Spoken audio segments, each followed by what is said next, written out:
Her voice died as she noticed there was something wrong with the Vex Queen.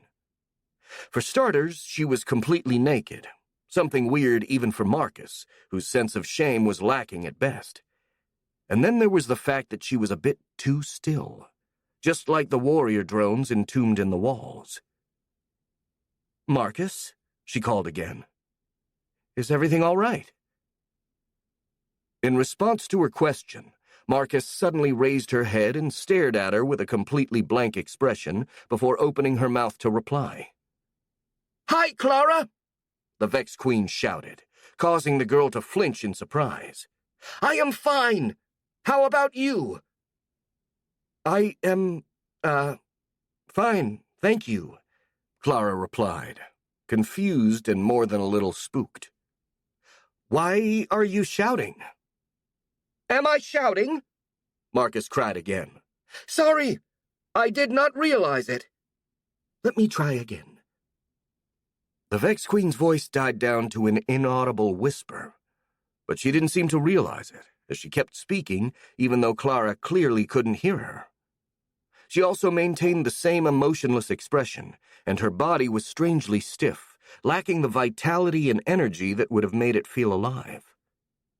With alarm, Clara realized that Marcus was moving more like a puppet than a real person. The girl cautiously took a step back, looking around for any sign of danger. After all, if something had led her here using this fake Marcus as a bait, then this was probably a trap. However, she couldn't spot anything out of the ordinary, or at least not out of the ordinary for a place like the Vex Hive, so she decided to try and speak to the person at the center of the room.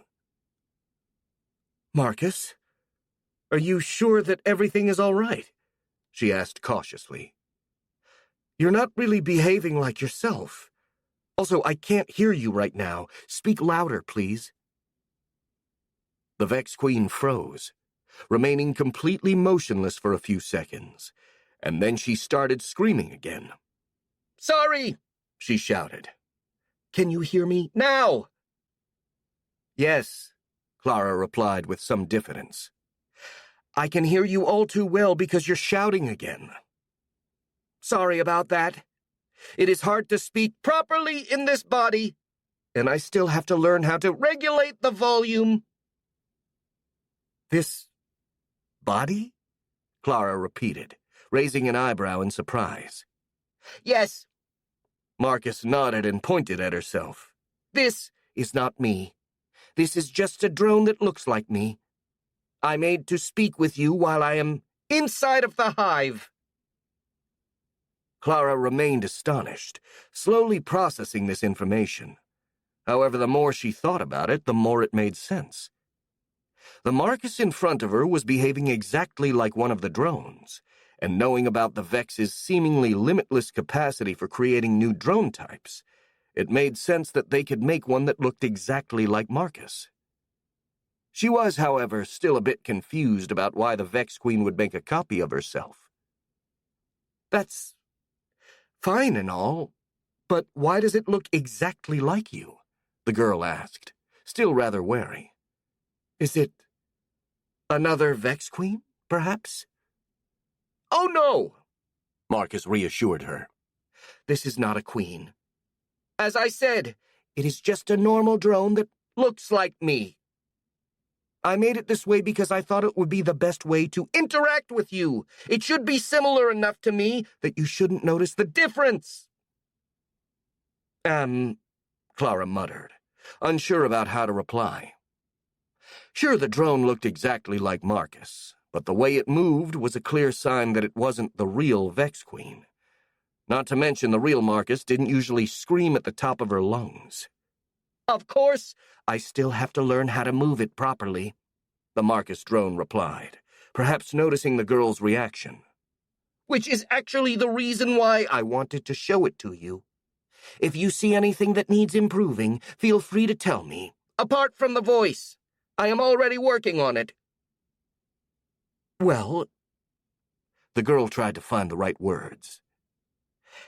"It does look like you, that's for sure. And the voice is also the same, though, as you already said, you have to work on the volume." However, the real problem is the way you move.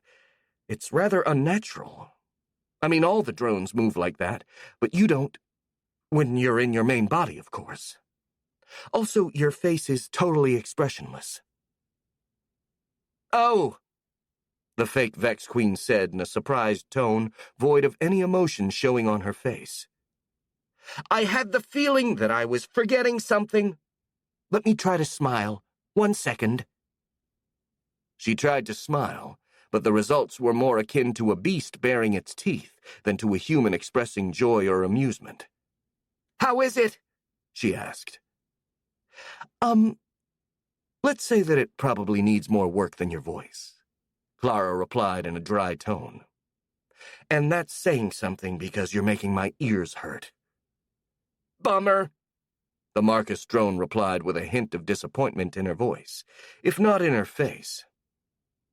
And I thought it was basically ready to go. I really wanted to use it to get out of these godforsaken caves. Well, couldn't you do that with your own body? The girl suggested. I mean, there shouldn't be anything that forces you to hide in here, is there? No. Right now, I do not want anyone to see me. Is it about the egg-laying? Clara asked. Because it isn't anything to be ashamed about. I mean, that's just part of your bodily functions, isn't it? It shouldn't be much different from me being on my period. Trust me, this is different, the drone replied. I really can't get out right now. Fine. If that's how you feel, then I won't pry further. However, if you want to get out and interact with us through your drone, I can't see why you couldn't do it right now. Well, you said yourself, it's not ready yet. Yeah, but there's nothing stopping you from learning on the go, Clara replied. I mean, I'd get it if it was for some formal event or something, but you'd just be staying with us. And if we explain the situation to Felix and Hogs, I'm sure they'll adjust to it in no time. Well, if you say so, the Marcus drone said. I do. The girl nodded, approaching the drone and handing the clothes to it. But first, let's get some clothes on you, because I don't think you want the men to ogle a naked copy of you. Right, the fake Vex Queen nodded. Also, we have to start working on your voice. Otherwise, we'd all go deaf in no time, the girl said. Okay, let me try to speak a bit more softly. I can't hear you now, Clara corrected her. How about now? Better, but still a bit too soft. And now? Too loud. Let's start again. And as the drone got dressed, they kept trying to find the right volume for its voice, and they kept on practicing even when they left the hive. Meanwhile, down in the deepest bowels of the hive, the real Marcus was making a faint smile after watching his clone interact with Clara. He was sitting on a makeshift bed made of mold wax covered with a few old blankets, and was butt naked, exactly like his copy. However, he did look different in one department. His belly was incredibly inflated, to the point of making him look pregnant. The Vex Queen telepathically followed Clara outside through her clone, glad to have something to distract himself from his current predicament, because otherwise he feared he would have gone mad quite soon. He'd thought that no other drone could be worse than the broodmother to give birth to, but he had been wrong. He had been terribly, horribly, tragically wrong. To put it simply, the extended gestation worked perfectly on the new drones, better than it did for the broodmothers. In fact, it cut the time they needed to fully mature to a third of what it would have normally been, and thanks to that, one of the new drones, which he called destroyers, had already been born and was halfway to maturity, with the next egg due for laying any time soon. However, this process had the side effect of making the destroyer's eggs grow to a colossal size while still inside of Marcus's belly, something which, apart from inconveniencing the Vex Queen quite a bit during the gestation itself, resulted in some complications when the time came to actually push them out. The exact process was something the Vex Queen tried to avoid thinking about as much as he could, but sadly the memories always lingered in some dark corner of his mind. A lot of screaming, an unbearable amount of pain, and abject terror were involved. He couldn't even forget them by fainting, since the hive mind would keep them fresh in his memory down to the most minuscule, horrific details. And to make it all even worse, there was the fact that he had to face the prospect of going through this ordeal multiple times in the future. It was more than enough to shatter Marcus's sanity, something which the Vex Queen had tried to avoid by creating the clone drone and using it to distract himself from the impending agony of extreme egg-laying. Luckily, it seemed like that had worked pretty well, since that drone allowed him to focus on less grim thoughts, especially now that he was using it to communicate with other people. Even though it was through proxy, he still greatly enjoyed having some social relations, as that helped him fight back the waves of panic that threatened to overcome him. Exploiting this moment of relative peace, the monster girl wondered what pushed him to not only willingly go through such an ordeal once, but also do it again, and plan on doing it at least another couple of times after that. The first thoughts that flashed in his mind were some eminently rational justifications, like making sure he'd have some drones powerful enough to actually defeat the Oni and so on. But those were just superficial bullshit, and he knew it. No one right in their own mind would willingly go through the agony he'd experienced just to gain an edge in battle. The real reason had to be another one, connected to the very core of Marcus's being. Now that I think about it, I always had some rather martyric tendencies, even in my old life, he thought, a revelation about himself suddenly flashing in his mind. I've always instinctively taken the metaphorical, and at least in one case literal, bullet for someone else. But why, though? He scowled with irritation. I am not responsible for other people's well-being. I didn't run for president, nor was I a cop or a firefighter or a doctor or anyone who was supposed to help others. I am just trying to live my life the best I can. So why can't I turn the other way for once? I mean, no one would blame me for not wanting to shit out an egg the size of a beach ball out of my cooch, so why am I doing it? Is it just out of preemptive guilt for the lives I could potentially save? Am I so sick in the head that I literally have to feel responsible for everyone? However, as much as he tried, the answer to these questions wouldn't come to him. Not only that, but his train of thoughts actually made him focus more on the upcoming egg-laying, which defeated the purpose of the clone drone. So with an exasperated sigh, he decided to postpone this introspection to a later date, possibly when he wasn't in such a shitty situation. On a final mental addendum before he shifted his attention to the conversation between Clara and the clone drone, he wished for the orcs to arrive as soon as possible. At least that way he wouldn't have to worry anymore. One way or another. Chapter 24. Let them eat cannibal cake. In an improvised camp in the middle of the Caligare forest, Blueskin was busy listening to his lieutenants complaining about all sorts of petty problems, something which made him wish they'd reach Medelan as soon as possible. He had greatly underestimated the logistics involved with keeping a force made up of more than 30,000 orcs on the move. Before departing, he made the Rontul matriarch turn hundreds of wild animals his hunters had captured into Rontul hybrids that would act as both cattle and bag carriers for the army.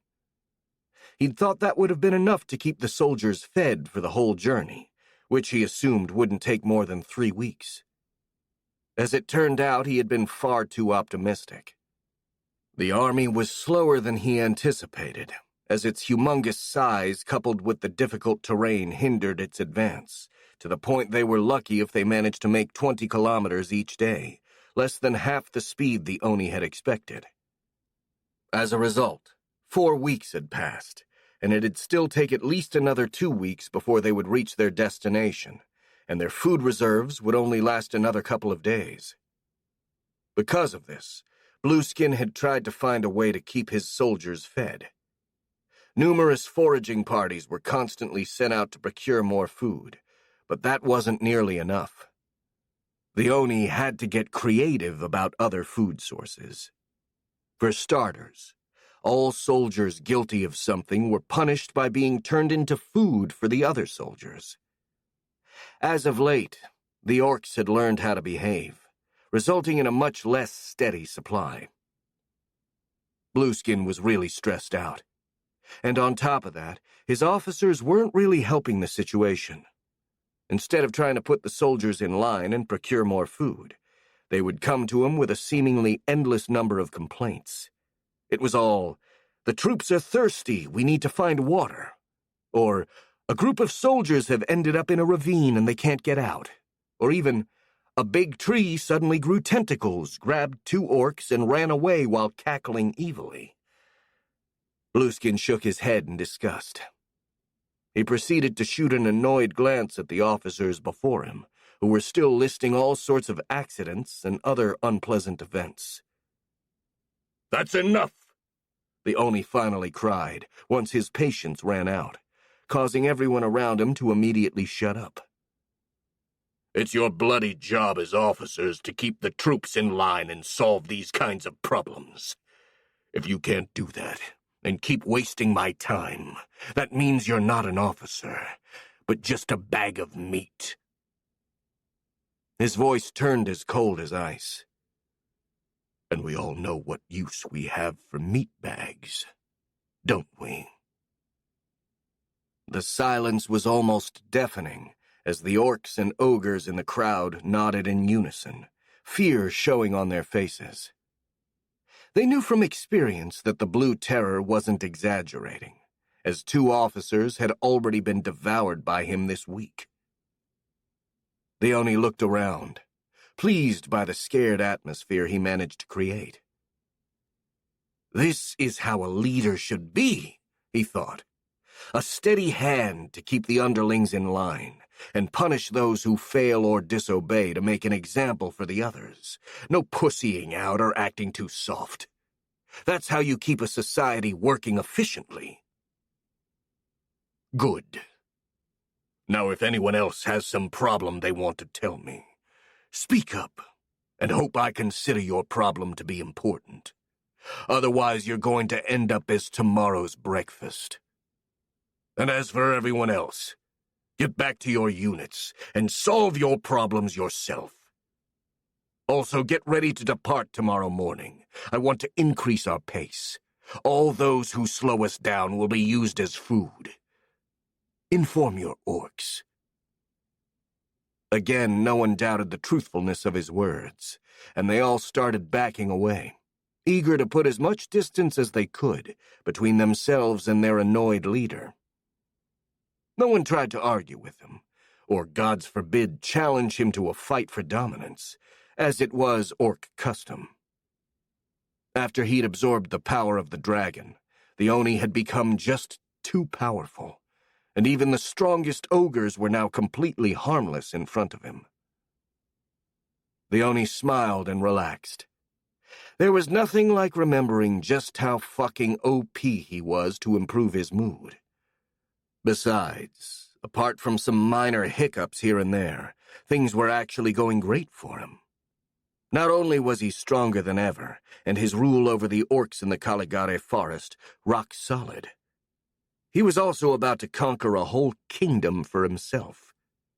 And there couldn't be any doubt about his success, since he'd used Turemalak's power of prediction to test different plans and come up with the perfect one. Sure, the strain from making so many predictions in a row had almost killed the Piraka, who was now in a catatonic state from which no amount of threats, shaking, or beating seemed able to wake him from. But that had been well worth it, as the final plan had a 98% chance of success. The Oni smirked. It was rather ironic that the main contribution for this success didn't come from the flashy power boost he'd got from eating the dragon. but rather from the memories he absorbed from the human telemancer. Not only had he been forewarned of the forces that would wait for him in Bretholtz, but the information from one specific memory also allowed him to come up with a plan to deal with whatever the humans or the goblins could throw at him. The anticipation of his victory filled him with excitement, which in turn made his reproductive pseudopod instinctively grow. A quickie right now would have been just perfect to celebrate and lift his spirits for good. Sadly, Tiny Sneaky wasn't in the camp, as she was busy scouting the territory ahead, and his other lieutenants were far too ugly to be satisfying. For a brief moment he considered using a Noxie, but he discarded that option as well. The Arachne was certainly beautiful enough, but she lacked the physical means for a proper shag, and Blueskin wasn't in the mood for settling on anything less. Besides, she was particularly whiny today, as it always happened when Blueskin ripped off her legs. He didn't know why she got like that every time it happened, since she knew perfectly well the legs would grow back, hence the need to rip them off regularly to make any escape attempt impossible. But despite this, she was still insufferably sad for days. This sucks, he thought, his mood darkening. The first thing I'm going to do after I conquer the humans will be to make myself a real harem. One with actual women, and not ogres in drag. And having found something nice to fantasize about, he spent the rest of the evening imagining what the members of his future harem would be like, and what he'd like to do with them. In a corner of the orc camp, Anoxie was crying. That, in itself, wasn't something unusual for her. In her previous life, it had been one of her best tools to manipulate other people, and she'd even learned how to shed tears on command. But this time it was different. Somewhat ironically, now that she was actually crying for real, she would have rather put on a strong face, since showing weakness in front of her captors filled her with shame. But she couldn't stop. After the Oni ripped off her legs once again, her pain and fear had overwhelmed her. She kept silently weeping for a while longer, until she felt completely emptied out of all emotions. This feeling of numbness was a blessing compared to her usual state. It wouldn't last, so she immediately tried to distract herself. She didn't have many choices in the department of entertainment, but luckily she did have at least one activity that would keep her mind occupied. Taking care of Turemalak. She didn't really like the Piraka, who'd never been much company. He was either insufferable and bitter or cowardly and dejected, depending on whether or not the orcs were paying attention to him. But at the same time, he was a fellow prisoner, and pretty much the only company she had. For this alone, when the continuous predictions he was forced to make had started taking a toll on Turemalak's health, Anoxie started taking care of him for fear he would die and leave her completely alone. She made sure he ate and slept enough, made blankets for him out of her web, and so on. And oddly enough, this self-imposed duty had somehow grown on her, giving her purpose and filling her days with something other than despair and regret. "Hey, Turi," she said in a rather forced, cheerful tone, while approaching the Crimson Terror. "How are you doing? Are you feeling better now?" The Piraka didn't answer, nor did it show any signs of acknowledging Anoxie's presence at all. He was sitting on the ground completely motionless, staring into space with a vacuous expression. Turi? Can you hear me?" she asked again, tapping his shoulder. Again there was no response, and Anoxie started getting worried. Turemalak had been in that catatonic state for hours now, ever since the Blue Terror forced him to make a long series of predictions in a row. Normally such a strain would make the Piraka faint, but this time it seemed as if something had broken inside of him. Apart from the rhythmic movements of his breathing, he looked more like some kind of creepy stuffed animal than an actual living being. "Turemalak, please answer me," the Arachne pleaded, her voice growing thick with despair. "Don't leave me alone. Please." Again there was no response, and Turemalak just kept staring into nothingness. Confronted with that lack of reaction, Anaxi felt despair growing into her chest. "God damn it," she silently cursed. "Is this what awaits me as well? Just working myself to death for that blue piece of shit?" Tears started flowing from her eyes. "I can't go on like this. I want to go home. I want my mom and my dad. I want my old life back. I don't care if I'm fat and ugly again. I just want this nightmare to end." She started weeping again, utterly ignored both by the Piraka and the ogre guards who were napping around her. She went on for a while, sinking deeper and deeper into her depression, until all of a sudden, she sensed a familiar presence approaching the orc camp. She looked up, her sorrows momentarily forgotten. The presence was rather similar to that of Nero's, her defunct Deathstalker bodyguard, but it was more faint and slippery. It was the same one that had followed the Blue Terror for weeks, but disappeared after the latter killed the dragon. And now it was back. The Arachne wondered who it could be. It was certainly a spider, or some sort of arachnid, otherwise her powers wouldn't have worked. Apart from that, she had no real clue about its identity. However, if she were to trust her gut instinct, she would have said it wasn't just an animal that happened to wander nearby, but rather an intelligent creature keeping an eye on the Oni. A small spark of hope lit up inside of Anaxi. If this creature was spying on the Blue Terror, then it probably was an enemy of the orc leader, and if that was the case, then the Rontul matriarch could try to ally with it and escape from this orc camp.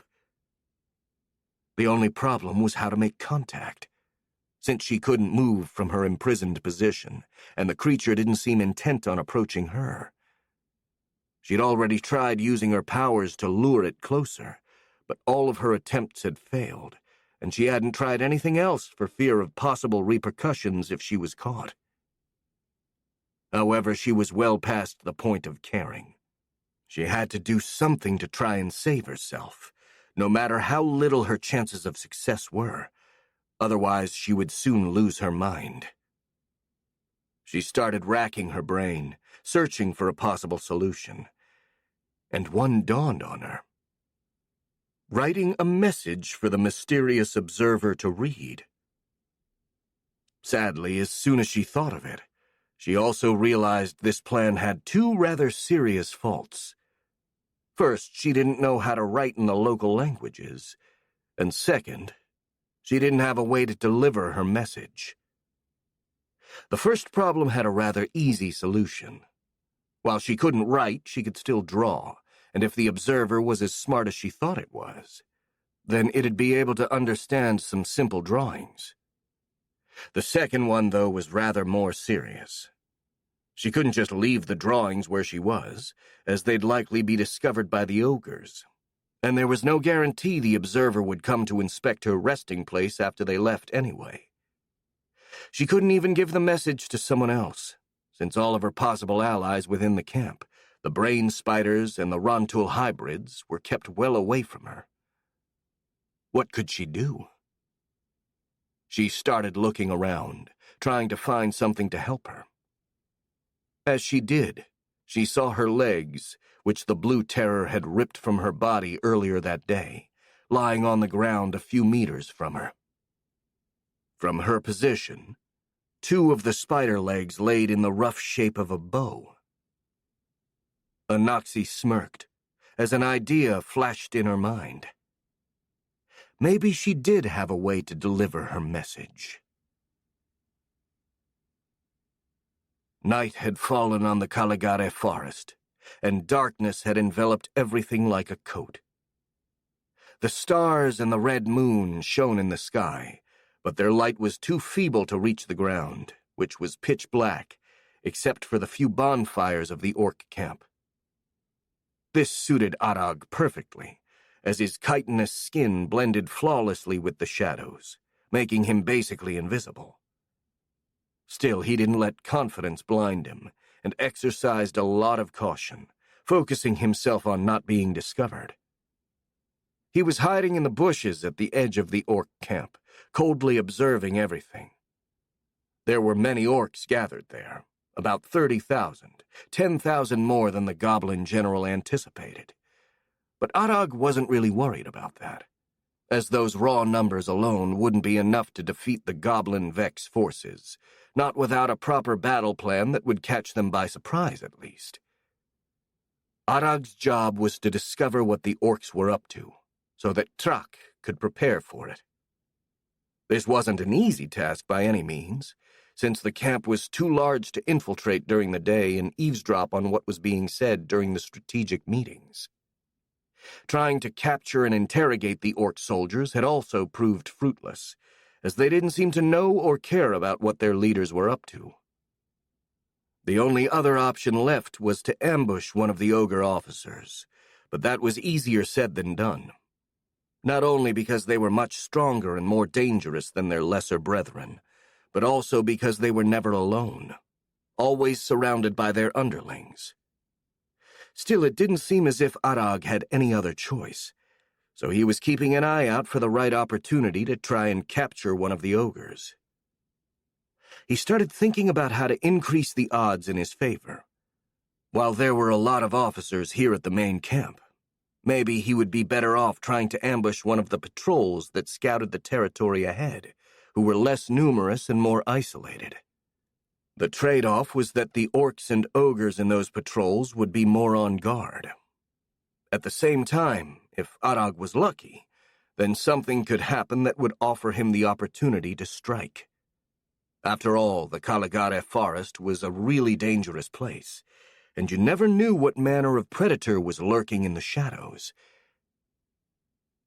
All of a sudden, something small and fast flew right past Arag and landed on the ground behind him, causing the spider goblin to reflexively crouch and unsheath his dagger. He remained motionless, scanning the area around him to find any potential threat, but he couldn't see or hear anything. He was, however, still fully alarmed, and he remained still for a few more minutes, until he was completely sure he was alone. Only then did he slowly stand, watching for anything out of the ordinary. As he did so, he saw a long, thin object protruding from the ground, which seemed to be some sort of arrow. He gazed at the orc camp in order to see who'd shot it, but he couldn't see anyone with a bow or any other ranged weapon. With slow and careful movements, he approached the arrow in order to inspect it. The arrow itself was rather peculiar. It had a silver shine to it, as if it was draped in webs, and there was something that looked like a piece of fabric tied around it. Using the point of his knife, Arag cautiously touched the arrow. Nothing happened, so after a few more seconds, the spider goblin grabbed the arrow and took the fabric from it. The fabric itself was incredibly silky and light, and had the same silver shine as the arrow itself. Arag unrolled it, revealing where someone had embroidered it with some rather crude drawings. Those drawings showed a chained woman with a spider torso, almost certainly an Arachne, being abused by orcs. Then a nondescript humanoid figure appeared and freed her from her chains, and the two shook hands and started killing the orcs together. The final picture was one of the duo, standing triumphantly over what looked like the body of a huge, blue-skinned Oni. Arag looked at the pictures for a while longer as his mind raced. The message seemed to be quite unequivocally a proposal of alliance against the orcs from the Pale Matriarch. But if that was true, then it implied that the Arachne was not only aware of his presence, but also knew his exact position, since she'd managed to aim the arrow precisely where he was hiding. Upon realizing this, the spider goblin's first instinct was to consider the mission compromised and run back to Goblinia with the information he'd obtained so far. However, he hadn't survived so long just by following his instincts, so he forced himself to calm down and carefully consider his alternatives before making a final decision. First off, there was the matter of whether or not the Alliance offer was genuine. It could be bait to lure him into a trap. Somehow Arag doubted that, since it was kind of too subtle for the Blue Terror and the other orc leaders, who usually seemed to prefer more direct and brutal methods. Had they known of his presence, they would have simply hunted him down. So it was far more likely that the Alliance offer was actually real, and coming from the Rantul matriarch herself. Sadly, this scenario also came with a whole bag of problems. Since the Blue Terror always kept her close, and she could easily eavesdrop on everything the Oni and his lieutenants said, the matriarch likely possessed a lot of useful information about the orc's plans, but there was basically nothing Arag could offer her in return. While he was confident he could manage to sneak into the camp by himself in order to speak with the Arachne, freeing her and getting her out would be next to impossible. Nor could he make any real promises about the future, since Trak would be the one taking any definite decision. Even lying to her wasn't really an option.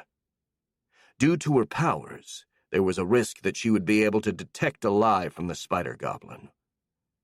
For the same reason, he also felt reluctant about trying to kill her right after getting the info he needed, since if she picked up hostility, she could scream and alert the orcs of his presence. So in the end, he was restricted to two options. Either ignore this alliance proposal and run away like he wanted to do at first, or gamble on the Arachne's willingness to help him in exchange for nothing. He spent a lot of time trying to make up his mind. Many hours passed, and the bonfires in the camp slowly burned out one after another as the orcs went to sleep. When nothing but embers remained, and the only sound coming from the camp was the snoring of the slumbering soldiers, Arag finally came to a decision. He hoped it was the right one. Chapter 25. Smoke and Stew. It was the first day of summer in the Caligare forest. The sun was shining brightly in the sky, and the air remained pleasantly cool in the shade of the trees. It was the perfect weather to relax and maybe take a nap, which was exactly what two Bretholtz scouts were doing. Now, to be fair, they weren't being foolish or irresponsible. It just wasn't their turn for sentry duty, as that task currently befell on a third man, who was sitting a few meters away, smoking on his pipe. The old hunter took a big mouthful of smoke before blowing out an impressive smoke ring, watching it float in the air with great satisfaction before returning his attention to the forest below. They were camped on the top of a lonely hill which dominated the landscape for a few miles. A perfect lookout spot, which was also rather close to Bretholtz, making it relatively safe since the most dangerous creatures usually lived deeper inside the Caligare forest. Still, this was no reason to be careless, so he and the others still took their guard duty rather seriously. Of course, this didn't mean they couldn't pass the time somehow, either talking or smoking, as long as that didn't interfere with their job. He blew another smoke ring, sending it after the first one, and returned his gaze to the forest just in time to see a movement in the trees, about 300 meters from the hill. He immediately became completely alert, putting his pipe aside and turning his undivided attention in the direction he'd spotted the movement. After waiting several seconds, he saw a group of hulking figures crossing a small clearing. They were orcs, and they were heading north toward Bretholtz. The old man cursed under his breath and went to wake up his companions. They quickly gathered their stuff and were ready to leave in less than a minute, but they had one last task to perform. They poured oil and a weird pink powder on the fireplace and lit it up, causing bright crimson flames to rise, as well as producing a surprising amount of red smoke, which could be clearly seen even from far away. After giving that signal, they hurried away before the orcs could come to the hill to inspect the smoke. They knew the territory like the back of their respective hands, so finding a safe escape route was not a problem.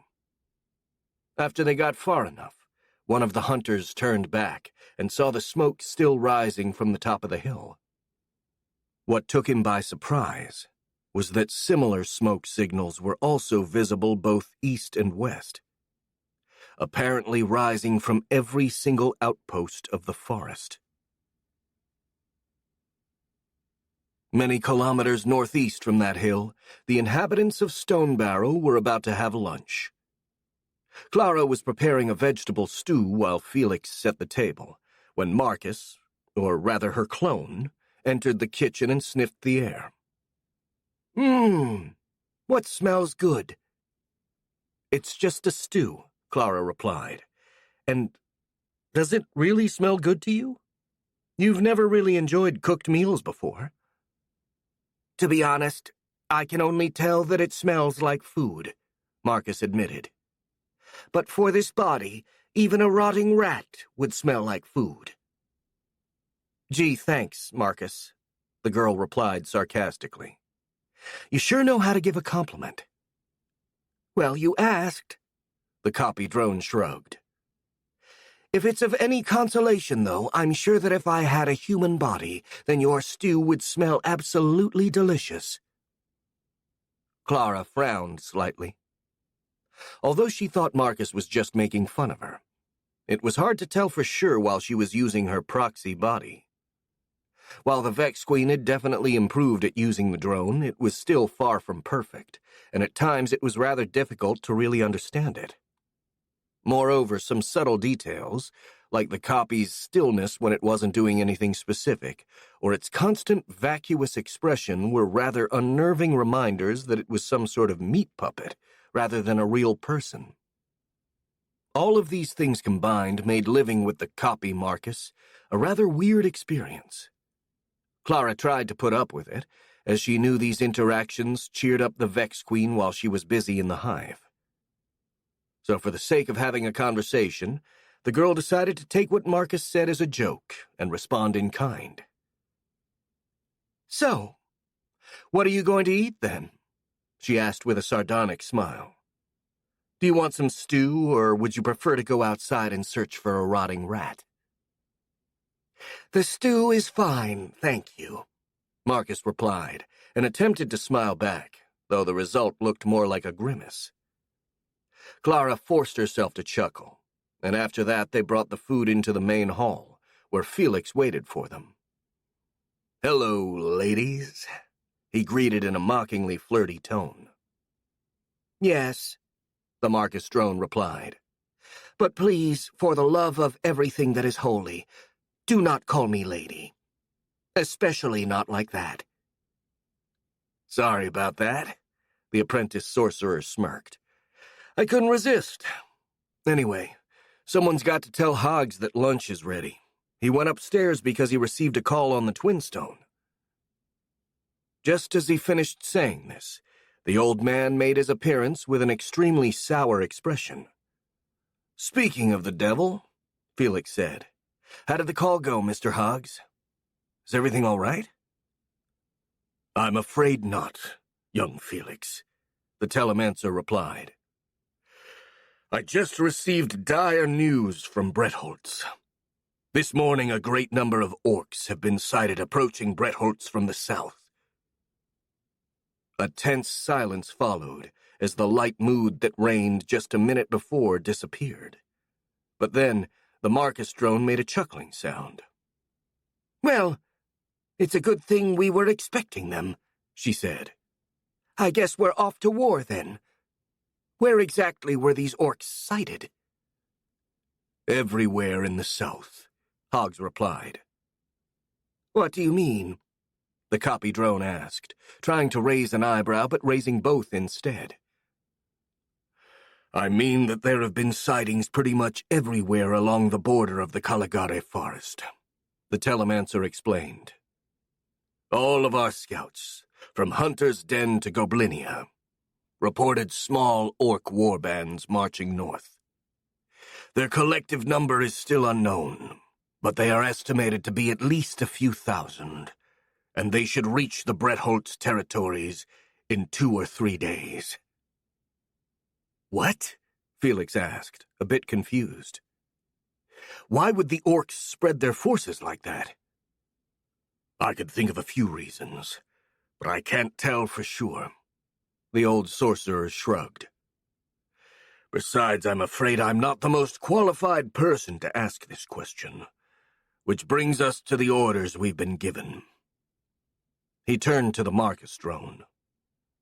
A rendezvous of our forces has been organized in the village of Millglade. Sir Marcus, Marquis Azenbrett, asks you to march your forces there immediately, leaving a garrison to defend your territory. A strategy meeting will be held tomorrow at dawn to establish our course of action, and from what I've been told, both the Marquis and the Goblin General will be present. Good, the drone said. You can tell the Marquis I will depart as soon as possible, and I should get to Millglade by this evening. The drone became eerily still. Then she asked, Oh, and by the way, do you think I have the time for a bath first? I really need one right now. Well, Millglade is just half a day of walking from here, so I don't think there should be any problem, the old man said. Good. Then could you heat up some water for me, Felix? Sure, the young man nodded with a smile. Actually, it's going to be a nice warm-up for myself as well, before I test my powers in battle for the second time. His smile turned rather predatory. I can't wait to do that. I really have some pent-up anger I need to vent out. Clara narrowed her eyes and shot the young man a worried gaze, but said nothing. Good for you, the Marcus drone said, oblivious of the girl's displeasure. I'm sure we'll kick a lot of orc butts together. He paused and then added, But since I'd also like to look good while doing it, I'll go grab my best clothes. I'll meet you at the pool in a few minutes. And without further ado, the copy drone went upstairs to retrieve the Castillar uniform, which was Marcus's favorite set of clothing. A few hundred meters from Stonebarrow, Marcus emerged from the hive for the first time in almost 3 weeks. He walked cautiously, both because he wasn't used to so much light anymore, and also because his legs felt kind of wobbly after what he'd gone through. 3 weeks of excruciating pain and absurd physical and mental strain had taken a toll on him, despite his toughness and regenerative powers. Still, the results were more than worth it. 4 colossal creatures followed him out of the cave, crawling with some difficulty despite the tunnel being more than 3 meters wide. When they stood upright, they seemed even bigger, and each of their steps made the mold wax-covered ground shake. The destroyers were ready. They most likely were the most intimidating drones Marcus had ever created.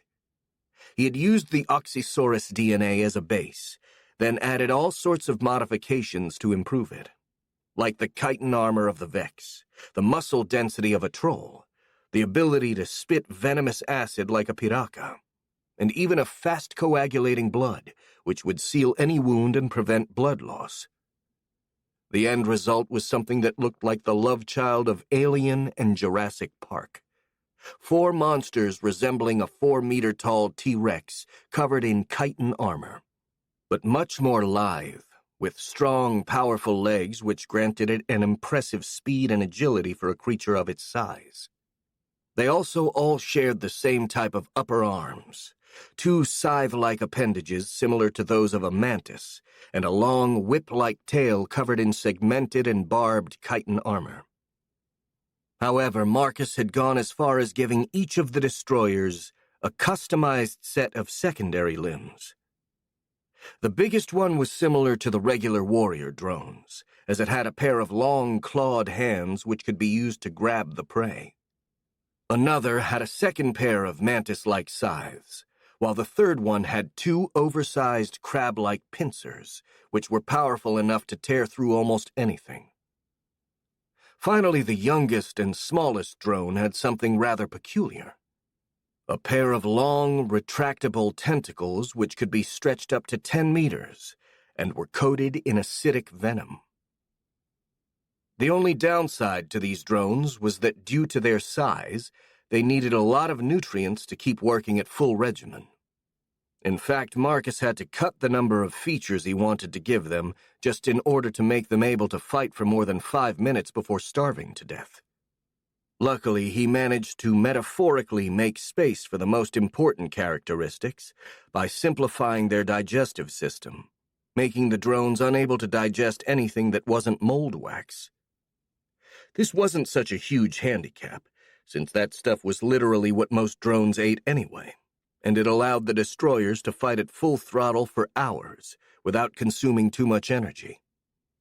Still, even with this kind of optimization, a lot of good abilities had to be left out, simply because they weren't cost-effective enough. Like the Zaru regeneration, for example, which would have been extremely useful, but required far too many nutrients to be really feasible, though the Vex Queen wasn't overly worried about leaving out that particular ability.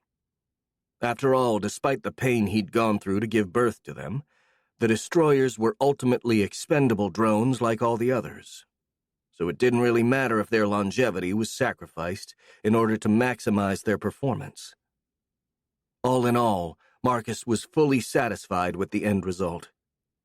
He actually couldn't think of a creature from the Caligare forest, apart from the dragon, capable of holding their own against a destroyer.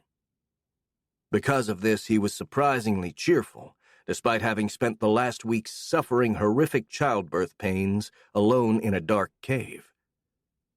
The thought of having created such a powerful drone somehow deeply appeased some part of his being. Must be one of those Vex instincts I still have to get the hang of, he thought. I would have found it unsettling a while ago, but now, well, I'm not exactly happy about it, but if it'll help me forget what I went through in the cave, then it's welcome. He shuddered. Destroyer is a good name for those critters, 'cause they sure destroyed my cunt. He stopped in his tracks, shivered all the way down to the tip of his tail, and forced himself to change the subject of his thoughts. Anyway, I can't wait to test them in battle. That should make for an interesting experience. But first I really have to get a bath. I feel grimy as hell. And he started towards the pool, followed by his 4 new bodyguards. Behind him, countless warrior drones started coming out of the caves, swarming the area around the hive like a flood of chitin. The Vex were finally going to war. Chapter 26. Slugfest. The goblin army reached Millglade at sunset. The red light of the setting sun shone on the metal of their weapons and armor, making them look as if they were on fire, while the very ground trembled with their steps, and a cloud of dust rose behind them. The human hobs were at the front, marching in tight formation, followed by the less disciplined, though still formidable, orc hobs.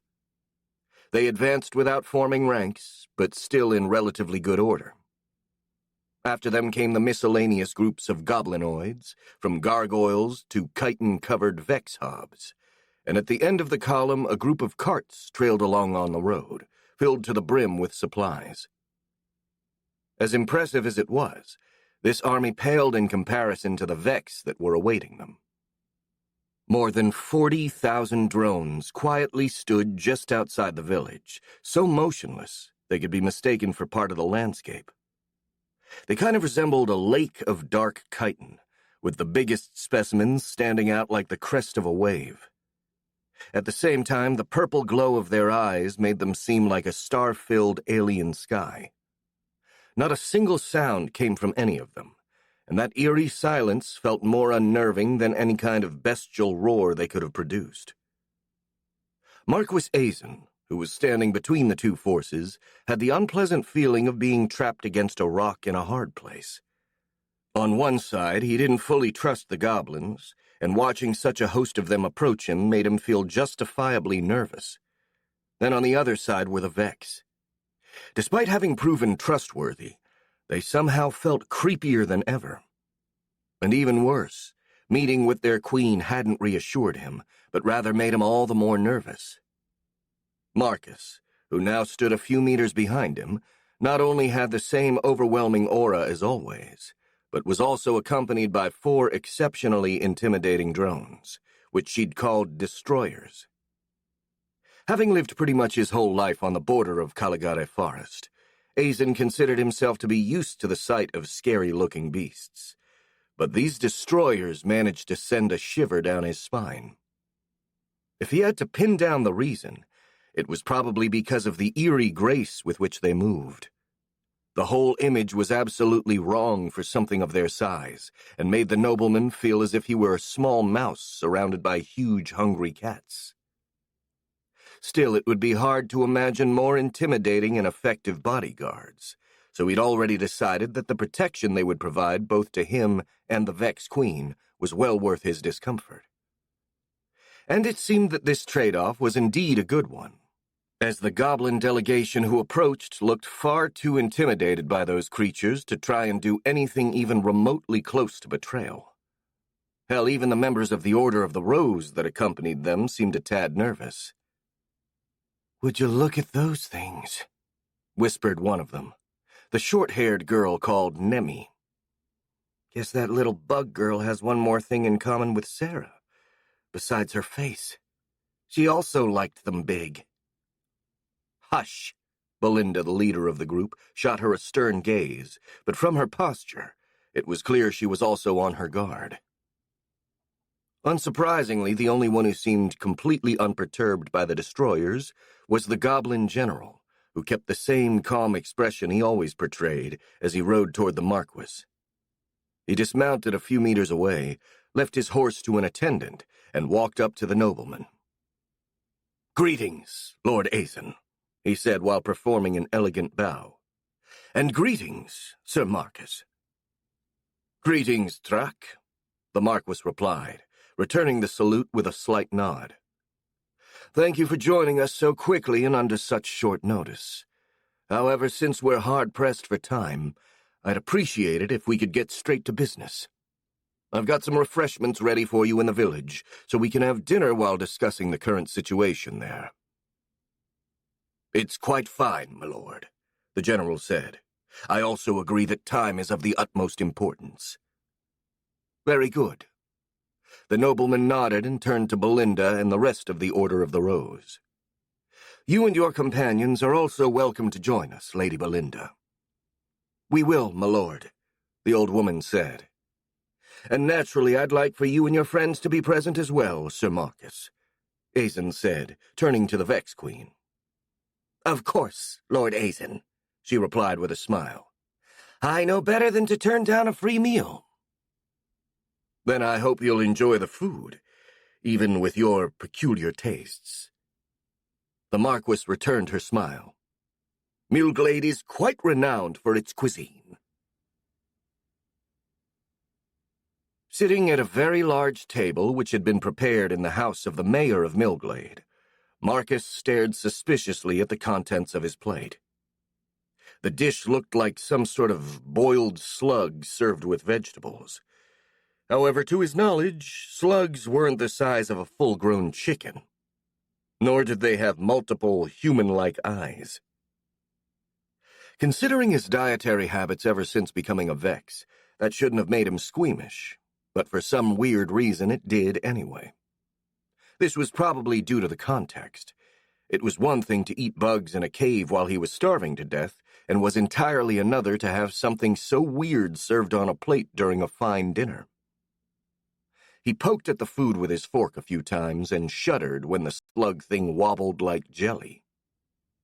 He turned to Clara, who was sitting next to him, and asked her under his breath, Clara, could you tell me what this thing is?" "It's called a lemok," the girl replied. "It's some sort of slug that lives in small ponds and marshes. It's kind of hard to find because it usually hides in the mud, but it tastes really good."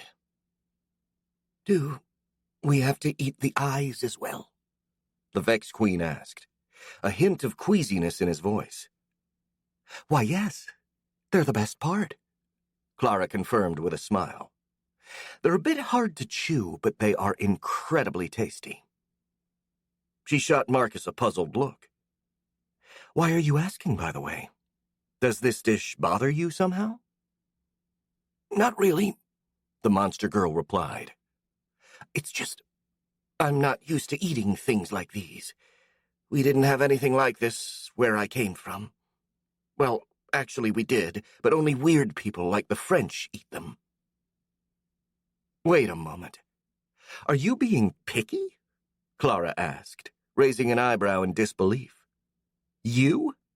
I've seen you eat things that would make a goat sick, including a 500-year-old tentacle of a Zaru. Why are you squeamish about a lemok?" "I ate those things for the information they contained, not because I was hungry," Marcus protested. "It's different." Clara looked at him for another moment and then shrugged.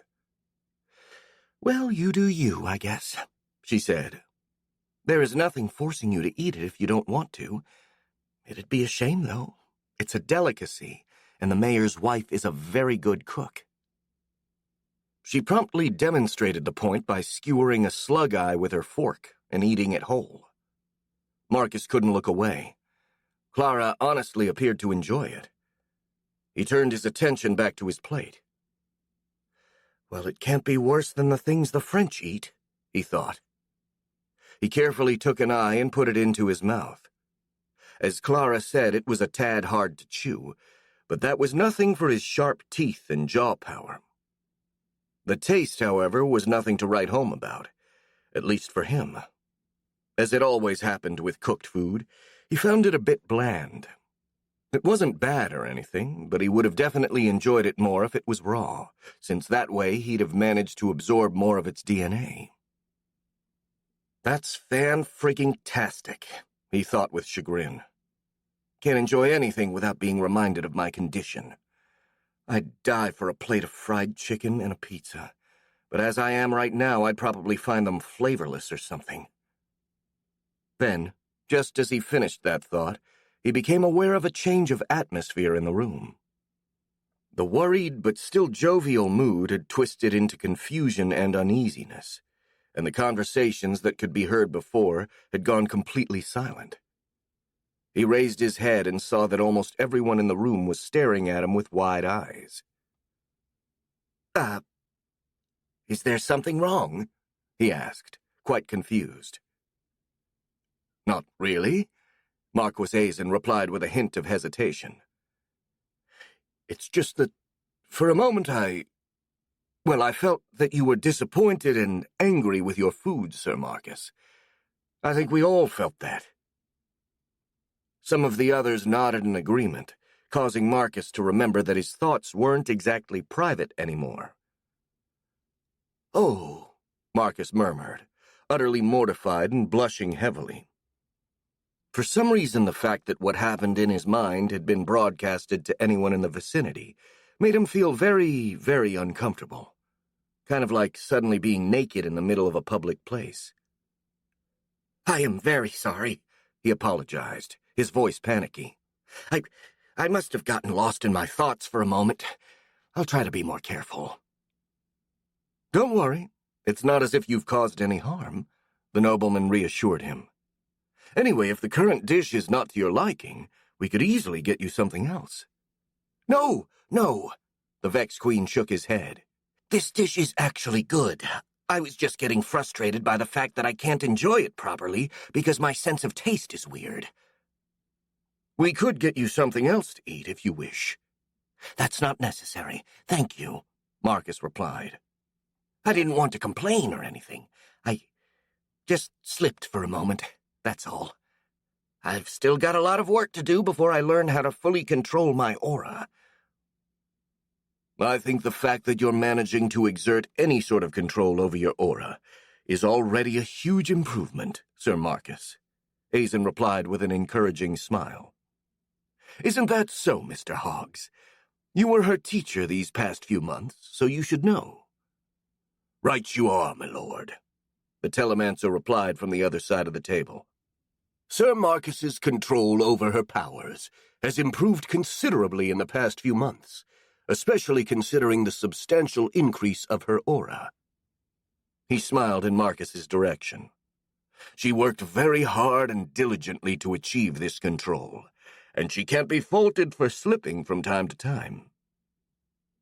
The Vex Queen grimaced, a tad embarrassed by those praises, which instead of calming him down made him even more uncomfortable. Well, anyway, I'll try to be more careful from now on. Now can we talk about strategy and stuff like that? He replied, trying to change the subject. I think that's the point of this dinner, after all. Of course, the Marquis nodded. Though I think the most qualified to do that is Truck. He is the one that came up with the plan. You flatter me, Marquis, the general replied, before turning to the Vex Queen with pointed interest. However, before we start, I have a question for Sir Marcus, if she doesn't mind. Ask away, Marcus replied. From what I gathered from your conversation, it seems that your powers have increased, the goblin said. And if that's the case, does it mean the range within which you can control your drones has increased as well? The Vex Queen remained silent for a second, pondering whether or not he should answer that question, but then he internally shrugged and decided to go for it. The goblin really did need to know in order to plan the defense of Bretholtz. Yes, it has, he said. Right now it should be around 30 kilometers, probably even more. I haven't tested it in a while, so I can't say for sure. Interesting. That's really good to know, and will make the strategy we have devised even more effective. What strategy is it? Marcus asked. Truck looked to the Marquis, who nodded in response, and then snapped his fingers. 2 hobgoblins appeared, carrying a big rolled piece of parchment between them. When opened, it showed a map of the Bretholtz province, and the goblin general took a stick and started pointing at it. Currently, the enemy forces we have sighted are divided into many small warbands, approaching us from the south across the entire border of the Caligare forest. He drew a line over the southern edge of the map. In order to stop them before they can reach the southernmost villages, we'd have to scatter our forces as well.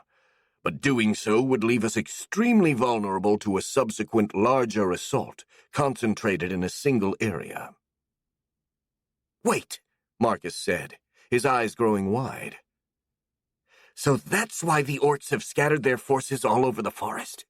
To make us do the same?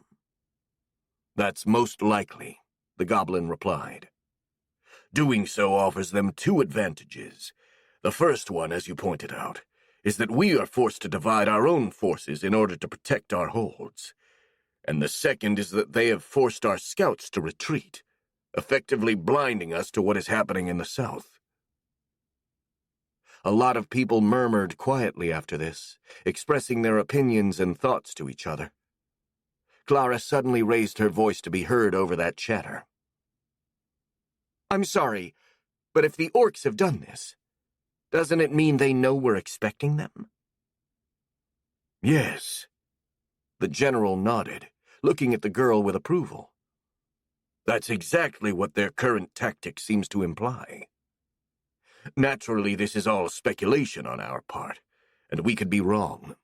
But it is the most logical explanation. Following this, the chatter grew even louder, and Marcus could feel a sense of discomfort and worry rising from the people around him. It was enough to make him feel uneasy, so he forced himself to ignore it and instead focused exclusively on Truck. "All right," he said, narrowing his eyes. "How are we going to deal with it, then? What exactly is your plan?" "It's rather simple," the goblin explained. "We're going to evacuate the villages closer to the forest and gather a few detachments that will hunt down the orc warbands in this area." He made a circle around the southern portion of the Bretholtz province on the map. "It's going to take a while to kill them all, but this way we'll keep the bulk of our forces together and ready to respond to the appearance of the actual orc army. And this is where your powers come into play, Sir Marcus." He pointed at the south-central part of the province, near the village of Oakfell. "From here, your telepathy should cover the most ground, allowing your flying drones to scout out the forest and warn us if the orc army makes an appearance." "Yeah, that should work," the Vex Queen nodded. "I'd stay there and send out my drones in these hunting teams to kill the orcs, all while I'm also keeping watch for the orc army. Right?" "Actually, it'd be better if you use your drones only for scouting and keep your fighting drones with the rest of our army," Truck replied. "What? Why?" "A couple of reasons," Truck said. "First, your army is by far the fastest at our disposal, so it's the perfect choice to intercept the main orc army when it shows up. And second, it's possible that the orcs don't know about the true magnitude of the Vex forces, since even we were unaware of it until a few weeks ago, and we didn't exactly make it public knowledge afterward. If that's the case, you would also have the element of surprise when first engaging the orcs, and it'd be a shame to waste it on these preliminary engagements." Marcus stared at the goblin for a few seconds, slowly processing this explanation. "That makes sense," he said. "Very well. I'll stay behind in Oakfell, then. Clara has a house there, so I could stay at her place while we wait for the orc army to show up." He turned to the girl. "Of course, if that's all right with you." "Sure. My place is a little bare right now, as I still have to get most of the furniture back, but the beds are there at least. And sleeping with a roof over your head is better than staying in a tent." "Yeah, that'd be greatly appreciated," Marcus said with a smile. "We can keep living together as we have for the past month. You, me, Felix, and Hogs." Felix suddenly chimed in, rising from his chair. "Actually, I'd like to join the detachments that will hunt down the orcs." "What?" Clara cried. "You can't do that." "I can," the apprentice sorcerer replied in an adamant tone. "I've trained all winter for this. Now it's the time to put my powers to the test." "That's a valiant offer, young man," the Marquis said, "and certainly those detachments will need all the help they can get." He turned to Hogs. "You oversaw this man's training as well, didn't you, Hogs? What is your opinion about the help he could provide?" "Young Felix is probably one of the most powerful battlecasters I've ever seen in my entire life," the old telemancer promptly replied. "Maybe he's still a bit rough around the edges, but his raw power more than compensates for that. In a battle scenario, he's going to be the equivalent of 100 soldiers, if not more." Clara, her face absolutely livid, turned to Marcus and whispered to him angrily. "Marcus, tell him he can't go. Since we're both sworn to serve you for the time being, he won't be able to go if you say that he can't." "Sorry, but I won't," the Vex Queen replied under his breath, trying to not let the fear and anger radiating from the girl influence him. "That's up to him to decide. But I will keep an eye on him through my drones, and I'll stop him from doing anything stupid." Clara gave him a defeated look, which quickly turned defiant. "Fine," she said, her voice cold. If it's like this, I won't argue any further. However, she narrowed her eyes and looked at Felix. If something happens to Felix, I'll hold you partially responsible for it. Marcus swallowed nervously, a bit shaken by the girl's attitude. It wasn't that he couldn't see her point, as he too felt reluctant to let Felix risk his life pointlessly, but he also sympathized with the boy's need to show his worth. Being, or at least having been, a man himself, he understood what the young sorcerer was going through, and behaving foolishly was part of the process of growing up. Besides, it wasn't as if the risks were too big right now. "Don't worry, Clara," he whispered. "The warbands that the teams will hunt are small and made up only of orcs. Better to let him go at them now rather than later, when there are going to be many more that are led by ogres and the Oni." The girl considered the Vex Queen's words, and he could feel her emotions calming down a bit. "Maybe you're right," she replied, "but I'm still worried. Even normal orcs are extremely dangerous, and there are so many things that could go wrong." "That's normal," Marcus said. "But accidents can always happen, even while you're sitting in your house. I mean, Felix could very well survive the battle only to choke on a fishbone. And besides, he's gotten very strong with his magic, so I doubt an orc would be much of a threat to him." The girl merely nodded, and the Vex Queen could clearly feel that her worries, while less strong, had not been entirely placated. Trak and the others kept talking, but Marcus started doing his own thinking, mostly trying to come up with a plan to keep Felix safe without him realizing it. After all, he really didn't want to have to tell Clara that something had happened to their friend. He'd have rather fought the dragon from the hills alone and armed only with a stick. Chapter 27. Burn, Baby, Burn. It was midday when a group of 15 orcs emerged from the forest. The summer heat hit them like a hammer as soon as they stepped out from the shadows of the trees and into the open, cultivated fields, but that wasn't nearly enough to stop them. Not when they were as hungry as they were now. Weeks of marching through the forest with food rations far smaller than they had to be left them ravenous, as only an orc could be. Now that there wasn't a superior officer to keep them in check, they just wanted to gorge themselves on meat until they had their fill. They searched for any prey, and they spotted a group of wooden houses a few hundred meters from them. Drooling with anticipation, they headed that way, fervently hoping there would be somebody home. After all, human meat was a notorious delicacy, and they couldn't wait to check if it was as good as it had been described to them. Hidden behind the main building of the farm, Felix watched the orcs approach. There were 15 of them, just like Marcus, or rather her copy, had told him. The drone was officially accompanying Felix's team to serve as a means of communication in lieu of a telemancer, since the Bretholtz forces were rather short-handed as far as sorcerers were concerned. That was the official reason anyway, as Felix strongly suspected the actual reason Marcus had sent her copy with his group was to keep an eye on him on Clara's behalf. The young man found this unwanted attention a tad irritating, but decided not to complain about it. After all, they really did need a telemancer, and he couldn't use a twin stone anymore. Besides, ultimately it was the Vex Queen who directed the movements of the Bretholtz forces anyway, since it was her drones who scouted the orcs and relayed their progression to the telemancers accompanying the groups. Having the copy drone guiding them directly was just cutting out the middleman. Though now wasn't the time to think about that. He had a job to do. He looked at the surrounding houses and saw that the rest of his team was lying in ambush behind those buildings, ready to jump into action.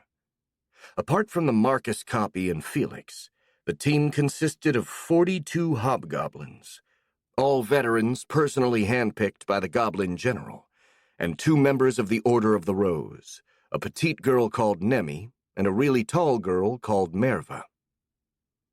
all in all, it was a force more than strong enough to take care of those orcs on their own, even without Felix's help. However, the apprentice sorcerer wanted to test his powers, and had asked Nemi, the leader of the group, for a chance to do so.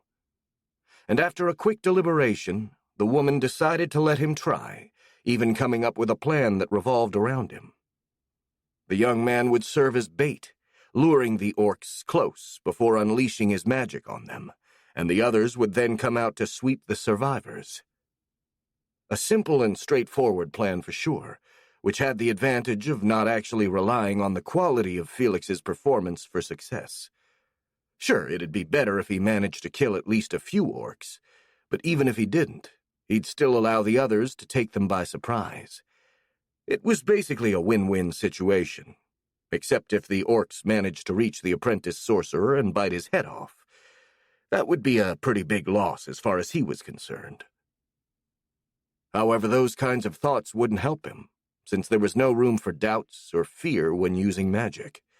He just took a deep breath and focused on emptying his mind. After a few seconds, he reached a suitable state of inner peace and started summoning his powers.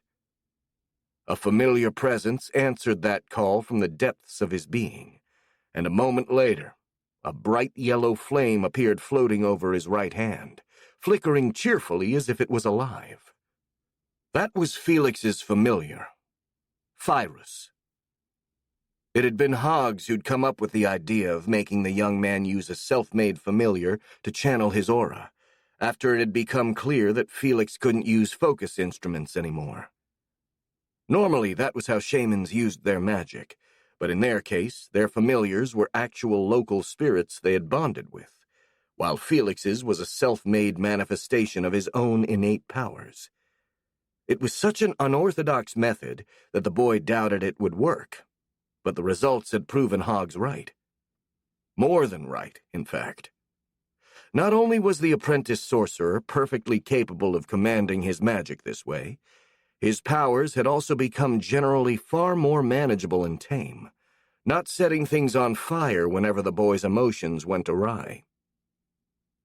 Felix smiled toward the flame he held over his hand, and spoke to it in a soft tone. "Hello, Phyrus.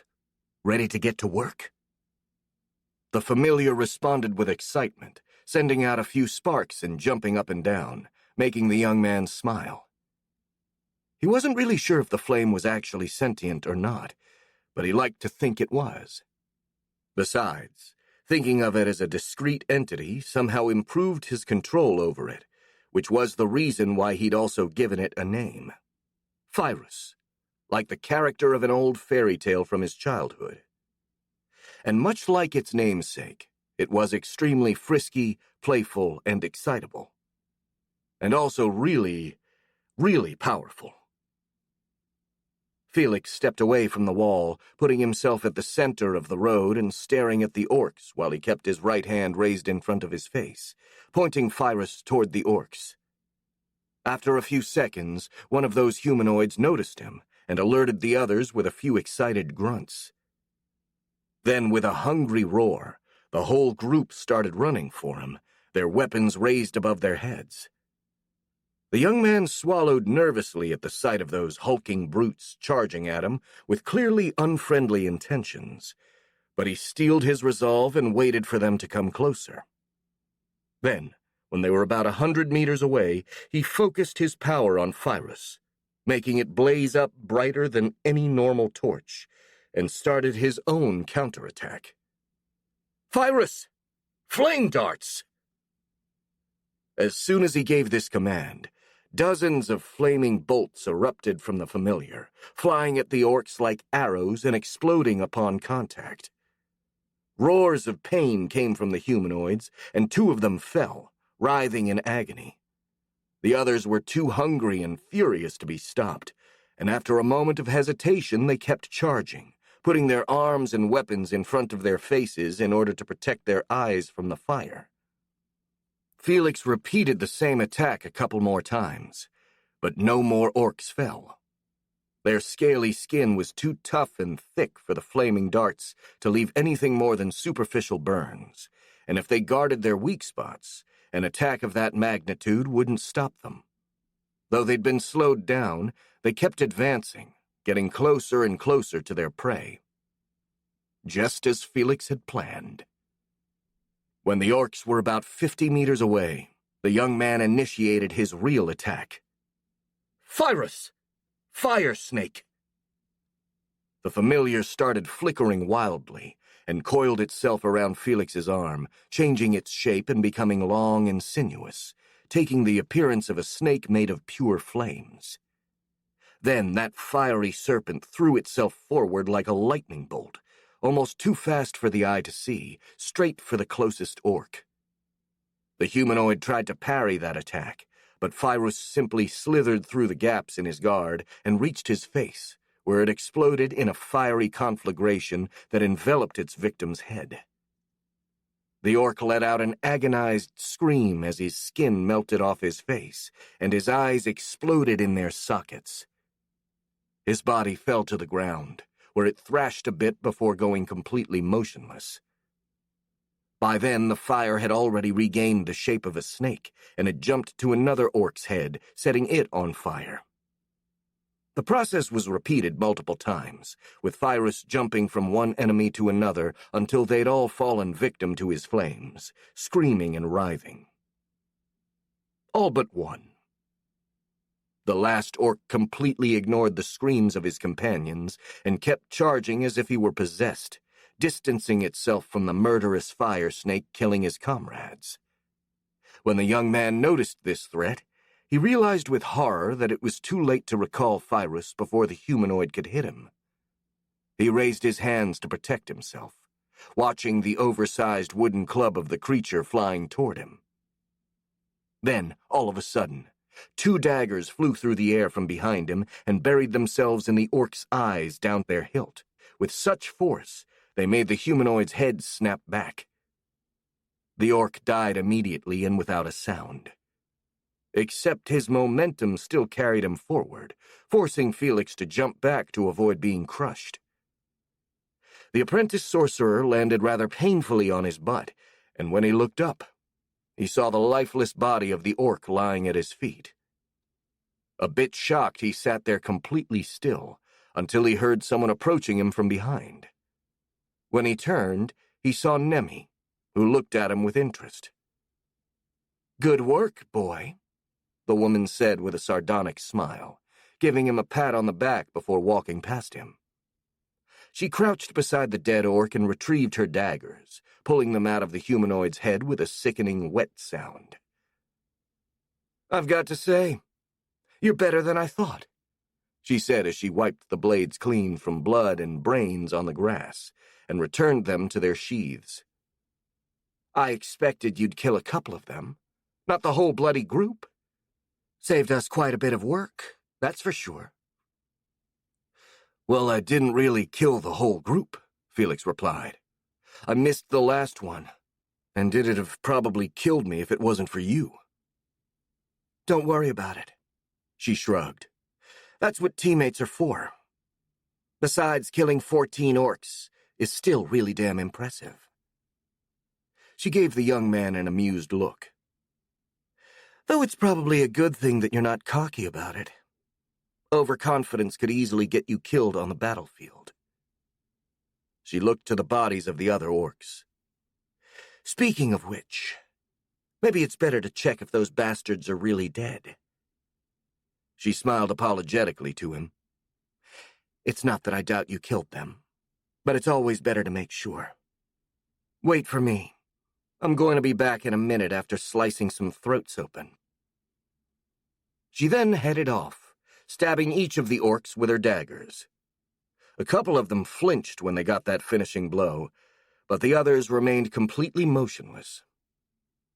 Felix watched her for a few moments, still sitting on the ground, but then, with a sigh, he decided it'd be better to get up.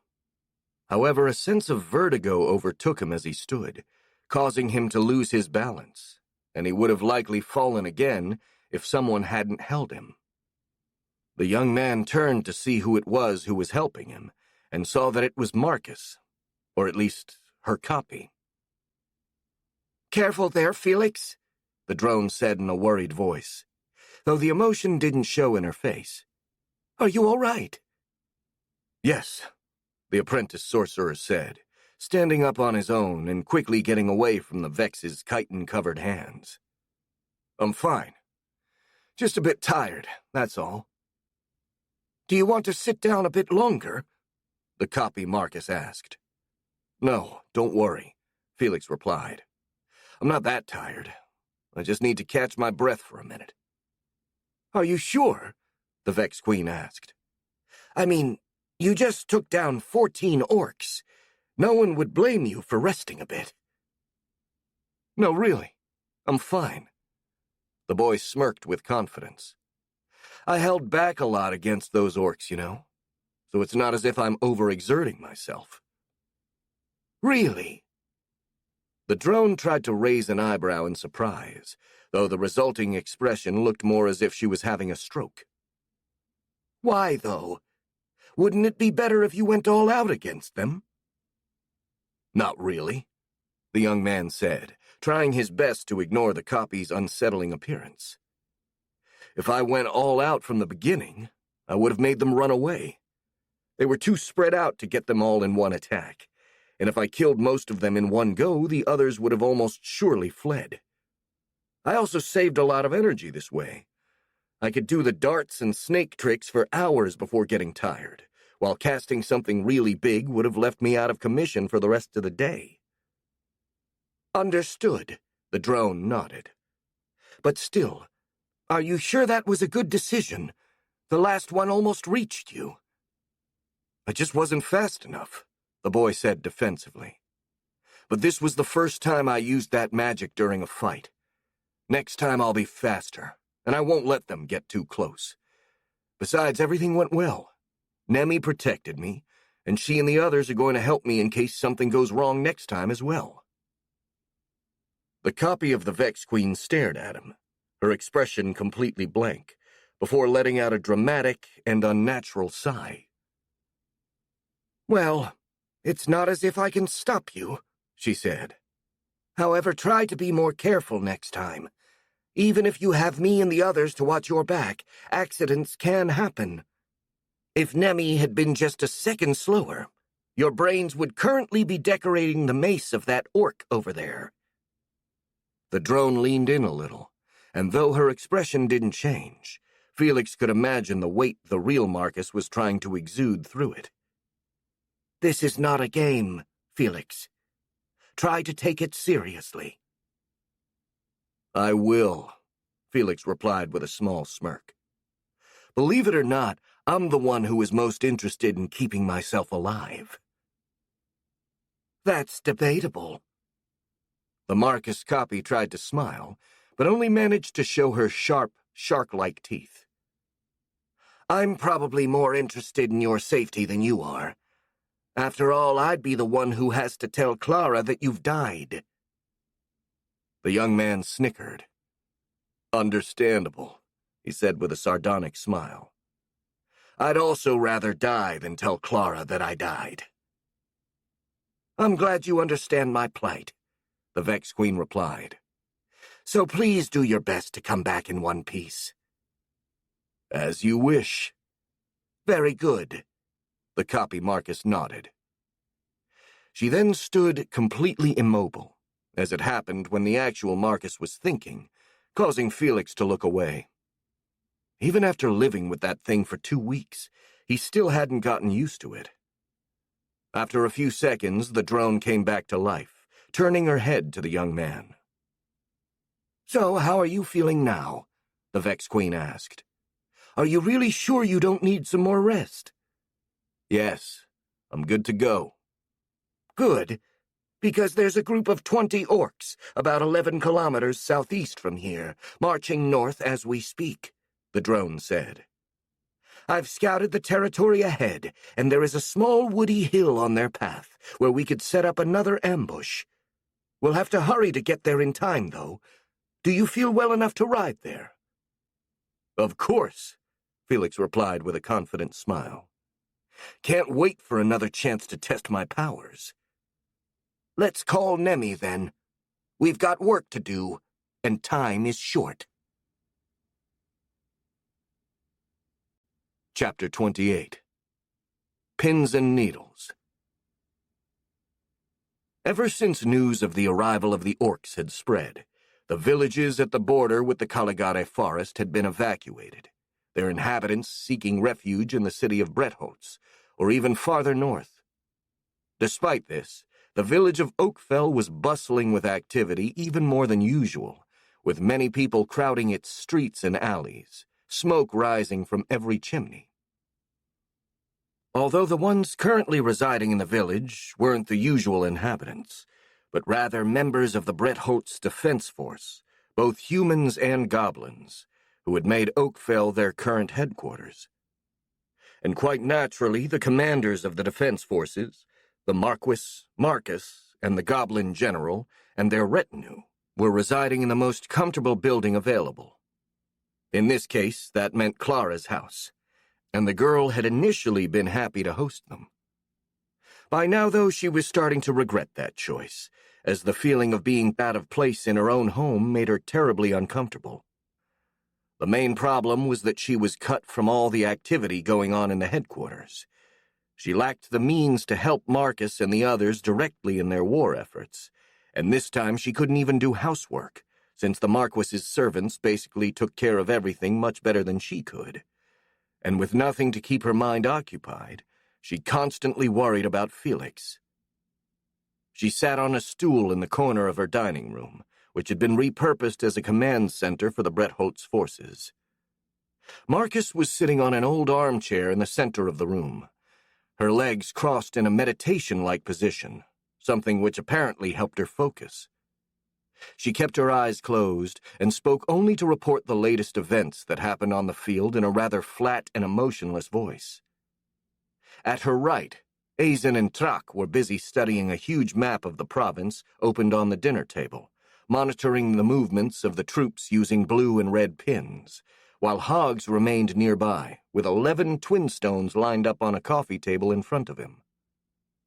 Not counting the guards and the servants who were silently standing at the corners of the room in case they were needed, a definition which could easily include Clara. These 4 were the ones currently commanding the entirety of the counter-raiding operation. Only 4 people, which seemed an awfully insufficient number, and yet it also seemed as if they were more than enough. Hoggs wasn't really a surprise, since Clara knew he was a stellar telemancer, but it was still impressive to witness him at work. He basically did the work of an entire telemancy team by himself, communicating with all of the other telemancers on the field with ease. Trak and Aizen worked together, using the goblins' tactical skills and the Marquis's knowledge of the territory to predict the movements of the enemy troops and organize the deployment of their own defense team to ambush the enemy. However, none of them were as impressive as Marcus. The Vex Queen acted as a surveillance network, guide, and tactical advisor on a regional scale, and she did it in real time and with casual ease. Watching over basically all of the southern border of the province and guiding the teams using her flying drones while simultaneously relaying all pertinent information to Trak and Aizen. The level of concentration the Vex Queen was displaying was utterly inhuman, and even after 3 hours, she showed no sign of fatigue. Thanks to her contribution, the Bretholz forces moved with uncanny flawlessness, ambushing the orcs at the perfect time and place, and as a result, there had yet to be a single casualty among the defenders, while many orc warbands had already been destroyed. Despite this, Clara couldn't help but feel anxious for Felix, and she eagerly awaited news about him. Half an hour before, the Vex Queen had said that Team 4, the team the young man was part of, was moving to a farm to ambush an incoming group of orcs. After that, she hadn't added anything about it, and Clara was starting to feel really on edge. Team 3 have eliminated their target with no casualties, Marcus announced, making Clara flinch in surprise. There is an orc group approaching them from southwest, following a small brook. Tell them to follow my flyer drone. It'll guide them to a small gorge where they can take the orcs by surprise." Hoggs immediately took out a twin stone and started calling his colleague on the third team, while Trak and Azen removed a red pin from the map and moved a blue pin to another position. Clara took a deep breath, her adrenaline levels refusing to go down. She really wished Marcus would say something about Team 4 already, if anything, just to free her from this horrible sense of anticipation. Then, not even a minute later, the girl's wish was granted. The Vex Queen shook her head and opened her eyes, seemingly exiting from her trance-like state, and a smile appeared on her face as she turned to Clara. "Good news, Clara," she said in a cheerful tone, which contrasted with her previous emotionless one. "Team 4 eliminated their target with no casualties." Clara got up from her stool, relief and worry going to her head like a heat wave. "And Felix is unharmed?" she asked. "He's fine," the Vex Queen confirmed. "He's the one who took down the most orcs. All of them but one, to be exact." "Ah," Clara said, quite surprised, and then she grimaced a little as she added, "I see. That's good for him, I guess." "You don't seem very happy about it," the Vex Queen said, raising an eyebrow. "No, of course I'm happy," she replied, "but, well, I'm just a tad worried that this success may go to Felix's head and make him act recklessly." "Don't worry. I'll be sure to keep his ego in check," Marcus said with a smile. "That's why I sent my copy drone with him, after all, so that I could keep an eye on him." "Thanks, Marcus," Clara said, feeling a little better. "Sorry to interrupt you," Trak chimed in, "but could I ask what Team 4 is going to do now?" "Sure," Marcus said, closing her eyes once again. "I'm leading them southeast to ambush another group of orcs, the one headed for Woodcutter's Rest. I'll make them hide in a small wooded hill from which they can ambush them." "Excellent." The goblin nodded and removed a red pin from the map, moving a blue pin slightly to the south. "Any sign of the orc army yet?" the Marquis asked. "Not yet," Marcus replied, going back to the dispassionate tone she'd used before. "Weird," the nobleman muttered, stroking his chin in a thoughtful manner. "They should have made their appearance by now. What are they waiting for?" "I'm not sure," the goblin general said, narrowing his eyes while looking at the red pins on the map. "But I agree with you. If these raids were intended for blinding us to the movements of their main army, as we had initially assumed, then they have been going for too long." "Do you think these raids are not just intended to cover for their army?" Azen asked. "Maybe," Trak replied. "I still don't have enough information to really make a guess." He pointed at the map. "Which is why I've been analyzing the movements of the orc raiders currently in the region. If I could find a pattern, I may be able to deduce what their objective is." He paused for a moment, tilting his head back and forth. "However, so far the only pattern I'm able to find is a complete lack of one." His tone turned more thoughtful. "Though that does actually tell us something about the enemy's plans." "How so?" the Marquis asked, raising an eyebrow in puzzlement. "Because it means what really matters for their plans is the raiders' presence in this region, regardless of what they achieve. Which in turn means they're not a cover, but rather a distraction," the goblin said with a smirk. "Of course, that's assuming there isn't a pattern so subtle that even I can't find it, but I think that's unlikely. Even if the enemy commanders were capable of devising such a maneuver, the orcs couldn't possibly be able to perform it." "A distraction, you say?" the nobleman muttered. "But what would they want to distract us from?" "I don't know," the goblin replied, grimacing a little. And that is what I'm worried about. Excuse me, Marcus suddenly said, interrupting the conversation between the Marquis and the General. Does anyone know what a humanoid creature with dark skin and multiple limbs might be? Because there is one east of here and it's heading this way. Everyone turned to the Vex Queen. I can think of a couple creatures that might fit that description, Clara said hesitantly. Could you be a bit more specific? Well, the way it looks kind of reminds me of a spider, Marcus replied, and then frowned and added, also, it's sneaky. Really sneaky. How can you tell that it's sneaky? The girl asked. Because I lost sight of it even though I was following it with one of my flyers, the Vex Queen said, sounding both annoyed and impressed. That thing just entered some bushes and disappeared. I don't know how it did it, but I can't find it anymore. I'm going to send other flyers to search for it. Whatever that creature is, it's probably dangerous. Oh, if he is who I think he is, then he's definitely dangerous, Truck said with a smirk. But you shouldn't worry about him. Why not? Because going by your description, he's probably Adag, one of my scouts. That thing is a goblin? The Vex Queen asked. It looked nothing like you. Adag belongs to a rare breed, the Goblin General replied. His specific evolution requires surviving an encounter with a Deathstalker, which limits the number of goblins which can undergo it. Are you really sure that's one of your scouts, though? The Marquis asked. I mean, Marcus's description was rather vague, so it could be a random beast coming from the Caligade forest.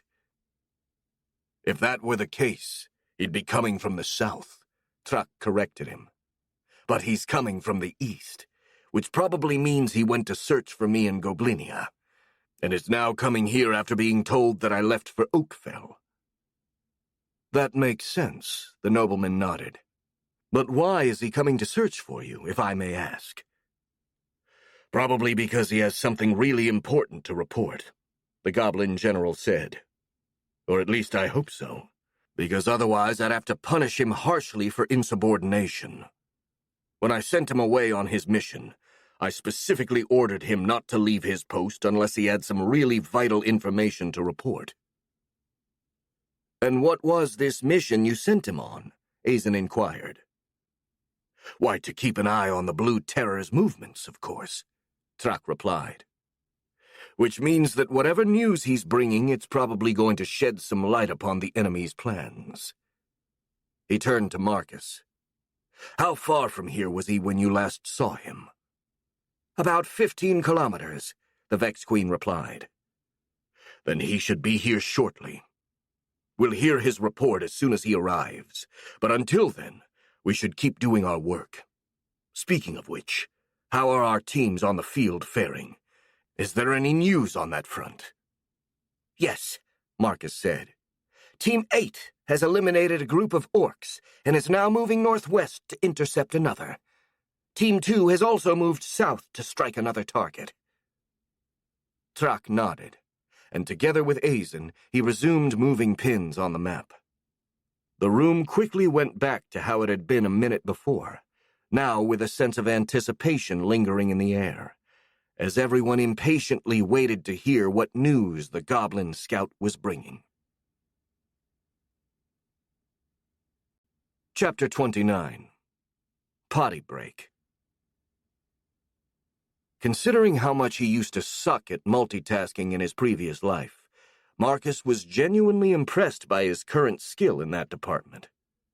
Right now, he was simultaneously watching over an entire region, leading a dozen kill teams to their targets, having a conversation with Felix with his proxy body, and even keeping his drone army on standby, all while sitting on a sofa and waiting together with the Marquis to see what Truck's scout had to say.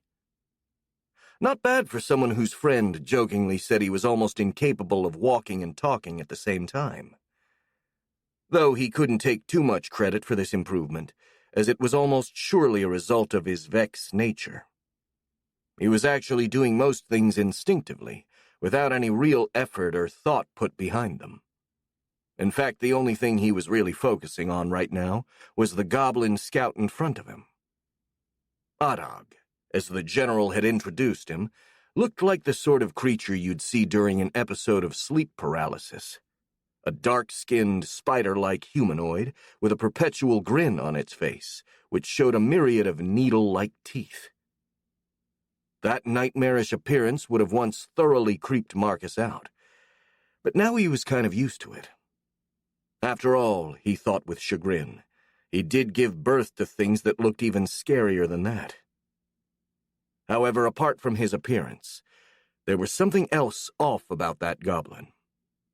For some reason, Adag's presence felt incredibly feeble to the Vex Queen's telepathic senses, to the point that even focusing as hard as he couldn't feel anything more than the faintest echoes of dull emotions coming from the scout. This was an impressive achievement indeed, as not even Hoggs was capable of shielding his mind to that extent. Because of this, he had no inkling about what kind of news Adag was bringing, so he waited in anticipation like everyone else. Trak and the Marquis were standing in front of the spider goblin beside Marcus, while the other people in the room gave them space. "So," the goblin general said with a sardonic smile, "let's hear what news you bring, Adag. And speak freely." He gestured toward the other people in the room. "We are all allies here, so we shouldn't hide anything from each other." Marcus couldn't be completely sure, but he thought he perceived a sarcastic note in the last phrase. "I have much to report," Adag said, his confident grin unchanging. "I have discovered many things about the Blue Terror, his plans and his forces. So if I tell you everything, it might take a while. Do you want to hear the full tale, or just a brief summary?" "Let's go with the full report," Trak said, waving his hand. "Having a bit of context never hurts." The spider goblin nodded.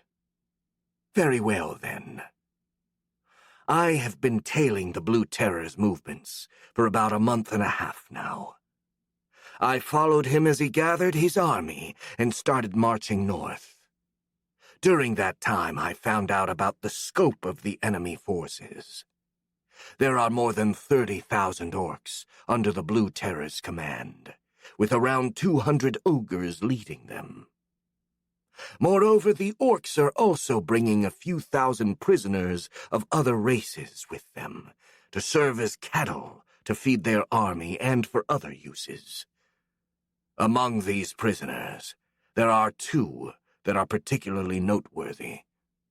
They are Anaxi, also known as the Pale Matriarch, the Arachne who used to rule over the Runtul, and Turemalak, also known as the Crimson Devil, the Piraka Emperor. Marcus raised an eyebrow at the word Arachne. He recognized it, as it sounded the same as it did in his old world's language. I doubt anyone here knows Ovid, though, he thought. So where did that Greek name come from? He was about to ask about it, but Adag had resumed talking, so he decided his question could wait. About 2 weeks ago, the Pale Matriarch sent me a message tied to an arrow, in which she proposed an alliance against the Blue Terror in exchange for her freedom. The Spider Goblin explained. I decided to answer her call, sneaking into the camp in order to talk with her directly. He stopped talking for a moment, seemingly waiting to see how Trak would react. But the Goblin General just smiled slightly and shrugged. Well, that was your call to make, he said. So what happened then? I assume it wasn't a trap, since you're alive and well. Did you free her? No. It was too risky, and in her state, she wouldn't have gone far anyway. The Blue Terror tore off half of her legs, in order to prevent her from escaping. And he keeps doing that regularly to prevent her legs from growing back. His smirk grew wider. Luckily for us, that made her really hate him, so she agreed to give me information about him in exchange for nothing but a vague promise to free her after the Blue Terror is defeated. He looked at both Trak and Azen. Of course, since I'm just a subordinate, it's up to you to decide what to do. If you made a promise, then you should try to keep it, the Marquis said in a severe tone. This is how we do things in a civilized and honorable society. Quite so, the general agreed, though once again Marcus picked up a hint of irony in his words. It's always better to try and keep your word if possible. Anyway, what information did she pass to you? She told me a lot of things, Arag replied. She and Turemalak are usually kept chained near the Blue Terror, so she could overhear most of what the Oni discussed with his subordinates. However, I can't be sure that everything she said is true, so do try to take it with a grain of salt. We'll do that, Trak assured him. Now tell me what she said. Very well. The first thing she told me was that she, the Crimson Devil, and even the Blue Terror, used to be humans from another world who have died and were reincarnated in their current bodies with their memories intact. She said she was just an ordinary girl, but she suspects the Oni was some kind of soldier. Marcus almost jumped off the sofa in surprise at that revelation, and it was with extreme difficulty that he managed to restrain himself, though he still couldn't hide the shock from showing on his face. Luckily, he wasn't the only one who looked absolutely stupefied, so his reaction went unnoticed, except for Clara, who exchanged a long stare with him. The only one who didn't seem overly surprised was Trak, who just nodded calmly. That actually makes sense. The Blue Terror showed a knowledge of warfare that far surpasses what orcs are capable of, and I often wondered where he learned it, since there was no one who could have possibly taught him. That's not all, though, Arag continued. She also told me that all three of them also possess special powers. The Piraka has some kind of divinatory power, which lets him know the odds of future events happening, though it's not completely reliable, and it also takes a toll on him, so he can't use that power too often. His grin turned larger. When I left the camp, he was more dead than alive, because the orcs had forced him to make 3 predictions in a row, and Anaxi told me she doesn't think he'll be able to use his power anytime soon. Thank goodness for that, Marcus muttered. I can't imagine being able to fight an opponent that can see the future. Trak overheard him and turned to the Vex Queen with a reassuring smile. It would have indeed been rather difficult, the Goblin General said. But if what Arag said is accurate, we may already have been. Anyway, I agree with you. It's a good thing we don't have to face that particular problem right now. He turned back to Arag. Please, continue. Very well, General, the Spider Goblin replied. Anaxi also said the Oni seems to be able to absorb not only the aura, but also the memories of the creatures he eats alive. However, she is not completely sure about this, as the Blue Terror never actually explained his ability out loud. She just guessed this was his ability from observing him. He paused for a moment, giving time for everyone to think about the implications of that. And then, as no one was asking questions, he continued. Finally, The Arachne herself claims that she has the ability to communicate with and control spiders. It was this ability that allowed her to find me, even though I'm not, technically speaking, a spider. Anyway, the Oni doesn't let her use this ability currently, as he doesn't like the idea of her having troops that are faithful to her. Instead, he uses her to turn wild animals into Rantul hybrids, which are much more filling as food for the orcs. Wait a moment. The Marquis interrupted him. Since the Arachne's powers seem to work on you, how do we know that you're not being controlled by her? An excellent question, my lord, Truck said approvingly. So, Arag, do you have anything to say about that? She claimed that she needed to physically touch a spider in order to control it, so I made sure to stay out of reach. The scout replied in an imperturbable voice. But if you're not convinced, feel free to let one of your sorcerers inspect me. That would be prudent, the general said, and we'll do that as soon as you finish your report. Now, is there anything else you discovered? Yes. Anaxi told me about the Blue Terror's current plans and how he came to make them. The Oni learned that we were expecting him during his attacks against the outpost in the Ashwood Hills, when he ate a human and absorbed his memories. Then he consulted the Piraka Emperor, making him run 3 predictions about the future of his campaign. As I said, the Piraka almost died in the process, but the Blue Terror learned enough to change his plans. Arag nodded slightly toward Truck. Initially, as you predicted, he had planned to just invade Bretholtz, hoping to take us by surprise. But the first prediction revealed to him that he only had a 12% chance of victory that way. Then he asked about the odds of defeating the troops in Bretholtz if he had conquered a major human city beforehand, which was about 70%. And finally he asked about the odds of him being able to conquer a city if he kept us occupied with raids while his forces moved to attack Grimdale, which raised the odds to around 90%. A heavy weight filled the room. And so he made a new strategy around these predictions, and intends to keep our forces occupied with these raids, while the Orc army is moving to Grimdale. Everyone remained silent, too surprised to speak up.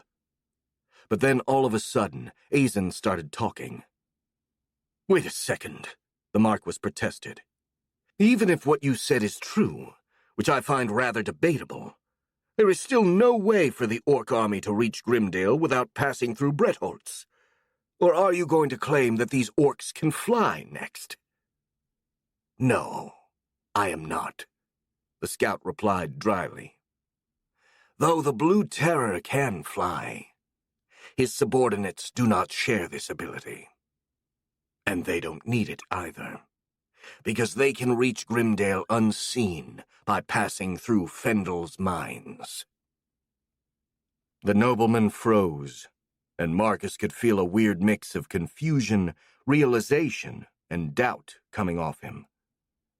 Judging by those emotions, he seemed to know what Arag was talking about, and had become worried because of it, like someone remembering they'd left the stove on after departing for a long trip. The name Fendel's Mines didn't tell anything to the Vex Queen, though, and he wondered what kind of place it was. He was about to ask, but the Goblin General preceded him. Fendel's Mines, the Goblin mumbled. I've never heard about such a place before. Do you know about it, my lord? Yes, Azen replied, sounding a bit lost in his thoughts. They are an ancient mining complex located in the Caligare Forest, south of Hunter's Den. It was once one of the biggest mines in the Empire, but it was abandoned during the Zaru invasion. Interesting, the general said. "And to your knowledge, do those mines offer a way to reach Grimdale?" "Well, they did once," the Marquis replied hesitantly. "There should still be a secondary entrance on the other side of the Ashen Mountains." He paused and then added with more confidence. "But all of the passages that connected the two sides have long since collapsed, so presently, the answer to your question is no. There is no way to reach Grimdale through the mines." "Are you sure?" Truck insisted. "Yes. I actually sent a few men to inspect the mines a couple of years ago. I hope to reopen them, since by all accounts they were far from exhausted when they were abandoned." He smirked. "Sadly, the cost of making them operational again was too high, so I had to give up. All of the worthwhile veins were far too deep, and most of the tunnels that led to them had collapsed, including the passage to Grimdale." As the Marquis finished speaking, he seemed a little calmer, though Marcus could still feel some doubt beneath that confident surface. However, just as the atmosphere in the room started to cool down, Hoggs jumped from his chair, sending off a veritable wave of uneasiness. "By the heavens!" the telemancer cried. "Jones!" The Marquis raised an eyebrow in surprise. "The telemancer we lost when the orcs attacked the Ashwood Hills outpost?" Azen asked. "What about him?" "He was part of the expedition sent to examine the mines," the old man replied. "The Oni must have learned about the mines from him. He spent weeks with the prospectors down in the mines, and he often joked about having got to know the mines better than his own home." His face grew pale. If the Oni did indeed absorb his memories, then he may have actually found a way to traverse the mines. "Correct," Arag said, his voice completely devoid of any particular emotion. "According to Anoxi, the Blue Terror spoke of a path that would lead to Grimdale. He said it was obstructed, but that it could be quickly made traversable again, which is why he's bringing a host of kobolds with him." "That makes sense," Truck said. "Kobolds are very skilled diggers and engineers. If there is anyone that can repair that tunnel, it's them." "Indeed. That seems to be their plan," the Spider Goblin replied. "That was all Anoxi told me. After that, I left her and I headed north to reach Bretholtz before the Orc army could. However," his voice took on an annoyed tone, "I had some trouble while passing through the Ashwood Hills. After the dragon died, a number of other creatures moved in, and they made crossing their territory extremely dangerous." He shook his head in disgust. "I had to spend 3 days running away from a particularly stubborn pack of night wolves, and after that I finally managed to reach Goblinia, and then came here after learning that Truck had left." With Arag's report finished, a deafening silence filled the air, as everyone was busy processing the information. Marcus, however, had been particularly shaken by one specific piece of news.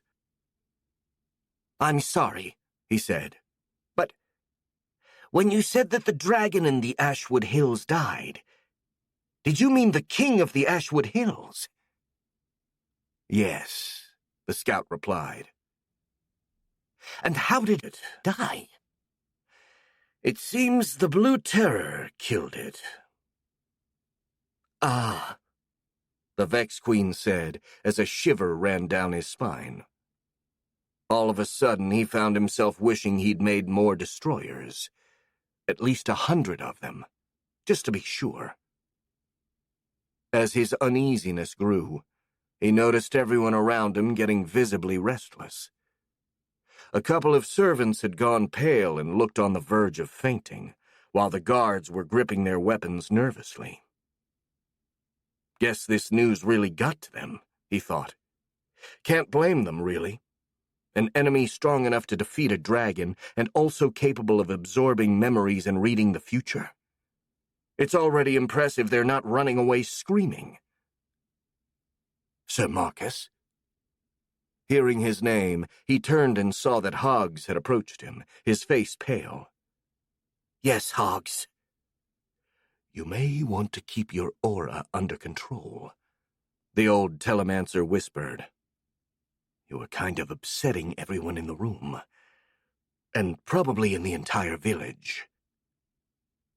The Vex Queen blinked in surprise and realized that he'd dropped his focus after hearing about the dragon, letting his thoughts and aura go unbridled.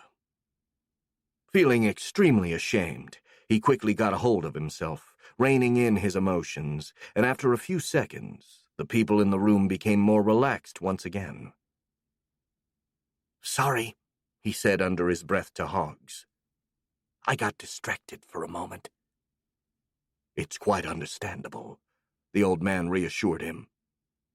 Besides, you've done really good so far. You managed to restrain your aura to tolerable levels for days, so I'd say a few hiccups here and there are perfectly acceptable. Thank you, Marcus nodded. So do you think I'd be able to visit a city now?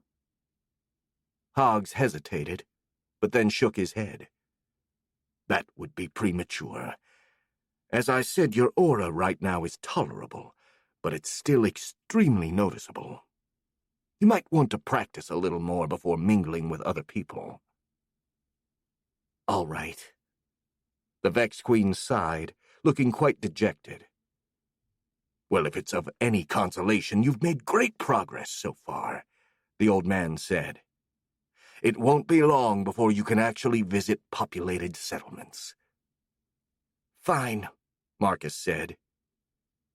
Hoggs seemed about to add something else, but then Truck, who had been speaking with the Marquis, turned toward the room and started addressing everyone. Our course of action is clear, he announced. We first have to confirm the news we've just received. Until then, making any drastic decisions would be premature. He turned to the Marquis. My lord, could you send a scouting party to inspect Fendel's mines? If what Arag said is true, the Orc army should still be there, or at least it should have left traces of its passage. I'll do that immediately, the nobleman replied, turning to a guard to give the orders. Excellent, the goblin nodded. Then we ought to warn Grimdale of the possible danger. We should tell them to prepare for the possibility of an invasion. He paused and turned to Hoggs. By the way, have you already contacted Captain Harp? Yes, the telemancer confirmed. We called him as soon as the orcs were sighted, and he promised that he'd be here in a week at most, which means he should be here by tomorrow. Then call him and tell him to stay in Grimdale, Truck said. We have enough military might in Bretholtz to hold our own for a while Grimdale is completely unprepared for an attack. He's more useful there. The general kept speaking, giving orders left and right, and the Marquis followed suit, confirming the goblin's instructions and giving some of his own. The atmosphere in the room changed as the worry and fear dissipated while the people focused on their jobs. Marcus actually noticed it, and he felt somewhat impressed at the skill displayed both by the human and the goblin. He'd served under a few different bosses in his previous life, but having such capable leaders was something that happened rarely. On that side of things, he felt confident that Trak and Azen could come up with a good plan to fight the orcs. However, there was a small detail that kept bugging him, and he decided that he needed some advice on how to face it. Luckily, the one person he could speak about it with was in the room with him. The only thing he needed was some privacy to make sure he wasn't overheard. He got up from his sofa and called Cooper, who trotted over to his side. "Well, excuse me for a moment, gentlemen, but I really need to go to the bathroom," he announced. "Would you show me the way, Clara?" He tried to give a peculiar inflection to that question, to stress that he really wanted her to come with him. Thankfully, she seemed to understand immediately. "Sure," the girl replied, getting up from her seat as well. "Come with me." Together, the two walked out of the room, leaving some of the men in there wondering, not for the first time, why women had this inexplicable urge to go to the bathroom in groups. Clara led Marcus to the first floor to a secondary bathroom right next to the bedrooms. It was really cramped, with just a wooden toilet and a sink, but it was far enough from the dining room that no one would hear them talking after they closed the door. For added security, Marcus left Cooper outside the door to make sure no one would eavesdrop on them. "I take it you want to talk about what that creepy goblin said about the reincarnated people, right?" Clara asked. "Yes. It's just... Well, it was a surprise for sure, and I don't know what to make of it. And I don't know what to do about it either. Do I tell the Marquis and the others that I've been reincarnated from another world as well?" The girl studied him for a moment before shaking her head. "I don't think that would be prudent," she said. "There are always some idiots who get prejudiced toward people who share similarities with their enemies." She smirked sadly. Even Felix had some problems in the past because of his Jinni ancestry. So no, I don't think you should tell them, at least for now. "But what if I cause some kind of trouble by withholding that information?" the Vex Queen protested.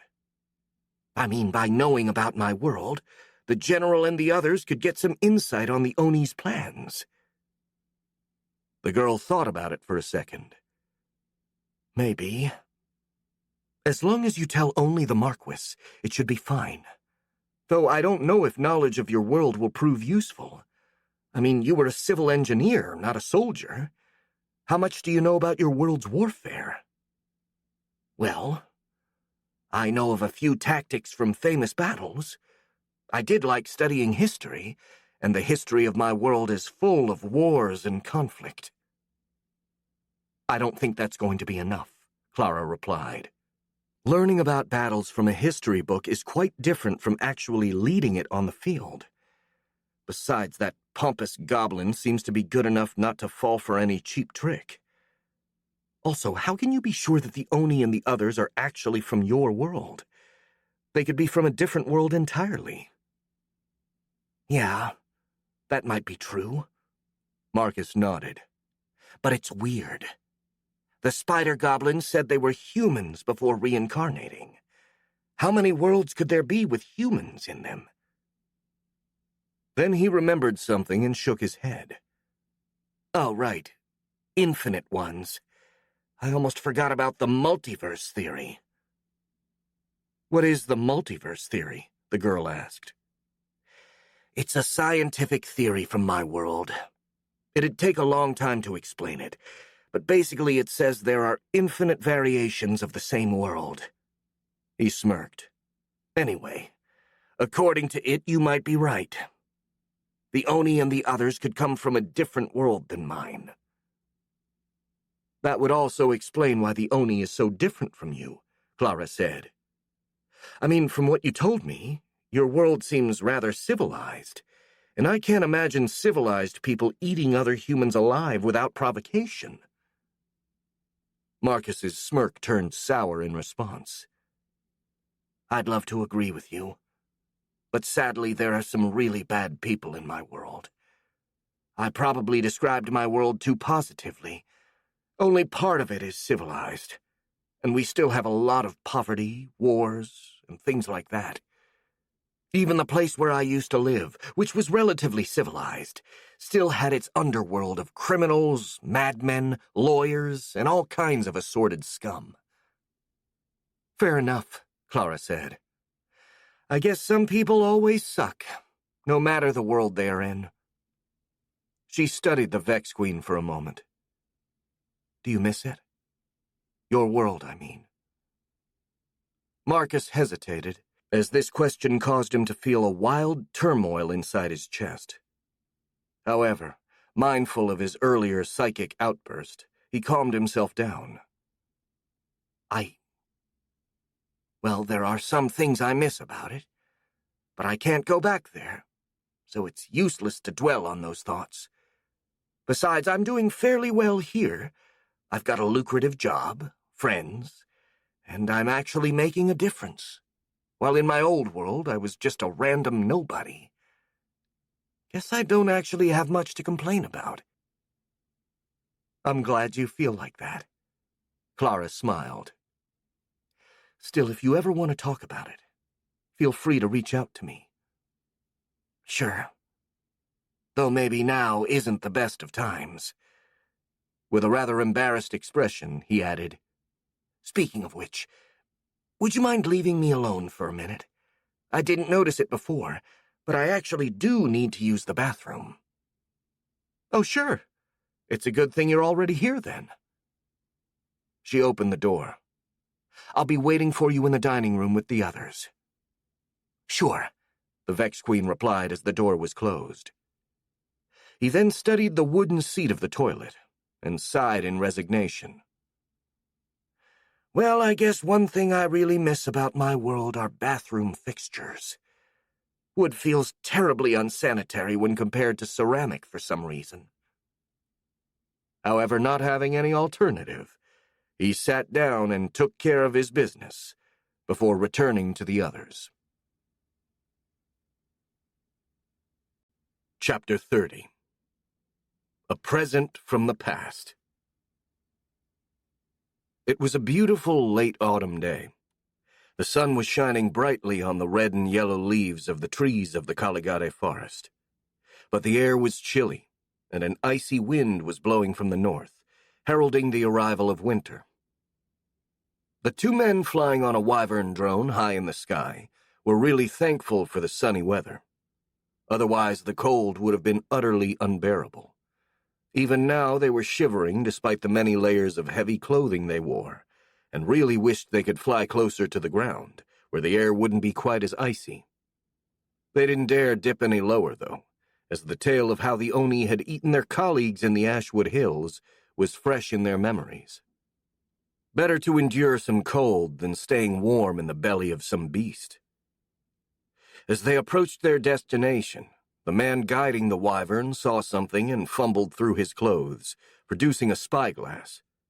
After taking a look through it, he passed it to the one behind him, pointing at the spot he'd just examined. The man also took a close look through the spyglass and saw a crowd of hulking greenish figures moving through a clearing. Orcs. Hundreds of them. The telemancer inspected the woods below more carefully, spotting similar groups crossing the forest. They were mostly hidden by the trees, but there had to be thousands of orcs, all heading toward a specific location at the foot of the Ashen Mountains. With a grim expression, which was hidden by a scarf rolled around it, the man passed the spyglass back to the one in front and took a twin stone out of his pocket, preparing to report to the Marquis that the orcs were indeed heading to Fendel's mines. Back in Clara's house, everyone's attention was locked on Hogs. He'd received a call from the scouts that Azen had sent to Fendel's mines. The telemancer silently communicated with his colleague and then raised his head. "It seems to be as Arag told us, my lord," he said to the Marquis. "They have spotted several thousand orcs heading toward Fendel's mines. They also ask for further instructions. Do they have to keep flying till they arrive over the entrance of the mines, or do they head back?" The nobleman hesitated and sought Trak's input. The goblin general shook his head. "It'd be prudent to have them come back," he said. "They already confirmed the orc presence at Fendel's mines, and the risk of the Blue Terror capturing them and absorbing their memories is far too great." "Very well," Azen nodded. "Tell them to come back, Hogs." "Yes, my lord," the old man replied, and once again focused on the twin stone. Marcus raised an eyebrow at that exchange. In his opinion, the Marquis seemed a bit too reliant on the goblin's advice as of late, to the point that it felt rather suspicious. He thought about voicing his concerns, but ultimately thought better of it.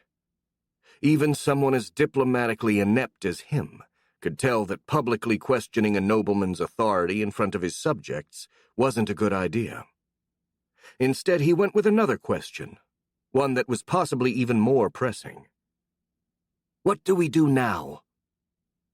This time, Azen put on a stern face and replied without hesitation.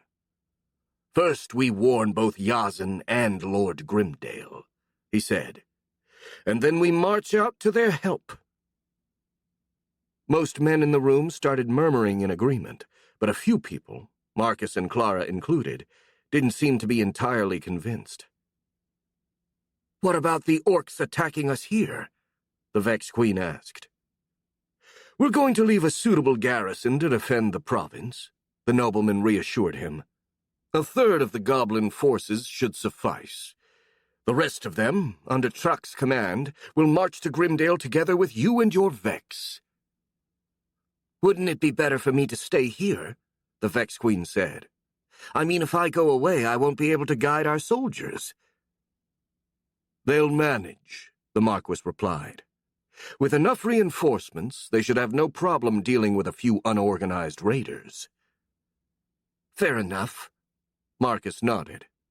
"But if we leave that many people behind, will we be able to actually take on the orcs?" That question caused the Marquis to give him a weird look, as if he were trying to understand whether he was joking or not, while Truck outright started chuckling. "Sir Marcus, you have 50,000 Vex warriors under your command," the goblin said, openly amused. "Not only is that almost twice the enemy's numbers, but if they are anything like the ones that fought us during the siege of Bretholz, then they are even more than the orcs, pound for pound." Marcus considered that information for a few seconds before shaking his head. "It'd be nice if it was like that," he said. "But the orcs have the Oni leading them, and anyone capable of killing a dragon is not someone I'd wish to face in battle." "Yes, the Blue Terror himself is indeed a terrifying enemy." Truck nodded in agreement. "And it's a good thing you're not underestimating him. Still, no matter how strong, he's just one single enemy. He can't be everywhere at the same time, and as I said, I believe your troops to be superior to his." He smirked and turned to Azen. "Besides, we are not going to fight the orcs alone. Is that right, my lord?" "You're right," the Marquis replied. "Yazen and his royal knights are already in Grimdale, and they have already been alerted to the possible threat of the ogres. And then there is a rather large garrison stationed at the city of Treval, not to mention any militia that Duke Grimdale might raise for this emergency. In total, I think there should be at least 3,000 men currently in Grimdale, most of which should be veterans and professional soldiers." His tone turned somber. "However, while they are going to be a great boon to our forces, they can't hold back the orcs on their own." "That's all the more reason to hurry, then, isn't it?" Marcus asked, feeling a bit reassured knowing that Yazen would be there. "Indeed," Azen said. "I've ordered my men to make preparations for our departure 2 hours ago, and Trak did the same for his goblins. We should be on the road in about an hour. If your Vex are also ready, of course." "My drones don't need to prepare," Marcus replied, a bit smugly. "They could depart at this very moment if needed." Then he realized Azen had included himself in the list of those who were departing. "Wait, you're coming too?" "Yes, mostly for diplomatic reasons." He made a contrite expression. "No offense, but some of the more impressionable Grimdale residents could be a little spooked by your Vex and Truck's goblins. My presence should prevent any misunderstanding from slowing us down." "Fair enough," the Vex Queen said, thinking that yes, an army of monsters marching through your courtyard would make anyone a tiny bit anxious. With that said, we should really start packing up, Azen said. We've got a lot of road ahead of us, and precious little time. After that, everyone walked out of the dining room to make their own preparations. Marcus was no different, and he headed to the room he and Clara shared, an accommodation made because of the lack of space and the fact that they were technically both females, to pack his own belongings. Clara also followed him, remaining rather pensive. Let's see. A change of undergarment is absolutely needed, the Vex Queen muttered to himself. Probably 2 or 3 if we're going to be on the road for a while. Then my toothbrush, a comb, another set of clothes, and that's probably going to be it. You should also take a nightgown with you, Clara chimed in from behind him. I don't really like nightgowns, the Vex Queen replied. I'd rather sleep like I always do. In your underwear, the girl said matter-of-factly, and Marcus nodded. She then added in a sarcastic tone, Well, you're free to do as you like. Personally, I'd rather not be half-naked in the middle of an army camp where dozens of people could see me. For the briefest of moments, the Vex Queen was about to reply, Who'd care about seeing a half-naked dude? Before the awareness of his current appearance kicked in, causing him to grimace. He definitely didn't want to be eyed by anyone. You're right, he said, but I don't have a nightgown with me right now. I have some old ones from when I was a child, Clara reassured him. There should be at least one that fits you. Thanks, Marcus said with a grateful nod. As they were packing up, the Vex Queen picked up a hint of worry coming from the girl, and he felt pretty sure that she was thinking about Felix. Marcus, Clara said all of a sudden, I've got a favor to ask you. Ask away, he replied. Could you ask Felix to accompany you in Grimdale as your bodyguard? Sure, I can do that, the Vex Queen replied, raising an eyebrow in surprise. But why would you want me to? In case you haven't paid attention, I'm about to head towards a massive army of orcs.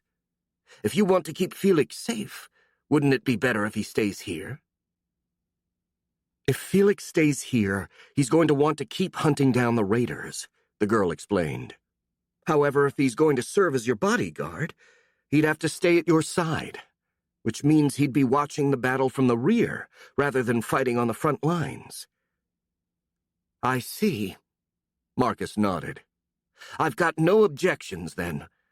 However, I can't force Felix to come if he wants to stay here. He will definitely come if you ask him, Clara said with a smirk. He's going to feel obligated to protect you. And me as well.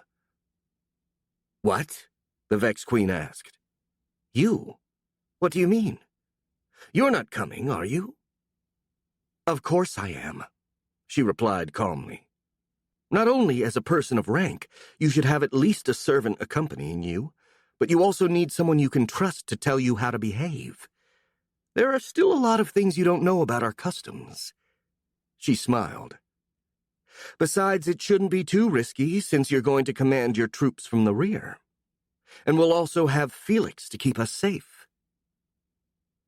Having no way to dispute these points, Marcus just gave up on it, especially because he would like to be accompanied by them. Fine. We should tell the Marquis about this, then. I'm not an expert on military matters, but I believe we should at least inform him that we're going to bring Felix with us. That would be sensible, Clara agreed. By the way, you haven't told him about you coming from a different world yet, have you? No. The Vex Queen shook his head. I didn't have the time. Then we can do that, too, the girl said. There is no telling if we'll have another occasion to do it later on. Yeah, you're right, Marcus said hesitantly. Despite his dislike for keeping secrets, For some reason, he felt sort of reluctant to talk about his past. However, as his knowledge of his previous world could potentially prove useful and save lives, he had no excuse for keeping it from Azen. He sighed and tried to mentally prepare on how to deliver that news to the nobleman. "I'll go inform him right now," he said. "Excellent." Clara nodded. "I'll wait for you here, then. And I'll prepare both of our luggages."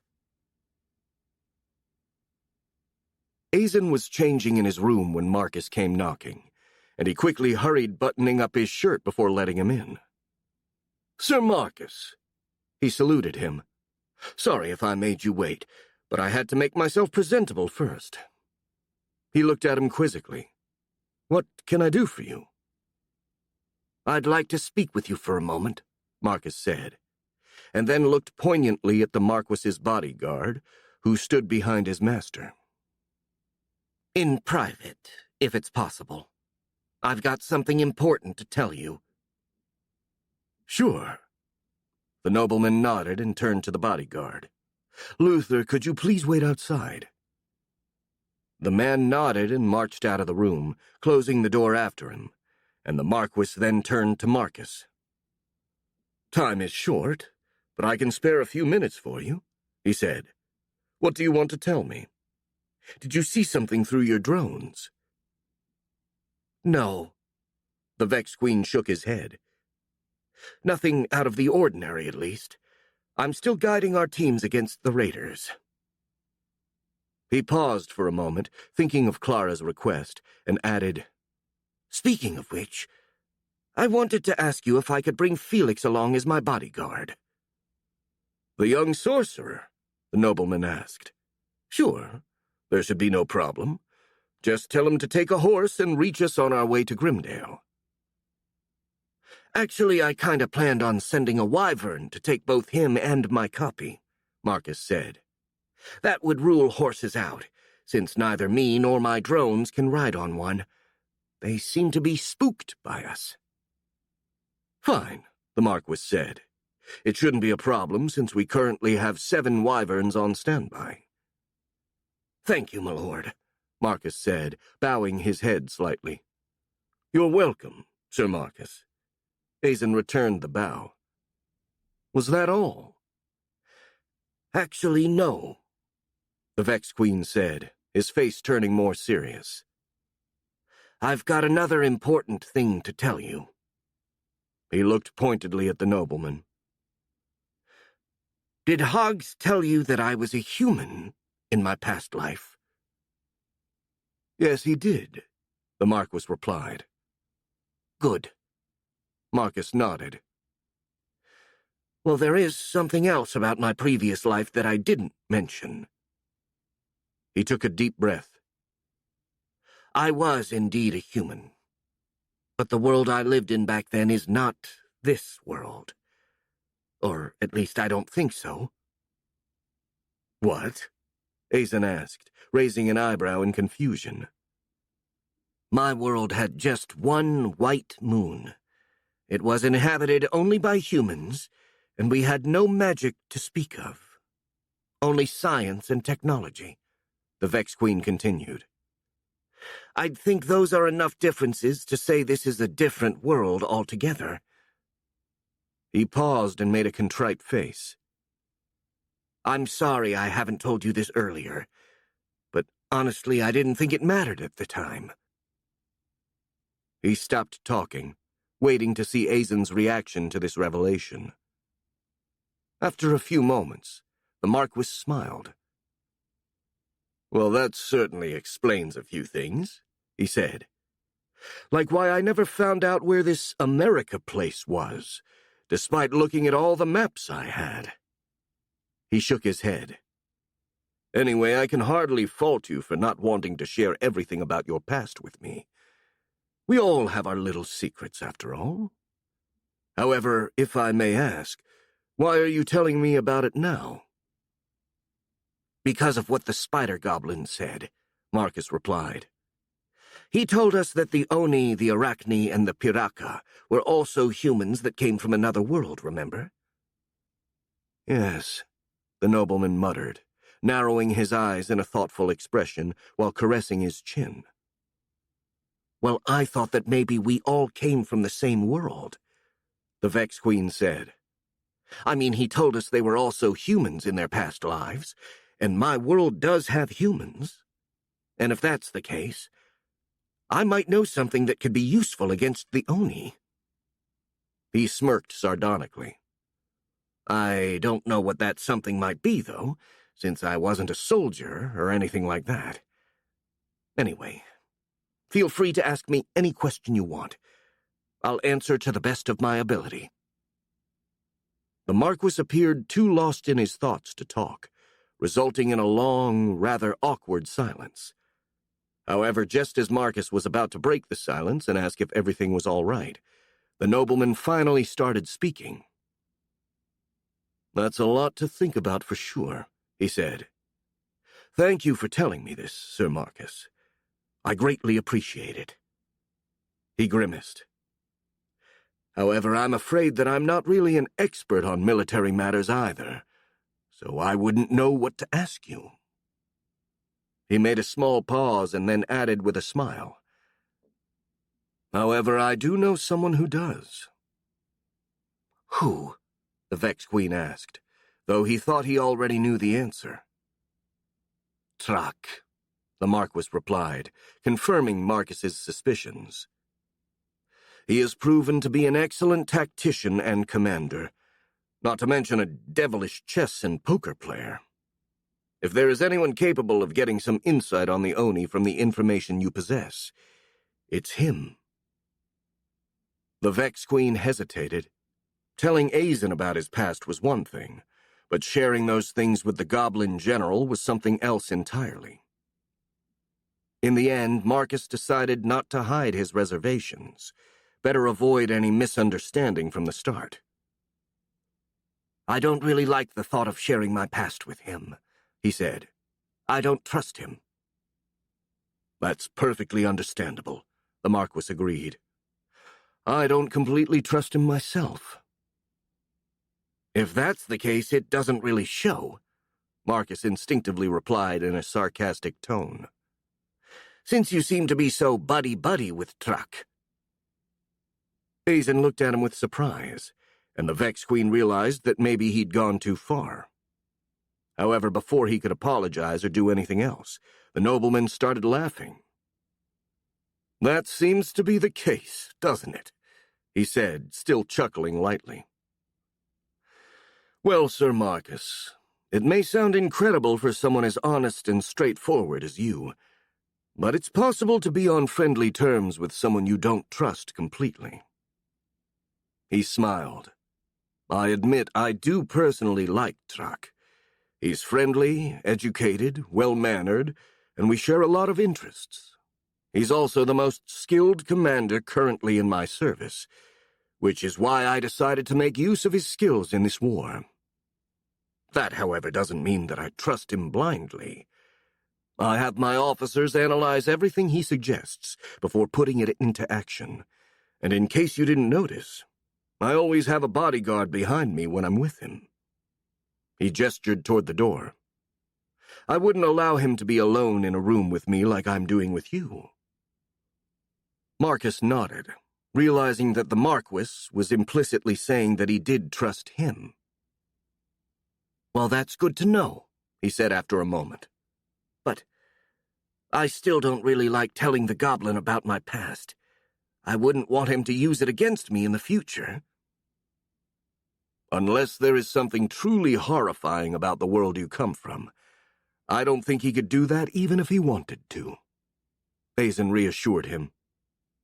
And if I may be honest, having that information about your past become common knowledge may actually be for the best. How so?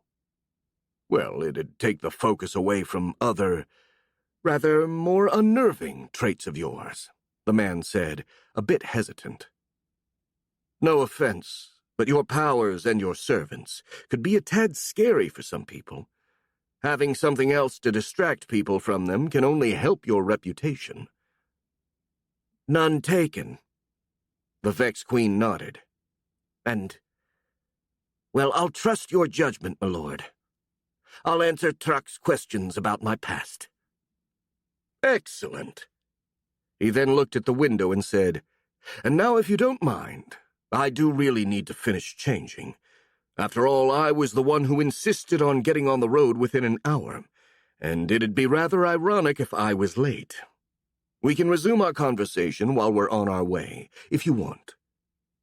Of course, Marcus said, bowing slightly, and after a respectful goodbye, left the Marquis to prepare for war. Chapter 31. Biting Conscience. For the first time since his rebirth, Blueskin was looking at civilization.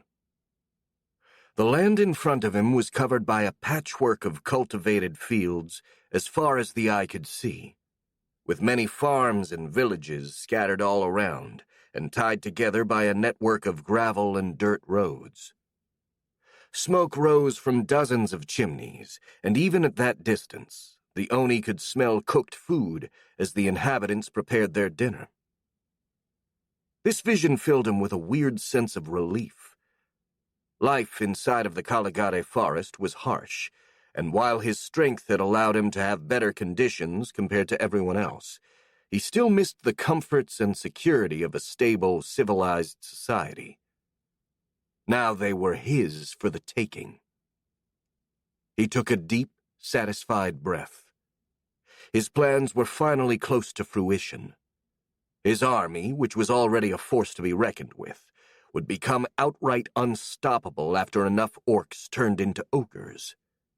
With such military might under his command, coupled with his enormous personal strength, Blueskin would have no problem conquering Merilon first, and then the rest of the Empire. And then he could even take the whole world if he felt like it, as no one would be able to stop him. He smiled, picturing all the things he could do after becoming the ruler of this world. But a sudden commotion distracted him from his daydreams of the future and dragged him back to the present. He turned to see a group of orcs arguing, screaming and beating each other, and his good mood dissipated, turning into an exasperated and quite murderous irritation. Of course, there always had to be at least one problem, even for a main character like himself. With an exasperated sigh, he walked up to the brawling orcs and casually smashed the nearest one into the ground with a single punch, before even saying anything. As he'd long since learned, a show of strength was the best way to get his subjects' attention, and it worked perfectly even now. All of the orcs stopped arguing and stared at him in silence. Satisfied by the atmosphere of terror he managed to create, Blueskin started speaking. "What's going on here?" he asked sarcastically. "I hope you have a good reason for making all of this ruckus." The orcs hesitated, with no one daring to talk for fear of becoming the target of their leader's irritation, and this silence only further irritated the Oni. "I'm not in the mood for waiting," he growled. "Either one of you starts speaking right now, or I'll have you all chopped into rations." The orcs exchanged a worried glance, and one of them spoke up. We were just getting our meat back from the Loud Snore group," he said. "They got more than us during distribution and didn't want to share it." "The meat was given to us directly, so it wasn't yours to begin with," another orc cried. "It was also not enough for us. We couldn't share it even if we wanted to." "We got half of what they gave you," the first orc replied angrily.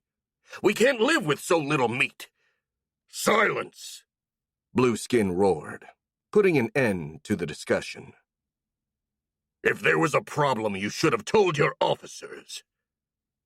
He looked around, failing to see the telltale appearance of an ogre or a bigger-than-average orc. "Where are they?" "In the mines," the first orc said. "They're still getting the rest of our units to cross." Of course they were. Blueskin thought bitterly. But for the moment he bottled up his irritation since he couldn't really vent it properly. "Just stay quiet and wait for them to get out of the mines, then," he said. "And if you cause any more ruckus, I'll turn you all into rations, for real." The orcs collectively nodded, and the Oni turned away, returning to his previous spot to look at the lands around him. However, his good mood had been completely ruined now that he'd been reminded of the current problems plaguing his army. The root of it all was the delay in crossing the mines.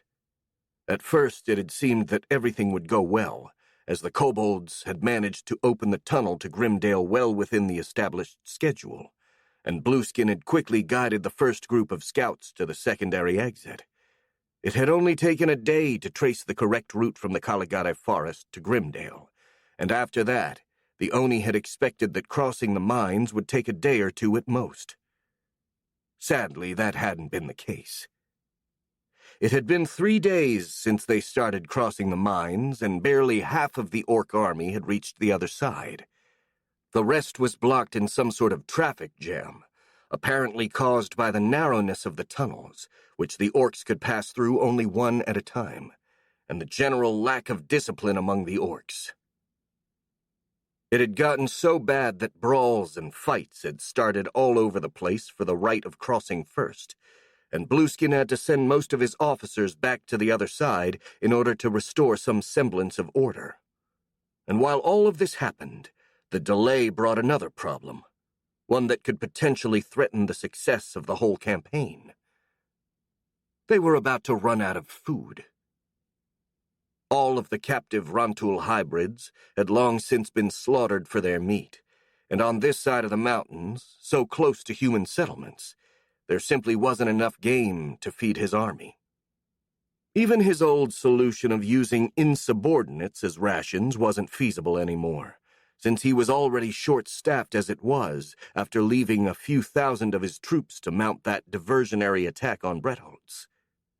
Because of this, they were left with barely enough food for today, even while having the rations, and by tomorrow, they wouldn't have anything to eat. This was a colossal problem, especially because it'd take at least another 2 days for the rest of the army to cross, and spending 2 days without food was utterly unthinkable for an orc. Even with himself trying to keep them under control with his enormous strength and charisma, the army would devolve into anarchy by tomorrow evening. It was imperative to find a solution, but he couldn't think of one. He just kept racking his brain, chewing on the problem with angry bitterness, until he noticed movement to his left. As he turned, he saw that Tiny Sneaky was standing right beside him. True to her name, the ogress had been incredibly sneaky, to the point that not even the Oni had noticed her. Nonetheless, he felt pleased to see her, as he really needed to blow off some steam. "Tiny, what a surprise. I didn't expect to see you so soon." He gestured for her to get closer with a lecherous smile. "Come here. We've got to make up for the time you spent away." "I would prefer not," the ogress replied coldly, making Blueskin frown angrily at the rejection. Before he could say anything, however, she added, "I can't afford to have babies right now. The territory around here is very open and populated, very different from the forest, and I can't explore it well if I'm not perfectly in control." The Oni felt rather disappointed, but decided to accept that excuse. After all, Tiny was his best scout, and he needed her skills, so his bodily needs would have to wait for now. "Fine," he said in a rather sulky tone. "Why have you come here, then?" "I've scouted out the nearby human villages," the ogress explained. "There are a lot of people there, but I saw no soldiers. They aren't expecting us at all." "That's good. Blueskin smiled again, feeling rather relieved. That means we still have time. If these idiots in the mines would hurry up, we could reach Treval without any resistance. He paused and then asked in a more serious tone. By the way, did you find any food sources while you were out there? Our supplies on this side of the mountains have just run out. I just told you, boss, Tiny replied with a predatory smile. What? The Oni said in a confused voice. No, you didn't. You just told me about the human villages. Exactly. It took a few seconds, but then Blueskin finally understood what Tiny meant. That's out of the question, he cried. We can't raid those villages. If we do so, the humans will know we're here. Not if we get them all, the Ogress insisted. If we kill or capture all of them, they won't be able to warn the others about us. Blueskin blinked in surprise, needing a moment to process what his underling had just told him. His first instinct was to tell her this wasn't feasible, but the more he thought about it, the more he realized that Tiny had a point. After all, he couldn't win without feeding his army, and humans were an ideal food for orcs. Not to mention these would be easy prey due to being unarmed civilians. If anything, this solution was so obvious, he wondered why he hadn't thought of it himself. In a quick and rather rare moment of introspection, the answer to this question actually came to him immediately. Due to his past life as a human, he still wasn't used to thinking of his past kin as prey. While he had no problem seeing them as subjects to be conquered or even slaves, he still couldn't bring himself to completely envision them as cattle to be slaughtered. For some reason, this realization made him rather uncomfortable, but he forced himself to suppress this sensation, deeming it illogical. After all, he wasn't human anymore, so why would the fate of a few members of a different species matter to him? Besides, he really needed to find a suitable food source soon, otherwise his plan would likely fail.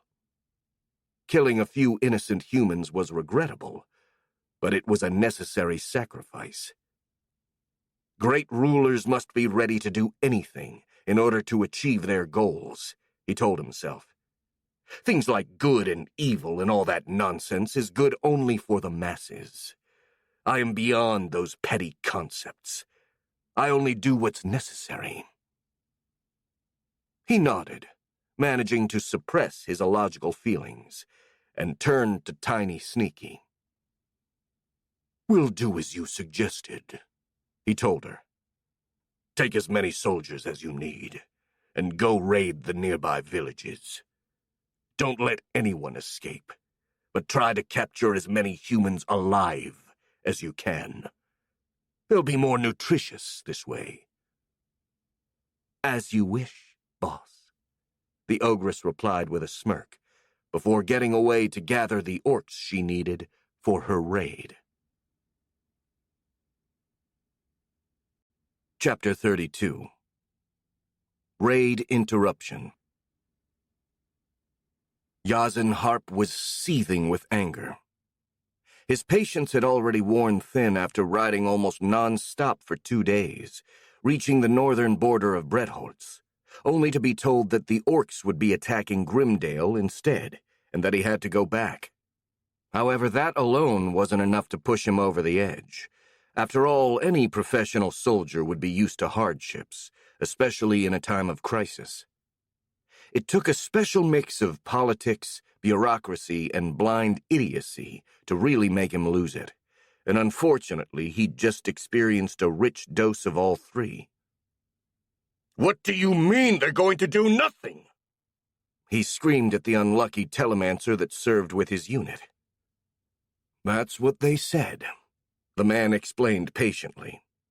In their own words, there isn't enough proof that the orcs are actually coming to Grimdale, and they're not going to disrupt their citizens' lives just because of some baseless rumors. Oh, the citizens are going to be grateful about their lives not being disrupted once they're in some orc's belly, Yazan replied sarcastically. This is Lord Grimdale's doing for sure. Demons take that idiot and eat him whole. He still thinks this is all some kind of political maneuver to undermine his position.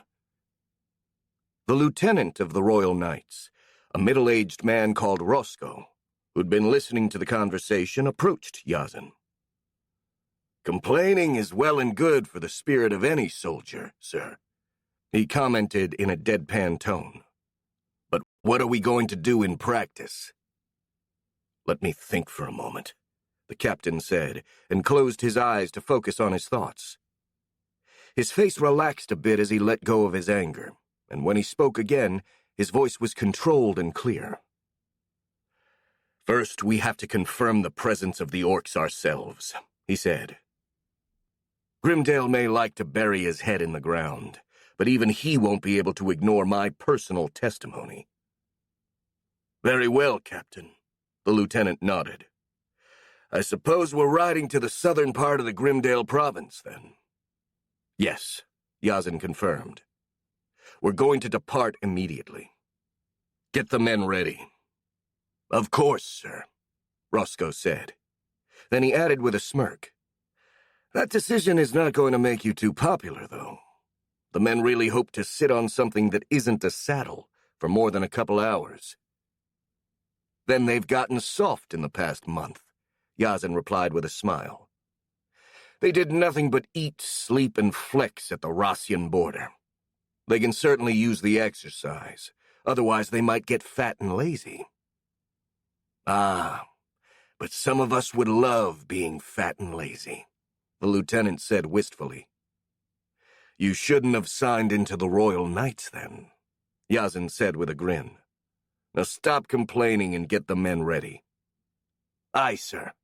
Roscoe saluted and walked away, starting to round up the knights. There were quite a few complaints, which often included sore butts and the stink of horses, but nonetheless they obeyed and started packing up their things. Yazan watched them approvingly. He didn't mind soldiers speaking their minds and goofing around a bit, so long as that didn't interfere with their efficiency. In fact, he kind of liked it. Absolute discipline was required only when on duty, and soldiers who always behaved as if they had a stick up their arses were only good for parades, in his opinion. In a matter of minutes, the Royal Knights were back on their horses. 300 men, the elites of Medelan's army, all at least Yellow Sheath Aura warriors, handpicked and trained by Yazan himself. They were tired, frustrated, and probably wanted nothing more than a bath, a hot meal, and a bed. But their eyes were focused, and their faces showed a grim determination that made their captain proud, even though he expected nothing less from them. Yazan rode out front to address them all and update them on the current mission. All right, men. The orcs have been confirmed to be gathering on the other side of the mountains, ready to cross Fendel's mines and invade Grimdale.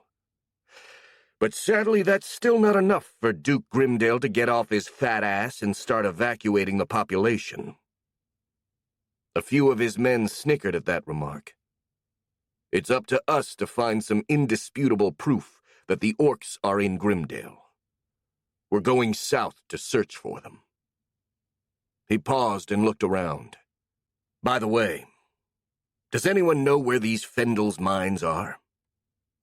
I do, one of the knights replied. More or less, anyway. They should be somewhere south of the village of Vorit. Once we get there, we can ask the locals. They should know the exact position. Very well, Yazan nodded. Show us the way, then. He raised his glaive up in the sky. Let's go, men. We've got no time to lose. The knights replied with a cheer, raising their spears, and then they started riding south, leaving a cloud of dust behind them. Tiny Sneaky was in a good mood. For the first time ever, she had officially been given command over a group of orcs, and she really liked it. Ordering others around felt really pleasant after a whole life spent being told what to do, and she meant to enjoy every second of it. She took a deep breath, savoring the smell of blood in the air as desperate screams echoed in her ears. All around her, the human village was being pillaged, while its inhabitants were either being killed or herded to the central square, where they sat trembling and weeping like newborns. Burly orcs watched over them and beat anyone who tried to escape, though they refrained from outright killing them, since those people were meant to serve as thinking food for their army. Overall, the raid was going smoothly. They'd caught the humans completely by surprise, to the point they hadn't even attempted to resist. Most had just either locked themselves in their homes or tried to flee on foot, and the orcs had no trouble catching either. Only a couple of villagers tried to escape on horse, but Tiny herself had ambushed them right behind the village, and they both ended up in her belly for the trouble. The ogress burped to underline her satisfaction. As the rumors claimed, humans did indeed taste delicious, and she couldn't wait to eat more of them. But for now she had to exercise moderation, as the people she'd caught were going to serve as food for the whole army, and Blueskin would likely kill her if she didn't bring enough of them. This was the reason why, when she saw one of the guards grab a human and lift it to his mouth with the clear intent of swallowing it whole, she intervened to stop him. Before the foolish orc could drop the screaming human into his mouth, the ogress kicked him in the gut with immense force, sending him tumbling backward a few meters. The orc growled in pain, and then started vomiting all over himself, catching everyone's attention. Which was good, Tiny thought, as a show of strength was always the best way to prove your authority. She also grabbed the human, a female by the look of it, by the hair, and lifted it. "These are not to eat right now," the ogress cried, as the woman screamed even more. "They are to feed all of the army, not just you." She threw the human back into the group of prisoners. "If any of you tries to eat one, I'll kill him. Are we clear?" A few orcs cowered at her cries, but some of the bigger ones growled in discontent, as they weren't used to being bossed around by someone smaller than they were. The biggest of them, which was almost twice Tiny's size, actually stepped forward to oppose her. "You cannot tell us what to do," he bellowed, sending multiple droplets of saliva flying in Tiny's face as he loomed menacingly over her. "You are small. You are not strong like other ogres." He smiled, showing his sharp teeth. "I don't even know if you are ogre. You look like these weak humans here. Maybe you were just human in disguise, so we can eat you like them." The orc's rant was interrupted by a grunt of pain, and looking down, he realized that the ogress's arm was buried into his belly up to the elbow. Tiny smiled sadistically and twisted her hand, causing her victim to squeal like a pig, before suddenly taking a step back, pulling out her arm together with most of the orc's viscera. The orc collapsed to the ground with a pathetic squeal, and Tiny started licking her hand clear of the fool's blood. When she was done, she turned to the others and smiled dangerously at them. "Does anyone else think I can't tell you what to do?" she asked. But no one picked up her challenge. Instead, they bowed their heads slightly, a clear sign of submission, and Tiny's smile grew even larger as she felt her reproductive pseudopod inflate in response to this acknowledgement of her superiority.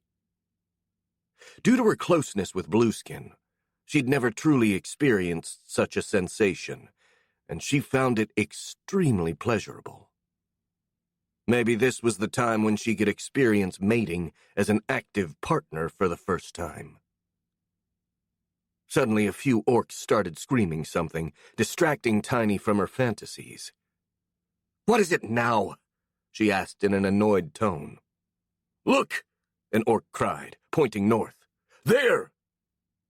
Tiny looked and saw a cloud of dust rising from the horizon. "Good," she said. "Seems like we have more victims. Prepare to ambush them. Remember, do not let them get away." The orcs gathered, preparing to attack the newcomers as soon as they got close. As for Tiny, she licked her lips once again, anticipating the bloodshed that was about to happen. If the incoming humans were enough, maybe she could have seconds. "Halt!" Yazin ordered a few hundred meters away from the village. There wasn't a soul in sight, and everything seemed quiet, but he could tell that something was wrong. He could feel it in the wind. Not only could he smell blood and hear faint cries, but the air also carried the presence of many scared humans, not to mention hundreds of unknown creatures waiting in ambush. He didn't bother to ask his men if any felt like him, because he already knew they didn't. His ability to perceive things in the wind was something unique to him, probably an innate skill related to his Jinni heritage. However, he'd learned to trust it over the years. "Roscoe! Hagen!" he cried, calling his lieutenants. The two men approached. "We've got company waiting for us in the village. At least 100 orcs, maybe 200. And about 80 villagers should still be alive. Probably held prisoners." The two lieutenants nodded. They'd spent enough time serving with the captain to trust his instincts too. "I want you two to take command of the knights," Yazin continued. "I'm going to scout out the village from the sky. If it's safe, I'm going to give you the usual signal, and you will charge in and attack the orcs while I rescue the civilians." The men nodded, and the captain jumped off his horse, landing on the road with grace. He then started focusing his aura, expanding it from his body to the air around him. On his back, his ethereal-looking cape started billowing like crazy. A small whirlwind formed around the captain, and he jumped up with all of his strength. He leapt in the air, unnaturally fast, and flew toward the sky like an arrow. He stopped at about 100 meters, and started flowing forward in order to inspect the village.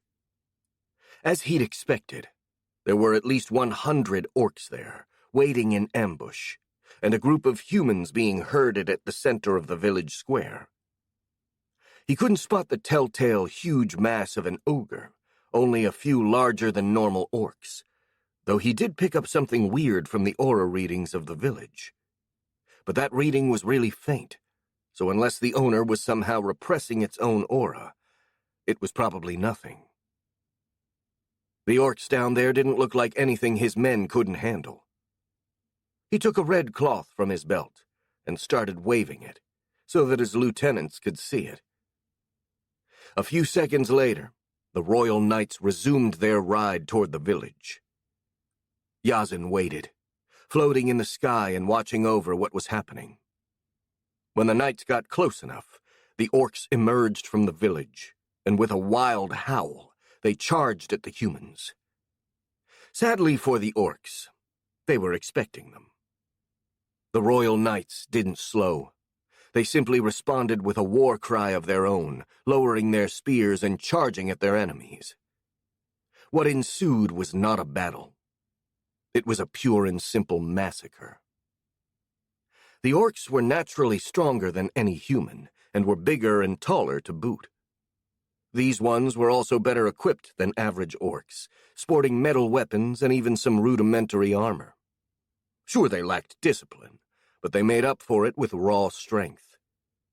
Compared to the royal knights, they were nothing.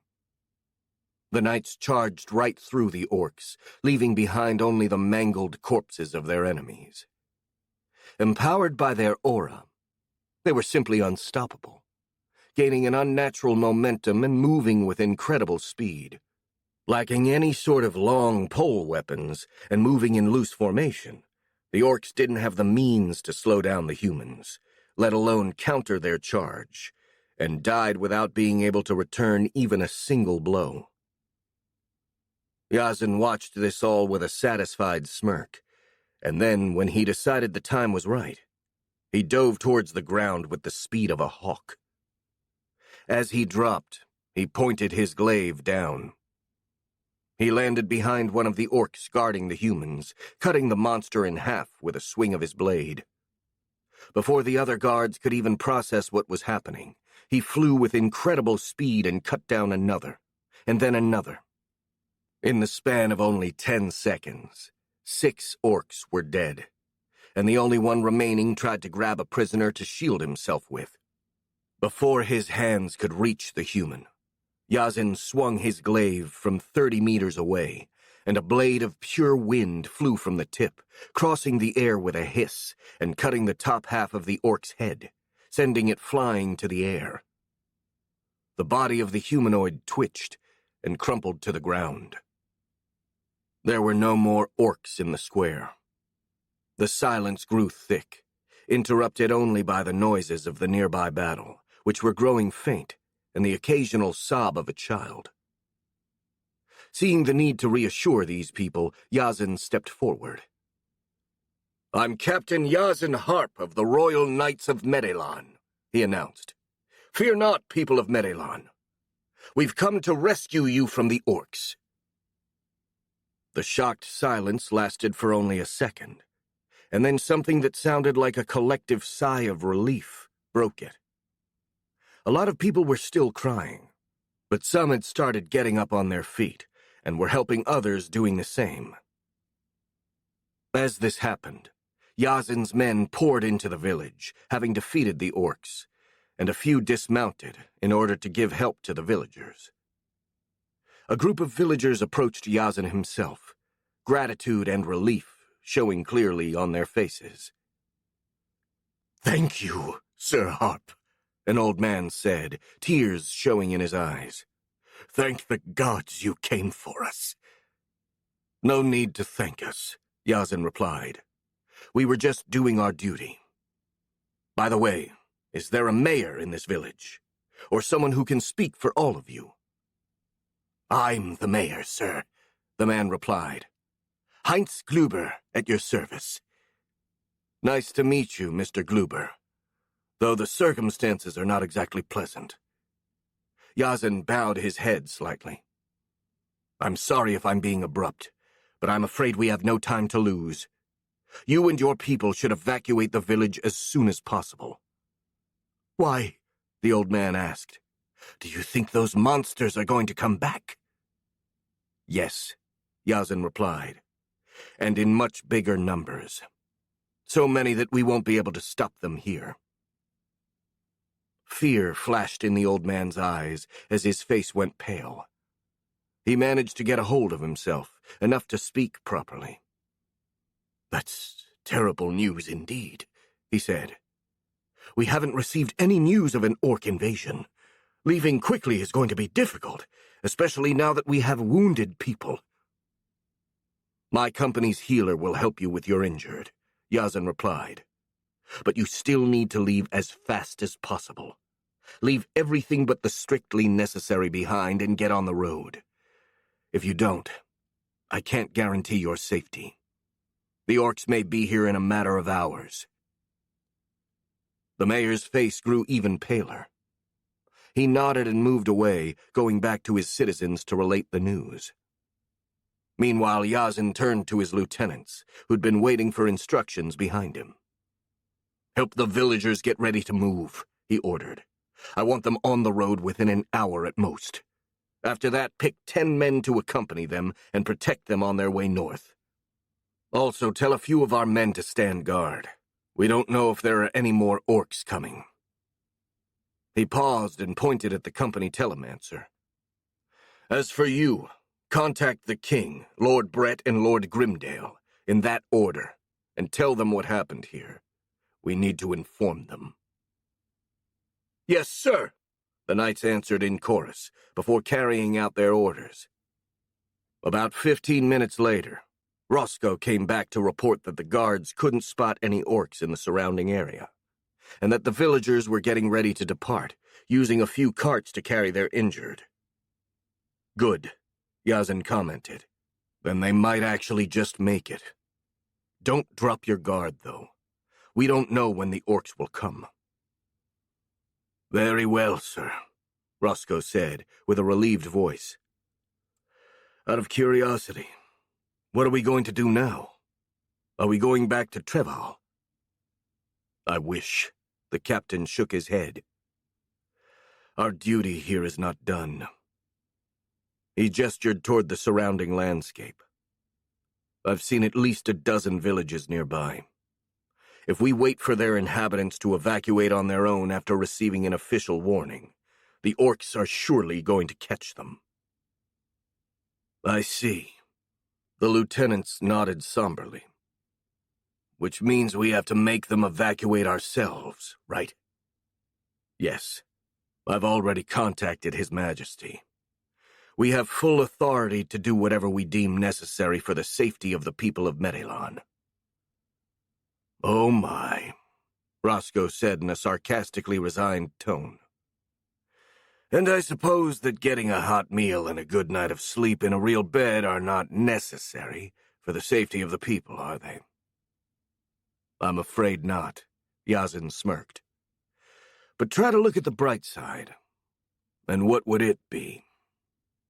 At least we won't have time to get bored.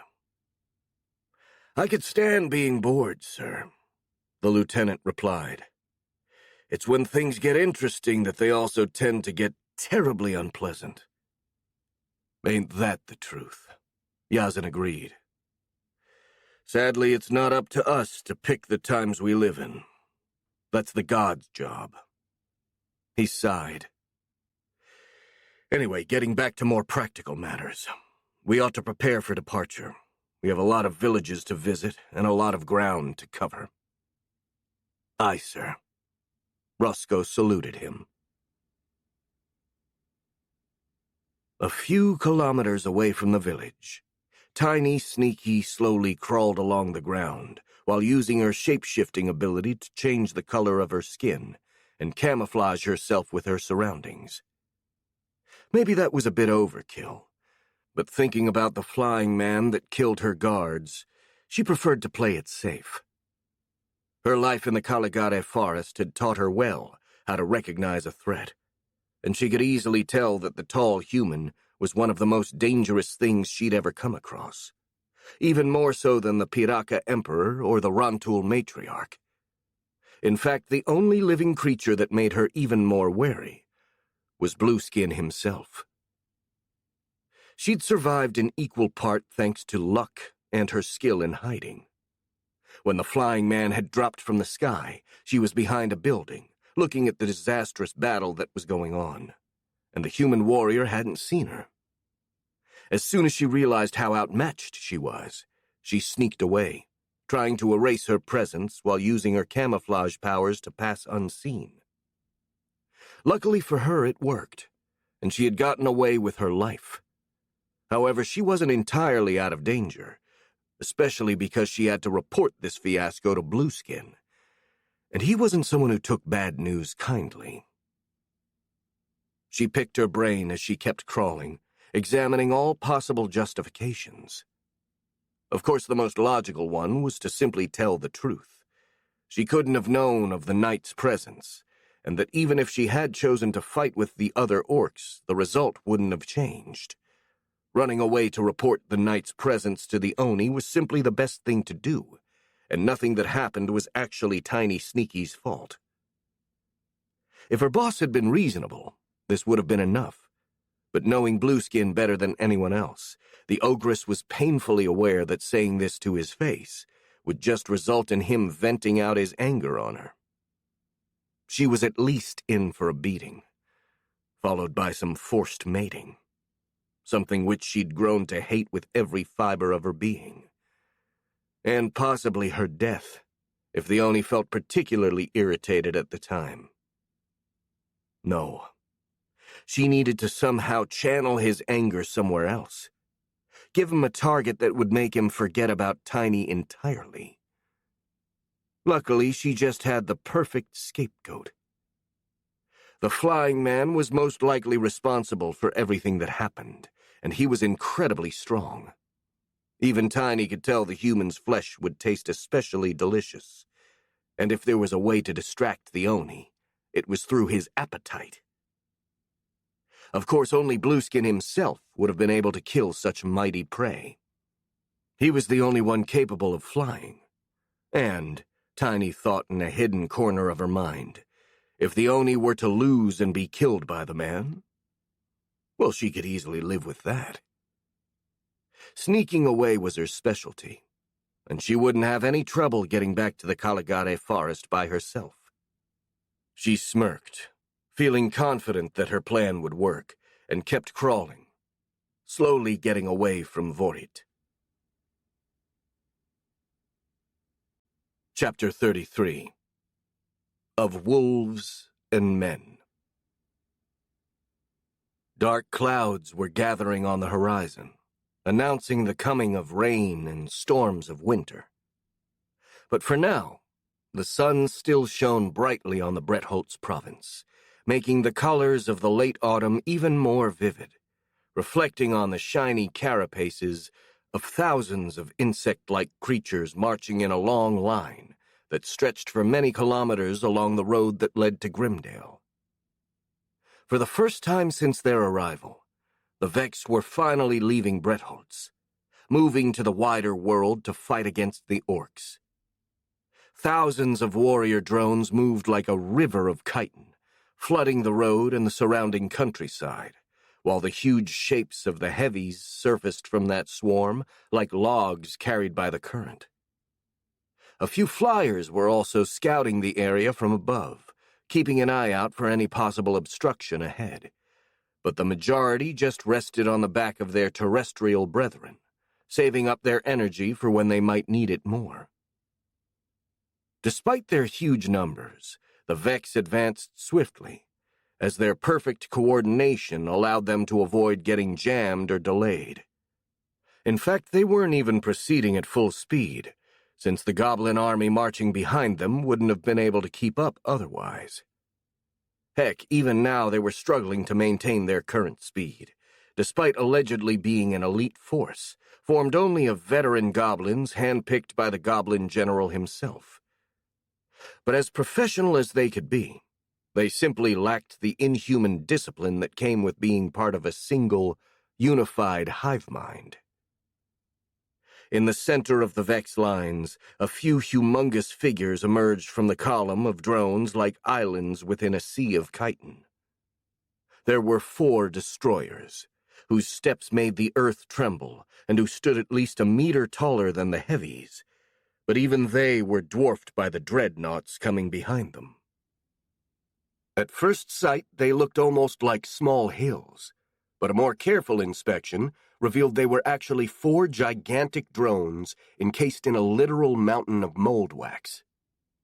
Each of them carried enough of the stuff to feed the whole Vex army for a few days, in case they didn't find anything to eat. An unlikely event, since apart from the destroyers, the Vex drones could literally live off anything organic, but it was a possibility nonetheless. One of the mold wax hills in particular had been molded in the rough shape of a house, though the end result was more similar to a cave with a few windows and a ladder leading down to the base of the mound. The inside of the cave house had also been furnished a bit, with a few beddings, chests, and even a table with 3 chairs, on which Marcus, Clara, and Felix were sitting, sipping light beer and talking with each other while Cooper sat at his master's feet. Or to be more precise, the Vex Queen was answering a seemingly endless stream of questions coming from the young man while the girl listened. Earlier that day, as soon as they'd departed from Oakfell on top of the dreadnought drone, Marcus decided to tell Felix about originally being from a different world, since he'd already informed the Marquis about it anyway, and didn't want to keep his friend in the dark. However, the apprentice sorcerer had taken this information a little too well, showing a bottomless curiosity about Marcus's old world, and had been asking questions almost non-stop for hours now, drowning out any other possible subject. Luckily, the Vex Queen didn't really mind talking about his previous life, and answered everything the boy asked with an abundance of details, doing so while effortlessly guiding his army, an effort that would have once taken his full attention, but that now, for some reason, just felt natural. I guess that practice makes perfect, he thought, though I think that training with hogs also helped. He then turned his attention to Felix, who was asking him another question, who apparently was puzzled by the latest topic they'd discussed, that of religion in his old world. "Let me get this straight," the apprentice sorcerer asked. "In your world, you don't have any form of magic, right?" "Yep," Marcus replied, sipping a bit of beer. "But you just said that you have churches and gods and religion," the young man continued. "So, what about divine magic? You do have that, then?" "No, I'm afraid not," the Vex Queen said. "At least not in the way you have it here. Our priests couldn't do magic at the drop of a hat like yours." "Then what use do they have?" Felix asked, quite puzzled. "I mean, what use is having clerics if they can't even use divine magic?" "Well," Marcus mumbled, a bit unsure about how to respond. Religion and stuff like that had always been a delicate subject in his old world, and since he himself was mostly agnostic and had never studied theology, he didn't really feel qualified to talk about it. "It's complicated. Some people believe their deity will help them in roundabout ways, like making them luckier or something, while others believe they'll go to a better afterlife after dying." He shrugged. "I've never been particularly religious myself, so I'm not the best for talking about this kind of stuff. I was too busy trying to live to worry about what's after death." He paused and snickered, pointing to himself. "Which is rather ironic, since I then died and got reincarnated. I guess that if there is a god up there, then he must have a weird sense of humor." Clara snickered at that joke. "My grandpa used to say something similar," she said. "Whenever he found something unexplainable in his travels, he said that it had to be a joke of the gods." "Well, for all we know, he could have been right," Marcus replied with a smirk. "Indeed," Felix nodded. "By the way, Marcus, I have another question. Since you spoke about living, I'm curious about what you did for a living in your world. I mean, you told us you were an engineer once, but what did you actually build? Did you make roads for those car things you told me about?" "If only," the Vex Queen replied in a jokingly wistful voice. "I wasn't really an engineer. I was just studying to become one, and I got killed before I could finish my studies. In the meantime, I made ends meet by doing a lot of odd jobs around the city. I worked as a waiter, as a delivery man, as a manual worker. Hell, there was even that time I worked in a... He stopped talking, as he didn't know the word for nightclub in the Imperial language. Well, let's say it was a place like a tavern, but with ladies dancing to entertain the guests." Both Clara and Felix gave him a really odd look at these words. So something like a brothel?" the young man asked in a rather embarrassed voice. Marcus had never heard the Imperial word brothel before, but thanks to his telepathy, which seemed to have become more reliable as of late, he instantly got the meaning of it. And that wasn't the only thing he got, as somehow a weird mental image flashed in Felix's head so vividly, the Vex Queen somehow managed to take a peek at it. It was an image of the monster girl in his current body, entertaining a faceless man in a dimly lit room. "No!" the Vex Queen cried vehemently, smashing his hand on the table and making both his friends flinch in surprise. I never did anything like that. He stopped, trying to get a hold of himself as he felt his cheeks burning from how hard he was blushing. He then took a deep breath and managed to regain control of his emotions before explaining himself. Sorry for the outburst. Anyway, no, it was not like a brothel.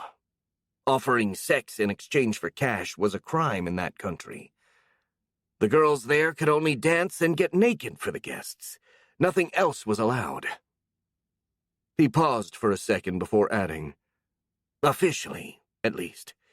There were some girls who would sleep with customers, but that was done off the books. I worked there as some sort of factotum.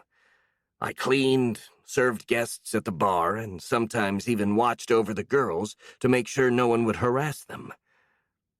He stared at Felix for a moment, and then stated in a rather hard tone, also, I was a man at the time.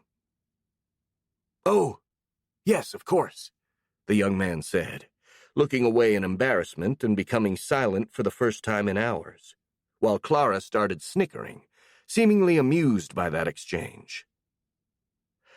Seems like you had your fair share of experiences in your past life, Clara observed sardonically.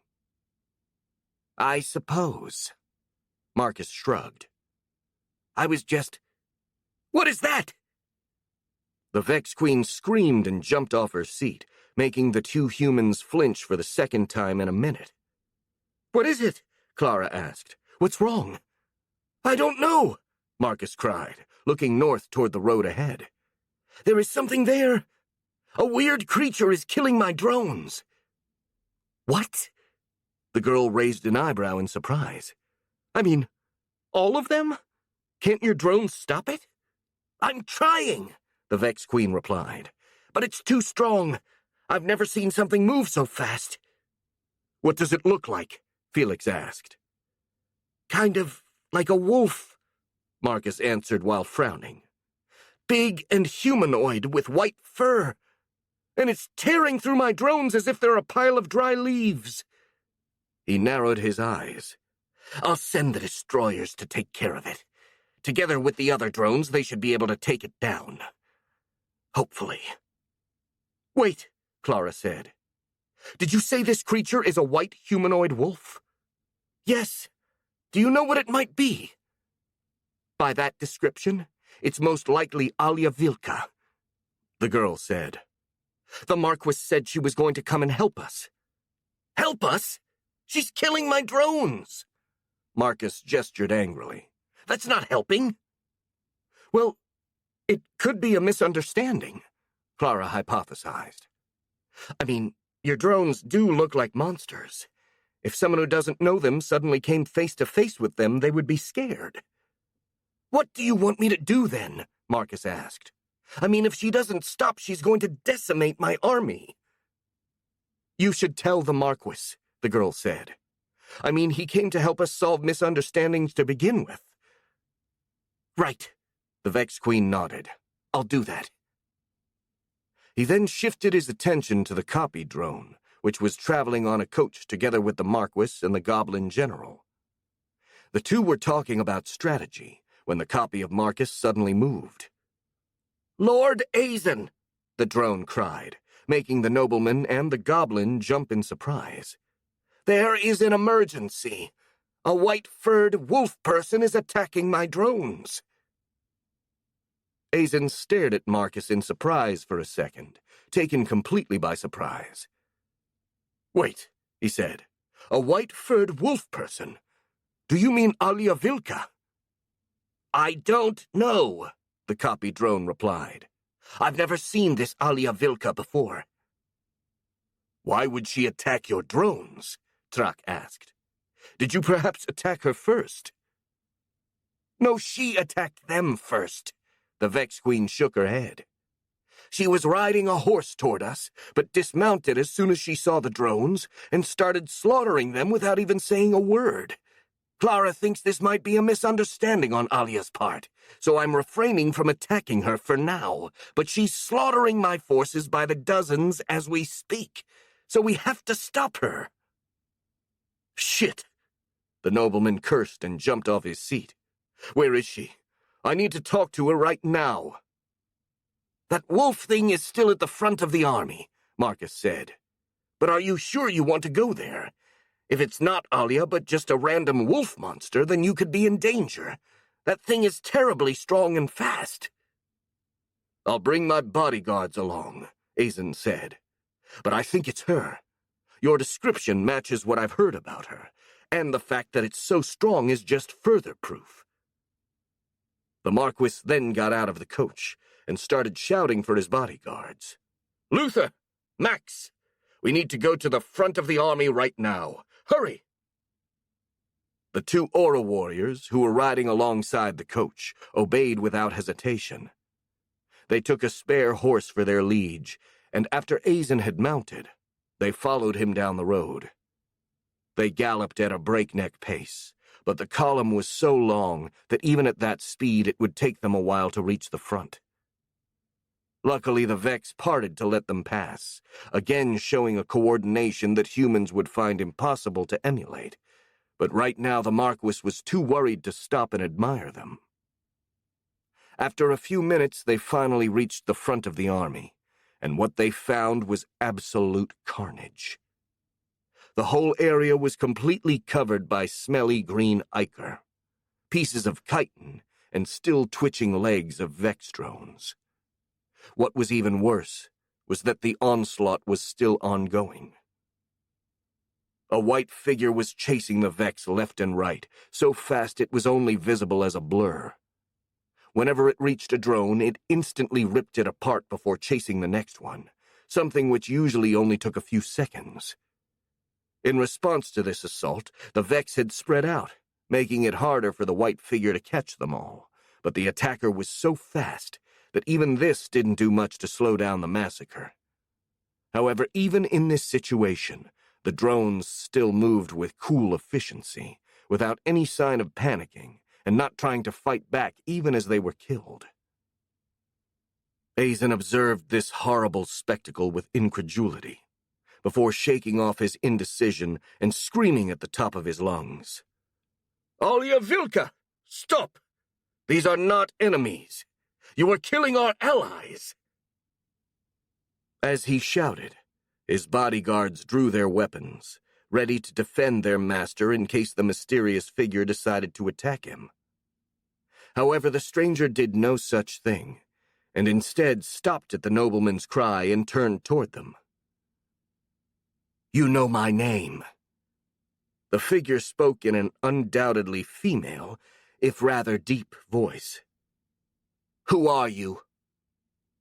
I am Marquis Azen Brett of Bretholtz, a noble of the Kingdom of Merilon. The Marquis introduced himself. I assume you are Alia Vilka, the White Wolf of Thule.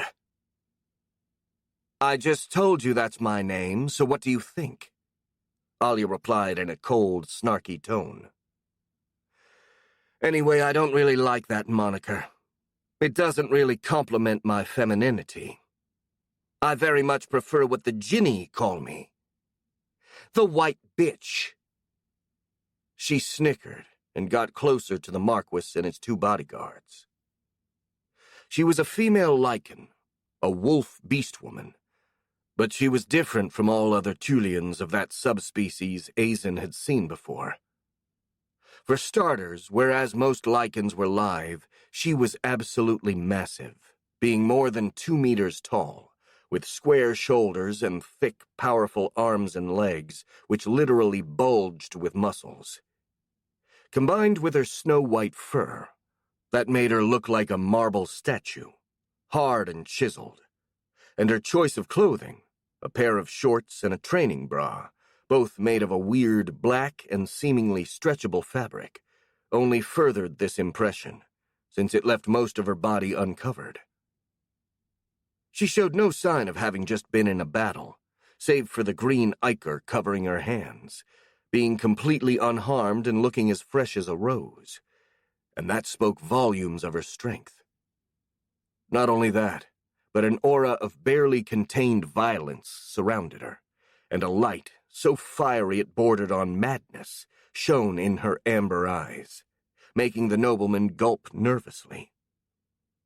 Never in his life had he met someone who looked more dangerous than the lichen woman in front of him. Not even Yazan came close. Still, he forced himself to speak normally, as was befit of a noble. "Greetings, then, Lady Alia," he said. "Welcome to the province of Bretholz. Captain Harp informed us of your possible arrival, but we didn't receive any telemancy message that confirmed it." "That's because I didn't send any," the wolf woman replied, trying to clean her hands from the Vex ichor. "The officers of my country would have kicked up a fuss if they knew I was leaving, so I packed my things and left without telling anyone." She frowned as the green ichor refused to get off. "Damn, this stuff is sticky. Do any of you have a towel or something?" Cautiously, one of the bodyguards took out a towel from his bag and threw it to Alia, who grabbed it mid-air and used it to wipe her hands. "So, your government doesn't know you're here?" Azan asked, incredulous. The diplomatic consequences were absolutely nightmarish to contemplate. "No, they don't," the Tulian woman confirmed, throwing a now ichor-encrusted towel back to Max. "But they can probably guess it. Besides, it's not the first time I've left the country without telling anyone, so they should be used to it by now." "Well, that's absolutely irresponsible," the Marquis wanted to say, but he held back those words. "Peculiar. Anyway, you're welcome." He quickly thought that if Alia was indeed prone to such behavior, then he could be fine with just informing the Tulian government of her presence in Merilon. "Thanks." Alia looked around, taking a good look at the Vex body parts scattered all around. "By the way, sorry for killing so many of your allies." "It's not really as bad as it seems," Azan said. "These were Vex drones. They are not really sentient beings. They are more like animals controlled by their queen. So it's not as if you killed people." "Oh, that's good to know," the wolf woman commented nonchalantly, almost as if she didn't really care whether or not she'd killed people. "I mistook these creatures for some random monsters. Wimpy ones, though, since they didn't even mount up a resistance. After I killed a few dozen, they just scattered around and tried to get away without fighting me." "They knew you were not the enemy, so they tried not to hurt you," the Marquis explained, feeling particularly offended by that remark. "If that weren't the case, you would have had a much harder fight." He smirked. "Vex drones don't know fear, panic, or any other emotion for that matter. Once they receive an order, they follow it no matter what, even if it would result in their own death." "I see," the wolf woman mumbled. "Well, I've never seen these creatures before, so I'll take your word for it, my lord." She stretched a bit. "Anyway, does the strong aura that I sense down the road belong to this queen you spoke about?" Yes, I think so," Azan said. "That's even more interesting." Alia smirked. "And tell me, is this queen strong?" "In a peculiar way, yes," the Marquis replied, unsure about the reason for this question. "She does have a very strong aura, but she can't use magic or aura arts." He decided not to mention Marcus's telepathy. However, she can control all of her minions with her thoughts, so she can make them fight for her if needed. "I see. Alia said once again. That's a pity. When I sensed that powerful aura, I thought I found a strong opponent to fight. Well, at least there's still the Oni. At least I hope so. Wasn't the Oni supposed to attack the southern part of this province? Why are you marching north? She frowned. Have you killed it already? Sadly, no, the nobleman replied. The Oni has changed target and is attacking Grimdale instead of Bretholtz, and we're moving north in order to defeat it before it can get any stronger. Speaking of which, he gestured toward the road. We should probably resume our march. So if you have any further questions, it'd be better if you ask them while we move. The wolf woman studied the nobleman for a moment before nodding. Well, that's what I came for. I just hope you have some spare bedding and food for me. I left my stuff on a bag on my horse, but that stupid animal ran away. I'm sure we can get whatever you may require, Azen replied. Excellent. Then I'll come with you. Make way, my lord. I'll follow you on foot. Without any further word, the nobleman rode back to his coach, followed by his bodyguards and Alia Vilka.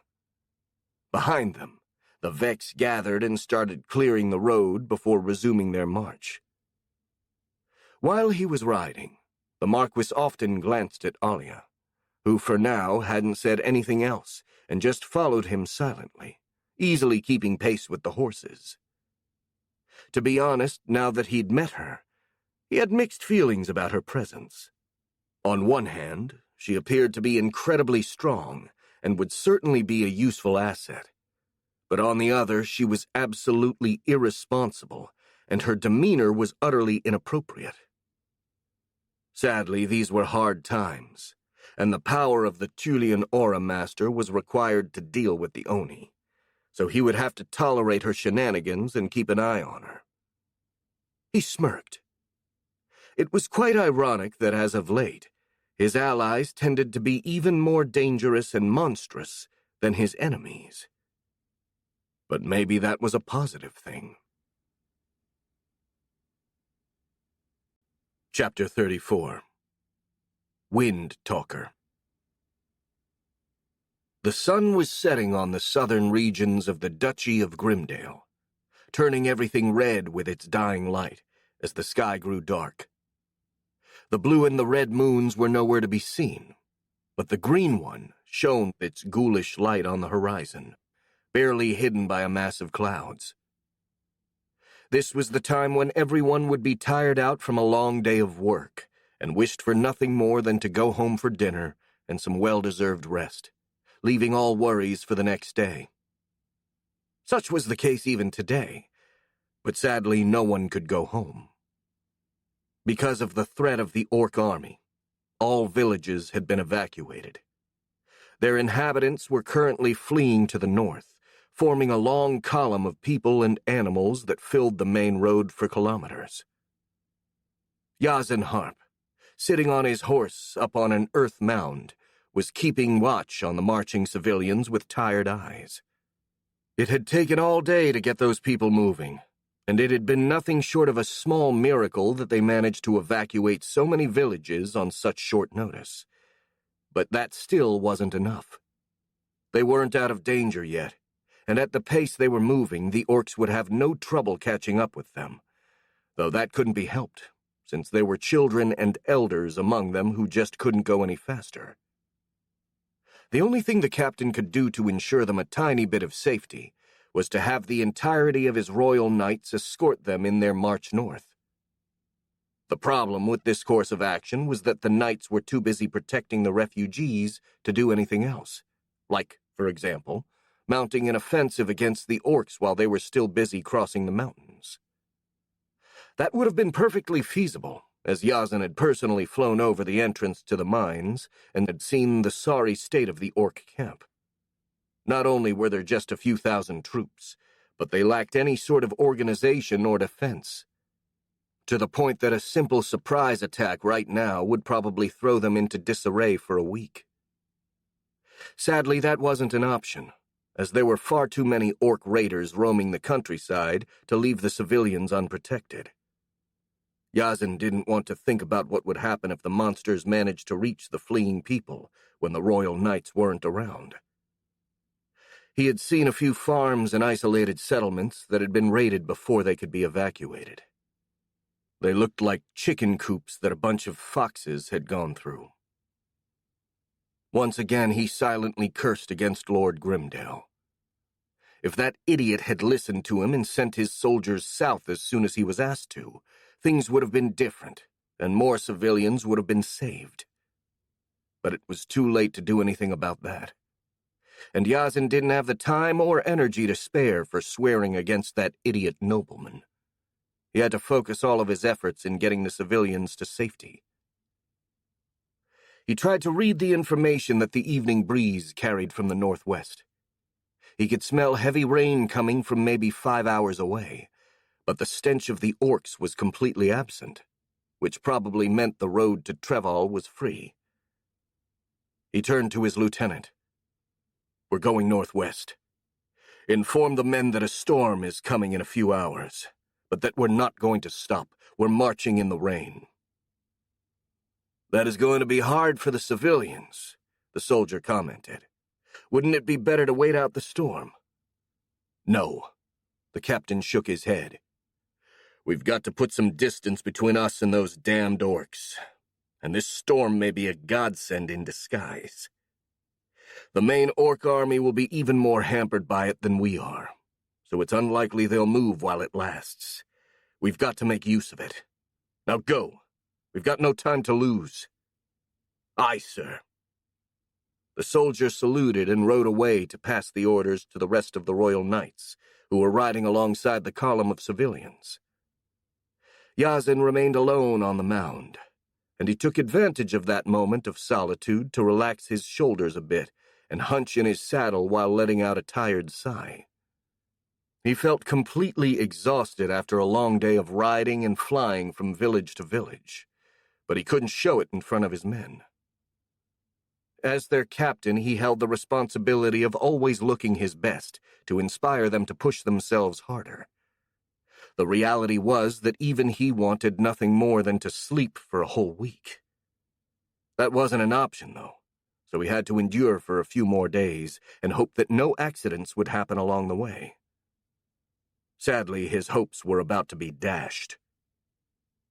As he was staring at the horizon, trying to mentally calculate how long it would take to get to the comfort of the city of Treval, movement to the south caught his attention. Looking in that direction, he saw one of his knights, whom he'd sent to scout the territory behind them, riding at full speed his way. Yazin didn't know what news the man was bringing, but he'd bet on it not being anything good. He would have won that bet. "Captain Yazin!" the rider shouted as soon as he got closer. "We have a problem. There are orcs coming from the south." The captain cursed silently against his luck. "How many?" he asked. "And how far are they from us?" "About 500, the scout replied, "and a few kilometers down the road to the south. At the pace they're advancing, they should catch up with us within 1 hour at most." Yazin relaxed a bit, since 500 orcs weren't a real threat to his knights. After a moment's thought, he told himself not to get too overconfident. After all, if the Oni or a great number of ogres were accompanying those orcs, they could still be a substantial problem. "Did you spot any ogres or the Oni among them?" he asked for confirmation. "I can't be sure," the man replied. "I was too far to sense their auras. I did spot about 20 humanoids that were bigger than the others, though. They also looked rather weird." "How so?" "They had a rather feminine appearance from what I could see," the knight explained. "Huge breasts, wide hips, and some even had long hair." He shuddered. "That only made them more grotesque, though." "That's certainly peculiar," Yazin commented. raising an eyebrow in puzzlement.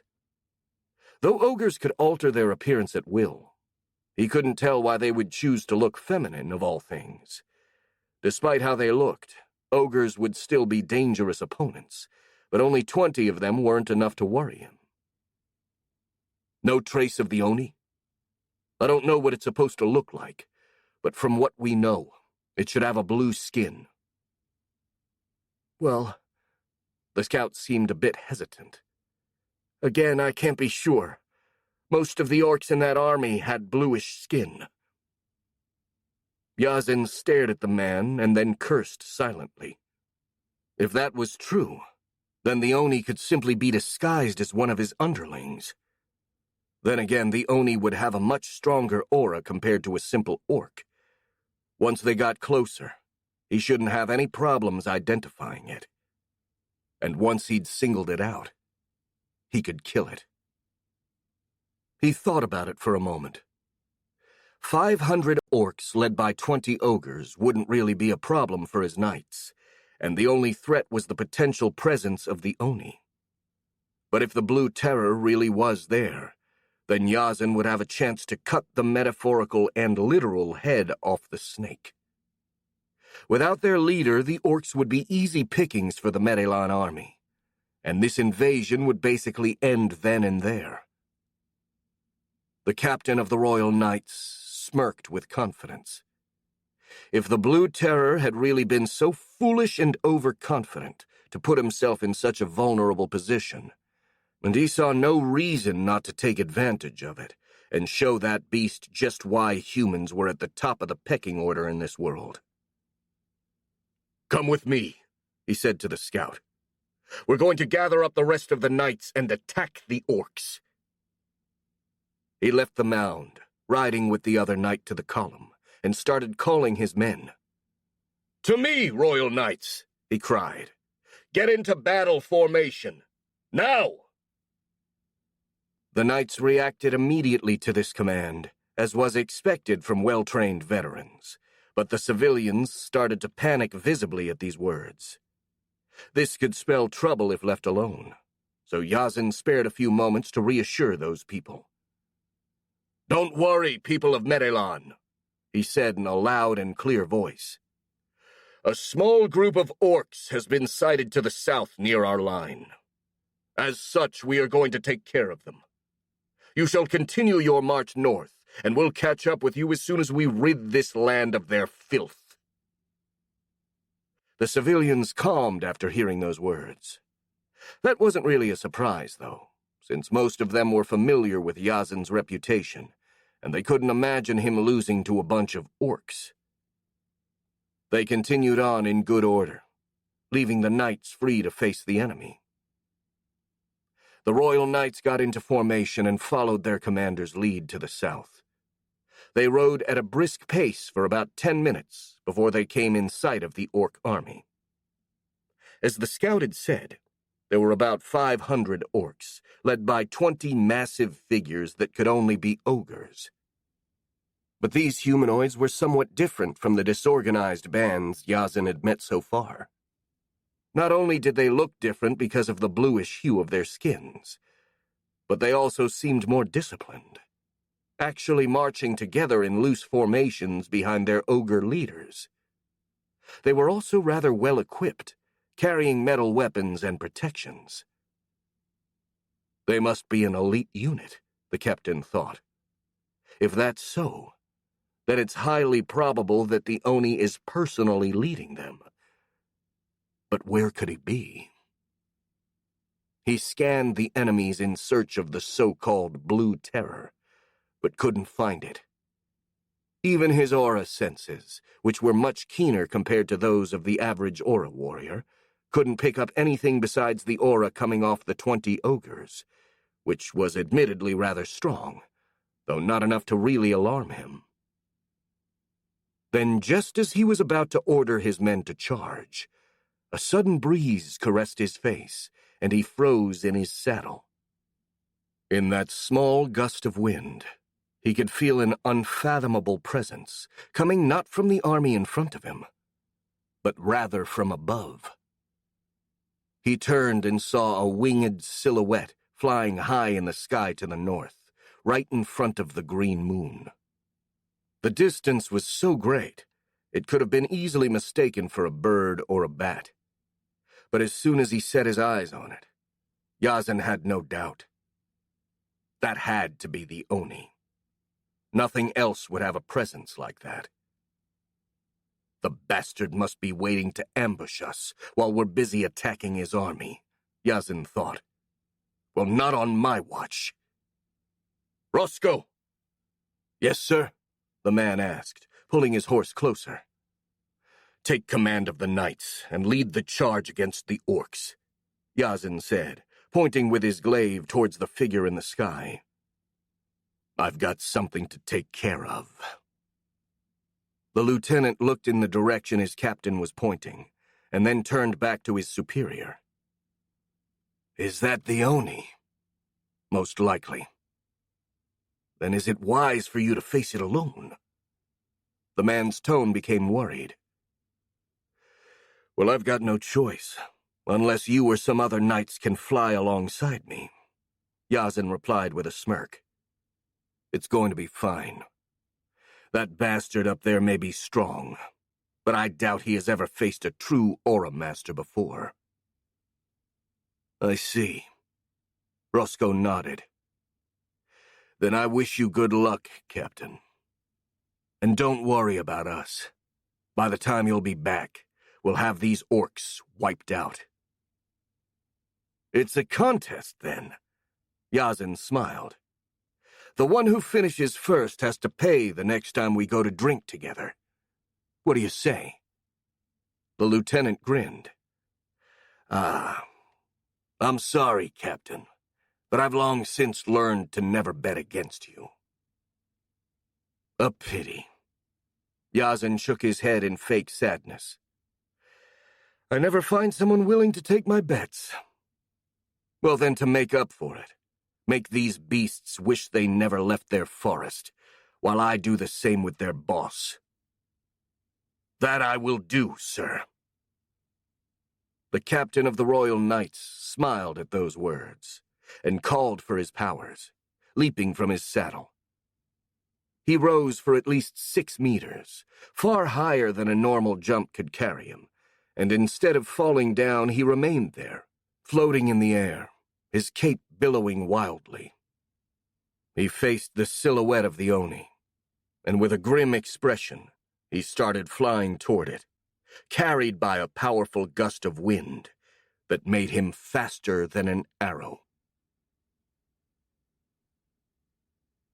Chapter 35. I have the high air. Flapping his wings to keep himself airborne, Blueskin studied with interest the knight rising up to confront him in the sky. That human looked like a classical hero out of a fantasy story, due to his equipment, being clad in shiny scale mail and wielding an oversized weapon, a glaive in this case. Heck, he even wore a cape and was flying. You couldn't really get more hero-y than that. And that cape was actually one of the things that interested the Oni the most. Judging by its conspicuously ethereal appearance, that piece of clothing was almost surely a magic item, and he would bet that it was what allowed the knight to fly, something which made him all the more eager to get his hands on it. Nice, Blueskin thought with a smirk. It looks like this time I'm going to get loot in addition to EXP. He smiled with amusement at his own gamer joke. Getting roped by Tiny Sneaky into this expedition was proving to be more worth it than he expected. When the ogress had crawled back to the camp by herself, having lost all of her subordinates, a lesser leader would have punished her without listening to her excuses. But not Blueskin. The Oni was certainly smart enough to listen to her explanation first, and after doing so had decided to not only pardon her, but also lead his personal guard to find and defeat the human knights, who, according to Tiny, had a very strong aura and would make for perfect prey. And in the case of the flying warrior, It seemed she had been absolutely right.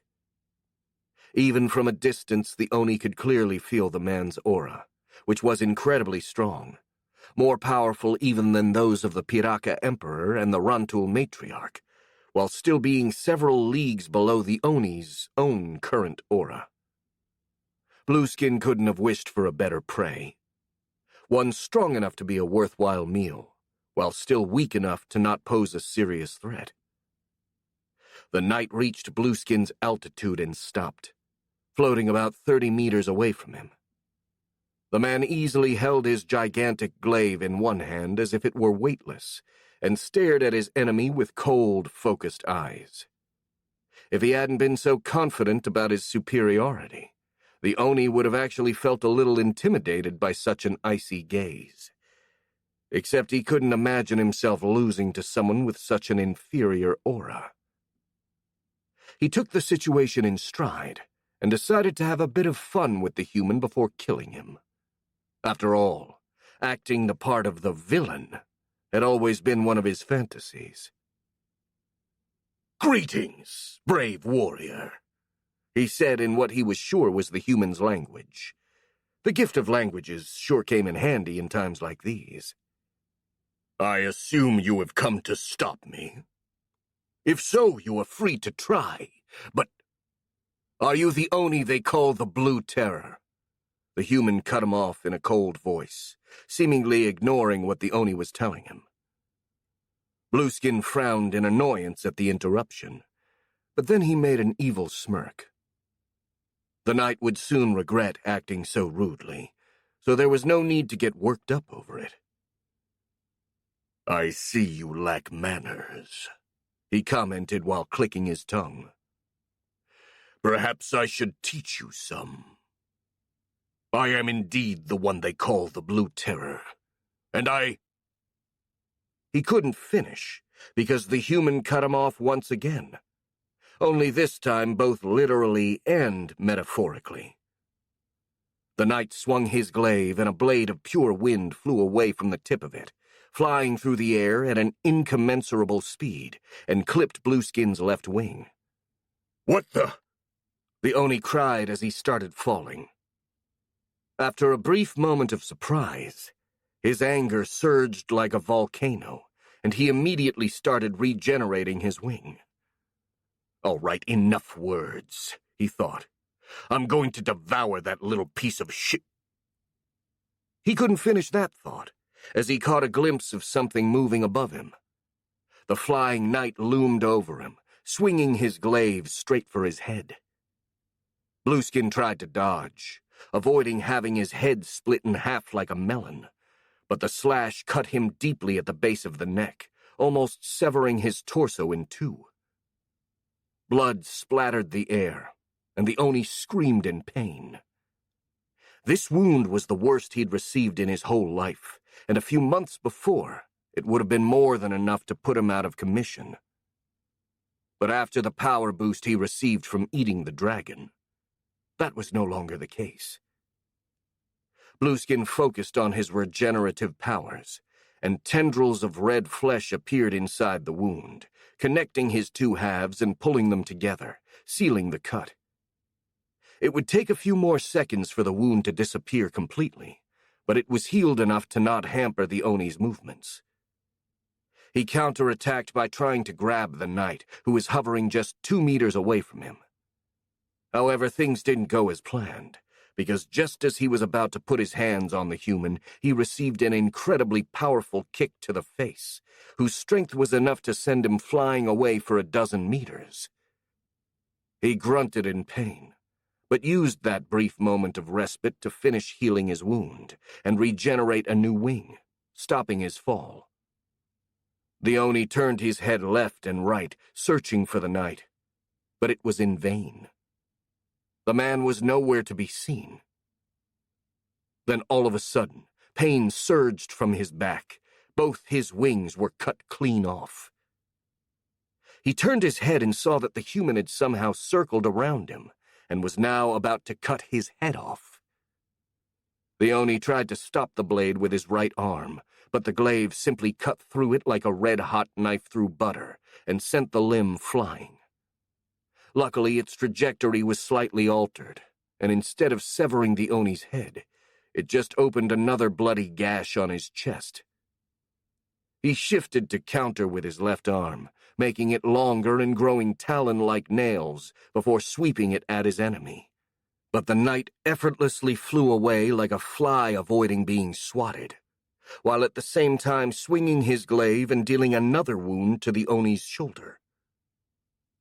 Blueskin plummeted for a few seconds, unable to focus on regenerating his wings while defending himself from the knight's attacks. He managed to dodge a few hits aimed at his head thanks to luck more than skill, and he also regenerated his arm to better defend himself. But apart from that, he did jack shit. The knight was much faster and nimbler than he was in the air, and as much as he tried, he couldn't put a finger on him. Then the assault stopped. But before the Oni could react, he felt an incredibly powerful impact on his back. He'd just crashed into the ground.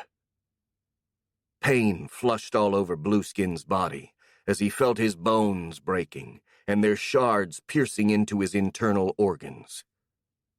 All the air in his lungs was forcibly ejected from his mouth, together with a spray of blood.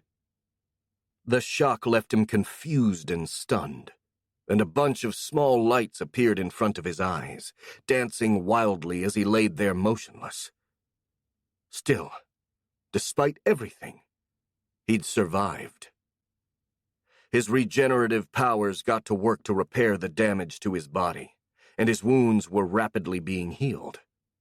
Though even with his powerful regeneration, it'd take a while to fix everything. His spine had been completely shattered by the impact, and the pieces of it lodged in his organs would be quite difficult to remove, though he estimated it wouldn't take more than a few minutes to get back into top shape. Sadly, he didn't know if he would last that long. His vision was still quite blurry, but Blueskin saw something dropping from the sky at incredible speed. It was the knight, diving in to deal the coup de grace to his downed enemy. Though he was still too damaged to get back on his feet, the Oni still had to dodge, and did so by rolling to his left, barely managing to avoid being beheaded by the blade dropping like a guillotine.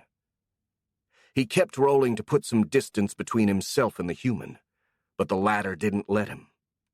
The knight swung his glaive again, creating a blade of wind which severed one of the Oni's legs to make sure he wouldn't get up. Then he started chasing him down, delivering a rapid series of attacks. There was no finesse in this tactic, but it sure as hell was working. The Oni was too overwhelmed to even try to defend himself, let alone counterattack. Numerous wounds opened on his body, to the point that not even his amazing regenerative powers were able to keep up. As the onslaught continued, Blueskin started to panic. He felt as helpless as a piece of meat on a butcher's table, and if he did nothing to at least slow the knight down, he would soon be killed. The problem was that he didn't know what to do. He was too busy avoiding the human's onslaught to even think about retaliating, and he didn't even have the freedom to look around or try to flee. And finally, to make things even worse, he knew that he was too far from his soldiers for them to help him. So his only hope laid in Tiny Sneaky. While he hadn't given the ogress any specific order, besides that of accompanying the expedition, she usually stuck close to him, ready to help whenever her master was in a bind, like she'd done with the Rantul matriarch. She wasn't completely reliable, though, as she had bailed on him during his fight against the dragon. But the Oni had already made it clear to her that if she did so again, he would eat her.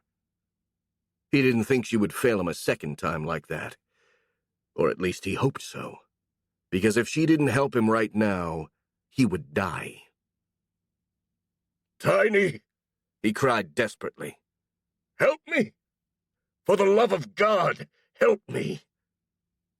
As he shouted those words, the knight's glaive flew towards his neck. And this time, he realized with horror, he wouldn't be able to dodge it. About 30 meters away, Tiny Sneaky laid on her belly, perfectly concealed within the tall grass of the field. As it was her habit, she'd followed her boss from the ground, but to be honest, it had been by pure chance that she happened to be this close to the spot the Oni had fallen to. And to be even more honest, she would have rather been much farther away. Her life in the Caligare forest had made her develop a certain ability to recognize an opponent she had no chance to defeat, and that human knight made that sense tingle like crazy. The only beings that had given her a comparable feeling had been the dragon and Blueskin himself, but not even they had managed to look quite as lethal. While they were certainly more powerful, almost akin to natural disasters, they lacked the cold, sharp, and focused feel of the human. The warrior looked like he'd survived countless battles, gathering experience and skill with each victory. The ogress doubted that her favorite tactic of ambushing her prey would work on an opponent like that, while at the same time she had no doubt whatsoever that if the knight found her, she would be instantly killed. This was the reason why she hadn't intervened in the fight, despite clearly seeing that Blueskin was losing. She just didn't care about the boss's life enough to sacrifice her own for him. Not anymore, at least. The ogress grimaced. A year prior, things were different. She was still completely devoted to Blueskin back then, obeying his every order with zeal and trying her best to appease him. That was the reason why she'd tried to take on a form he would like when she had evolved into an ogre, despite the fact that such a petite body was unfit for combat and would get her mocked and disrespected by the rest of her kin. However, the Oni's attitude in the past few months had slowly but surely eroded that devotion, leaving nothing but bitter resentment behind. Tiny knew perfectly well that her boss saw everyone else around him as mere tools, useful ones in some cases, but ultimately expendable. And she could have lived with it, if that was all there was to it. After all, she'd thought if she could be really useful to him, then he would certainly treat her well regardless of how he viewed her. However, she had been proven wrong. Despite having become the best scout of the Orc army, and having successfully carried out countless important missions, Blueskin only saw her as nothing more than a tool to satiate his lust. He didn't care at all about her accomplishments, only about her looks, and he constantly belittled her and treated her with condescension. And after almost a year of such treatment, Tiny just accepted that things weren't going to change no matter what, and that her future at the Oni's side would just involve her being a breeding partner for him. And if the Oni were to die right now, her future would look much more enticing. As one of the strongest ogres, she could easily take command of a good number of orcs, lead them back to the Caligare forest, and make her own tribe, where she would be the leader. Which was why, when Blueskin started asking for her help, all she could think was good riddance, with an evil smile on her face. A moment later, she stopped smiling when she realized that her body had started moving on its own. Huh? She thought in confusion. What is happening? What am I doing? She tried to stop, but she couldn't. Her body wasn't responding to her, as if an external force had taken control of it and was making it advance toward the fight. She struggled to regain control, but it was in vain. With horror, she realized that she had drawn her weapon and was now pointing it at the back of the human knight. No, no, no, she cried in her head. Stop! I'm going to get killed! But it was too late now. She leapt, raising her weapon high to stab the human in the shoulders.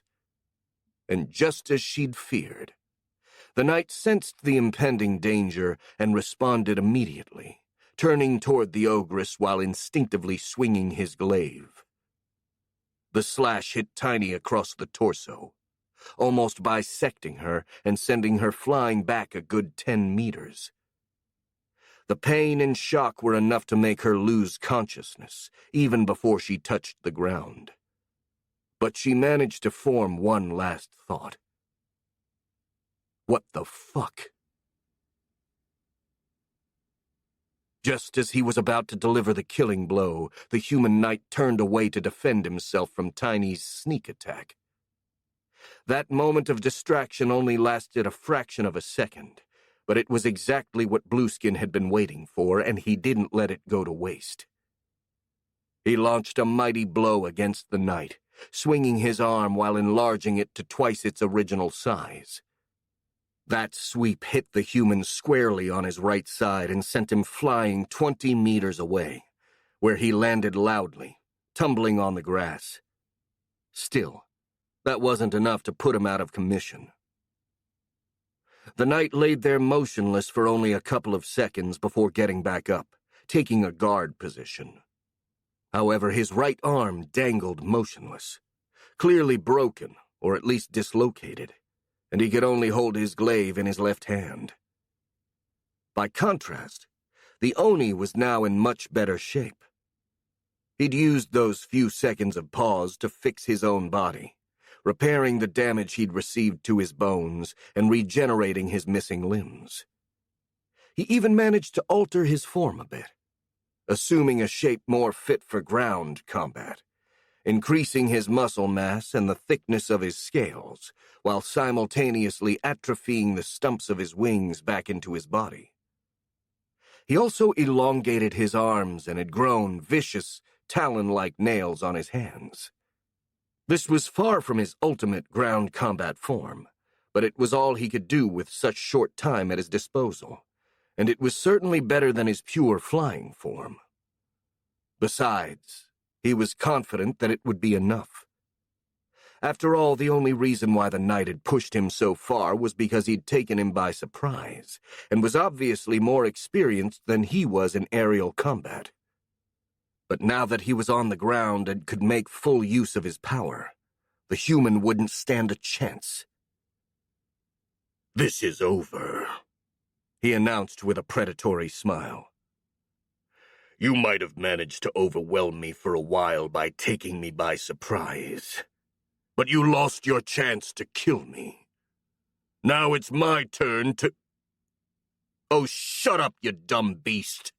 The knight cut him off once again. "I'm not here to talk with you." He smiled, his teeth stained with his own blood, and pointed his glaive at the Oni. "I'm here to kill you, and I can do that perfectly well with just one hand."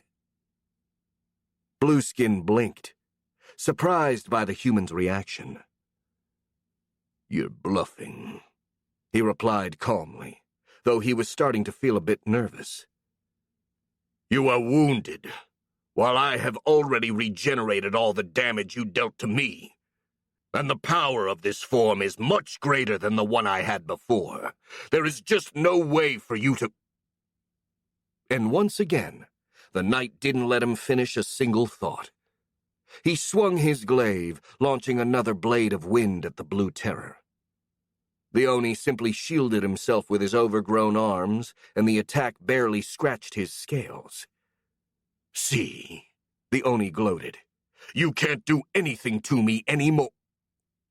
His words were interrupted by a flash of metal aimed at his head. The knight had leapt at incredible speed and was now thrusting his glaive toward his skull. Blueskin tilted his head to the right so the blade only grazed his cheek, and retaliated with a thrust of his own, trying to drive his talons into the man's chest. But the knight effortlessly dodged the Oni's attack, jumping over his arm with a flip and swinging his glaive at the same time, opening another bloody gash on Blueskin's chest.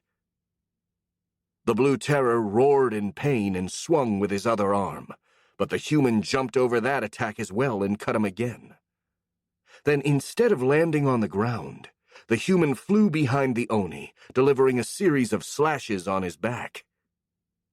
Blueskin growled and turned to try and grab the human, but he simply flew higher, out of reach, and countered with a slash that almost cut off one of the Oni's hands.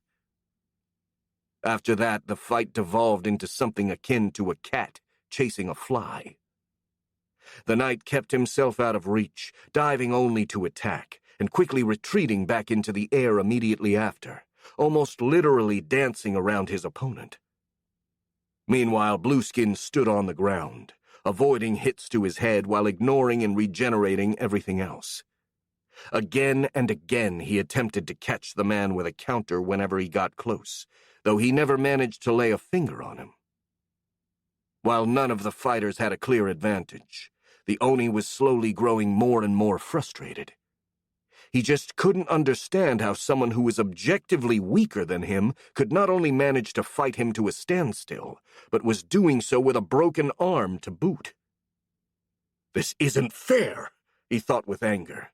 "This is cheating. I should be winning, not him." The fight went on for a while, and Blueskin's fury reached its boiling point. Then, as he was finally about to throw caution to the wind and just try an all-out attack to shut down that annoying human, the latter stopped attacking and flew higher, well out of reach, and turned worriedly to the north. The Oni also turned that way to see what had caught his opponent's attention, and immediately saw something moving on the horizon.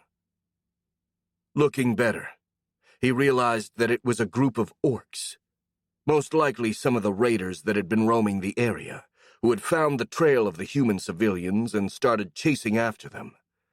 If left alone, they would certainly reach their prey in a few minutes. The human knight's expression grew incredibly sour and frustrated as he seemed to realize this. By contrast, Blueskin started smiling as he saw an opportunity to get out of his current predicament. "Well, it seems we are at an impasse, human," he said in a mockingly cheerful tone. "Neither of us can kill the other quickly, but if you do nothing, those civilians you were guarding will be slaughtered. However, if you go rescue them, you'll lose your chance to kill me." His smile grew larger and more predatory. "And since I'm feeling generous, I'll give you time to think about what option you would rather pick. Though I have to say, in case you decide to keep fighting me, I'll do my best to drag this on as long as I can. This way you—" "Oh, shut up!" The human cut him off with an angry snarl. He then gave Blueskin a long, deadly, cold stare. "If you have half a brain, you should take this occasion to crawl back to your hole in the forest as fast as you can, because the next time we cross paths, I'm going to kill you." Then, without wasting any more time or words, he flew toward the battle between the orcs and the knights happening not far from them. As soon as he got close, he took a horn from his belt and blew it 3 times, the deep notes echoing in the air. The response of the knights was instantaneous. They disengaged from their enemy, generating some distance, before following their flying leader to the north, while the orcs were left alone on the field, too battered and confused to do anything. Blueskin watched them ride away with immense relief. For a moment there, he'd thought he was a goner. But luckily the flying knight, for all his cheats and power, had proven himself to be a complete moron. I guess he was just another brainwashed sheeple, he thought with derision. I mean, what kind of idiot would pass up the opportunity to take out the enemy leader just to save a bunch of civilians? He snickered. Well, good for me. At least I know that I can exploit his weakness now. He started to walk away, wanting to be surrounded by his soldiers in case the knight came back to finish him off, when he noticed Tiny Sneaky's body lying motionless on the ground. Is she dead? He wondered, giving her a light kick to her side. The ogress answered with a weak moan, confirming that she was indeed still alive. She was in really bad shape, though, as she'd almost been bisected by the night's glaive, and even with her own regenerative powers, there was no telling if she would survive. For a moment, Blueskin wondered if it was better to just put an end to her suffering and eat her right here and now, so her aura would nourish his own and her death wouldn't go to waste. After a moment, he decided against it. After all, there was a possibility that she could make it, and killing her would mean the loss of the best scout in the army. Even more importantly, the Oni would also lose the most physically attractive of his ogre partners, something he really would miss in the future. Besides, she'd almost died trying to save him, even if she had taken her sweet time to do so. Such gestures needed to be rewarded if he wanted to maintain the morale and loyalty of his subordinates. He just picked her up, throwing her unconscious body on his shoulder, and headed toward the other orcs. Chapter 36. Scaroused. A storm was raging over the Grimdale countryside. Black clouds covered the sky, making the day as dark as a moonless night, with only the intermittent flashes of lightning providing any sort of light. The wind howled, carrying waves of raindrops which flogged the earth with violence, flattening the grass and ripping the remaining autumnal leaves from the trees, while the ground itself was turned into a quagmire. It was certainly not a good day for marching, Marcus thought, draping himself in his coat and watching the rain fall. He was fine on a personal level, since the little mold-wax house he was traveling in protected him from the elements, but he still felt the fury of the storm on the bodies of his drones. His warriors and heavies were struggling to free their feet from the mud with each step, and the flyers were all resting on top of the other drones, since the strong winds made it impossible for them to fly. Still, it could be worse. At least the chitinous armor of his drones protected them from the brunt of the storm, something which couldn't be said for the goblins and the humans following the Vex. And indeed, from what he could overhear through his copy drone riding in the coach with the Marquis, it seemed that the non-Vex elements of the army were just about to reach their limits. In fact, the nobleman was currently discussing the matter with the goblin general. "We can't go on," Azen was saying. "This storm is going to last at least an entire day, and our men are going to collapse if we force them to keep marching through it." "We can't exactly set camp here, either," Trak replied calmly. "These fields are going to become a swamp soon, so we might as well keep moving while we try to find a suitable shelter." The goblin turned to the copy Marcus. "Did your scouts find any such place?" "No," the drone replied. "But they haven't gotten far either. This weather makes it difficult to move even for them." "By the Lord," the Marquis cursed in a tired voice. "We should have stopped at the last village and waited there for the storm to pass." "Maybe," Trak agreed. "But that was many hours ago, and we had no way of knowing that the storm would be upon us so fast. At the time, proceeding to the next village seemed like a perfectly sensible decision, especially given that we're in a hurry to catch up with the orc army." I know, Azen replied in a frustrated tone. "But this doesn't change the current situation. If we spend the night marching through this storm, by tomorrow morning we'll have to scrape our soldiers from the mud." "Then let's hope we can find the next village," the goblin said, keeping his calm as always. "If the map is accurate, it should be nearby." "It is," the copy Marcus suddenly said. "One of my drones just found it." "Excellent," the Marquis nodded, looking relieved. "How far is it?" "About 4 kilometers from here, I think," Marcus replied. 3 kilometers from here there is a crossroads, and the village is about 1 kilometer down the road on the right." He paused for a second before adding, "It's a bit hard to see with all this rain, since there are no lights. I can't say for sure without getting a closer look, but it seems to be deserted." Trak looked at the map he carried and nodded. "That should be the village of Hirm," he said. "It's near the route that goes from Fendel's mines to Treval, so it was probably evacuated because of the threat of the orcs." "Well, even if the inhabitants have fled, it's still going to be better than standing here in the open," Azen said. "I'll send a rider to check if there is anyone still there, and inform them of our arrival." "You should tell your rider to be careful, then," the Goblin General suggested. "For all we know, there could be orcs hiding in there." "I can have a few of my warriors wait nearby while the rider enters the village," Marcus offered, "in case he's going to need help." "Good idea." Trak nodded approvingly. "Yes, that would be helpful," the Marquis said. "Just don't make them get too close. If there are still humans in there, the appearance of your warriors could scare them." The nobleman then opened one of the windows and gave the necessary instruction to one of the cloaked knights riding alongside the coach. The man rode away, and in about 15 minutes he came back, knocking at the coach's door. He seemed to be unharmed, but he looked terribly pale, and his expression was beyond grim.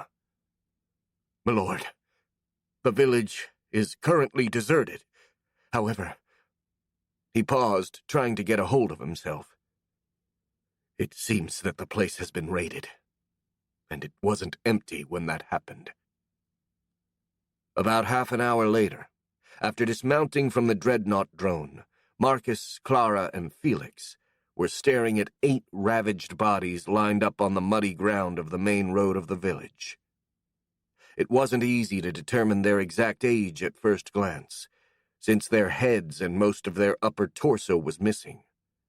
But 2 of them were clearly very young, and in particular, there was what looked like a little girl in a now bloody and dirty azure dress. The ways the 3 friends reacted to that sight were wildly different. "Why didn't they run away?" Felix asked, his voice trembling with rage. He was radiating a furious heat, to the point that the mud around his feet had started boiling, and raindrops evaporated as soon as they touched him, enveloping him in a veil of steam. His eyes also shone of fiery amber light. "They had to know that the orcs were around." "I don't know," Clara replied. She was as pale as a ghost, and appeared utterly sickened, as if she was about to throw up. "There could have been many reasons. Maybe they didn't hear the warnings.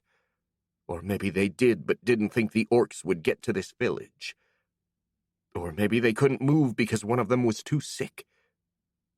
She looked away, biting her lips in frustration. "This isn't Brett Holtz, where there are a lot of wild beasts coming from the forest, and people are ready to evacuate at a moment's notice." Marcus said nothing. He just kept staring at the bodies, eyes wide, as a horrible realization creeped in his mind. He felt nothing in particular. No matter how hard he tried to be horrified by the spectacle, no matter how much he searched inside of his heart, all he could find was at best a slight annoyance at the wastefulness of the orcs for leaving behind so much meat. And quite ironically, this was what really disturbed him. "What the fuck is wrong with me?" he thought as his gaze swept over the body of the young girl. "There is a literal half-eaten dead child in front of me, and all I can think is how much of a sloppy eater the orcs that bit her head off were. I should be trembling with anger and swearing vengeance like the hero of an opera right now, not be as calm as dead fish." He kept trying to get himself to be upset about the deaths of those people, but while he was perfectly able to intellectually see it as a tragedy, he couldn't elicit any particular emotional reaction. There was something like a block inside of his mind that prevented him from seeing the bodies on the ground as more than discarded pieces of meat. He was silently wondering the reason for this when a few men approached and started taking them away to bury them. After that, not having any more reason for standing there in the rain, Marcus and his friends went inside one of the village buildings in order to find out where they would be sleeping tonight. As it turned out, finding a place to sleep wasn't so easy, something which was to be expected since they had to accommodate an army of thousands in a village meant to house 200 people at most. Luckily, the Vex drones had no trouble staying outside, since they could easily tolerate even the most extreme weathers. Still, 10,000 goblins were more than enough to fill every nook and cranny. Even the Marquis had to share a room with the rest of his men. Only one exception was made, for the sake of decency, for the women that accompanied the army, who were given an entire bedroom for themselves. And this group happened to include Marcus. The Vex Queen would have normally objected to that categorization, but in these circumstances he decided to let it slide. After all, his control over his telepathy wasn't at the point where he could comfortably sleep in a room full of strangers, while with his current accommodation, he'd only have Clara as his roommate, since the only other female currently in their army, the wolf woman called Alia Vilka, had been scouting the territory ahead since the previous day and had yet to come back.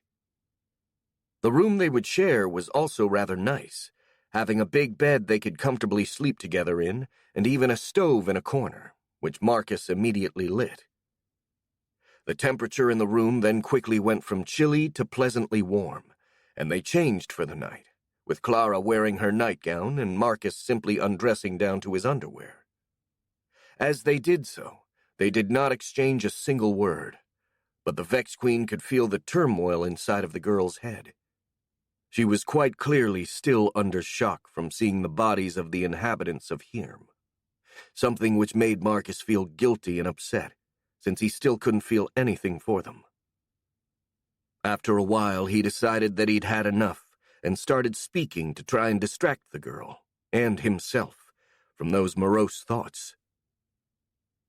"So," he said, "have you ever been in the city of Treval before? And if so, could you tell me something about it?" "I've been there once, but it's been many years, so I don't remember much about it," Clara replied in an empty voice. "If you want to know more about it, you should ask someone else." Marcus sighed. She obviously wasn't in the mood for idle chatting, but at the same time, he didn't want to spend the night with a literal source of depression right beside him. "Well, if I'm being honest, I don't really care about this Treval city," he admitted. "I'm just trying to cheer you up a bit. You seem to be really down ever since we saw those bodies." "Shouldn't I be?" Clara asked, sounding a bit angry. "Those people were literally eaten alive, Marcus. Who wouldn't be down after seeing that?"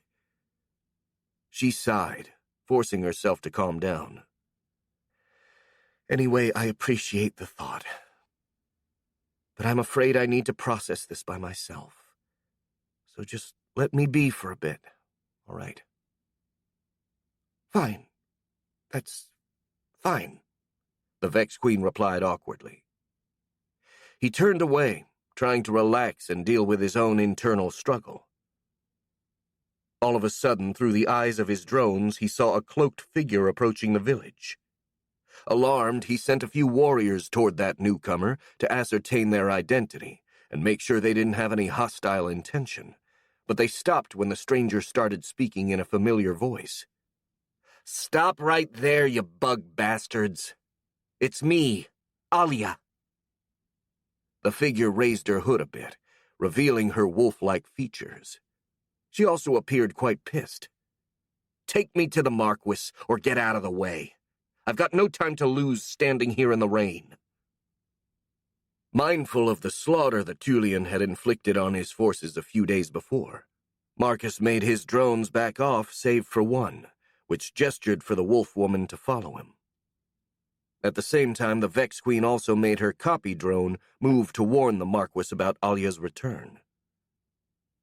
5 minutes later, the wolf woman entered the cramped room where Azen, Trak, and Marcus's copy were waiting for her, together with most of their bodyguards. She was literally dripping water when she stepped in, and after she took off her cloak, she started shaking like a dog, sending droplets flying on everyone around her. "Welcome back, Lady Vilka," the Marquis greeted her. "How did your scouting go? Did you find anything out there?" "First, don't call me lady," she replied. "Just Alia will do. And second, I did find something all right. Mostly rain and mud. But between those two, I also found the Orc army. Not that it was particularly difficult, even in this rain. They left a really easy trail to follow. Empty villages, stomped fields, the works." She sneered. "They're sloppy even in their pillaging." "Where did you see them exactly?" the Marquis asked, as Trak took out his map. "Quite far from here," the wolf woman said, shaking a bit of mud from her feet. "At least 3 hours to the north at my pace. Double or triple that time for you." She stretched her arms. They were camped inside a small wood, near a village they'd recently pillaged, probably waiting for the storm to end. The goblin general studied his map and nodded. "If Alia is right, they should be near the village of Thurhal, about 38 kilometers northwest," he said, pointing at a specific spot on the map. "That's not really that far. Could we perhaps march out right now and engage them while they're waiting for the storm to pass?" "I don't think so," Trak replied. "Unless the weather gets better going north, we'll exhaust ourselves on the way." "It gets worse," Alia replied, using a towel to clean herself up a bit. "Even for me, it was quite an annoying journey." She yawned.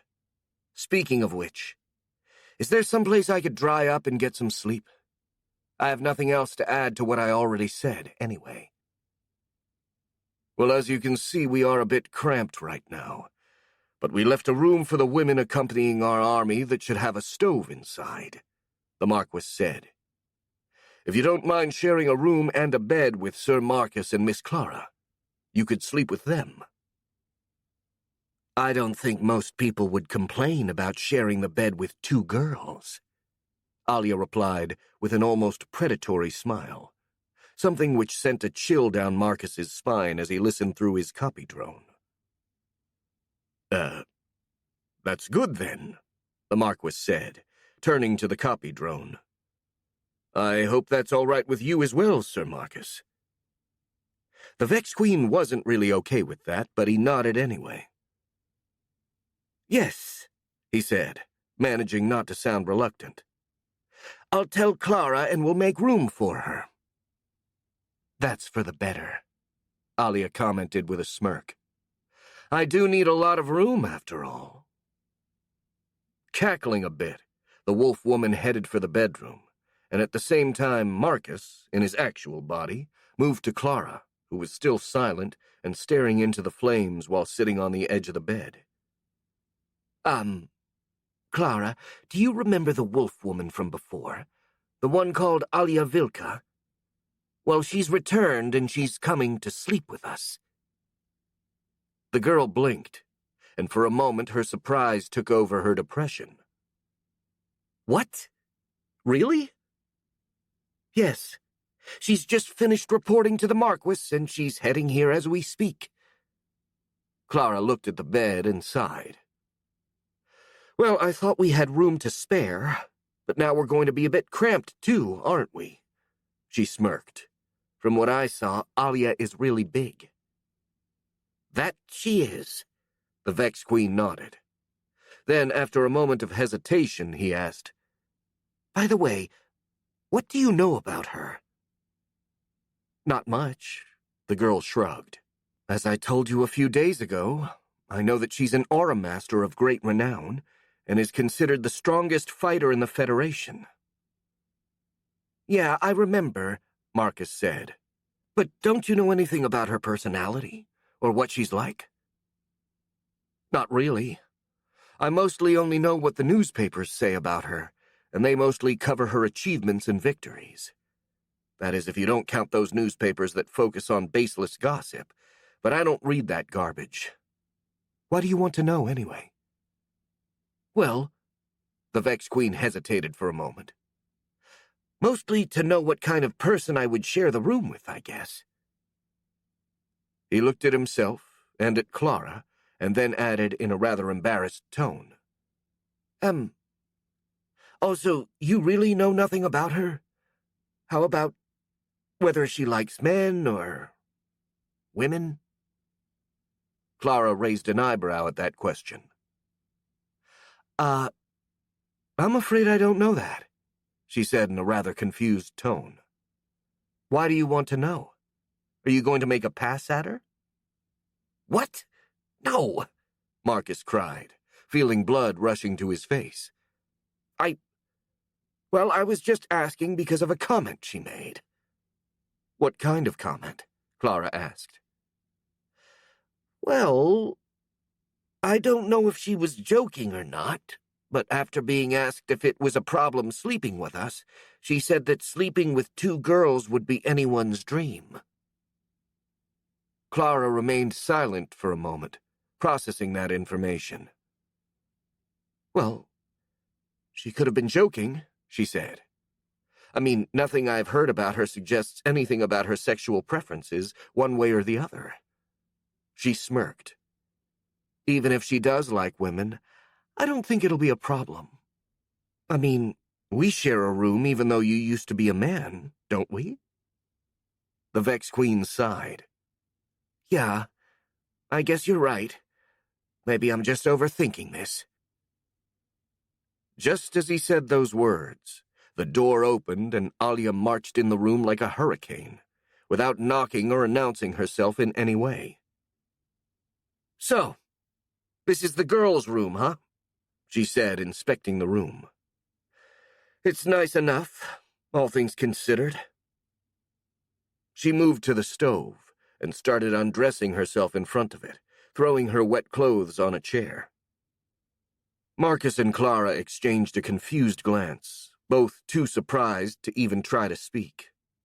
And in the Vex Queen's case, he was also a bit intimidated. This was the first time he was close enough to the wolf woman to really feel her aura, and it was really overpowering. Maybe not as much as that of the dragon, but still strong enough to make him feel uneasy. Almost as if he were near a vicious, wild beast who could turn on him at any moment. Meanwhile, Alia was now undressed down to her two-piece costume and turned to her new roommates with a wolfish smirk. There's no need to be so scared, you two. I won't bite. Not right now, anyway. I just want a good night's sleep before tomorrow's march. And also, just for your information, I sleep in the nude. I hope this won't be a problem, but if it is, then feel free to get out and sleep somewhere else. She then took off her top, and her breasts seemingly exploded out of it, taking Marcus completely by surprise. Somehow, the dark elastic top squeezed Alia's chest to the point that she didn't seem particularly endowed.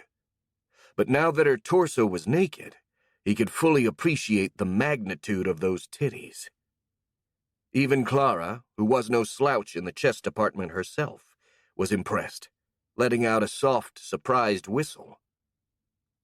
Alia then took off her shorts, remaining completely naked in front of the stove in order to dry herself off, and Marcus was now able to fully study her body in detail. She was, as he'd noticed from his drones, very well-toned, with her short white fur doing nothing to hide the definition of her muscles.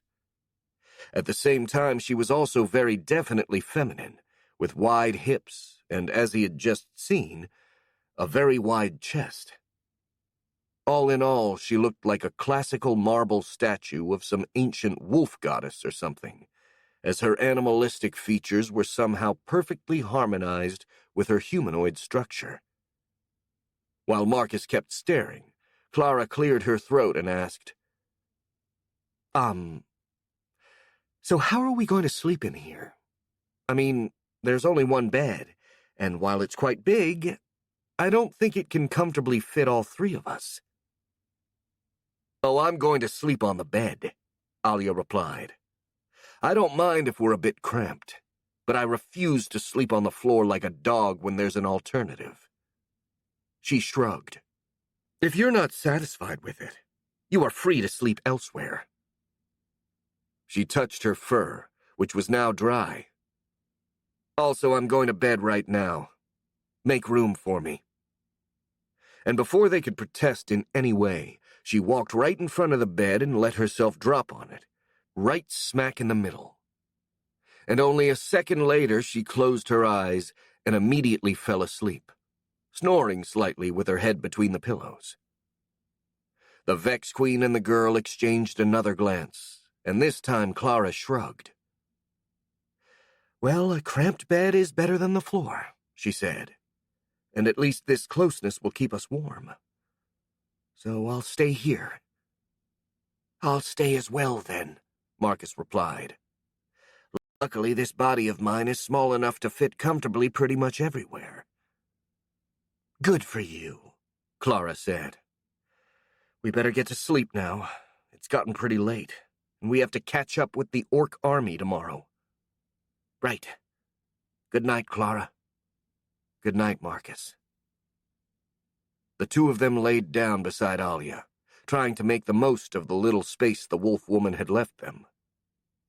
A deep silence fell on the room, interrupted only by the noise of the storm outside and the crackling of the fire in the stove. A few minutes later, Clara's breath also turned into a light snoring as the girl fell asleep. Only Marcus remained awake, trying his best to relax and sleep, but for some reason he couldn't. Alia's presence beside him was terribly distracting, and to make things worse, that wasn't just because she found her intimidating, like trying to sleep beside a lion. It was also because a new feeling had creeped inside of him, making him experience a tingly sensation in the lower parts of his body.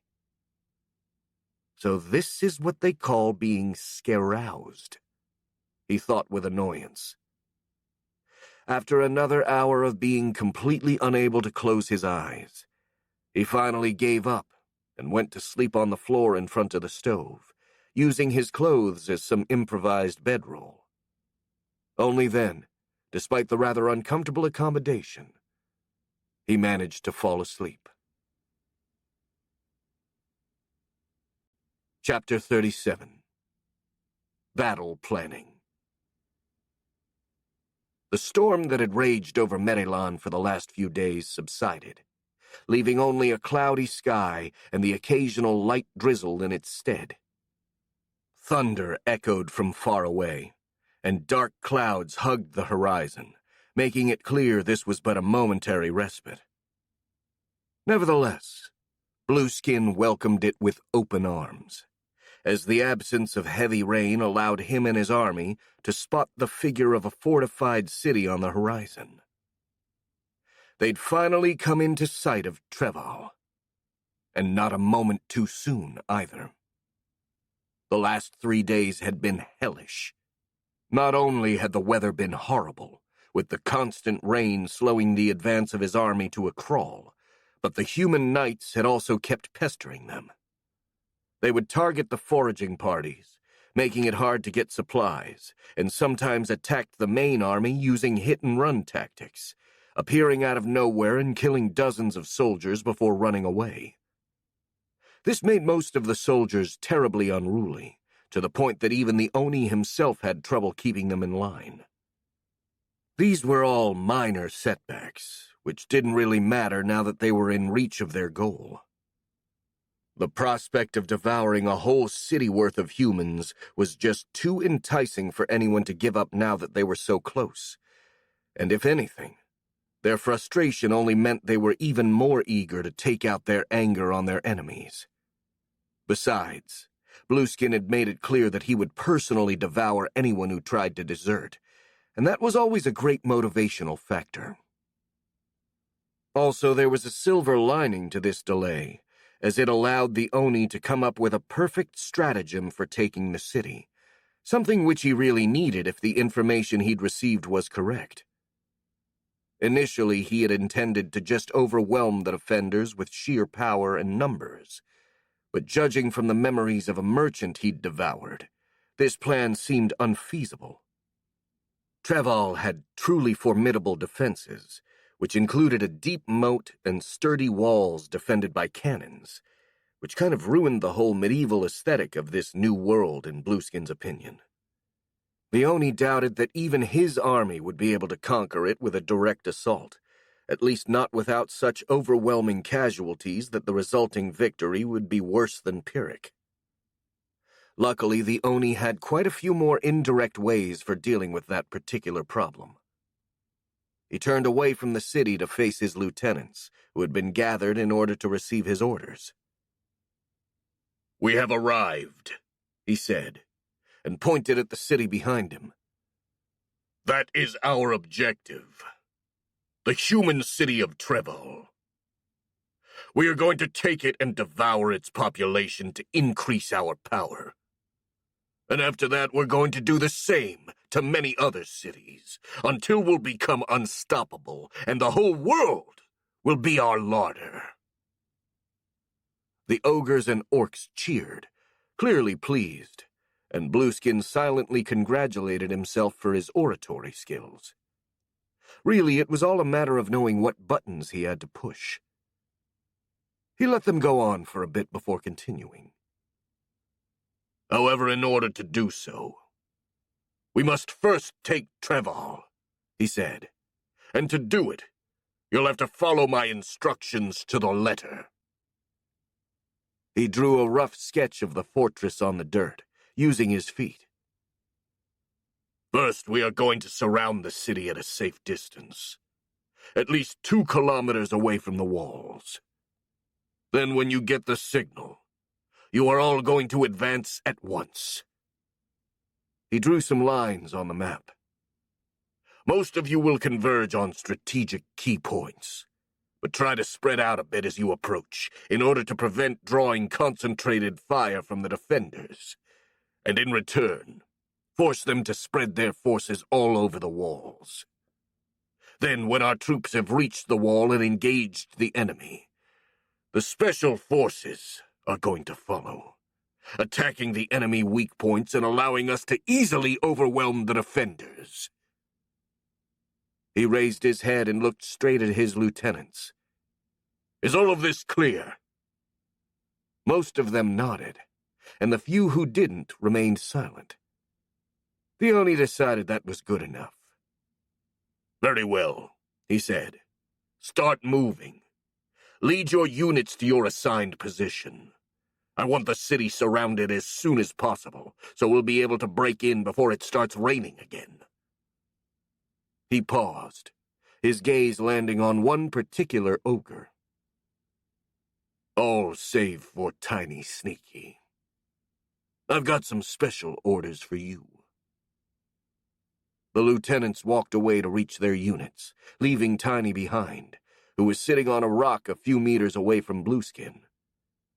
She looked a bit fatigued, but had otherwise already healed from her wounds, which was impressive, considering she'd almost been bisected. Her mood had been very sour since then, though, and had yet to recover. "What do you want from me, boss?" she asked in a deadpan tone. The Oni frowned at the coldness in her voice, but decided to ignore it. "I need you for an important mission," he said. "Do you remember the knife that wounded you?" "The one that beat you?" she asked. Blueskin's blood boiled at that observation, and he walked up to the ogress, looming over her. "He did not beat me," he growled. "Our fight ended in a draw."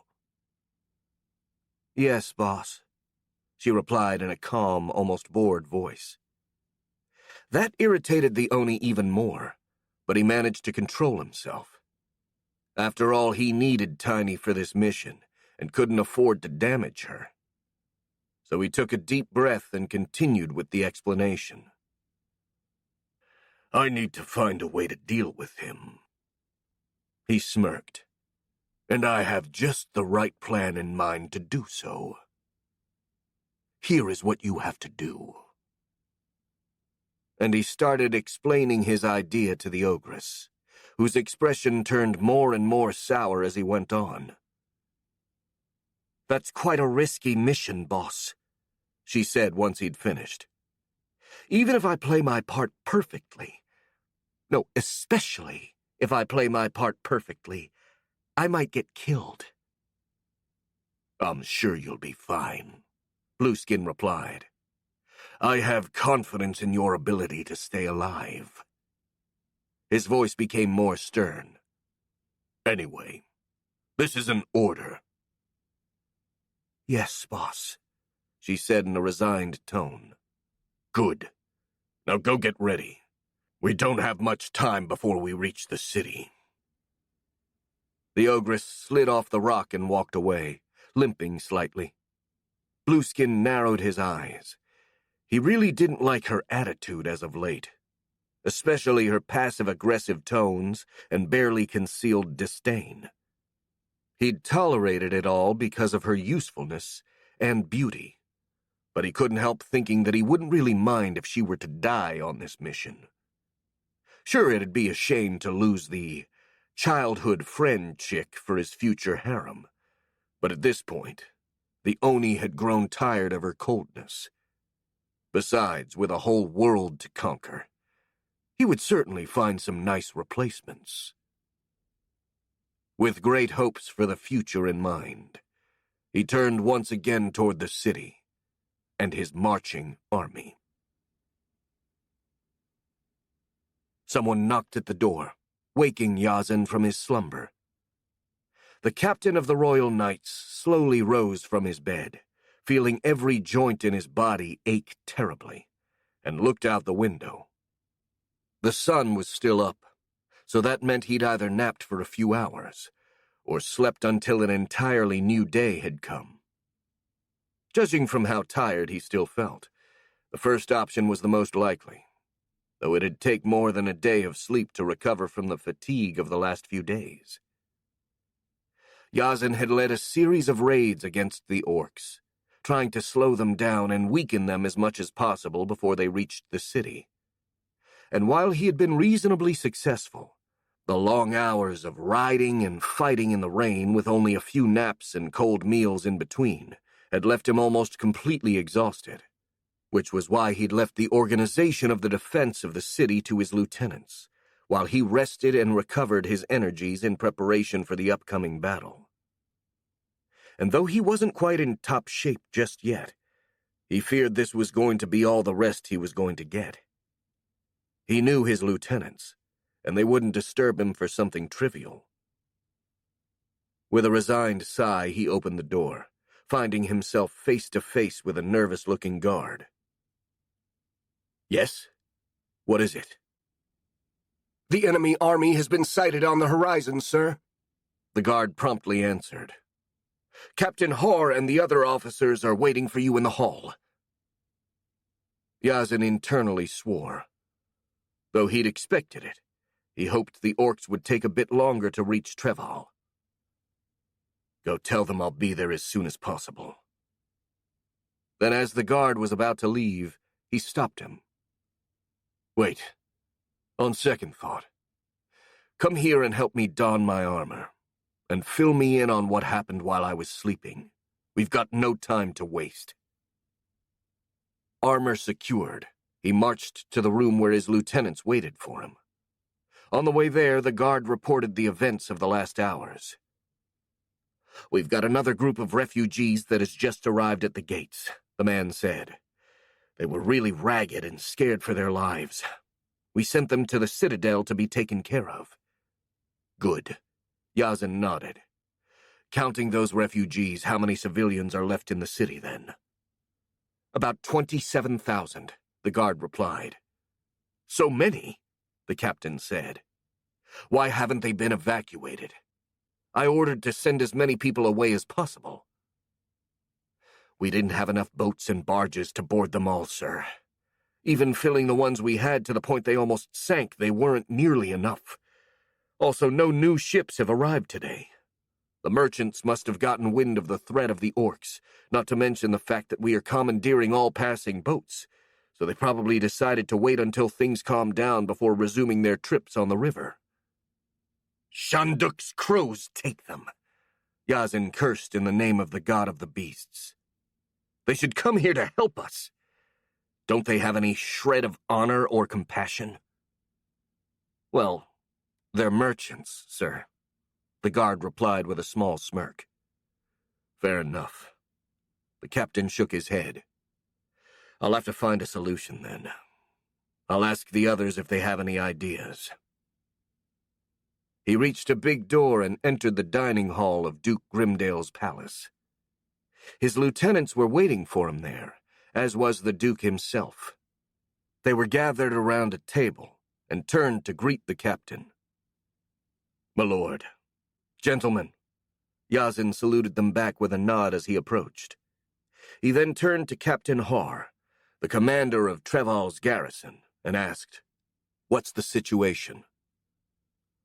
"Everything seems to be under control for now," the old officer replied. "We have been prepared for the arrival of the orcs for a while now. Most of our soldiers have already taken position on the walls. But as per your suggestion, we are also keeping some of them in reserve, ready to intervene anywhere in the city should the enemy manage to enter." He smirked and added, "This is unlikely, though, as every access to the city is under surveillance. We have guards watching over the river, the sewers, and even some in the basements of the houses to listen for eventual tunnels being dug. Not even a mouse could sneak in." "Don't forget to have someone watch over the sky," Yazin replied. "At least the Oni is capable of flying. Maybe some of the ogres have that ability too." "We will, though I can't imagine anyone being able to get us from the sky when the Knight of the Wind is with us." "Your imagination is severely lacking, then," the Aura Master replied with a smirk. "Anyway, there is another matter I want to address. That of the civilians still in the city." He looked around. "I've heard that no more ships are coming, so we need to find another way to secure them. Any idea?" Duke Grimdale scoffed audibly at that question, while Captain Har looked pensive. "We can't exactly send them out of the city right now, but we could keep them in the citadel," Har suggested. "This way, even if the orcs manage to enter the city, they should be relatively safe." "I've heard there are more than 27,000 civilians left in Treval," Yazin said, raising an eyebrow. "Could they really all fit inside of the fortress?" "Barely," Har replied. "It's going to be very cramped, to say the least. But they will manage if it's only for a few days." "Very well, let's do it then," the captain nodded. "It's not as if we have any other option anyway." "I'll see to it immediately," Har replied, and turned to speak with one of his lieutenants. During that pause, the Duke approached Yazin. "Captain Yazin," he said, "a word with you, please." He was a portly, middle-aged man with a goatee and black hair, which barely covered his balding head, dressed in elegant but tasteful clothing. He was usually a very jovial person, but as of late he was always sour, as if the orc invasion had been one gigantic personal insult. Repressing an exasperated sigh, Yazin said, "Yes, my lord." "I was just pondering the usefulness of wasting so much time and effort evacuating those people, even though they are already perfectly safe where they are," the nobleman said in a rather caustic tone. Yazin closed his eyes, trying to summon all of his patience. Of course the Duke was still on about that. He'd been complaining all week about the evacuation. "Well, my lord, As I explained before, it's just a precaution, he replied in a level voice. The main objective of the Orc army is to slaughter and devour the inhabitants of this city, after all. By evacuating them, we ensure that even in the event of our defeat, the Orcs will not get their hands on them. He smiled.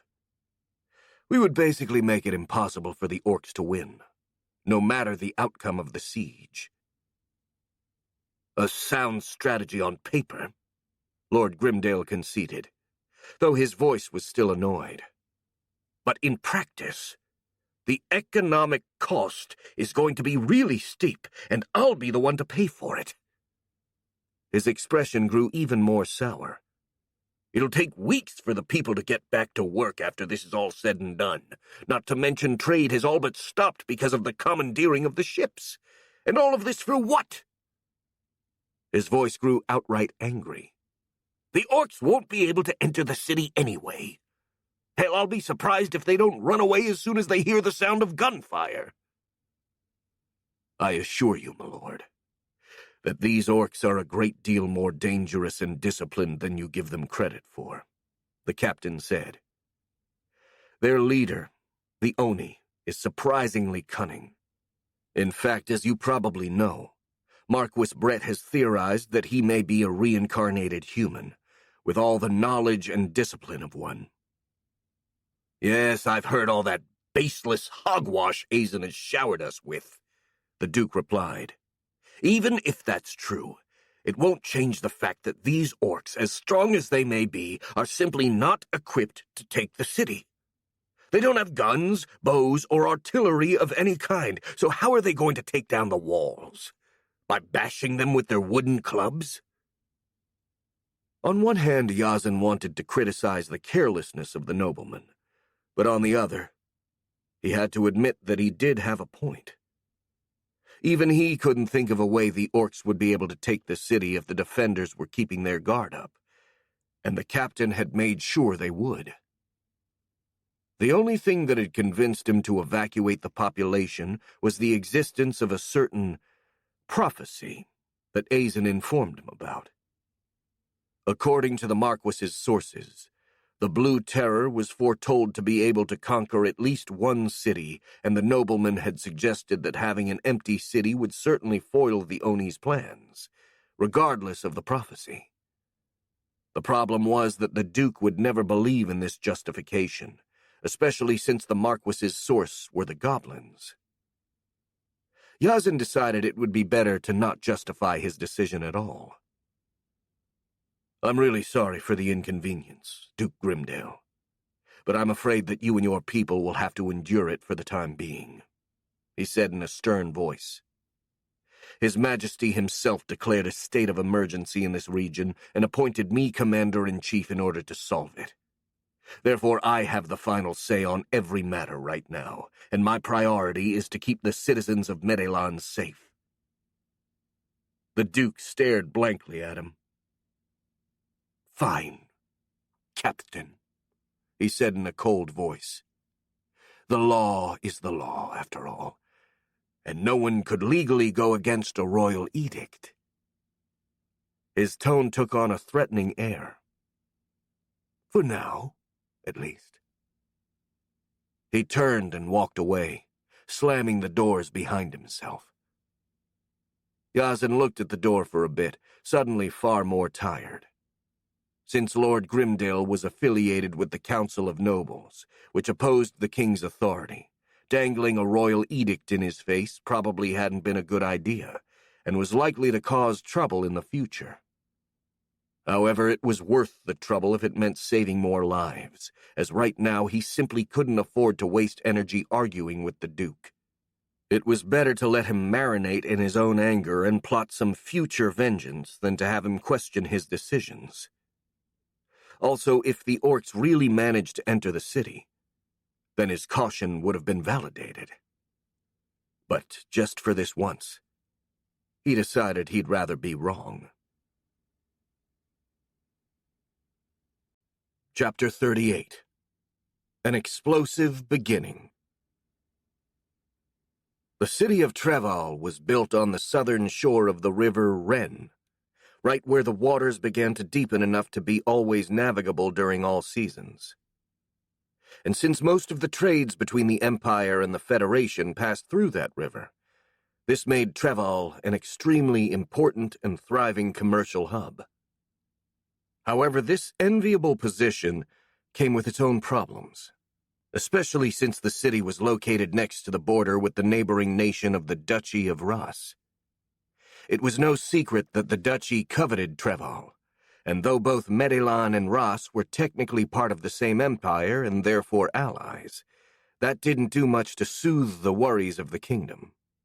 After all, small wars and low-key conflicts often arose between the states that made up the empire, and the duchy had become aggressively expansionist over the last 2 generations, using any pretext it could find to grab more lands from its neighbors.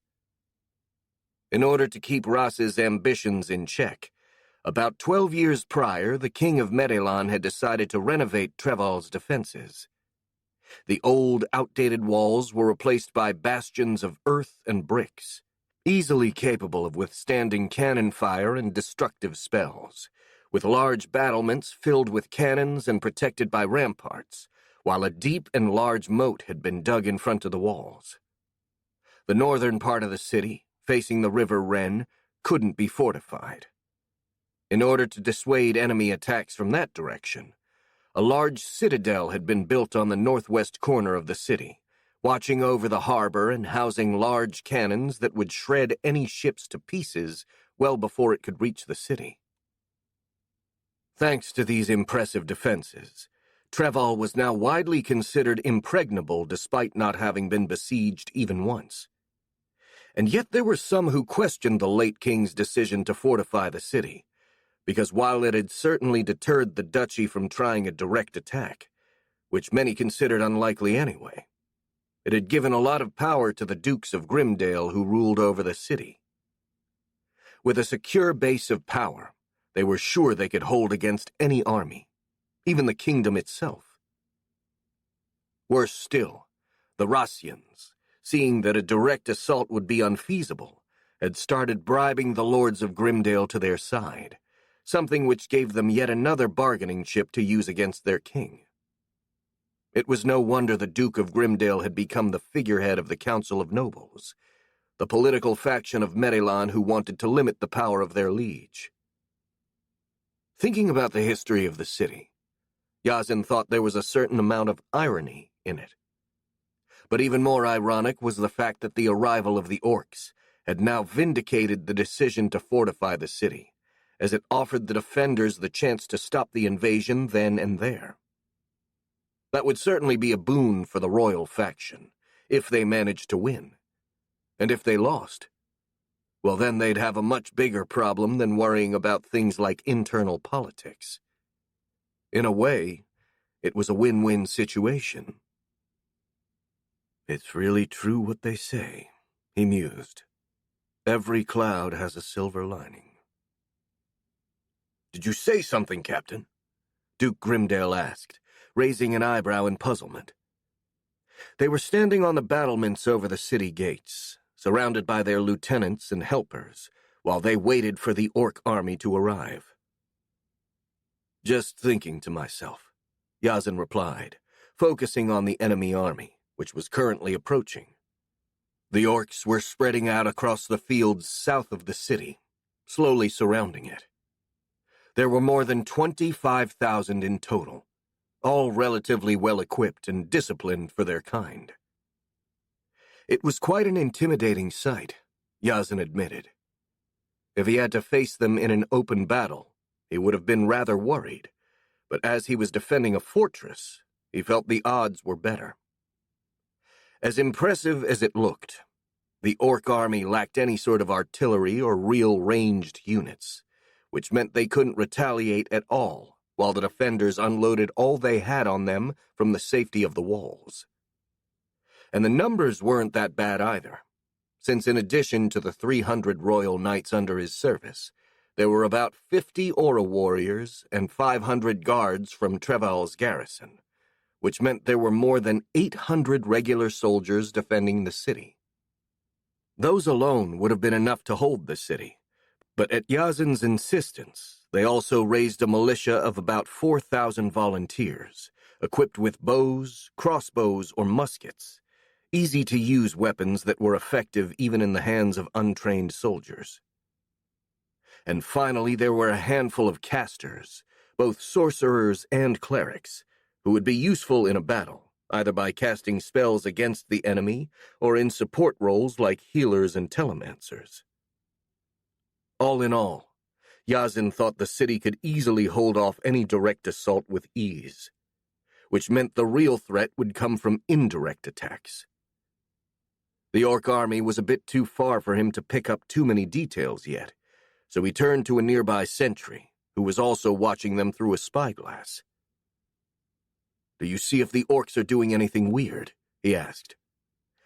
"Well, they're Orcs who are behaving almost like an actual army, if that counts, sir," the soldier jokingly replied. "But apart from that, they're just surrounding the city."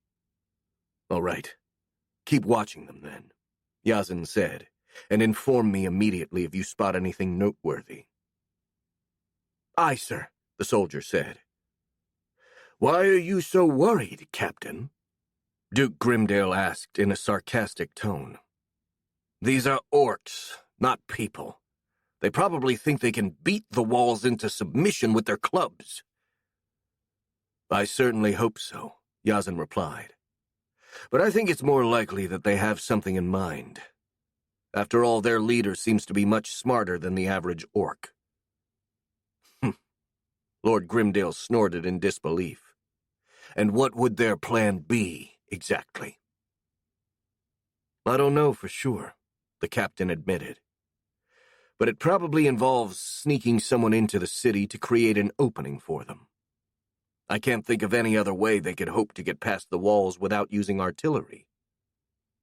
"Well, good luck with that," the nobleman smirked. "We put guards literally everywhere. They'd spot an intruder before any damage could be done." "I do hope you're right, my lord," Yazin replied grimly. But deep down he kind of agreed with Lord Grimdale. He'd been extremely thorough when placing sentinels around the city, not leaving out even the smallest and most unlikely way to get past the walls.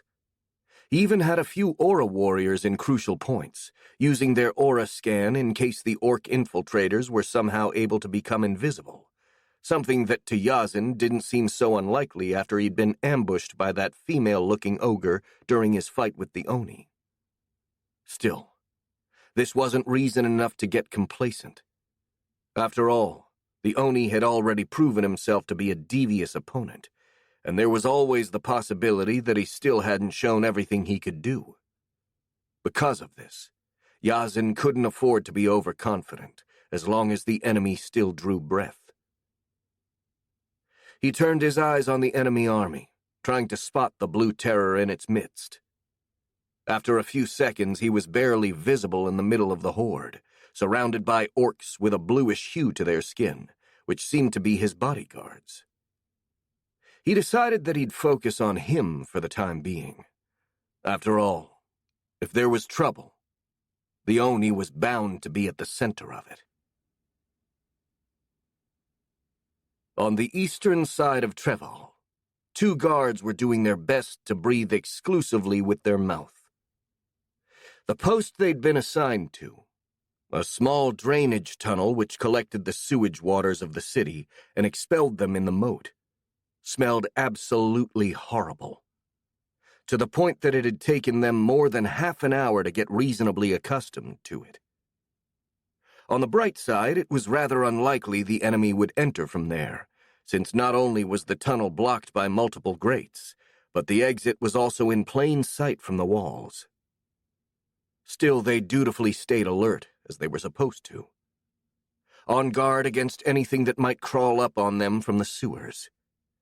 Because of this, they noticed the 4 people pulling a cart full of barrels as soon as they emerged from behind a corner and started approaching them. They were the last batch of refugees that had been let in before the city doors were closed, a bunch of ragged farmers who'd brought barrels of fruits with them. They looked worn out and quite harmless, but nonetheless the two guards followed protocol and stopped them. "Halt," the older guard ordered, and when the refugees obeyed, he asked, "What brings you here?" "I beg your pardon, sir," one of them replied. There was something odd about his voice, a shrill echo that somehow felt wrong. "We were bringing some fruits to the guards of the city to thank you all for saving us." He opened a barrel and took out 2 ripe-looking honey fruits. "Here, you can take this." "I'm sorry, but we can't eat while on duty," the guard said sternly. "And even if we could, it'd be hard to keep the food down with this smell," his colleague chimed in, earning a reproachful look from his mate.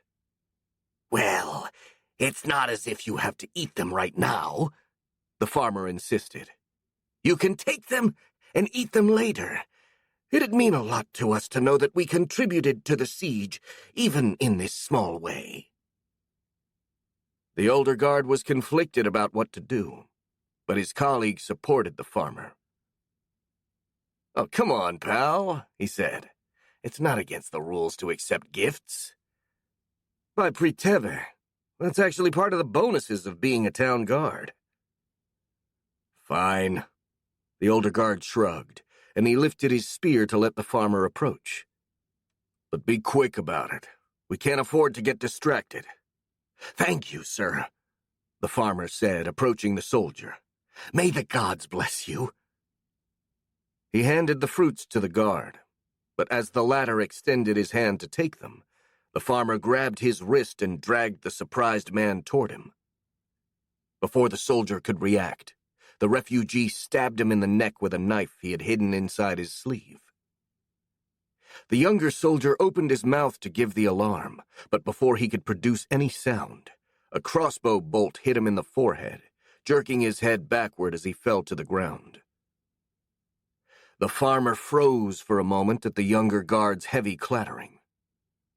No one came to investigate, and so he relaxed and turned to his companions, one of which was still holding a crossbow. "Be more careful," he said angrily with a soft but even shriller voice. "We don't want to make too much noise." He started to lift the body of the older guard. "Now help me hide them, quick!" His companions moved to help, while the one with the crossbow reloaded his weapon and stood guard near the cart.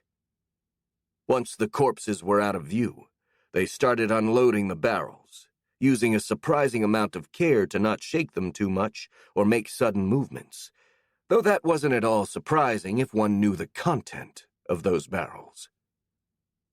The guards that inspected the barrels just a few hours before had found them full of fruits similar to pomegranates, and since none of them was an expert botanist, they'd thought nothing of it. After all, it was normal to bring all the food you could to a besieged city. But anyone with some knowledge of exotic plants would have likely screamed and run away.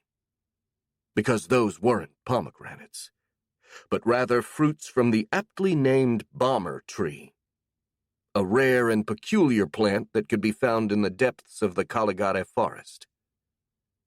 That was one of the deadliest vegetables of the forest, since its fruits were highly explosive, and the tree would drop them at the first sign of danger. It was those fruits that the brain spiders in service of the Blue Terror had used to blow up the pool inside of the Piraka fortress, and back then they'd been dried, which made them safer to handle but also weaker. The ones in the barrels were fresh, which meant any sudden impact would make them explode. Which was exactly why the brain spiders currently masquerading as human refugees took extra care while they carried the barrels into the drainage tunnel. "Careful," the leader of the group whispered. "If one of these falls, they're going to find pieces of us on all 3 moons." Sloshing through the smelly waste, they placed the barrels as deep as possible, just in front of the first grate. Then they lit a fuse and ran away as fast as they could. A few seconds later, a huge explosion echoed across the city. Yazin almost lost his balance, using his glaive as a crutch, as the ground was shaken while a shock wave of hot wind hit him from the east. Around him, many others, Lord Grimdale included, didn't share his readiness and dropped to their knees, while a few very unlucky soldiers even toppled from the walls screaming. "By all the gods! What was that?" Lord Grimdale cried, struggling to get back up. Yazin could barely hear him, as his ears were still ringing from the sound of the explosion. He turned to his left to see what had happened.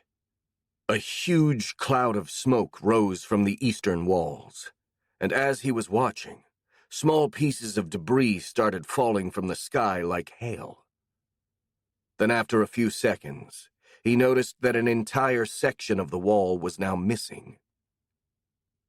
It was right at that moment that a mighty roar could be heard in the distance, and the Orc army charged. Chapter 39. The Battle of Treval, Part 1. With his ears still ringing from the explosion, Yazin flew to the eastern side of the walls to assess the situation. It was bad. Really, really bad. Debris and bodies were scattered around, while screams and whines could be heard in every direction. An entire section of the wall had been blown from the ground up, creating a 10-meter-wide breach. Worse still, most of the debris had been launched into the moat, creating a makeshift crossing that the attackers could walk on. And the Orcs were approaching fast. They would be at the wall in only a few minutes. Yazin grimaced, but his determination didn't waver. Even though the walls had been breached, the soldiers of Treval could still hold them and maybe turn that gap in their defenses to their own advantage. After all, this was pretty much an ideal choke point. All Yazin had to do was organize a suitable defense. Looking around, the captain saw the soldiers in the vicinity were either standing completely still in shock or running around like headless chickens. The first thing to do was to restore order. "Attention, soldiers!" Yazin cried with a confident and imperious voice, and everyone turned toward him. "I want 3 squads to take the wounded to the infirmary ASAP. The rest of you prepare some barricades around the breach. We've got to hold this position." The Aura Master turned to the cannon crews still on the walls. "Aim the artillery to take down the Orcs once they prepare to traverse the moat, and gather all the grenades you can find. We're going to make the Orcs pay in blood for every single step they take toward our city." Having received clear instructions, the men got a hold of themselves and got to work. Yazin quickly flew to the square where the reserves were waiting, under the command of his lieutenant, Lud. "What happened, sir?" the officer asked once the captain landed next to him. "The Orcs have managed to blow up part of the eastern walls. I intend to hold that breach, so I'm going to need half of your men there. Also, I want patrols all around the city. I don't know how the Orcs have managed to get us, but I don't want it happening again." He stared grimly at his lieutenant. "If anyone is acting suspiciously, stop them. I don't care if it's your mum, the king, or even the emperor himself. If they look like they do not belong, you must apprehend them." "Yes, sir," Lud saluted. Yazin flew back to the breach, just as the cannons started firing. The Orcs had started their charge about 4 kilometers out from the walls, and were now within range of the city's cannons, which fired nearly at the same time, causing the ground the Orc army was marching on to explode. Dozens of Orcs died, blown to pieces, but the overall casualties were rather light, thanks to the humanoids' loose formation. Unfortunately, they had no way to retaliate. And as the cannons kept up the barrage at regular intervals, the casualties kept piling up, so much so that once the orcs arrived within 1 kilometer of the walls, they'd already lost more than 100 soldiers. Then the guns and crossbows were unleashed. Both the muskets and the crossbows proved less effective than might have been expected, since they'd been made to be used against humans rather than orcs. But the sheer volume of projectiles was enough to kill or cripple at least 200 orcs with a single salvo. And by the time they reached the walls, every gunman and crossbowman had enough time for another 3 discharges, leaving more than 1,000 orcs dead in the fields around Treval. That was when the true onslaught began. The orcs gathered in front of the moat, but in doing so they became an easy target for the defenders, who shot into the crowd without even bothering to aim. A couple of aura archers even started sniping every ogre they could see, and managed to kill quite a few, causing chaos and panic among their underlings. Yet the orc army had gained too much momentum to stop, and those who slowed down were pushed by those who came behind them. Despite dropping like flies, the orcs just kept advancing, gaining ground inches at a time, beginning to cross the moat. The defenders let them proceed for a few meters, and then started throwing dozens of grenades over the crossing. Recognizing the danger, a few attackers tried to save themselves by diving away and getting under the water, but when the bombs exploded, they still took a huge toll, leaving only a few orcs on their feet who were quickly dispatched by the gunmen on the walls. The rest of the attackers visibly hesitated after watching their vanguard being completely annihilated, and the defenders took advantage of it by pouring even more shots against them. But still, the orcs, encouraged and threatened by their remaining ogre officers, didn't retreat, and instead tried a different approach. A group of heavily armored orcs, led by a particularly brutish-looking ogre, emerged from their ranks and bounded onto the rugged crossing of the moat. Those orcs were larger than average, with a bluish hue to their skin. They also carried huge metal shields, heavy enough to protect them from both bullets and crossbow bolts. Because of their weight, they moved rather slow, and even with all of their armor, a few fell to the concentrated fire, but the others simply ignored those casualties and kept advancing, seemingly unstoppable. Unluckily for them, the defenders had a way to counter them. A few people in ceremonial robes, clearly priests and clerics, and some others wielding weird instruments, appeared on the walls and conjured bolts of pure lightning, hitting the waters the attackers were trampling through. The blue-skinned orcs twitched spasmodically as they were electrocuted to death, then dropped like puppets with their strings cut. A nauseating odor of burned meat rose into the air. Only the ogre remained on his feet, smoke rising from his skin. With a furious roar, it charged alone through the hailstorm. The humanoid actually made it to the breach and was about to launch itself inside the city when he was suddenly decapitated by a blade of pure wind. Its headless body took a few more steps, crossing inside of Treval before dropping in the middle of a semicircle of improvised barricades the defenders had built around the breach. Inside of the walls, Yazin lowered his glaive. All around him, his soldiers cheered at his display of strength, but he himself was far from happy.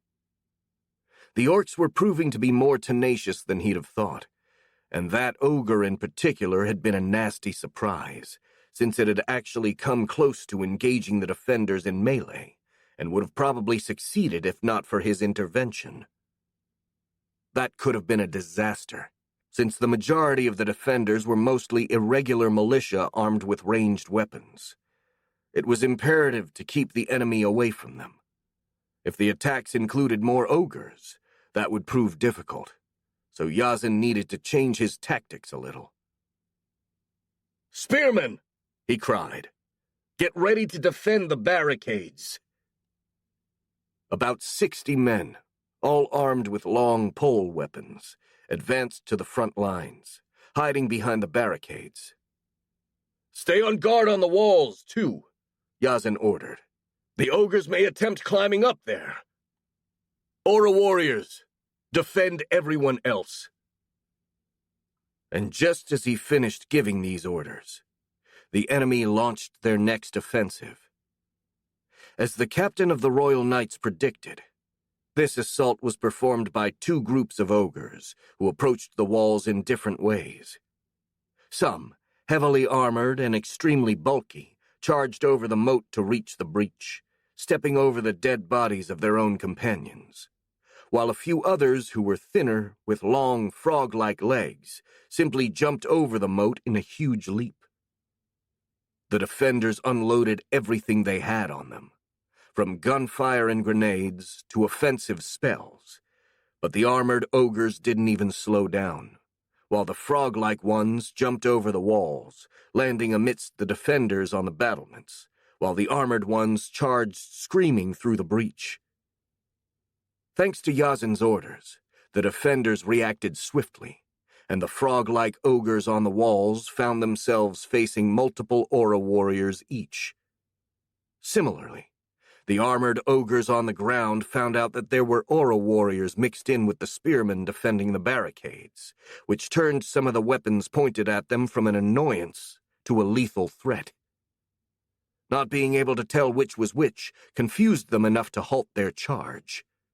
Still, a few humanoids managed to get past the barricades, forcing the aura warriors in reserve to intervene.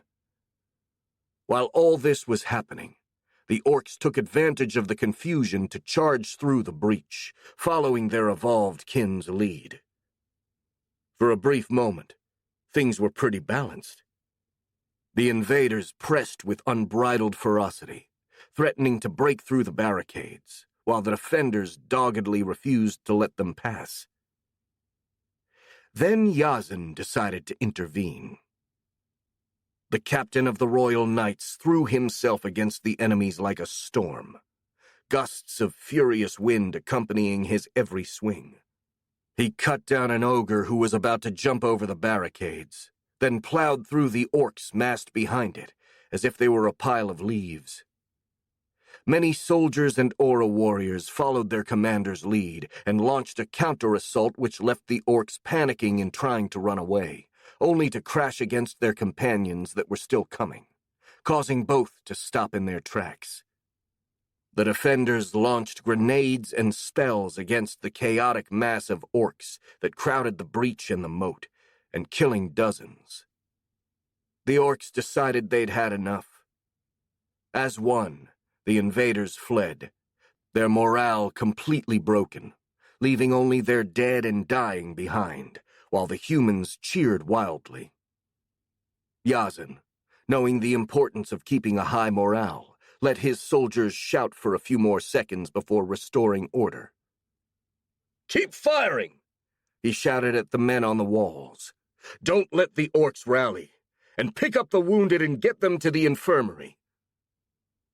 The soldiers obeyed, and the captain used this moment of respite to fly up in the air to get a general view of the battle.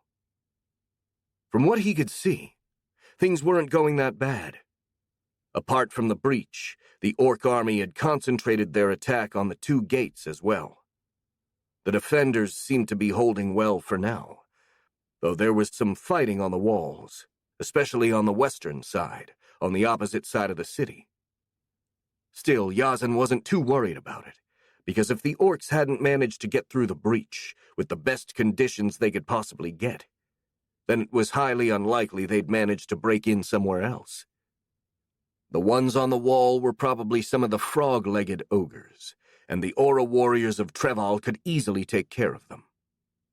The only one that could possibly make a difference was the Blue Terror, but the Oni was currently overlooking the assault at the breach, surrounded by his orc bodyguards, and for the moment he didn't seem intentioned to directly intervene in the battle. It was this passive behavior that ignited Yazan's suspicions. Why hadn't the Oni led his forces in the attack against the breach? His presence could have tilted the balance of the fight in the invaders' favor. Instead, he'd chosen to let the assault fail, losing hundreds of orcs and dozens of ogres in the process. Something wasn't right. Not even a regular orc would have been that stupid. As he studied the Blue Terror, trying to find anything that would give him an inkling of the humanoid's intentions, he saw one of the aura archers of Treval's garrison aim at the Oni to try and snipe him down. The aura warrior focused, concentrating his aura in his arrow, before shooting at the enemy commander with uncanny precision. Flying at supersonic speed, the arrow flew directly for the Blue Terror's head. But the Oni managed to sense the impending danger and duck at the very last moment. The projectile missed and hit an orc behind him, making its head literally explode. The Blue Terror then kept its head down, and moving with a slight limp, retreated behind the cover of his heavily armored bodyguards. It took but a moment for Yazan to notice what had been wrong with that. Wait, why is he limping? He wondered. He healed from lethal wounds in a matter of seconds. What kind of injury could make him limp? A suspicion started to form in Yazan's mind. In order to confirm it, he needed to have a better look, so he landed on the walls and asked, "Does anyone have a spyglass I can use?" Most men shook their head, but a member of a cannon crew took out a spyglass and handed it to the captain. Yazan focused his eye on the Blue Terror. He then cursed, because that wasn't the Oni, but rather the female-looking ogre he'd met once before, wearing her leader's plate armor and having changed her skin to a blue hue. Why she'd done this was clear to Yazan. She was supposed to be a decoy to keep the defenders' attention on the breach, while the real Blue Terror attacked somewhere else. And judging by the fact that the fight on the western wall was getting more and more hectic, the Aura Master had a good guess about where the Oni might be. "I have to go," he said to the soldiers around him, handing the spyglass back. "Keep holding your position as you did in my absence." And with this order, he flew away to the west, determined to stop the Blue Terror once and for all. Chapter 40. The Battle of Treval, Part 2. The western wall of Treval was the scene of a desperate fight. Though the defenders had promptly reacted to the assault of the frog-like ogres, they were still getting badly overwhelmed. This was mostly because of the presence of an ogre that was much stronger than the rest of its kin, to the point that none of the aura warriors present were able to stop it or even slow it down.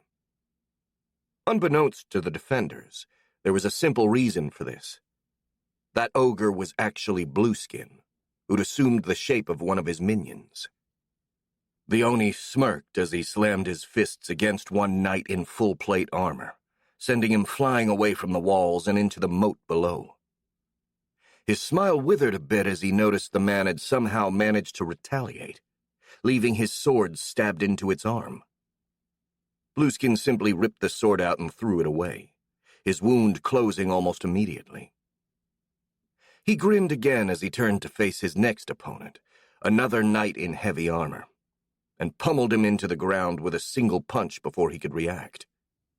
There was something immensely satisfying in easily defeating these so-called elite soldiers, and he really needed it after the humiliation he suffered at the hands of Yazan Harp.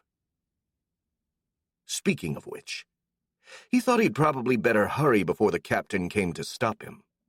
As fun as it was to kill these people, the actual reason he'd gone through all the effort of hiding his presence was so that he could eat an aura warrior alive before his next confrontation with Yazan Harp.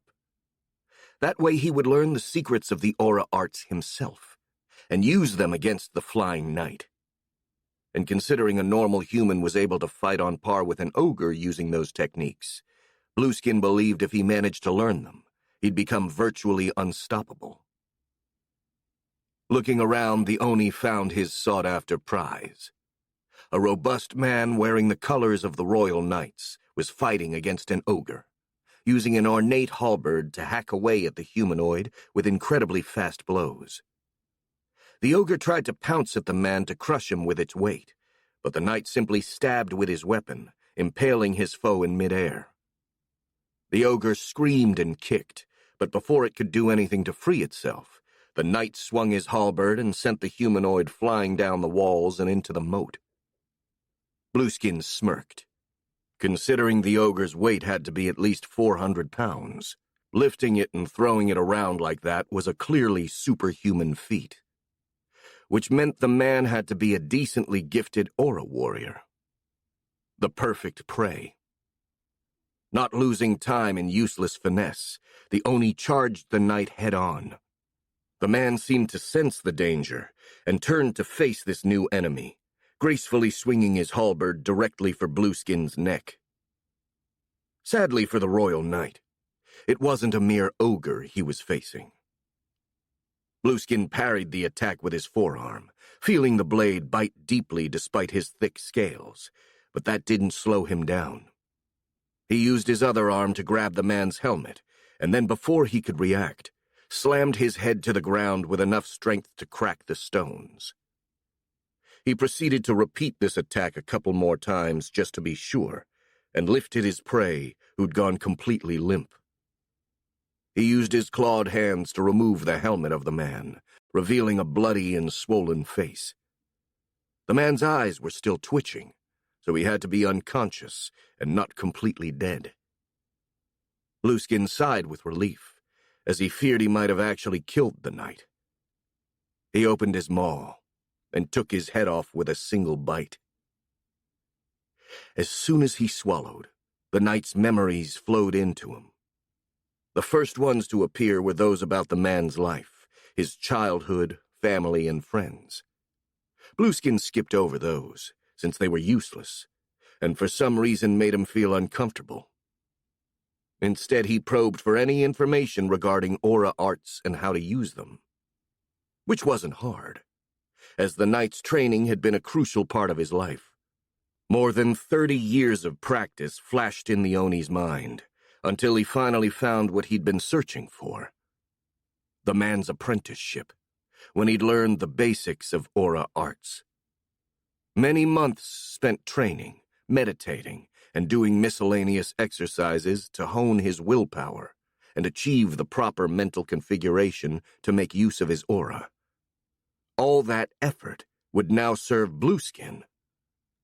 Having learned the trick to unlock aura arts, the Oni wasted no time in trying to summon his own aura. He focused, matching the mental state the man had used to unlock his powers, and then tried to perform a simple enhancing technique. To his delight, he actually felt a mysterious strength swell inside his chest as his aura started affecting his body.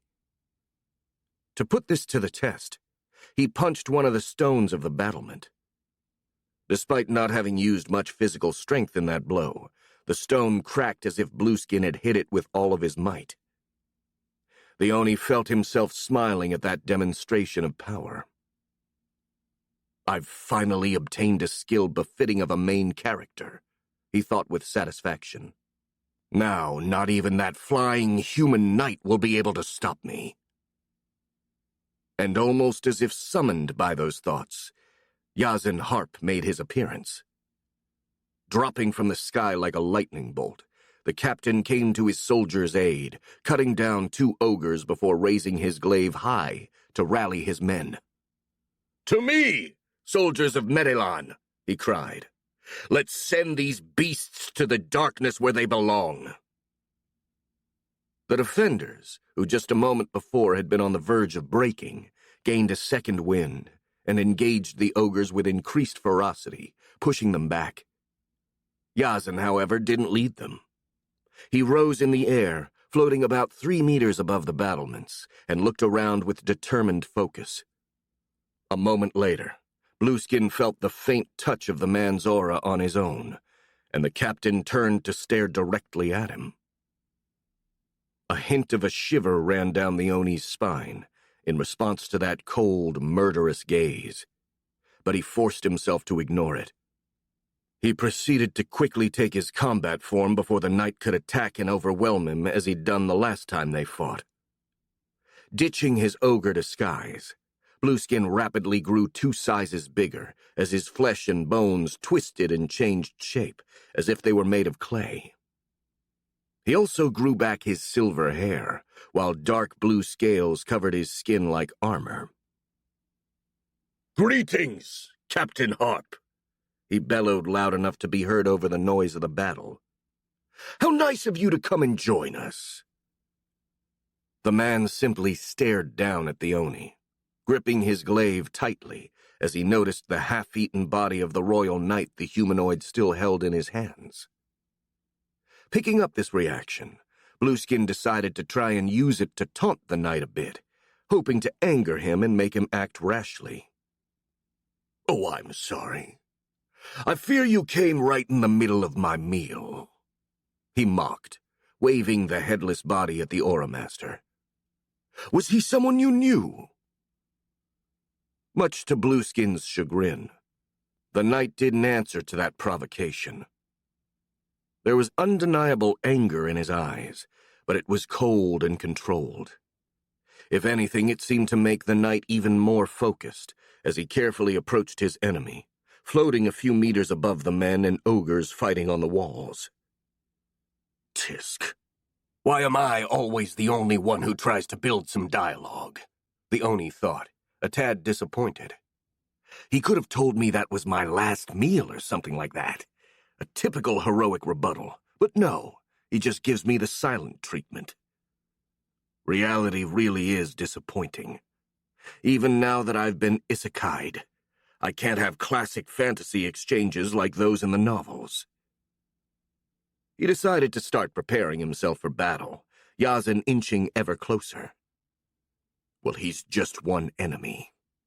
Hopefully the next one I will face will be more entertaining. Blueskin was pretty confident in his chances to defeat the Aura Master this time. After all, it was only thanks to aura techniques that the human managed to defeat him before, and now that he knew them too, the playing field was evened in his favor. Without warning, Yazin swung his glaive, sending out a blade of wind aimed at his opponent's neck. Blueskin responded by lifting his arm to parry it, and called out to his aura to perform a defensive technique. The Oni's aura surged, concentrating in his forearm's skin, turning his already tough skin into an impenetrable armor. When the wind blade collided with his arm, it broke without even denting his scales. Blueskin rejoiced at that success, and was so focused on using that technique, he was taken completely by surprise by Yazin's following attack. As soon as he launched his wind blade, the captain darted to the right, flying at high speed to circle clockwise around the Oni, attacking him from the left. Blueskin tried to summon his aura again to parry the incoming blow, but he was too slow, and the blade of the glaive cut through his scales as if they weren't there, severing his left arm. Before the Oni could even process the raw pain, another slash was aimed at his head, forcing him to duck in order to not be decapitated, though the blade managed to open a bloody gash on his forehead. The Oni tried to counterattack, but quickly found that fighting on a relatively narrow battlement while surrounded by other people wasn't exactly easy. Though most of the ones near him were his allies, no one seemed very eager to help him, and those who tried were dispatched without hesitation by the captain. And to make things even worse, now that the Oni had revealed himself, some humans were actually aiming at him, so he was also hit from bullets and crossbow darts, something which, though not fatal thanks to his thick scales, was rather painful and distracting. Meanwhile, the Aura Master simply flew above the walls, using hit-and-run tactics, circling around his opponent like a vulture, seeking an opening to deliver a killing blow. In short, it was nearly as bad as the first time Blueskin fought him. The absolute worst thing, though, was that the aura arts the Oni had gone through so much trouble to learn were proving to be completely useless. While they seemed extremely good on paper, it was simply impossible to focus enough to use them in the heat of battle. How do the knights use them, then? He desperately wondered. There must be a trick. Why can't I find one? If the situation hadn't been quite as serious, and if he had been able to spare the time and focus to do so, Yazan would have probably sneered with contempt at the Oni's foolishness. Knowing about the monster's ability to absorb the memories of those he ate, it was quite easy to deduce that his plan had been to devour an aura warrior and steal their techniques in order to use them against the captain. The sheer ignorance of such a scheme would have made Yazan chuckle if he hadn't been so angry. Simply knowing how to perform aura techniques wasn't nearly enough to make someone an aura warrior. One needed to spend years hammering each technique into their subconscious so that they could use them effectively in the heat of battle. Clearly, no one had informed the Oni, and the captain was going to make sure he'd pay the price of his mistake. On a more serious note, now more than ever it was crucial that the Oni not get away. If he survived, he could have time to actually train himself and learn how to properly use the techniques he'd stolen, and Yazan had no intention of letting him do that. However, even without aura arts, killing the Oni was easier said than done. He was on his guard now, and unlike their previous encounter, Yazan couldn't afford to concentrate solely on him. Not with a battle going on and many more enemies besides the Blue Terror. For now, all he could do was launch quick offensives and feints, and then retreat in the air, waiting for another opportunity to strike. And for a moment, it seemed like this strategy would work. The ogre's assault had lost its momentum, and the monsters were pressured by the numerically superior soldiers and the aura warriors who rushed to the walls. In these conditions, it wouldn't be long before the Oni would be swarmed by enemies, and Yazan intended to use that moment to put an end to the fight once and for all. Just as he prepared himself for the final assault, he heard a noise of machinery being broken, and a few seconds later, a loud thud below the walls. The captain rose higher to see what happened, and a shiver ran down his spine. One of the ogres had managed to reach the drawbridge mechanism and smashed it, resulting in the drawbridge being lowered. Now the orcs could reach the walls there as well, and there were hundreds of them waiting on the other side of the moat. The gates were well defended, with portcullis and double gates of solid wood reinforced with iron that would have kept most attackers at bay. However, they hadn't been built to resist against inhuman enemies like the orcs, and this weakness became apparent when some humongous ogres covered head to toe in heavy armor charged at the gates like bulls, smashing straight through and tumbling down right on the plaza beyond. The Blue Terror also noticed this, and cast a wicked smile toward Yazan, clearly expecting him to pause his attacks to go and deal with that problem. He seemed quite surprised when the captain simply ignored that and tried to decapitate him with a swing of his glaive, missing only by a hair's breadth, only cutting half of the Oni's neck. Glug! Glump! The monster gurgled as blood clotted his throat. He immediately regenerated the damage and used more discernible words. What is wrong with you? Can't you see that my ogres have breached your gates? Why won't you go stop them? Yazan ignored him and kept attacking. If he'd been willing to dignify the Oni with an answer, however, he would have told him that he didn't need to do anything. He'd already given his men specific orders in the eventuality that the orcs broke through the gates, as unlikely as it had seemed before the battle. As the ogres and the orcs charged through the broken gates, a group of figures dressed in weird clothes made their appearance, marching against the humanoids. A few of them, dressed in gray and blue tunics, started chanting, raising their arms to the sky. Lightning fell down from nowhere, hitting the armored ogres in front of them with a deafening thunder. 3 ogres fell dead, smoke rising from their flesh while their eyes had been liquefied, and the rest of the monster army hesitated, unsure about what to do. Then the men in the tunics moved aside, and a group of knights on horseback emerged from the roads of Treval, charging at the confused orcs with long jousting lances. The first few lines of humanoids died, either stabbed or trampled to death. The rest panicked and ran away, slamming into the ones who were trying to charge in and causing an incredible confusion. The knights didn't pursue them outside the walls, instead retreating back into the city while foot soldiers pushed a few empty carts into the gates, creating a line of improvised barricades. This time, Yazin couldn't help but grin after seeing his precautions pay off. Keeping the clerics of Toa, the god of storms, and the cavalry in reserve in case the orcs managed to get past the gates, had worked perfectly. His satisfaction only grew when he saw the dumbfounded look on the Blue Terror's face. Still, he tried not to get distracted, and prepared another attack against the Oni. The Oni sent out an angry growl, and while dodging and trying to counter Yazin's attacks, he started screaming with fury toward his army. "Stop playing around, you fucking cowards!" He shouted so loudly that he could be perfectly heard from far away, even over the sound of battle. "Charge, now!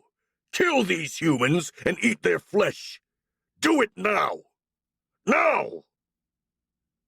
A few orcs and ogres looked up, and some even attempted to charge, but there was such a confusion among their ranks that any proper maneuver was almost impossible, and a salvo of projectiles from the defenders on the barricades was more than enough to take care of that.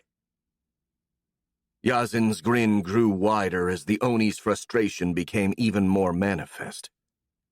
But what happened next wiped the smile from his face. "Blue dragons!" the monster cried. "Charge! Break through those gates! Kill these damned humans!" In response to the Blue Terror's order, there was a stirring in the orc army below. A group of a dozen or so ogres made a beeline for the gates, shoving or even trampling anyone who was in their way. These humanoids, as Yazin noticed, not only seemed bigger than average even for their kind, but they also wore peculiar armor. A well-made-looking plate with some huge green scales strapped over it, protecting the vital areas. Their skin also had a bluish hue to it. These ogres charged over the drawbridge, ignoring the fire from the attackers, and headed straight for the barricades. The defenders, among which were several aura warriors, braced themselves, pointing their pole weapons against them, like they'd done so at the breach. This time, that strategy didn't work as well.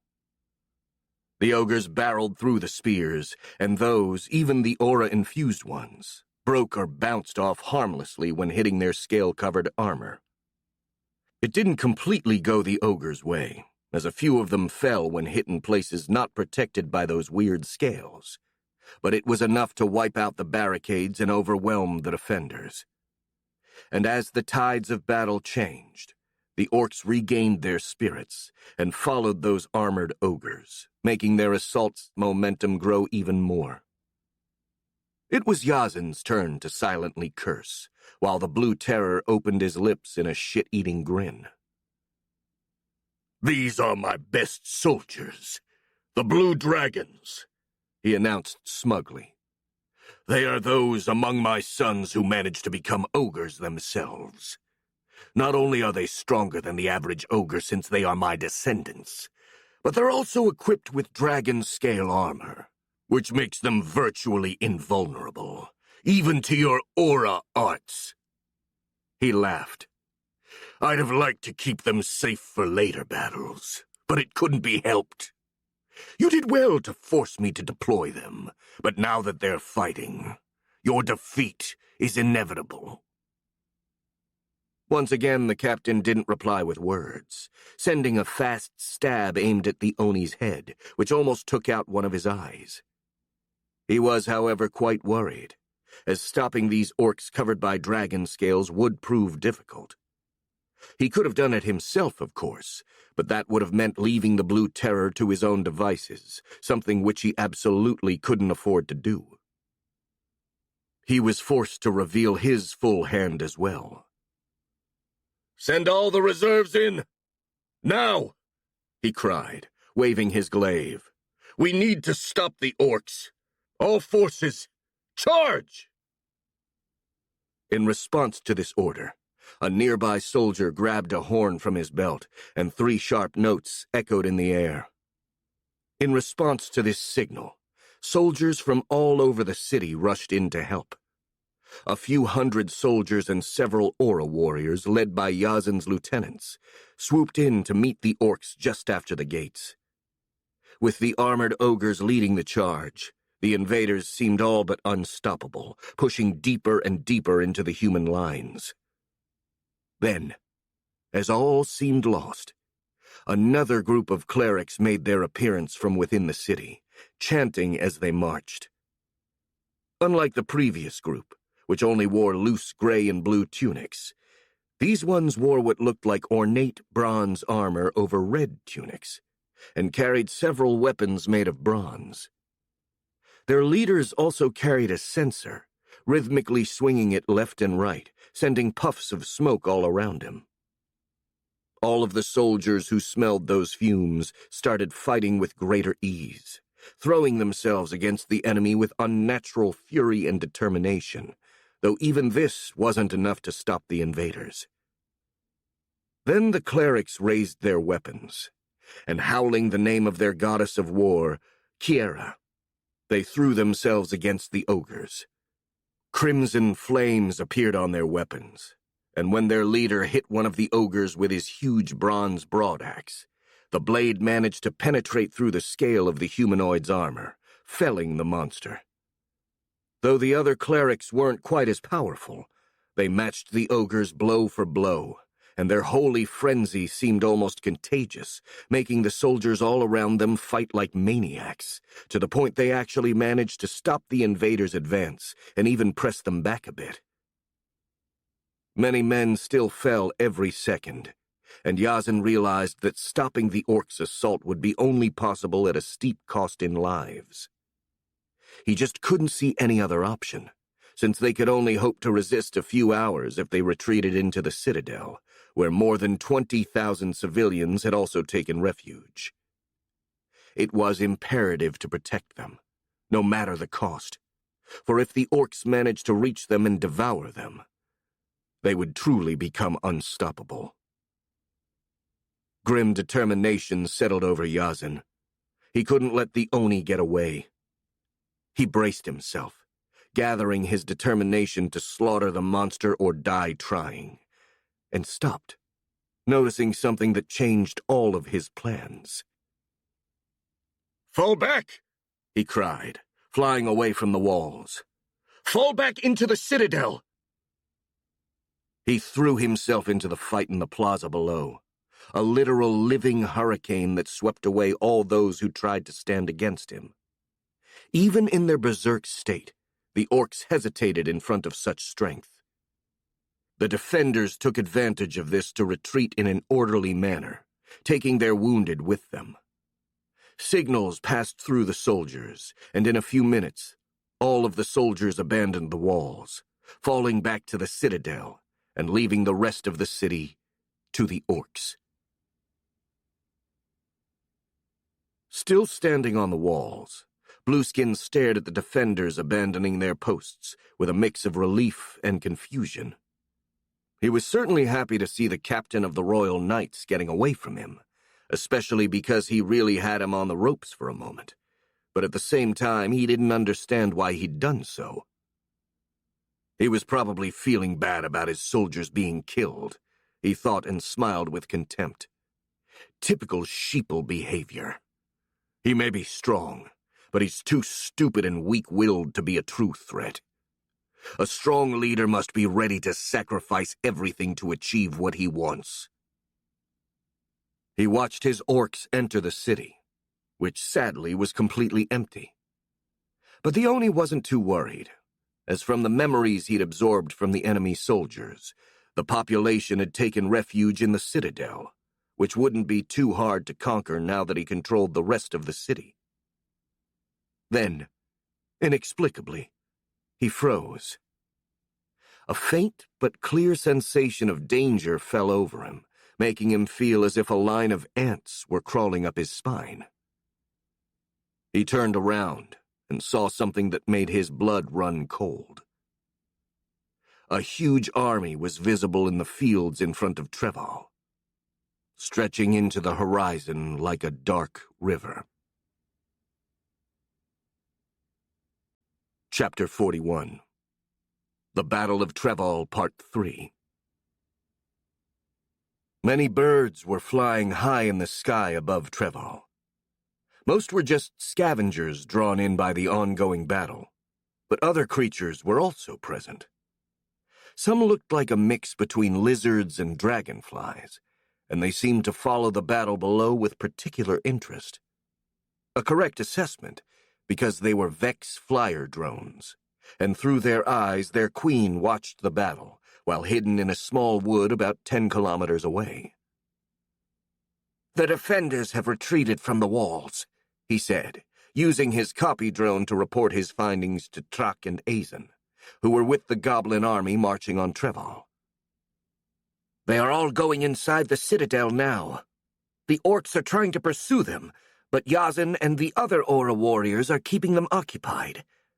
Oh, and some of the orcs have probably noticed us, since they are pointing and shouting at us. The Oni is doing that as well." "Excellent," Trak said, calm as usual. "We made it in time, then. And I guess that takes care of the prophecy. The Blue Terror did technically manage to take a city, for all the good it will do to him. Now it's time we take it back." "Oh, so that's why Yazen retreated from the walls as soon as he noticed us?" Marcus asked. "I doubt it," the Marquis chimed in. "He's not someone to care too much about prophecies." He turned pensive for a moment. "I think he did it because trying to hold the walls would have caused more casualties than just retreating into the citadel." "A good call." The Goblin General nodded approvingly. "The orcs can't attack them without leaving themselves vulnerable." "But now that there is no one stopping them, can't the orcs just stay inside the city and use the walls to defend against us?" Marcus asked, making his copy drone raise an eyebrow in puzzlement.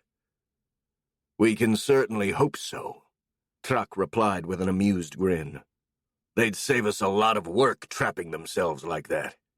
Not to mention that without ranged weapons of their own, they'd basically be sitting ducks while we pick them safely from a distance." The copy drone nodded. "Oh, that makes sense." "I don't think they'll do that, though," the general continued. "Given their usual aggressiveness, it's much more likely that they'll leave a small garrison inside the city, while the rest march out to face us in the open." "Understood," Marcus said. "We're going to follow the plan we made earlier, then. You and your goblins hold the center, while my drones take up the wings, right?" "Yes," Trak confirmed. "That would be the best course of action. Your drone's speed will allow them to maneuver quickly and surround the orcs, while we hold them in place." "I will be the hammer, while you guys are the anvil, right?" the Vex Queen asked with a ferocious smirk. "Exactly," the Goblin replied with a smile of his own. "Assuming everything goes as planned, that is." Then he turned serious, all his focus narrowing on Marcus, or rather his copy. "Speaking of which, try your best to stay safe. We can't afford to lose you." "Don't worry," the Vex Queen reassured him. "Believe it or not, staying alive is one of my top priorities." "I'm serious," Trak insisted. "If the Oni knows about your existence, and he probably does, then he's definitely going to try and kill you. And if you die, we don't know how your drones are going to respond." Well, I'm more than 10 kilometers away from Treval, surrounded by several hundred of my warriors, a few Aura warriors, and my friend Felix. Plus, I got a wyvern here with me in case I need to get away. I can't see how I could be any safer than this. Just be careful not to drop your guard, the goblin insisted. Stay alert, and be ready to run away if things get dangerous for you, even if that means leaving your companions behind. If we lose you, we lose the battle. So don't play the hero like you did back in Bretthort's. Marcus mentally groaned at those words. Like most people, Trak had misunderstood his actions during the siege of Bretthort's, and now thought he had some sort of hero complex. But in reality, the Vex Queen hadn't been particularly heroic. He simply thought he was going to die anyway and decided he'd rather go out with some dignity, saving his friends in the process, rather than die like a coward. I really ought to explain how things really went one day, he thought. But there wasn't the time for that now, so he just nodded. Fine. If I think I'm in danger, I'll book it without question then, Marcus said. By the way, doesn't the whole killing the leader thing go both ways? I mean, if we kill the Oni, wouldn't the orcs be basically neutralized? In the long term, probably yes, Trak promptly answered. I don't think they're going to be able to act as a unified army for long without the Blue Terror's lead. However, in the short term, they are still going to be a threat. Though killing the Oni should still be our top priority. Even if we win today, if the Oni manages to escape, he could raise another army. So this conflict won't truly be over until he's dead. Good. Because that's also exactly what I came here to do. A new voice chimed in, and Alia Vilka made her appearance, approaching the trio of commanders. Ah, good day, Master Vilka. Azen saluted her with a respectful nod. What brings you here, if I may ask? I wanted to inform you that I'll join you and the goblins at the center of the army. The wolf woman replied nonchalantly. I want to join the fight from the start. Oh, that's perfectly fine, the Marquis said. We can use all the help we can get. Weren't you going to wait and see where the Oni would be? Marcus asked. I thought he was your priority. Yeah, but I could use some exercise before I fight him, Alia said. I've been slacking a bit too much in the past few days, and killing a few orcs and ogres will be a good warm-up. Suit yourself, the Vex Queen replied. But I'm not going to keep the Oni alive for you. If I can kill him with my drones, I will. That's fine. The Aura Master shrugged. If your minions manage to kill him, then he's just too weak to be an interesting challenge for me. In his real body, Marcus grinned at those words, not doubting even for a moment that the wolf woman meant them. In the days they spent traveling together, he'd gotten to know Alia a bit, and she always freely spoke her mind, to the point of coming off as quite rude most of the time. The Vex Queen appreciated that sort of brutal honesty, and had warmed up a bit to the Aura Master as a result. He still felt a bit intimidated by her, not to mention the weird sexual confusion she caused him, but now he was confident enough to actually casually talk with her, exchanging the occasional quip and snarky remark. She didn't seem to mind, and actually answered in kind. Marcus was just about to make another playful comment, when his attention was taken by something else. He shifted his focus to the walls of Treval. The orcs are leaving the city, his copy drone announced. Seems like you were right, Trak. They're preparing to fight us in an open battle. Get moving, you maggots! Blueskin shouted at the top of his lungs. We don't have all day. He was standing on top of the gates of Treval, watching his troops exit the city. The news of the incoming enemy army had caused some discontent among the soldiers, and the Blue Terror decided to personally supervise their deployment as a way to restore morale. That seemed to have worked well, since after making an example of the first 3 who dared to openly complain, the others had fallen in line without a hitch. After all, no one wanted to end up with their head bitten off by their boss. The Oni burped. That meal had replenished the energy he'd spent fighting against Yazen Harp, and with his stamina restored and his belly pleasantly full, he felt much better about the current situation. Initially, he'd panicked a bit when he had seen that humongous army on the horizon, but after he calmed down enough to consult the memories of the royal night he'd eaten, he discovered that things weren't as bleak as they first seemed. The defenders were indeed expecting reinforcements, but those weren't the actual Merelan army, but rather the militia from the neighboring province of Bretholz, the same force that had been expecting the orcs at the borders of the forest, composed mostly of goblins and the bug-lizard creatures known as Vex. The very ones he'd once fought in the Merelanian outpost in the Ashwood Hills. This piece of news actually greatly reassured Blueskin, since in his experience, neither of those races could compete with the orcs in a fight, and their numerical advantage wasn't big enough for them to possibly hope to win. Sure, they might have been dangerous if they managed to catch the orcs by surprise, but in an open battle, the Blue Terror was completely confident in his chances to win. Which was the reason why he ordered his troops to march out of the city to meet their enemy in an open field, leaving only a small garrison to keep the people of Treval trapped in their citadel. Although as he watched the enemy army close in, there was something that bugged him a bit. And that thing was, somewhat fittingly, the Vex. From the memories he'd absorbed from the Telemancer in the forest just a few months before, the Vex back then couldn't have been more than a few hundred, while now there were several thousand. And if that wasn't enough, there was also that eerie presence on the horizon, an aura that was clearly very far away from him, but so strong he could easily perceive it. Not even the dragon's aura had been quite as powerful, and the Oni wondered what manner of creature it could belong to.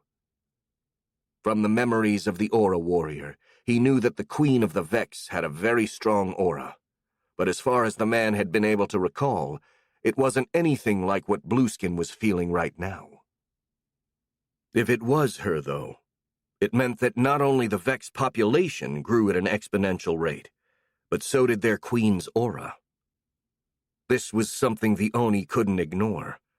Even though he thought he could easily win, the Vex could still be a potential threat in the future. Also, from what he knew about her, the Vex Queen shared a lot of similarities with him and the other reincarnators, having come from the Caligade forest, possessing rare powers, and being able to talk and make plans.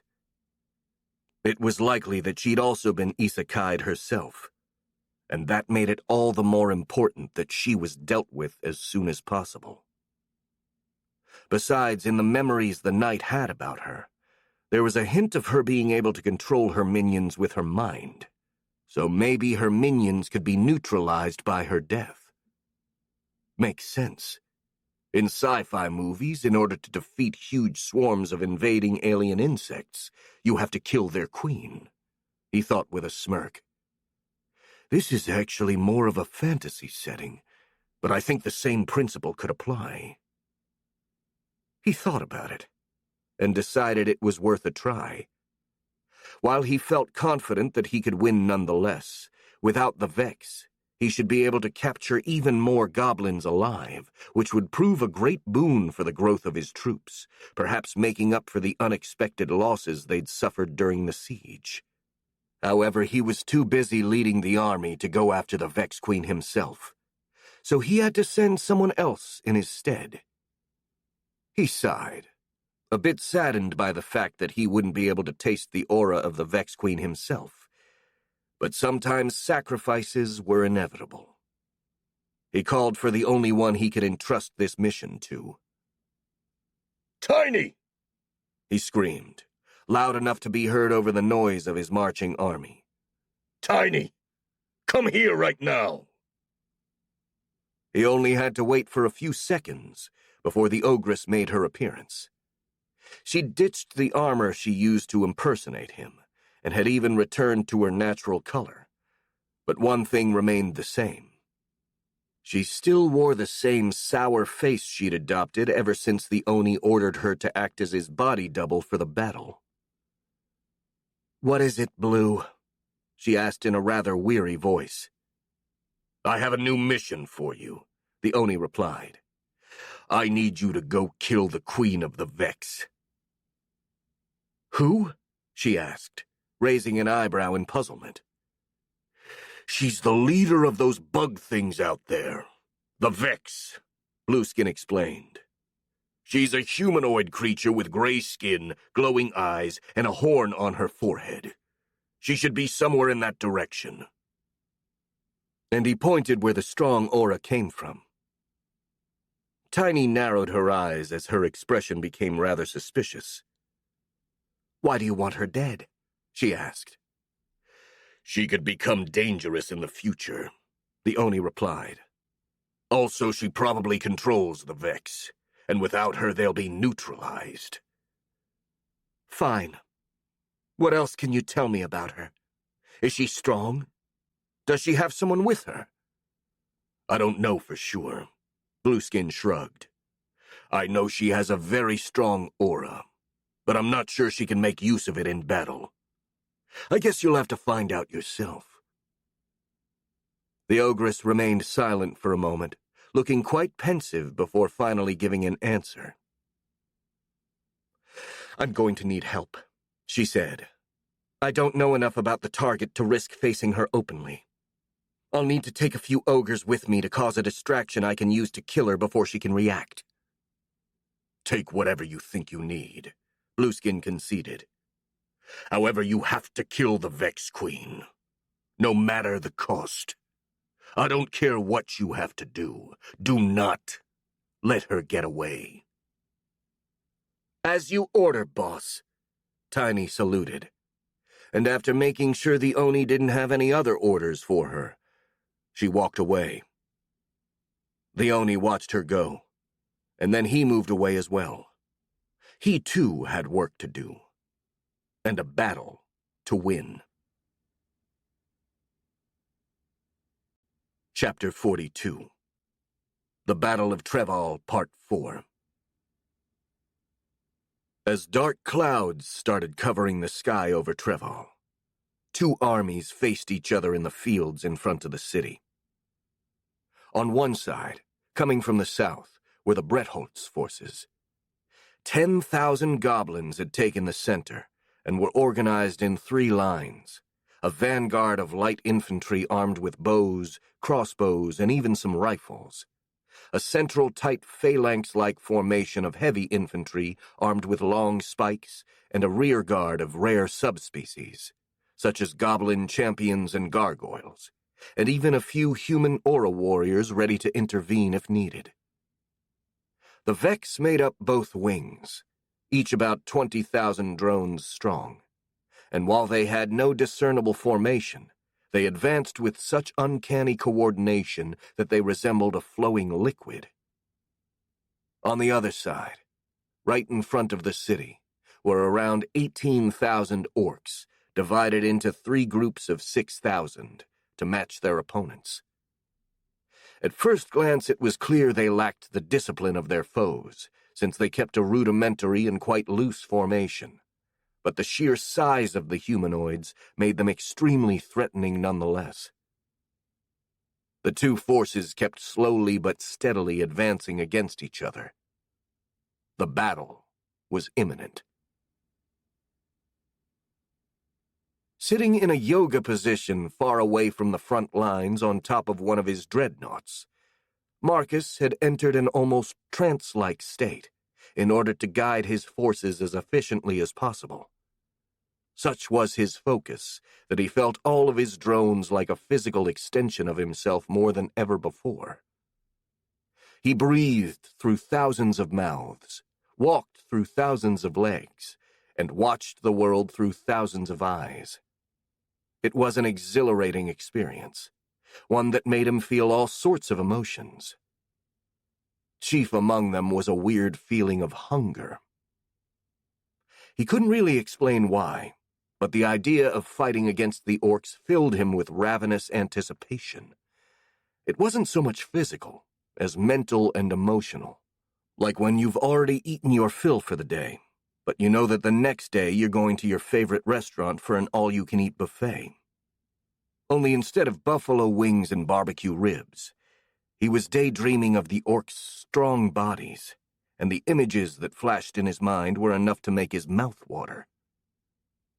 However, he couldn't afford to get distracted, so he shook his head to get rid of the images and focused back on his drones.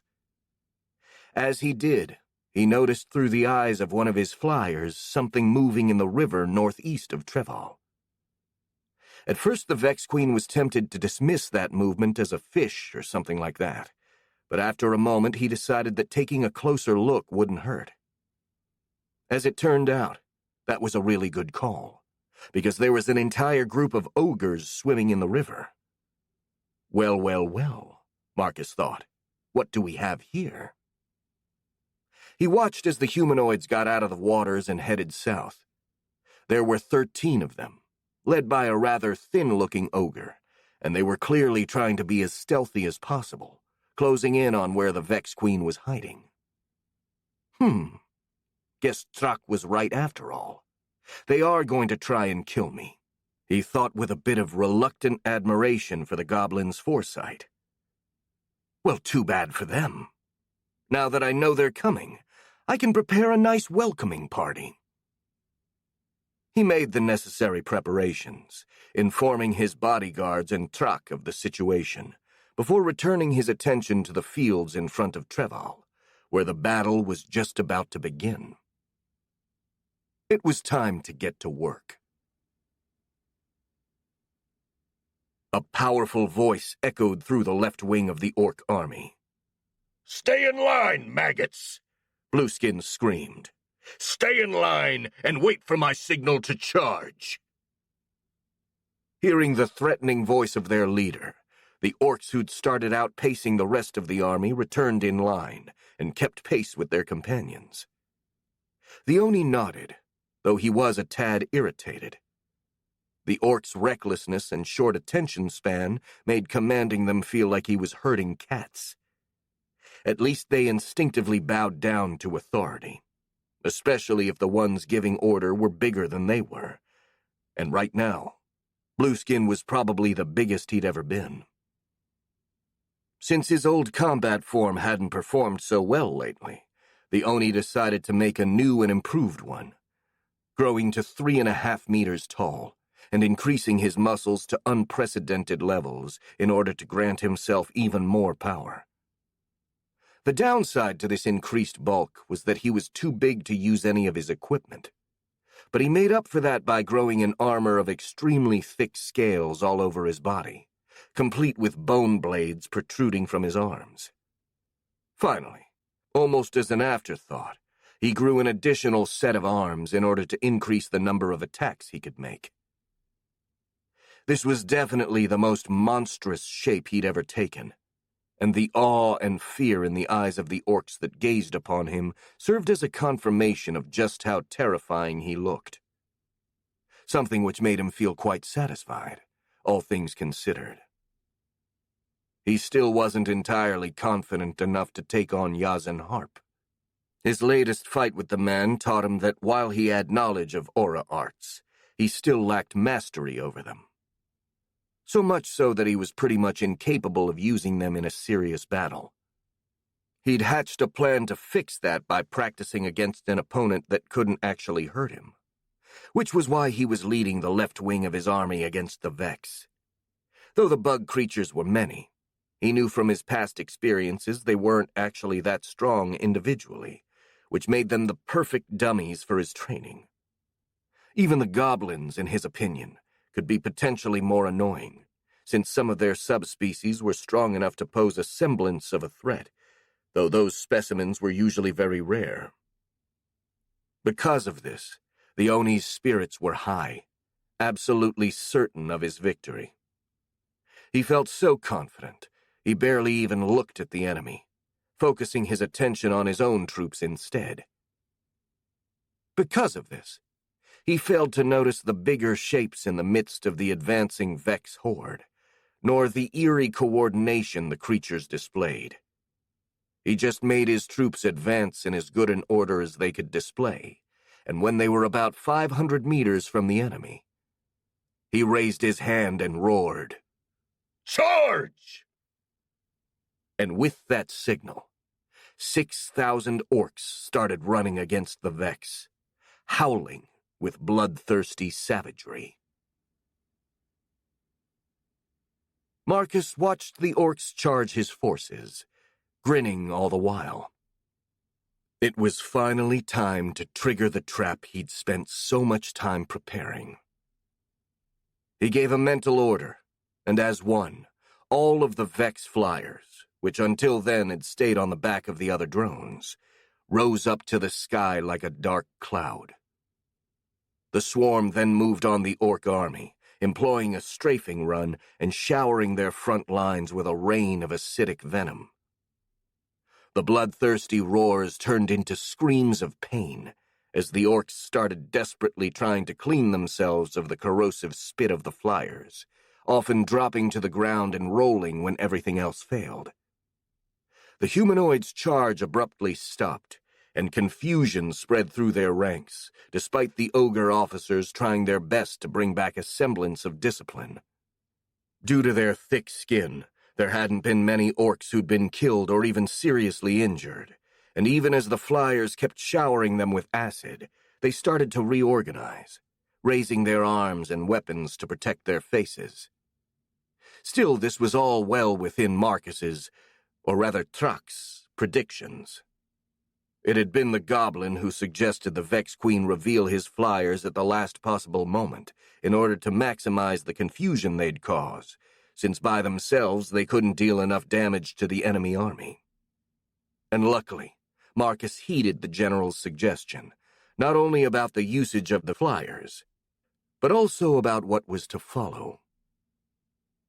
As the orcs tried to regain their stance, dozens of huge reptilian figures emerged from the Vex ranks.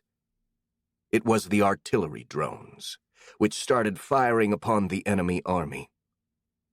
The drones' throats inflated as they built up pressure, and after a few seconds they spat out huge blobs of acid, which flew like mortar fire. These blobs exploded on impact with the ground, showering a 10-meter-wide area in acidic venom, and the orcs caught in the blast immediately started howling in pain as their flesh melted away from their bones. While this new attack didn't actually kill too many orcs, it greatly increased the panic and disorder among their ranks, to the point that they lost all the discipline they'd regained. However, despite all of this, a few groups of the humanoids, guided by their ogre officers, still kept charging, roaring in defiant frustration toward the enemies on the ground.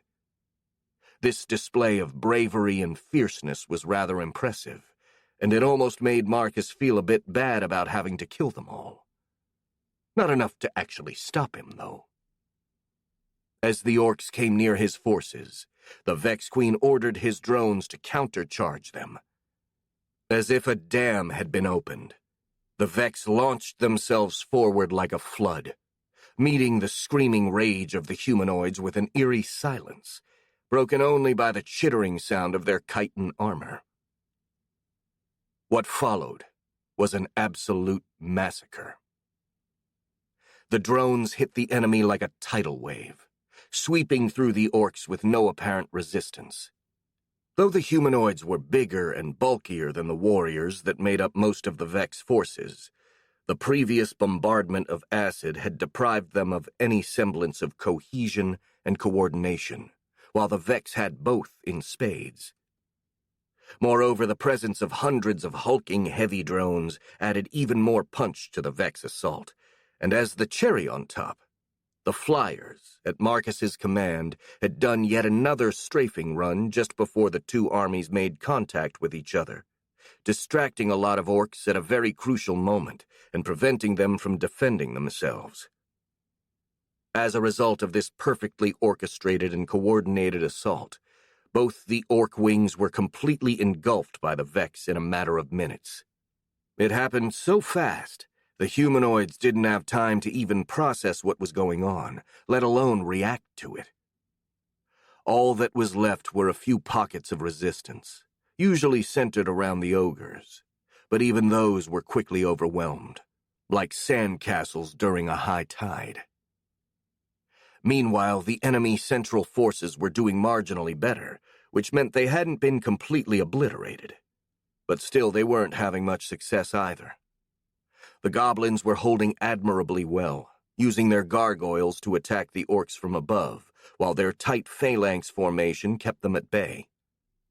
In some places, the ogres had actually managed to break through, but even they were repelled by the coordinated action of the human aura warriors and the stronger goblin specimens. Seeing this, Marcus was about to bring an end to this battle and order his drones to move against the orc central forces, when he noticed a disturbance on the left wing that couldn't be dealt with. A single warrior who kept fighting, holding his own despite being alone against an army of enemies. It was the Blue Terror. The Oni, which was now bigger than before and sported a new set of arms, was killing the Vex by the dozen, tearing apart any drone that approached him. This wasn't really a deterrent for Marcus's minions, though, since they lacked any sort of self-preservation instinct, and so for any warrior heavy that fell, 3 more took its place. And even though he was quite literally drowning in a sea of chitin, the leader of the orcs just wouldn't go down. Upon a quick examination through the eyes of his drones, Marcus determined the main reason for this apparent invincibility was the toughness of the ogre's scales, which was enough to repel most of the drone's attacks, coupled with his regenerative powers which allowed him to heal almost instantly from the piddling damage he received. This meant that trying to overwhelm him with just raw number was probably futile, since killing him required something strong enough to penetrate his scale and finish him in one strike. The Vex Queen smirked, thinking that under normal circumstances finding a fighter that fit that bill would have probably been very difficult in this world. But right now he had at least 3 options to pick from. One was Yazan Harp, but the captain of the Royal Knights was currently busy defending the citadel from the orcs, so maybe it was better to leave him be. The second choice, Alia Vilka, was similarly occupied doing the impersonation of a bloody blender against the orc central forces. She seemed just as unstoppable as the Oni, leaving a trail of dismembered bodies in her wake. Thanks to her contribution, the goblins were holding their own very easily. The orcs there hadn't been completely defeated, though, so even in that case it would be prudent to let her stay where she was until they'd been completely dealt with. That left the final option, which incidentally was the one Marcus was most eager to use: the destroyer drones. They were the most logical choice, too, since not only were they currently just waiting on standby, but they'd been made specifically to kill the Blue Terror. Having made up his mind, Marcus ordered the right wing of his forces to move and attack the orc central forces from behind, while leaving the left wing where it was in order to keep the Oni pinned. At the same time, he also made the destroyers start running toward the Oni's position, preparing them for the fight. I really hope they'll be able to take the Oni down, he thought. I'd hate having destroyed my vagina giving birth to them for nothing. Chapter 43. The Battle of Treval, Part 5. Blueskin was seething with anger and disbelief. His mighty army, which he'd spent freaking years gathering and training, had been overwhelmed so fast he barely had the time to realize it had happened. One minute he was leading his soldiers against the enemy, and the next one he was alone and surrounded by a slithering mass of chitin. The Vex, which he'd always dismissed as a secondary concern at worst, had revealed themselves to be far more dangerous than the Oni could have ever imagined in his worst nightmares. Unlike the ones he fought in the forest, the bug creatures opposing him here were not only better organized and absolutely fearless, but also possessed many different units, each seemingly made for a specific role. Hell, they even had flying units and freaking living artillery. That was some shit straight out of a tactical sci-fi game that felt horribly out of place in a fantasy setting like this one. Sadly, he didn't even have time to lament the unfairness of this situation because he was far too busy defending himself from the Vex assault. The bug creatures were attacking him from literally all sides, jumping on each other to better reach him and generally acting like a swarm of ants, trying to take down a much bigger animal through sheer numbers. Still, the Oni wouldn't go down that easily. His new and improved battle form was serving him well, and it seemed perfect for the kind of situation he was in.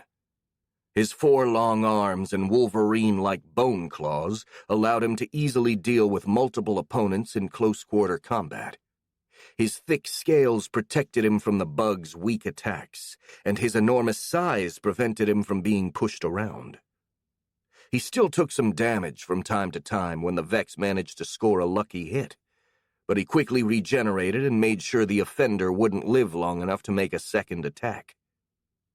All these factors combined resulted in him plowing through the Vex like a lawnmower through tall grass, leaving a trail of shattered chitin and smelly ichor in his wake. Though not even this one-sided massacre discouraged the Vex. They just kept coming again and again, like the waves of the ocean crashing against a huge cliff.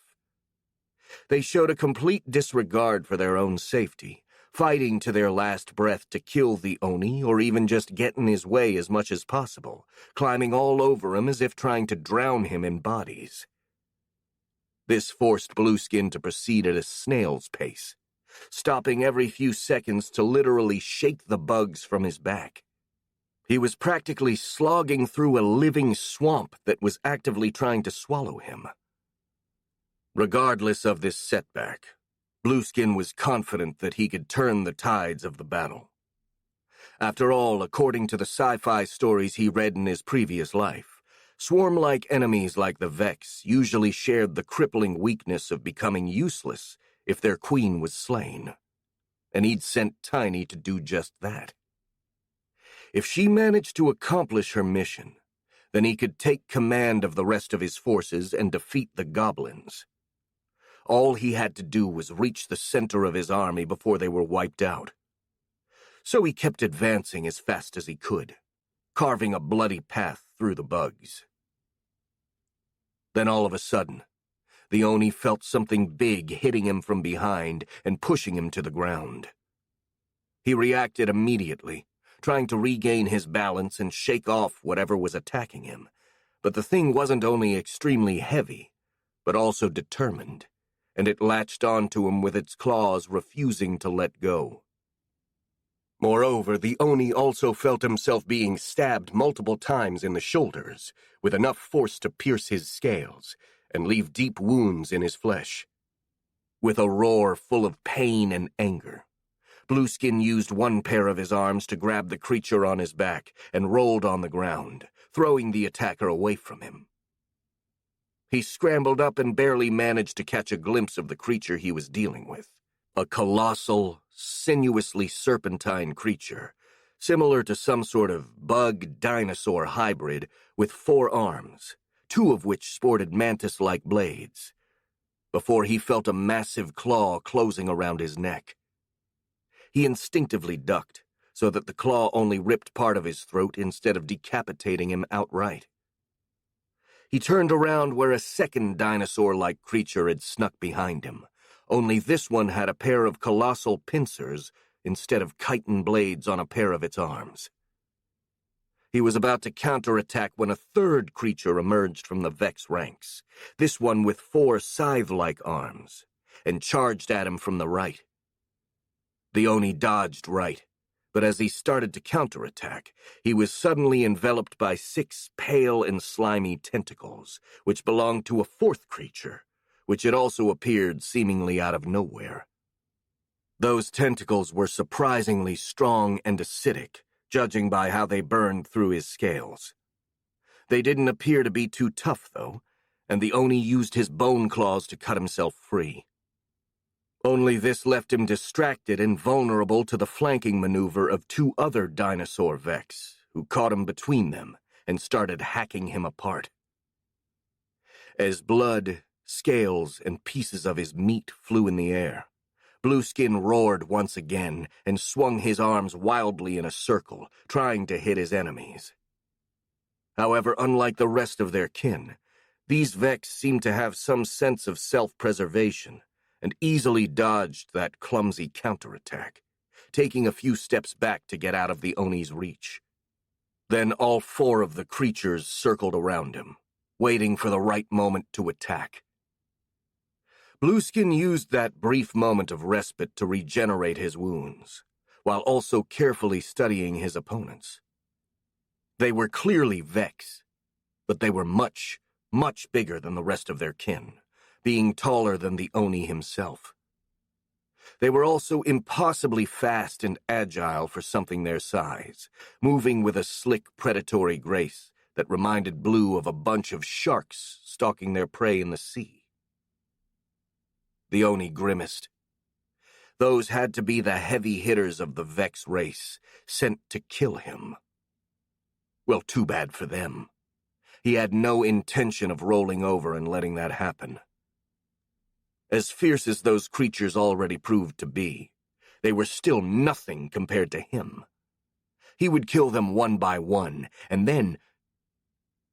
Before he could finish that thought, the surrounding lesser Vex, which he'd completely forgotten about, swarmed him. Many mantis-like Vex climbed all over him, while hitting him with their chitin blades. The dragonfly-like ones flew directly in his face, trying to gouge out his eyes, and the heavy gorilla-like ones just tackled his legs to immobilize him. Blueskin cursed and tried to shake them all off, but before he could get himself free, the dinosaur Vex surrounded the Oni and swung their colossal scythe-like arms against him, not caring if they killed their kin in the process. This time the Oni had no room to dodge, and could only try his best to parry or deflect hits aimed at his head, while relying on his regeneration for the wounds he received elsewhere. He did find a brief opening to retaliate, and managed to score a couple of hits against one of the dinosaur-like Vex, cutting off one of its scythe arms and opening a big gash on its side. But the bug ignored its wounds and kept fighting as if nothing happened, cutting off one of the Oni's arms with a swift counterattack. It was then that a hint of fear blossomed amidst Blueskin's anger and frustration. Those huge Vex were not only really strong and fast, but they were also incredibly coordinated, moving as one and perfectly taking advantage of their numbers to corner him. Moreover, the presence of the smaller Vex getting in his way was also a huge problem. Being constantly swarmed over by them, Blueskin couldn't move easily or focus properly on the fight, which resulted in him being at the complete mercy of his opponents. It didn't take long before he decided that he didn't like these odds, and it was time to leave. He could only think of one method of escape, and it was quite risky. But then again, staying there was a death sentence, so it wasn't as if he had any other choice.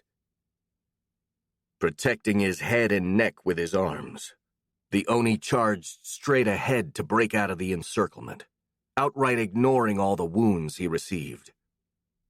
Luckily, the big Vex weren't as heavy as he was, and he managed to push them away, though he did lose another arm in the process. The lesser Vex immediately moved to stop him, gathering their bodies in a huge wave of chitin that rose up, while the dinosaur-like bugs also repositioned to attack him from behind. Escape on the ground was impossible, so Blueskin took to the air. First, he moved most of his muscles into his legs, while simultaneously reducing his overall weight. And then he leapt, jumping over 6 meters in height. As he was still midair, he quickly turned his remaining arms into wings and started frantically flapping, quickly gaining altitude and rising up into the sky. "So long, suckers," he thought, watching the big Vex jumping to get him, only to come a few meters short and land back into their brethren below. Only the dragonfly-like Vex could reach him now, but they were far too small to stop him or even slow him down, and so the Oni just kept rising higher and higher. Then the flying Vex started latching onto his wings. At first that didn't slow him down, but with every second that passed, more and more Vex gathered on his wings, making them exponentially heavier and more difficult to move. The Oni flapped frantically to remain airborne, but at that point he could have had sacks of potatoes instead of wings, for all the good it did him. And he came crashing down to the ground, where the Vex swarmed all over him like a chitinous rock slide. The leader of the orcs thrashed around wildly, trying to shake the bugs off him and get back on his feet, but he was currently in his flying form, which was unsuitable for fighting. He then tried to morph back into his fighting form, but before he could do that, an immense weight pinned him down as huge chitin blades tore his flesh apart. The elite Vex had caught him. They started hacking him to pieces, and Blueskin could do nothing to stop them. He couldn't escape, since he was trapped in a weak shape, and the lesser Vex were keeping him still with their sheer weight and numbers. He couldn't shapeshift into a more convenient form, as he had to focus all of his power on his regeneration just to keep himself alive. And he couldn't even endure that for long, since his regeneration was struggling to keep up with the rate his body was being ravaged. He could only try his best to protect his head, and pray that a lucky hit didn't finish him anyway. Through the pain and fear that clouded his mind, he managed to hold on only thanks to a single spark of hope. Tiny was out there, and if she managed to kill the Vex Queen, maybe these bugs would stop killing him. But that possibility seemed more and more unlikely with each passing moment, and Blue was already on the verge of giving up to despair.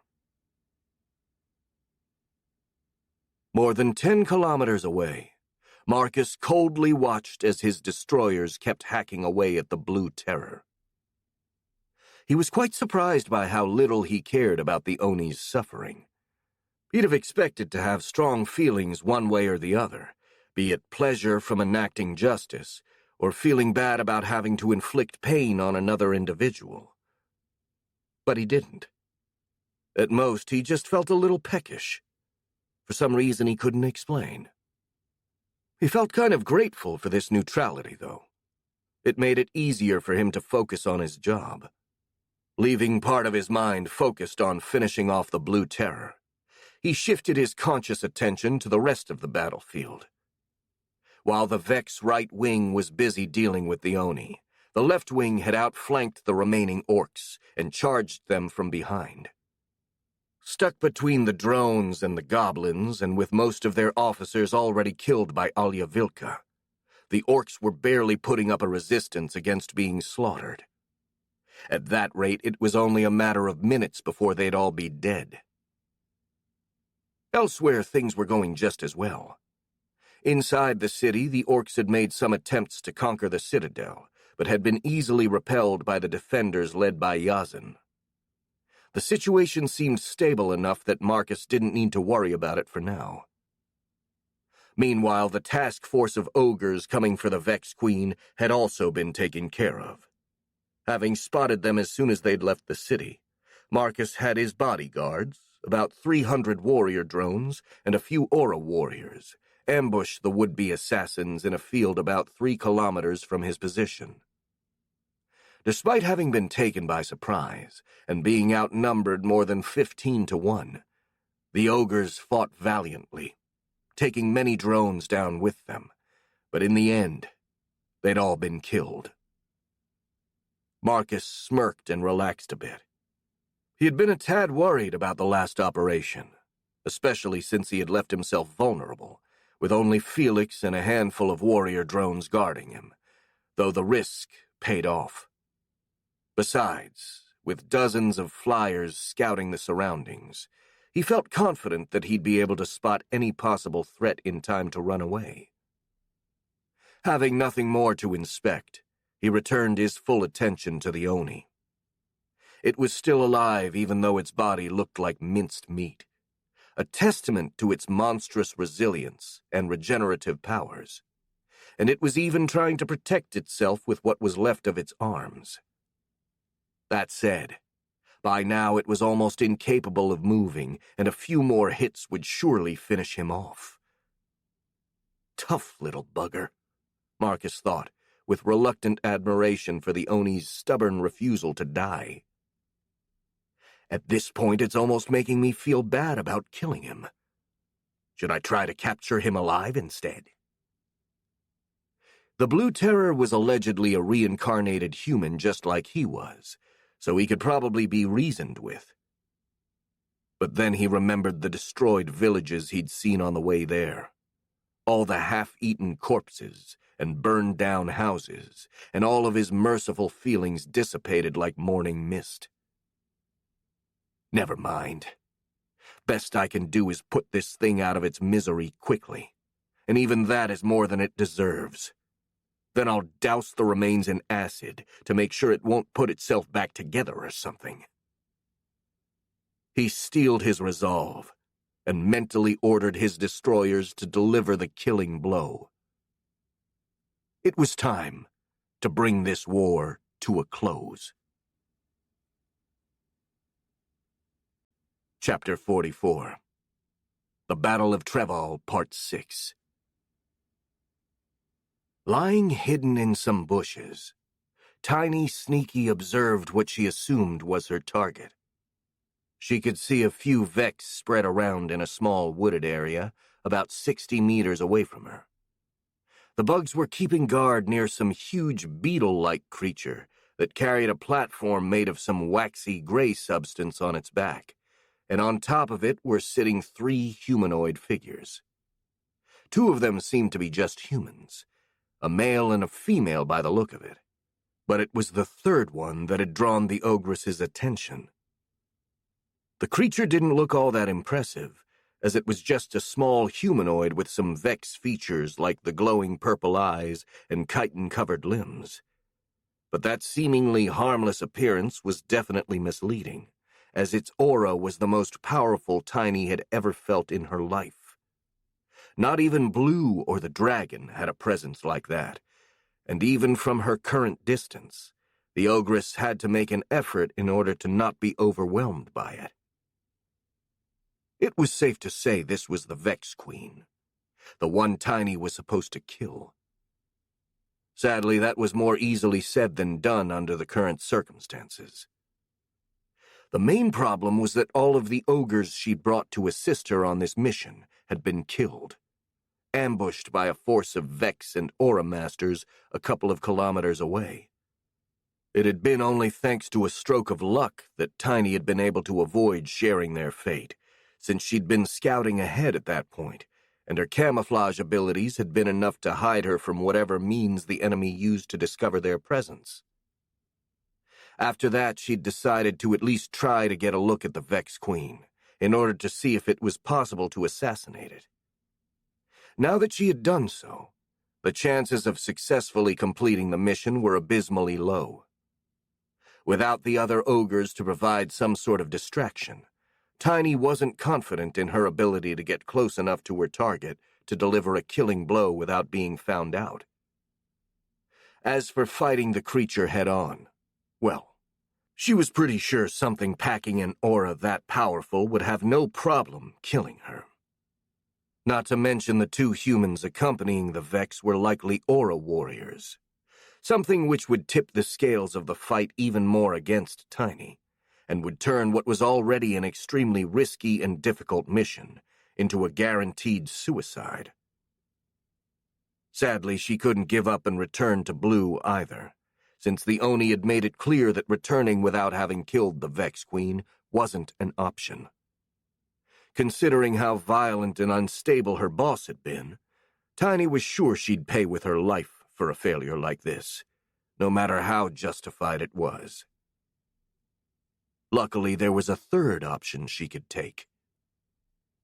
As all of the ogres were dead, there were no witnesses to snitch on her if she decided to run away and return to the Caligare forest. She'd wanted to do that for quite some time, and now was the perfect occasion. Blue would just assume she'd been killed in action and would not look for her. Hell, knowing him, he would probably just forget about her in a matter of weeks, which would allow her to rejoin his army after changing her appearance, if he actually managed to conquer the human lands.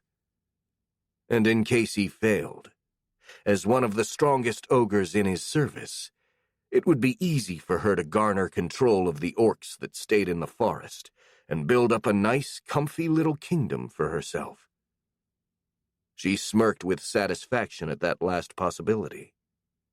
She was really starting to enjoy this fantasy, since it would pretty much make up for all the shit she'd been through under the Oni's service. Having made up her mind, she turned to be on her way. Though when she tried to take a step, she found that she couldn't move her legs. The initial confusion over this strange phenomenon quickly turned to panic, as she realized that her whole body had frozen in place, and to her horror, her limbs started moving on their own, forcing her to turn around and draw her knives from their sheaths. Like it had happened during the duel between Blue and the Aura Master, an external force had taken control of Tiny's body, forcing her to follow the Oni's order against her will. Scared and powerless, Tiny Sneaky silently screamed in her mind as she started creeping toward the Vex Queen. A sudden loud noise drew Marcus's attention just as he was about to finish off the Oni, and he raised his head to look around. "Did you just hear someone screaming?" he asked Clara and Felix, who were sitting right behind him. No," the apprentice sorcerer replied, sounding a bit confused. "Me neither," the girl said. "Are you sure?" the Vex Queen insisted. "Because I can still hear it." "I don't hear anything like that," Felix said again, and Clara shrugged to confirm that she didn't either. "Weird," Marcus muttered. Then he realized that he wasn't hearing the sound with his ears, but with his mind. He spared a moment to find the source of that mental noise. He couldn't see anything with his eyes, but after a few tries he managed to determine the general direction from which the psychic sound was coming. A patch of vegetation about 50 meters or so from him. With his curiosity piqued, he sent one of his warriors to inspect those bushes before returning his attention to the fight with the Blue Terror. Sadly, he could only focus on that battle for a few seconds before he was distracted by the drone he'd sent to investigate being killed by an unknown assailant. "We're under attack!" Marcus cried, mentally commanding the few drones he had with him to move. About 24 warriors and a couple of heavies rushed toward the mysterious assailant, who had finally shown itself. Sort of, at least. It was kind of difficult to see what the creature looked like, since its skin constantly changed color to match its surroundings. The overall silhouette seemed to be slender and humanoid. It also carried a long, heavy knife in each hand, whose solid metal contrasted with the seemingly evanescent skin of the wielder. 2 warriors reached the enemy together with their scythe arms raised and ready to hit. But the creature reacted with incredible speed, dodging the blows and retaliating with swift swings of its knives, cutting off the drones' heads with ease. It then started running, killing any drone that got in the way until there was none left between it and Marcus. "Shit!" the Vex Queen cursed. But as he tried to desperately think about a way to defend himself, he heard Felix's voice coming from behind him. "Phyrus!" the apprentice sorcerer cried, and a dart of pure fire flew toward the attacker. The creature jumped back, avoiding the fire arrow which impacted the ground with a small explosion, sending charred pieces of dirt and burning grass flying everywhere. Felix, now holding a flaming sphere in his hand, narrowed his eyes and assumed a focused expression. Then a shower of fire darts similar to the first one exploded from the fire orb like machine gun fire, all aimed at the camouflaged enemy. The creature jumped to the right, managing to dodge the first few fire bullets, but the apprentice sorcerer adjusted his aim while he fired, forcing his opponent to run while the ground right behind it was devastated by a series of small explosions. This chase continued for a bit, forcing the creature further away in a zigzagging path until after turning, it disappeared.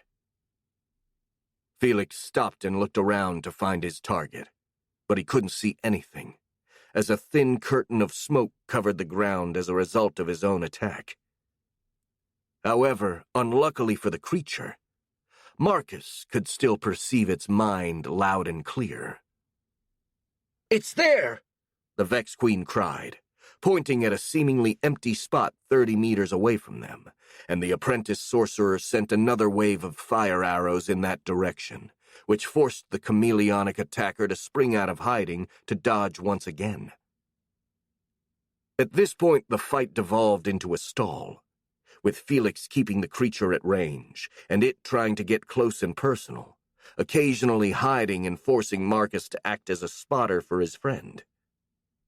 That suited the Vex Queen just fine, though, since he'd already recalled his bodyguards from the ambush, and it was a matter of minutes before they reached him. However, after a couple of close calls when the enemy almost managed to get past the sorcerer's suppressing fire, Marcus decided to speed things up and ordered his dreadnought to move as well, bringing them closer to his allies. Seeing the Vex Queen trying to get away caused the creature to go into a frenzy as it started to give chase, burning with the determination to kill its prey no matter the cost. However, at the same time, Marcus could also feel waves of utter terror and powerlessness radiating from its mind, together with a desperate wish for running away. It was as if two different entities inhabited the creature's head, and the one in control was the one that wanted to kill him. The assailant kept chasing the dreadnought, and it didn't stop when Felix showered it with another wave of fire darts.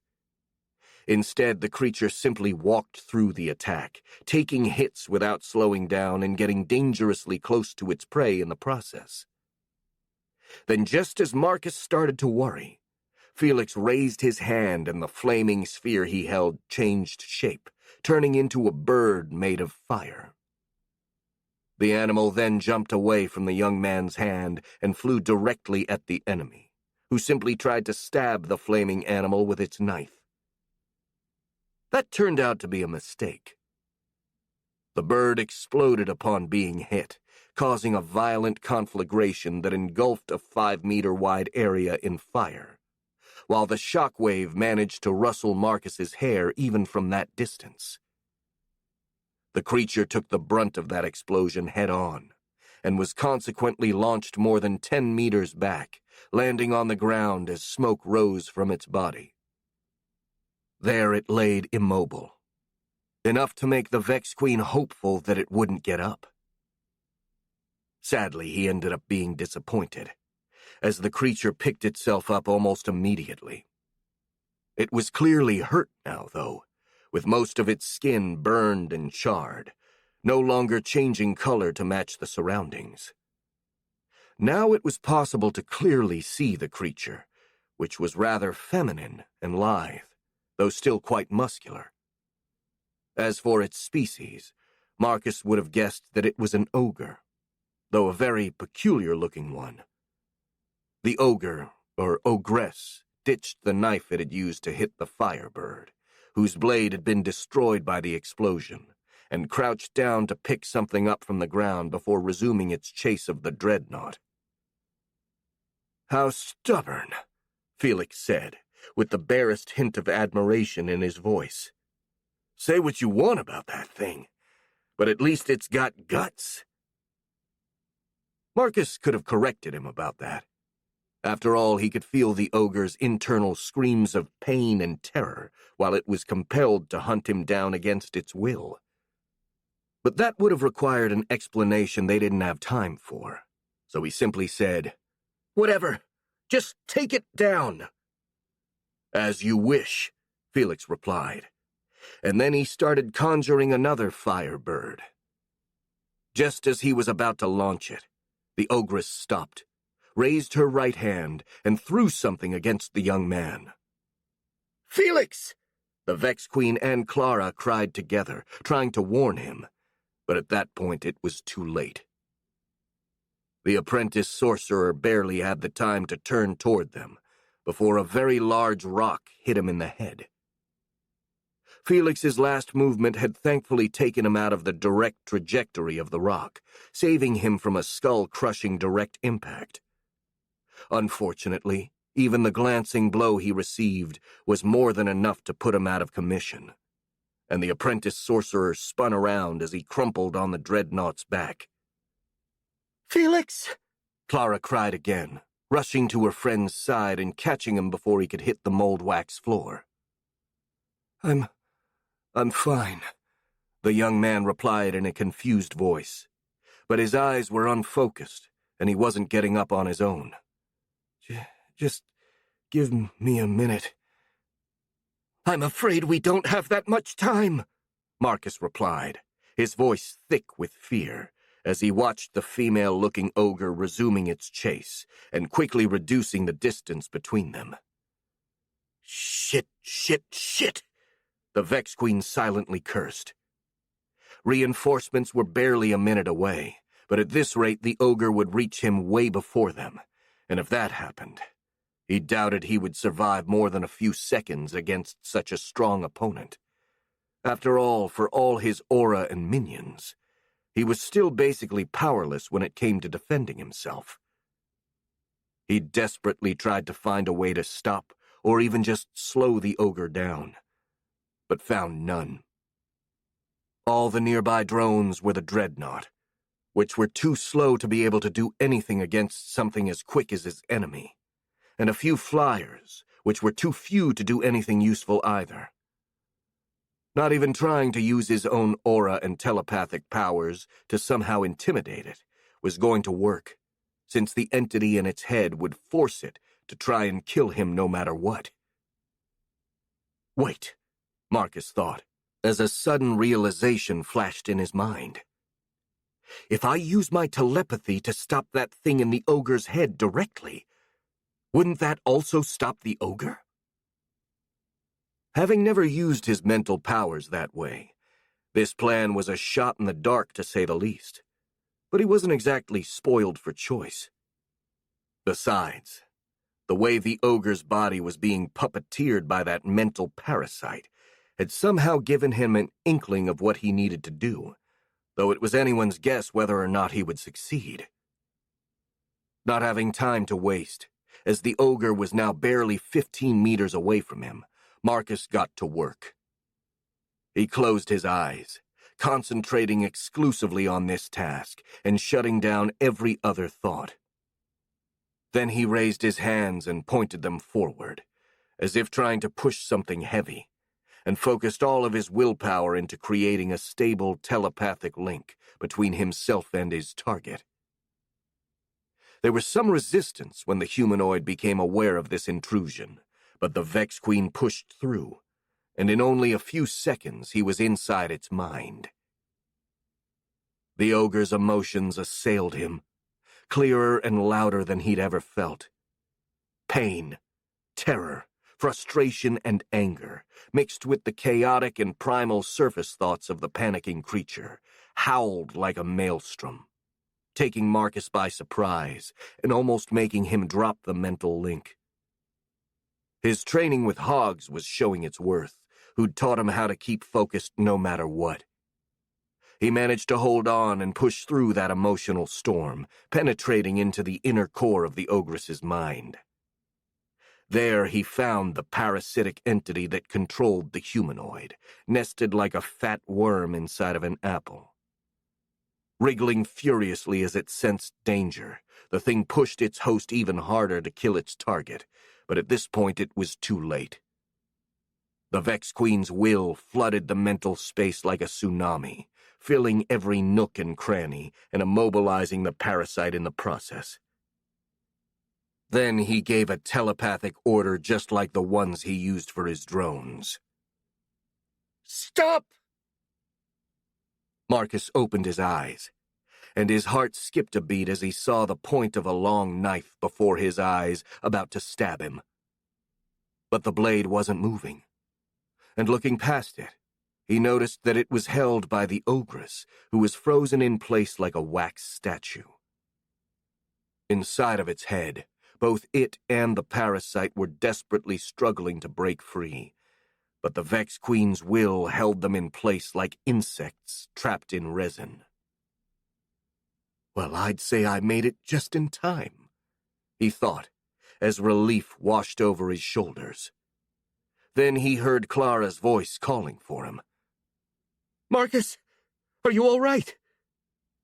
He turned and saw the girl, who was still holding a semi-unconscious Felix in her arms, looking at him with a confused and scared expression. "Yes, I'm fine. Don't worry," he replied. What happened? Why did that thing stop?" "Oh, I made it stop with my mental powers." "You did?" Clara blinked in surprise. "Yes, it's a bit complicated, and I can't really spare the attention to explain it to you now. I'm afraid they could break free if I get distracted." "Then we should kill it," the girl said in a cold, merciless voice. "Probably," Marcus agreed, but he couldn't help but feel a bit of hesitation. "It feels kind of dishonorable, though. I mean, it can't even defend itself right now." "That's the point," Clara insisted. "If it could defend itself, it'd kill us all, wouldn't it?" "Yes." "Then finish it off. And if you can't, I'll do it for you," she said, grabbing the hilt of her long knife. "No, don't worry. I can do it myself," the Vex Queen said, unsheathing his own sword. "Good," the girl said approvingly. "Just remember to cut off its head. Ogres are tough, and any other injury might not be enough to finish them." "Right," Marcus replied, and readied himself to deliver the killing blow to the ogress, raising his sword high above the creature's head with both hands. Seeing what was happening, the ogress sent out even more waves of terror, struggling pathetically inside of her own mind to get free. It even managed to form some coherent thoughts that Marcus, being inside of her head, could hear as clearly as his own. "I don't want to die," she cried internally. "I just want to go home. I don't want to die. I don't want to die. Why is my body not answering to me? I just wanted to run away from this stupid war. Why am I forced to fight even if I don't want to? I don't want to die. Curse you, Blue! Curse you to death!" The Vex Queen grimaced after hearing these thoughts. Killing someone else in self-defense during the heat of a battle was one thing, but executing a terrified and virtually powerless person was another matter entirely. Besides, the humanoid had been forced to attack him against its will, something which made killing it feel even more unfair. Marcus lowered his sword, trying to think of an alternative he'd feel less uncomfortable about. Maybe if he removed the parasite in the creature's mind, it'd stop being hostile. Seeing him hesitate like that, Clara asked, "What are you waiting for?" "Give me a second," the Vex Queen replied. There is something I have to check." He then laid one of his hands on the ogress's head, closing his eyes and focusing once again. He dove inside the humanoid's head, heading straight for the parasite to study it more thoroughly. The thing looked like a fat blue worm. And this time Marcus noticed that it was attached to the ogress's memory, growing from it like a tumor. The Vex Queen pushed deeper to inspect those memories, ignoring the obvious discomfort this process caused the ogress, and the creature's past opened in front of him. The name of the ogre was Tiny Sneaky, born in a small orc settlement in the Kaligare forest. Being small for an orc, Tiny was bullied ruthlessly by the rest of her kin. But another orc named Blueskin, who was stronger than anyone else, had taken her under his wing as his subordinate and lover, protecting her and nurturing her growth. Out of gratitude and admiration for Blue's power, Tiny had developed feelings for him, the orc equivalent of love, though it wasn't such a deep emotion as the one humans experienced. She consequently served him loyally for several years, during which she'd become an ogre, and he'd evolved into the Oni. Unbeknownst to the ogress, during that time Blue's influence was literally infecting her, congealing into the parasite that now inhabited her head. So even now that Tiny's feelings had withered in the face of the Oni's sheer selfishness and unpleasantness, she found herself unable to disobey his orders, even if that would result in her death. Having seen what he needed, Marcus retreated from Tiny's inner memories. He noticed that despite him trying to be as delicate as possible, or at least not too rough, the probing had left the ogress in shambles. Tears flowed down her cheeks. Her eyes had rolled over in her head, and her surface thoughts had lost all semblance of coherence, while her subconscious screamed out of sheer horror for the invasion it suffered. That made the Vex Queen feel quite bad, which didn't really make it easier for him to decide the ogress's fate. Tiny Sneaky was certainly a victim of the circumstances in this specific situation, but she was also far from innocent. She was a violent savage and a ruthless killer who completely lacked the concept of empathy as humans intended it. While she'd been forced to attack Marcus against her will, her reluctance was only due to the risks involved, and judging by what he'd seen in her memories, she wouldn't have hesitated to kill him if she thought she could get away with it. She was clearly dangerous, with or without the Blue Terror's presence in her mind, and the most logical thing to do was to kill her right here and now. The only problem was that despite all this, Marcus couldn't force himself to murder the ogress in cold blood. Screw this. I didn't sign up to be an executioner, and I don't want this crap to weigh on my conscience, he thought angrily. Lots of people kill for petty and selfish reasons, so why shouldn't I be allowed to spare a life for equally petty and selfish reasons, too? He looked at Tiny with narrow eyes. Besides, if I make sure she can't hurt anyone, then no one should complain. Having made his decision, Marcus started thinking about how to implement it.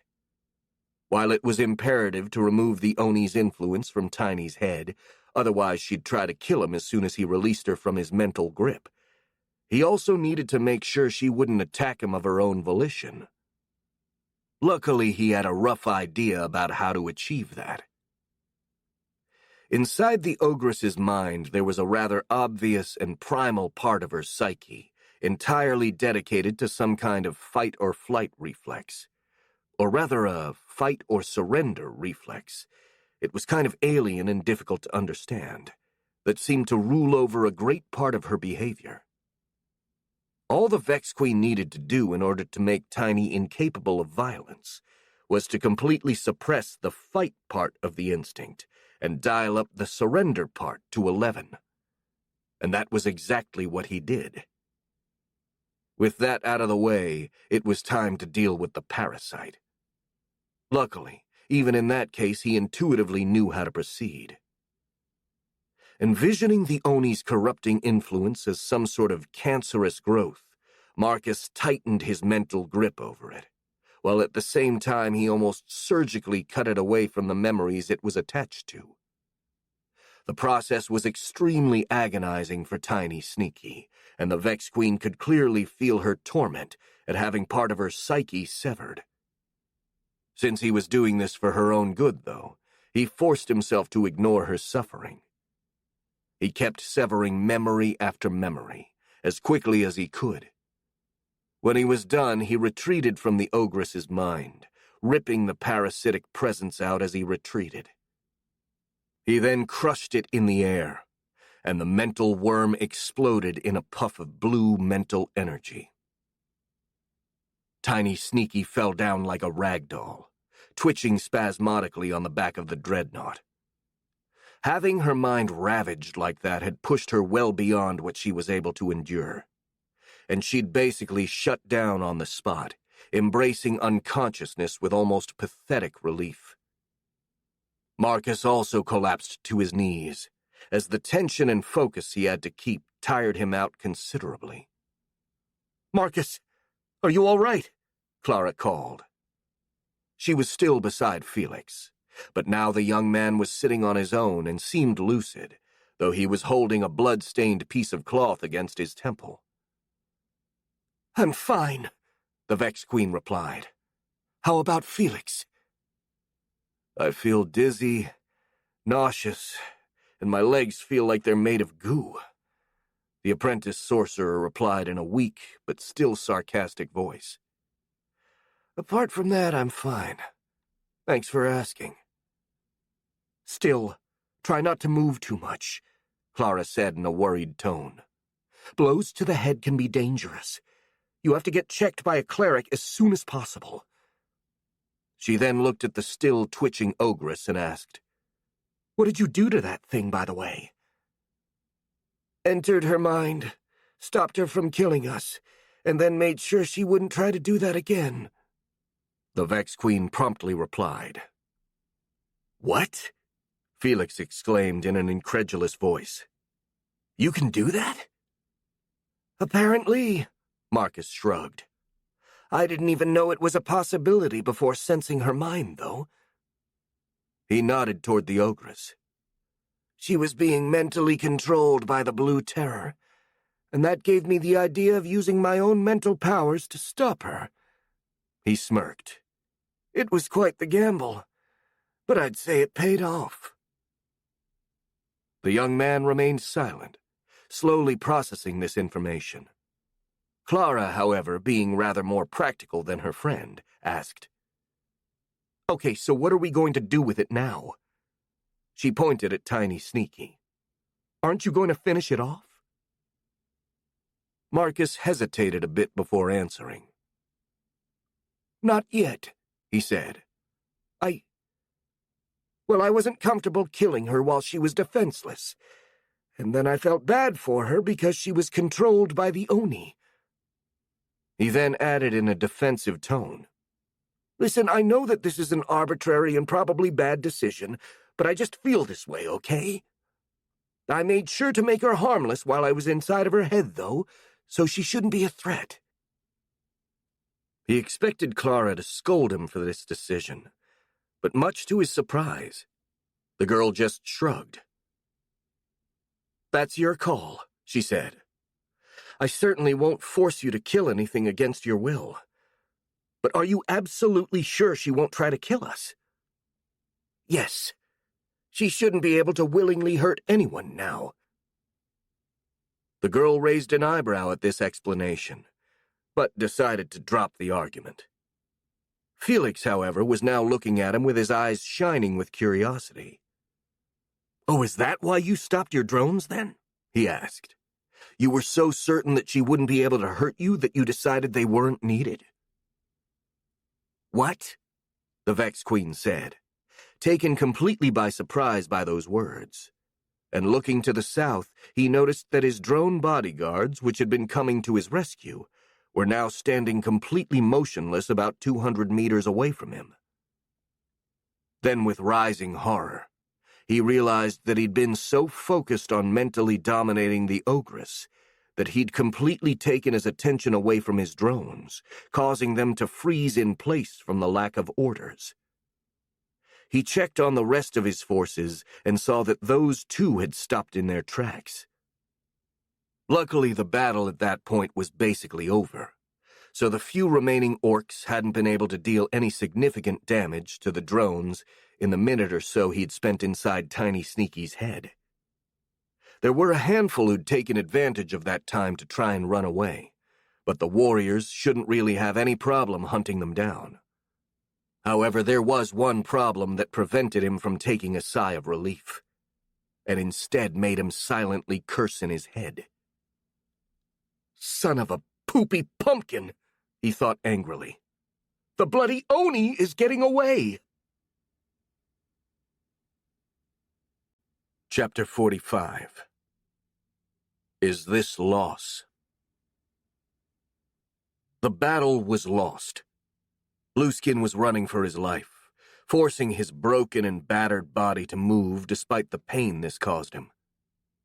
This was even harder on him, as he had all but forgotten the feeling of not being well, since his regeneration usually took care of whatever injury he incurred in a matter of seconds. This fight pushed him to his limits, which wasn't all that surprising considering that he'd put himself back together like some sort of bloody jigsaw puzzle. He simply didn't have enough energy to heal himself completely, and as a result he was limping, and his whole body ached terribly, while he himself was dizzy from fatigue and hunger. That said, things weren't going that bad. After all, he was still alive, something he wouldn't have thought possible just a couple of minutes before, when he was being torn to pieces under the claws of the Vex. His luck had risen again, as all of a sudden, the bugs stopped moving entirely, allowing him to heal his ravaged body enough to get back on his feet. When he'd gotten up, the whole Vex army had stopped moving, standing as still as statues. After an initial moment of confusion and unbelievable relief, he thought that maybe Tiny had completed her mission and killed the Vex Queen, thus neutralizing the whole swarm. However, after giving the creatures a better look, he realized they didn't actually look lifeless at all, but rather they gave the impression of waiting for something. And at the same time, the powerful aura coming from the north, which Blue assumed belonged to the Queen, hadn't disappeared either, though it seemed like it was being focused elsewhere. After thinking about it, he came to the conclusion that the Vex Queen was probably still alive, but she was distracted, likely busy fending off Tiny and the other ogres, and couldn't command her minions. That meant the Vex could start moving again at any moment, so the Oni decided the smartest thing to do was to get the hell out of there. So there he was, running for Treval to rejoin the garrison he left there. He planned to grab something to eat to restore his energies, hopefully some captive humans, but a couple of his soldiers would do in a pinch, and then retreat, since at this point the battle seemed unsalvageable. It was then that he heard a familiar chittering sound coming from behind him. He slowly turned around, and to his horror, he saw that the Vex had started moving again, with what seemed to be the entire army chasing after him. "Shit!" the Oni cursed, as panic rose in his chest. He ran faster, forcing himself to ignore his pain and fatigue.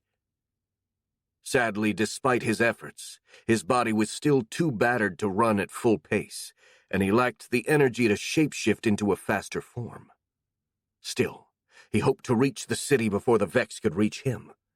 But after a few seconds, this plan proved unfeasible, as he noticed a group of Vex coming from the left that were moving to intercept him, cutting him off from the city. And since fighting his way through them wasn't an option, as he was far too weak and tired, that meant he was just about out of options.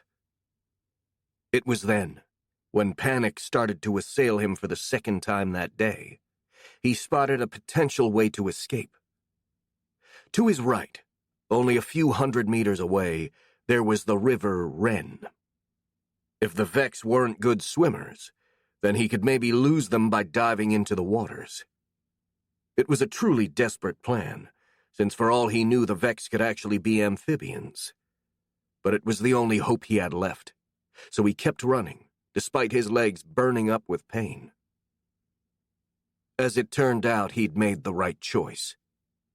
He reached the shores of the river just a handful of seconds before the Vex could reach him, and he dove straight in, while the bugs that followed proved to be surprisingly clumsy in the water, sinking as if they were made of rock. This allowed Blue to gain some distance. Even then, the Vex kept chasing him from the shores while the flying ones followed him from above. Needing to lose his pursuers, Blueskin used the very last of his energies to modify and expand his lungs, took a deep breath, and dove underwater, hiding below the surface and letting the strong current carry him. Half an hour later, he cautiously re-emerged inside of a cane thicket near the shore, seeking any trace of the Vex. Seeing nothing around, he slowly started crawling out of the muddy water. He was feeling a little better, having rested and even eaten a few fishes while he was submerged, and though he was still very weak, he felt restored enough to walk. He had to be very careful, though, as even now he wasn't confident that he could hold his own in a fight, so he needed to be as stealthy as possible in order to not be found. He decided to imitate Tiny's technique, changing his skin color to blend in with the environment and sneaking from cover to cover. Thinking about the ogress made him bitter, though. That damn incompetent ogre obviously hadn't been able to complete her mission and kill the goddamned Vex Queen. If she'd survived, something which didn't seem likely, then Blueskin would make sure she paid with her life for her failure. As he kept sneaking, and his fear and panic died down, his anger and frustration grew, to the point that he was positively seething. It was all his subordinates' fault that the battle had been lost. If only they'd properly followed his orders, then taking Treval should have been a cakewalk. They'd been bogged down by their lack of discipline and cowardice. Blueskin swore that the next army he was going to raise would be far more competent, and then no one would be able to stop him. For now, however, despite all of his vengeful plans, all he could do was retreat back to the Caligare forest. That said, he needed to make a stop in a certain place in order to properly punish the one most responsible for this failure, and the thought of the sweet, sweet retribution that he was going to inflict on his chosen scapegoat was enough to make him smirk, despite everything. The battle was won. The last pocket of orc resistance inside of the city had been overwhelmed, and now Treval's defenders walked out of the citadel to meet their allies and celebrate the victory. However, there was an island of discontent in the midst of that sea of cheers. Unsurprisingly, it was centered around Marcus himself. The Vex Queen had just reached the city's outskirts on top of his dreadnought, having decided to join the main army for his own safety, due to the Oni still being at large. Sadly for everyone else around him, he was surrounded by a bubble of frustration several dozen meters in diameter that soured the mood of everyone caught inside of it.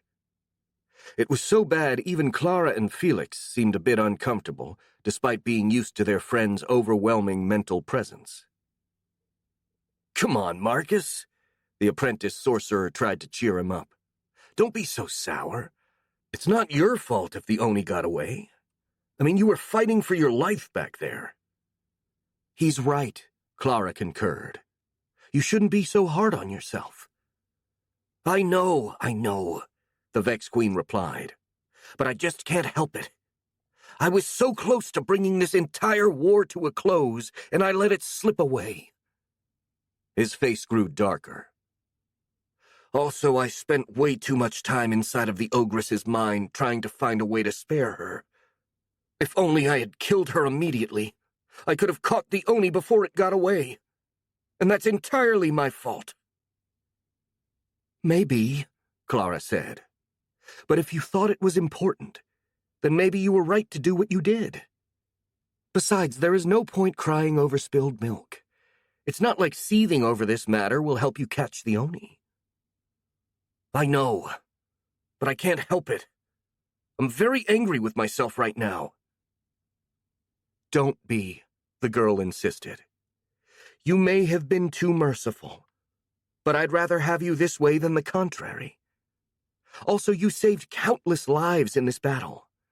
Without your help, many more people would have died, so I don't think anyone will complain too much. Hell, if anything, they should thank you for all you've done. I think they're going to do just that, Felix chimed in, pointing at the gates of Treval, where a small crowd waited for them. They seem in a good enough mood. All the commanders of the Medellanian army were there, but Marcus already knew that since his copy drone was also accompanying them. He'd also already informed them of what happened, and just like Clara told him, no one seemed too angry about his failure.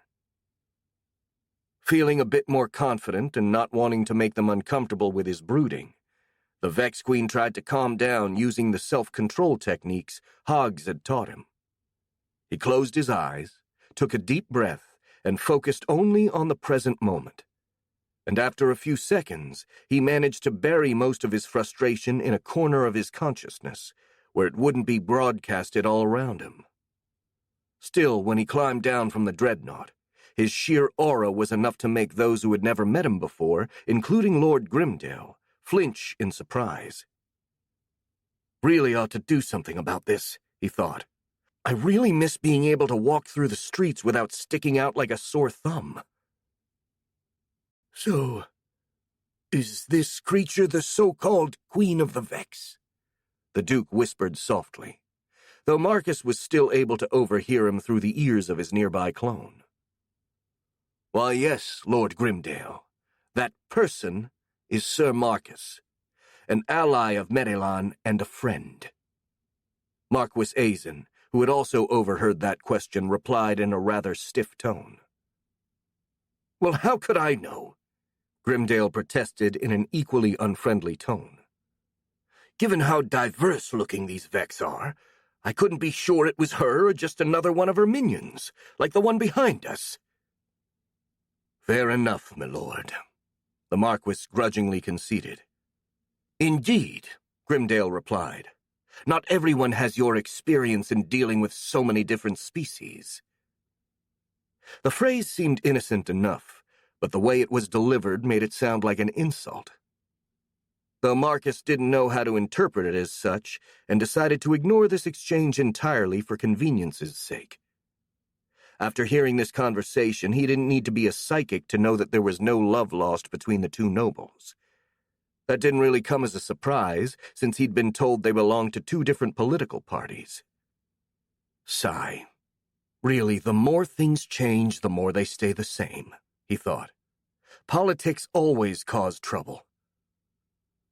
Greetings, Sir Marcus. Yazen saluted him.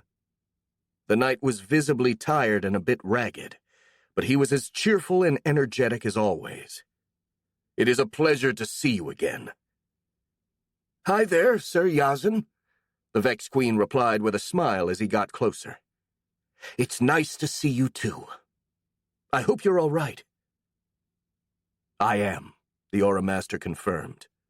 Just a bit tired, but a good night of sleep shall fix that. He paused, seemingly remembering something, and then gestured toward Lord Grimdale. Oh, and now that you're here with us in person, let me introduce you to the lord of this city, Duke Hedart Grimdale. The nobleman came forward and made a slight, though seemingly respectful bow to him. Welcome to Treval, Sir Marcus, the nobleman greeted. It is an honor to actually meet you. His gaze quickly turned to the copy drone before returning to the Vex Queen. "You have my deepest gratitude for the help you provided to me and my city." Though these words were polite, Marcus couldn't feel even the slightest hint of gratitude coming from him. In fact, all he sensed was that the man was quite nervous. The Vex Queen decided to pin that down to his aura making him uncomfortable, and ignored this matter as well. "You're welcome," he replied with a nod. "But I just did what any good neighbor should. I mean, I couldn't just leave you and your people to die at the hands of the orcs." He smiled. "That would have been terribly rude, I fear." Felix and a few others let out a light chuckle, but Lord Grimdale didn't seem amused. He did laugh, but clearly out of courtesy, and it sounded terribly forced and rather awkward. "Quite so," the nobleman said, struggling to hide his nervousness. "Anyway, that doesn't change the fact that you have been of great help to the Duchy of Grimdale, and I hope you are willing to accept my thanks." "No problem." Marcus shrugged. "Feel free to thank me all you want." A rather awkward silence followed as Lord Grimdale seemed unsure how to respond to the Vex Queen's attempt to initiate an informal and light-hearted conversation. Luckily for him, he was bailed out by Alia, who chimed in with her usual disregard for formalities. Unfortunately for Marcus, the argument she chose was a sore point. "Did you find the Oni?" she asked. "This battle was far too easy for my tastes, and I want some more training before getting home. Otherwise, this whole trek would have been a huge waste of my time." I still have my flyers searching the area, but so far they haven't found it," the Vex Queen replied, struggling to contain his uneasiness about the topic. "At this point, I fear it may have gone beyond the range of my drones." "Well, that's too bad," the wolf woman sighed. "I'd hoped to find a worthwhile challenge here in Merilhan, but it seems I wasted my time. This battle was utterly boring." In response to this comment, Trak chuckled with satisfaction. "Why, thank you for the compliment, Lady Alia," the goblin said. "It wasn't really a compliment, though," Alia replied, shooting the humanoid a puzzled look. "I chose to take it as one, albeit involuntary. After all, good strategies make for boring battles," the general explained. "When things get exciting, it's usually because something didn't go as planned." "I guess you're right," the wolf woman shrugged. "But no offense. In this case, I'd have preferred if you were a bit more incompetent." "Sorry for being too competent, then," Trak replied in a rather sarcastic tone. "But not everything is lost. You could still have your fight against the Oni if you want." "How?" Alia asked. "We don't know where it is." "That's true." The goblin nodded. "But I think I can make a good guess about where we can find it." That phrase drew everyone's attention, that was for sure. Everyone turned to Trak, looking at him with a general mix of puzzlement and hope. "What do you mean?" the Marquis asked. "You know the route he's going to take to get back to the Caligare forest?" "In a way, yes," the goblin replied. "Or at least I know one probable stop he's going to make on the way there." "And where would it be?" "A small forest about 20 kilometers southeast of here." "Wait," the Duke said. "That's where my family's hunting reserve is." "Oh, that explains the size of the hunting lodge the orcs are occupying, then," the goblin commented. "It makes sense that it's so big if it belongs to you." "They're occupying my hunting lodge?" the nobleman cried, face red with outrage. "How dare they?" "After waging war on you, I don't think that illegal trespassing is much of a concern for the orcs," Azen said sarcastically. "The real question is what they're doing there." "I can answer this question," Truck replied. "The lodge is where they are keeping their prisoners. And among those captives, there are the Piraka Emperor and the Arachne, both of whom are important assets for the Blue Terror. There is a high probability that it'll retrieve them before retreating to the Caligare forest." "That makes sense," Duke Grimdale commented in a rather dubious tone. "How do you know all this, by the way?" "It's quite simple. I had one of my scouts follow the Orc army for a while," Truck explained. "He kept tabs of all their movements and reported back to me right before the battle." "Good. I'll send my drones there immediately then," Marcus said, eager to fix his mistake and finally finish off the Oni. "I'll rescue the prisoners and ambush the Oni once it gets there." "You'll do no such thing," Alia growled threateningly. "The Oni is mine. I've called dibs on it since well before the battle, and I won't forgive anyone who gets between me and my prey now." For a brief moment, the Vex Queen was about to call out the Wolf Woman's argument as silly and childish, but then his self-preservation instinct sealed his lips before he could talk. Alia was radiating an incredible bloodlust, strong enough that Marcus could feel it down to his bones, and it almost made him tremble. And it wasn't just him, as most people there also looked uneasy and intimidated by the Tulian woman. The only two that didn't appear bothered were the Goblin General, who was as unflappable as always, and Yazan, who probably had the advantage of already knowing Alia's personality. "Well, we can certainly leave the matter of the Oni in Lady Vilka's capable hands," the Goblin said as if nothing had happened. "That said, I think we should send a task force with her to take care of the guards and free the prisoners. In addition to the Vex, I'd say that a few dozen Aura warriors should suffice, plus some clerics to take care of the injured." "Good idea," the captain agreed. "I should go as well. If the Oni tries to escape, I'm the best choice to stop him." He turned to the Wolf Woman, and before she could protest, he added, "After all, it can grow wings. And last time I checked, you can't fly, Alia." "Fair enough," Alia said, though she clearly didn't like this. "But don't butt in my fight. Just intervene if it tries to run away." "Very well," Yazan replied with a smile. "Well, what are we waiting for? Gentlemen, let's go hunting." Chapter 46. Losing Your Mind. Anoxi was nervously biting her fingernails. It had been hours since the ogres brought her and the other prisoners to this big hunting lodge in the woods, and she'd been restless the whole time. The anxiety of not knowing what was going on was eating her from the inside, and sadly she didn't have any way to distract herself. She couldn't even speak with the other prisoners, since Turemalak was still catatonic, and the others, mostly human women and children, utterly refused to make any noise, though they were justified in their case, since the ogres tended to eat those that annoyed them. The environment didn't really help improve her mood either.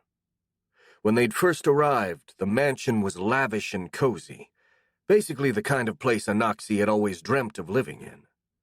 But now all that was left was an unholy mess that was depressing to look at. The ogres had thoroughly vandalized the place, seemingly just for kicks and giggles, pillaging everything of value.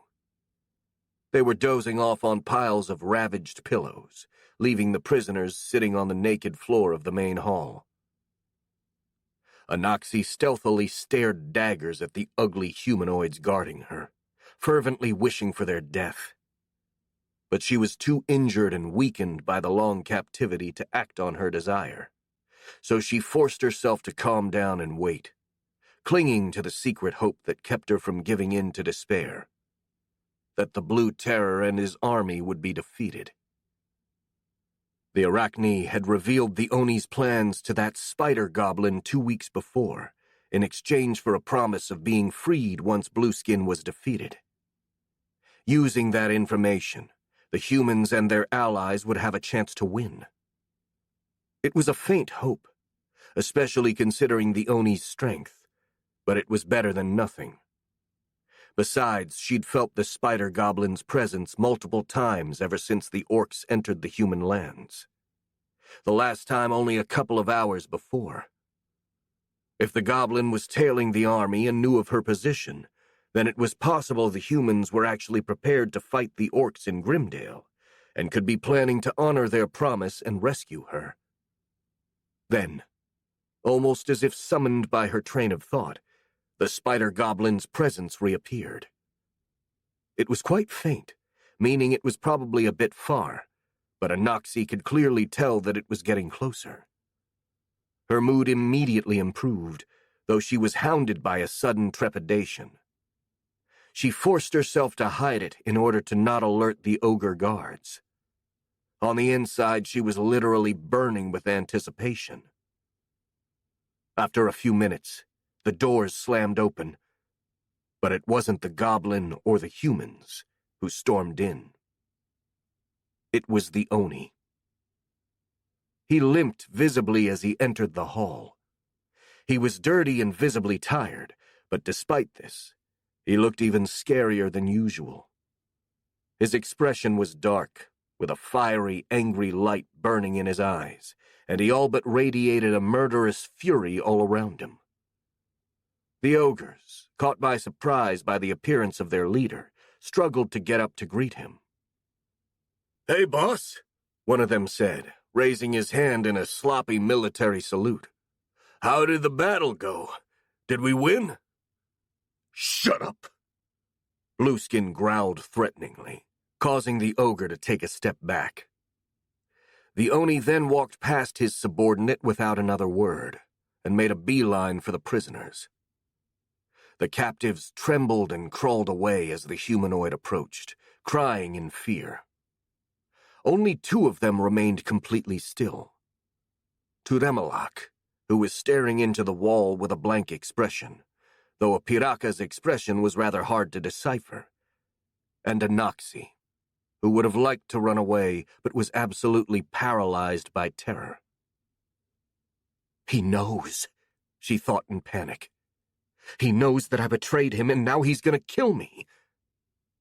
She tried to think of a way to defend herself, to lie about what happened, but her mind was blank. She could only wait for her death, like a mouse caught between a predator's fangs. At the last moment, the Oni turned away from her and instead limped toward the Piraka Emperor, grabbing him with his hands and lifting him by his neck. "You damn bastard!" Blueskin cried, shaking the unfortunate Piraka. "You will pay for deceiving me, you piece of shit!" This was quite enough to shake Turemalak from his stupor, and the Piraka tried to scream, but the iron grip around his neck prevented him from emitting any sound other than a muffled gurgle. The bird-like humanoid tried to wriggle free, clawing at the Oni's hands, but it was all in vain. Blueskin wouldn't let him go, and instead started opening his mouth, dislocating his jaw like a snake, before putting Turemalak's head inside his mouth and closing his teeth like a bear trap. Blood sprayed everywhere, landing all around the Oni. Some of it ended up on Anoxie's skin, causing her to scream in fear and scuttle as far away as she could. Meanwhile, Blueskin had swallowed the Piraka's head, and now he was going through some sort of supernatural revitalization. All signs of exhaustion disappeared from him, and he stood straight as his body swelled with energy. "Amazing," he mumbled. "Had I known eating that bastard would give me so much aura, I would have done so ages ago."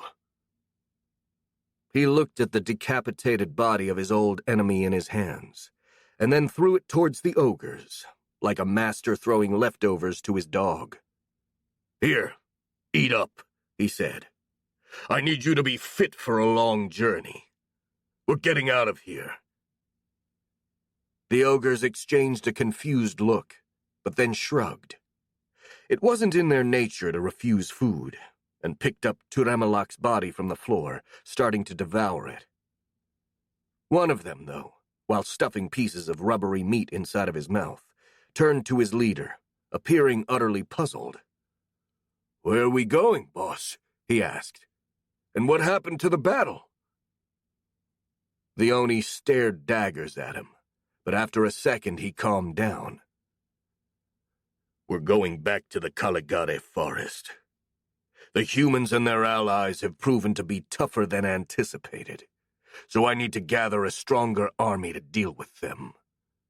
And have no doubt that I will do that.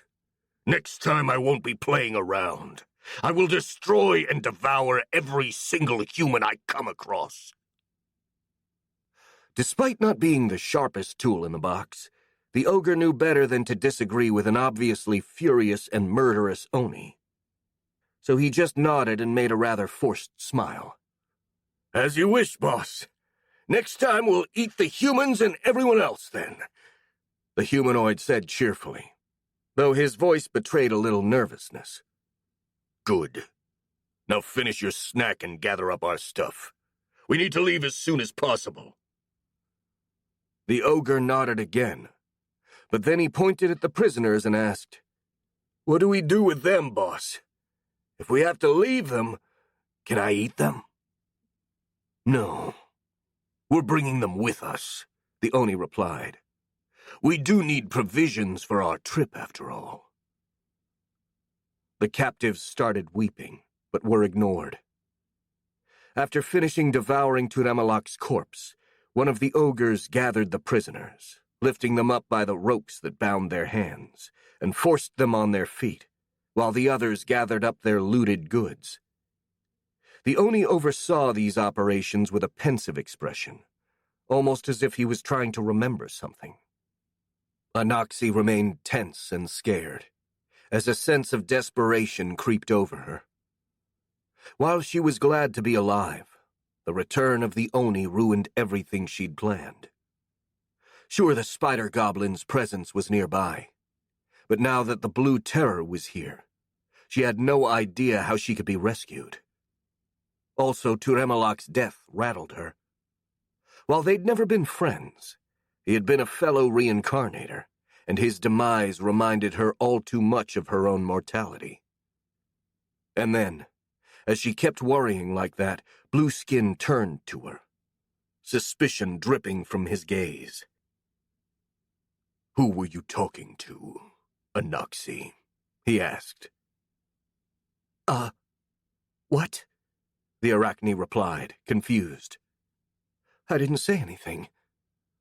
"Not now. In the forest, a few weeks ago," Blueskin said, his tone growing harsher. "Turemalak heard you talking with someone back then. Those memories are a bit foggy, but you were definitely speaking with someone. And you were talking about my invading plans." Anaxi internally cursed, as she recalled that the Oni could read the memories of those he'd eaten. Turemalak had always been kept close to her, and so he probably overheard her talking with the goblin, though she'd thought he had been asleep at the time. Seems he hadn't, and now the Arachne had to quickly find a plausible explanation or risk being devoured like the Piraka had been. I spoke with no one," she promptly lied. "Turemalak was often delirious the past few weeks, so he must have imagined it. Besides, with whom could I have talked? I was always in the middle of your army and heavily guarded all the time." Blueskin hesitated at those words, and for a moment, Anaxi believed she'd managed to fool him. But then the Oni grimaced, and his expression became angry again. "Maybe you're telling the truth. Maybe not. The only way to know for sure is to eat your head and find the answers in your memories." He gave the Arachne a ravenous stare which made her freeze in fear. Sadly, I may need your powers to raise my next army. So that's not an option. I guess I'll have to make do with making you unable to speak." He lifted his right hand, while two of his nails turned into nasty-looking serrated claws.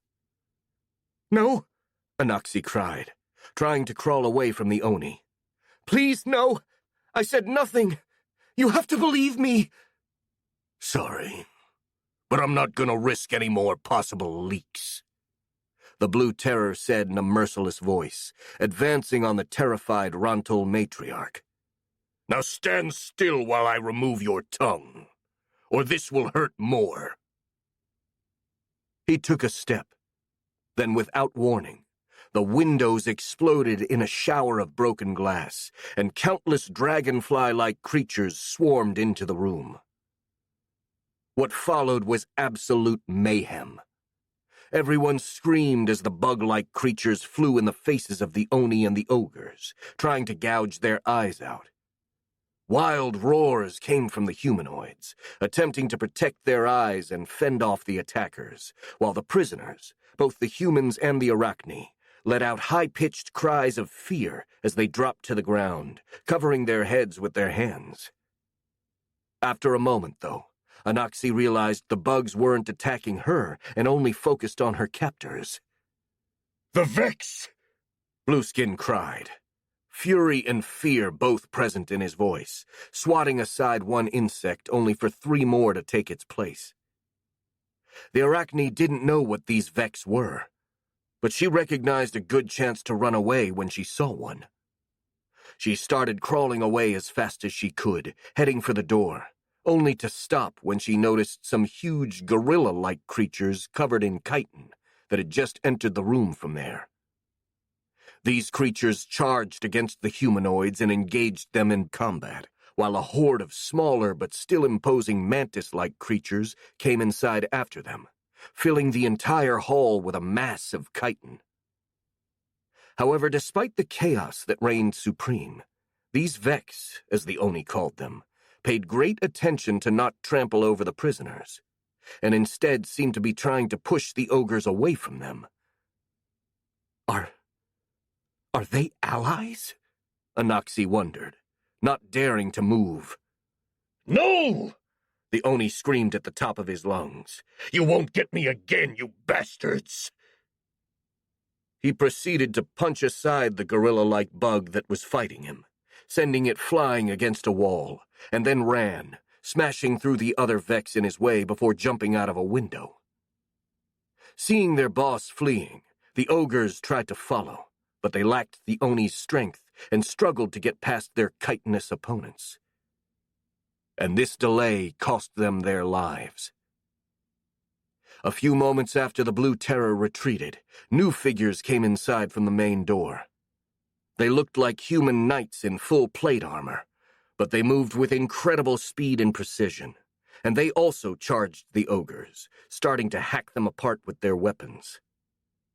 The humanoids put up a desperate resistance, but they were overwhelmed by the numbers of the Vex, combined with the strength of those knights, and in less than a minute, they were all dead. As soon as the last humanoid fell and stopped moving, the Vex retreated to the edges of the room, leaving space for the humans to provide assistance to the prisoners. The knights also approached the captives to check their condition, telling them they were free and that everything was going to be all right now. However, they all steered clear of Anaxi, leaving her alone. As the other prisoners started crying out of relief, the Arachne just laid still and nervously watched both the knights and the Vex. She was incredibly glad for having been freed from the Oni like everyone else, sure, but now she wondered what her fate would be. After all, she didn't know any of these newcomers, and for all she knew, they would kill her as soon as they secured their own captives. Then a familiar voice called for her. "Lady Anaxi." The Arachne turned, and was incredibly relieved when she saw the spider goblin with whom she'd made a deal standing there. "As promised, we've come to rescue you. the goblin said. Thank you, Anoxi replied, tears of relief flowing from her eyes, all 10 of them, when she realized she'd actually been freed. You are welcome. After all, without your help, the battle would have probably been much harder. He made a gesture, and 4 brawny hobgoblins came from behind him, carrying a wooden stretcher big enough to accommodate the Arachne's huge body. We are going to take you to a cleric to see to your wounds, so please collaborate and get on the stretcher, if you can. Yes, the Arachne said, and crawled onto the stretcher that the goblins laid down in front of her. But let's be quick, please. I don't know if the Oni will come back. He got away just before those humans came in. I know. We planned for that to happen, the spider goblin explained, as matter-of-factly as always. If we had seriously attacked him inside of here, then you and the other prisoners could have been caught up in the fight, so we needed him to flee. Don't worry, though. He will be dealt with soon enough. For a moment, his confident smirk got even wider. He won't get far. Trust me. Thank the heavens. Anoxi sighed with relief as the hobgoblin carriers struggled to lift her weight. She couldn't imagine what the spider goblin had planned to do to kill Blueskin, but judging by how scared the Oni seemed, maybe they had something that could threaten even him. After a few tries, the hobgoblins managed to lift the stretcher and started carrying her out of the mansion. As she passed near the spider goblin, the Arachne extended one of her arms and swiftly but delicately caressed him. The goblin tensed for a moment at that physical contact, as if he'd received an electric shock.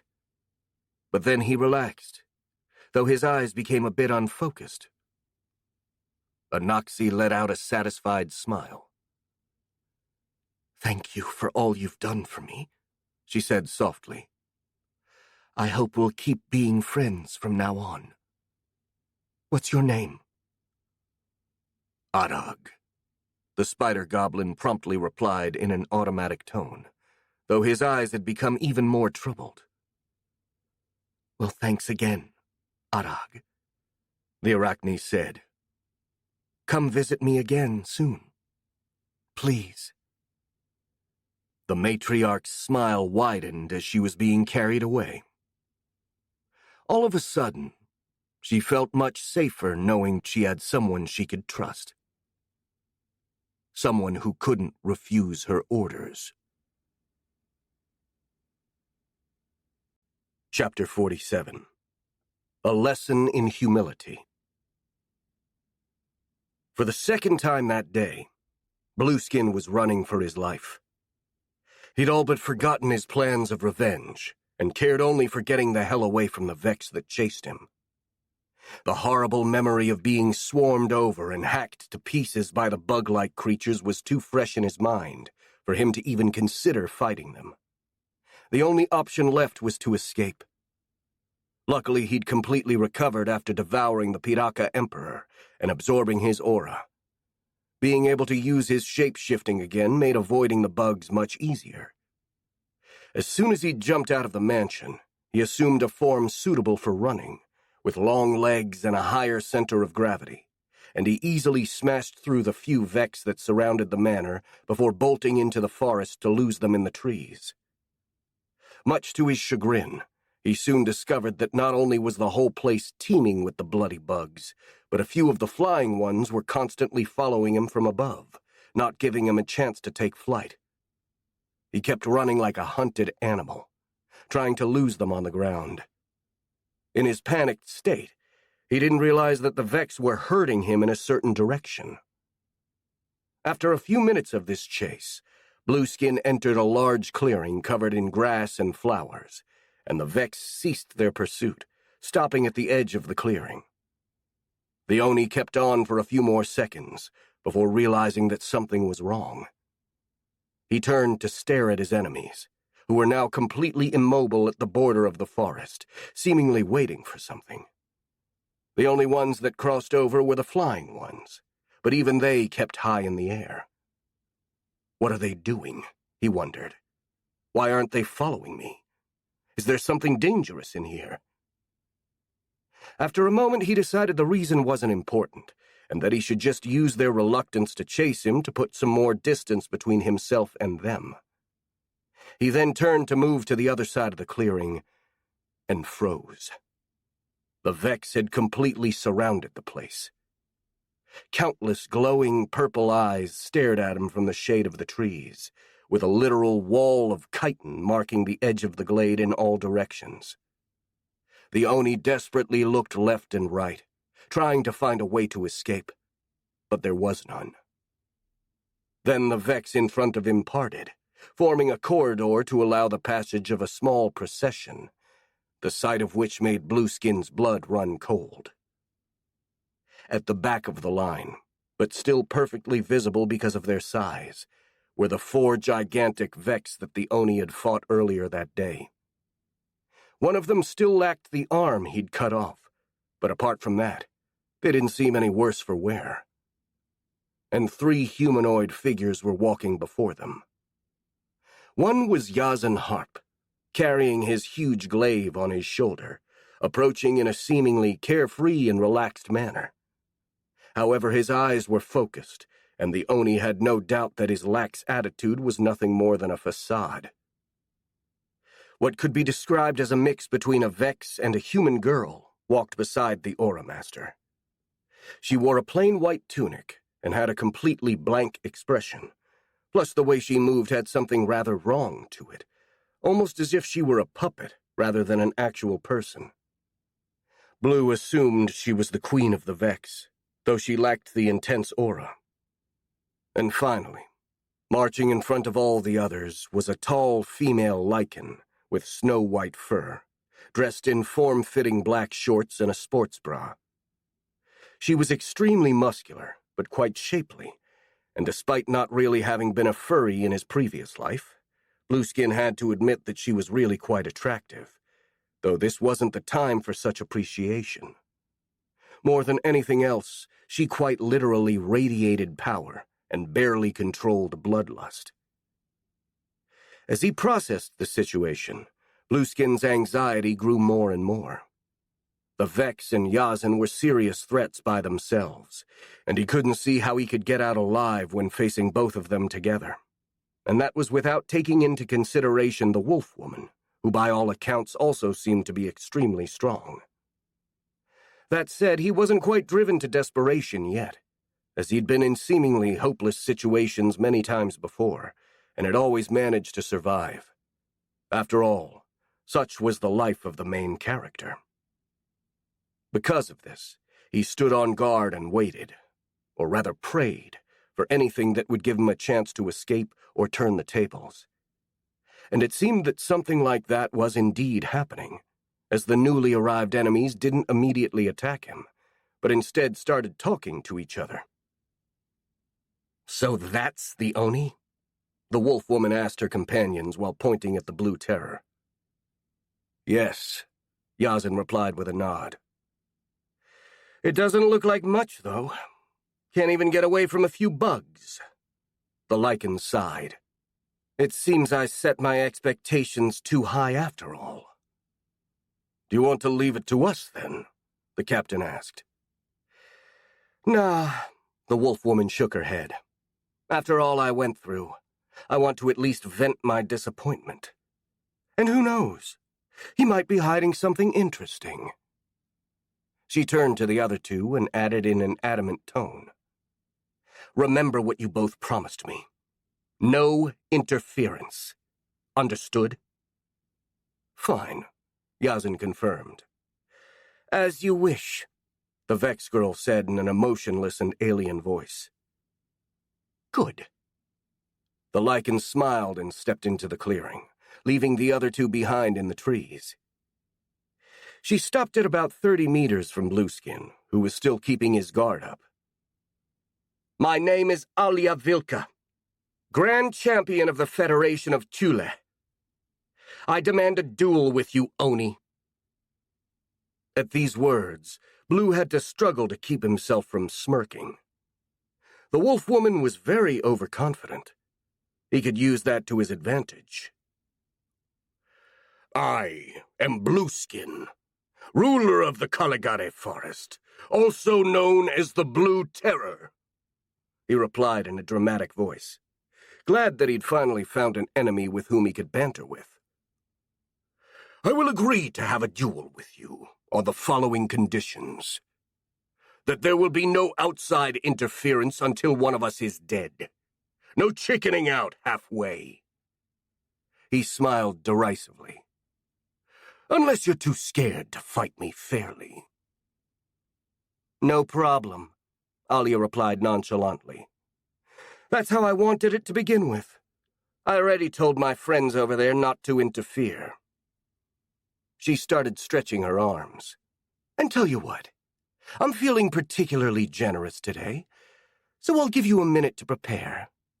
Feel free to transform however you like, but if you try to run away, then I'll kill you on the spot. Are we clear? Crystal, Blueskin answered with a feral smile. He then started to transform, assuming his full combat form. His muscles swelled, his scales grew into actual armor, and a second pair of arms sprouted from his shoulders. His size also increased, until he towered over Alia like an adult compared to a baby. Fools, he internally gloated. They served me a golden opportunity on a silver platter. I just need to eat the wolf woman's head and use her aura and memories to get away from here. And then I'm going to get back to the forest, learn how to control my aura, and become unstoppable. 30 seconds left, Alia announced. You better hurry, Blue Boy. The Oni heard her, but paid little attention. He prepared to strike, gathering his aura to deliver a killing blow in a surprise attack. He wanted to end this quickly, using his raw power to overwhelm the woman before she could do anything. While watching the fight about to start through the eyes of his copy drone, Marcus was starting to feel a tad worried. It was quite clear that the Oni planned to eat Alia and absorb her aura and memories. If he actually managed to pull that off, things could get ugly. Besides, Alia did seem a tad overconfident, something which made the Vex Queen even more nervous. Yasin? He whispered through his drone.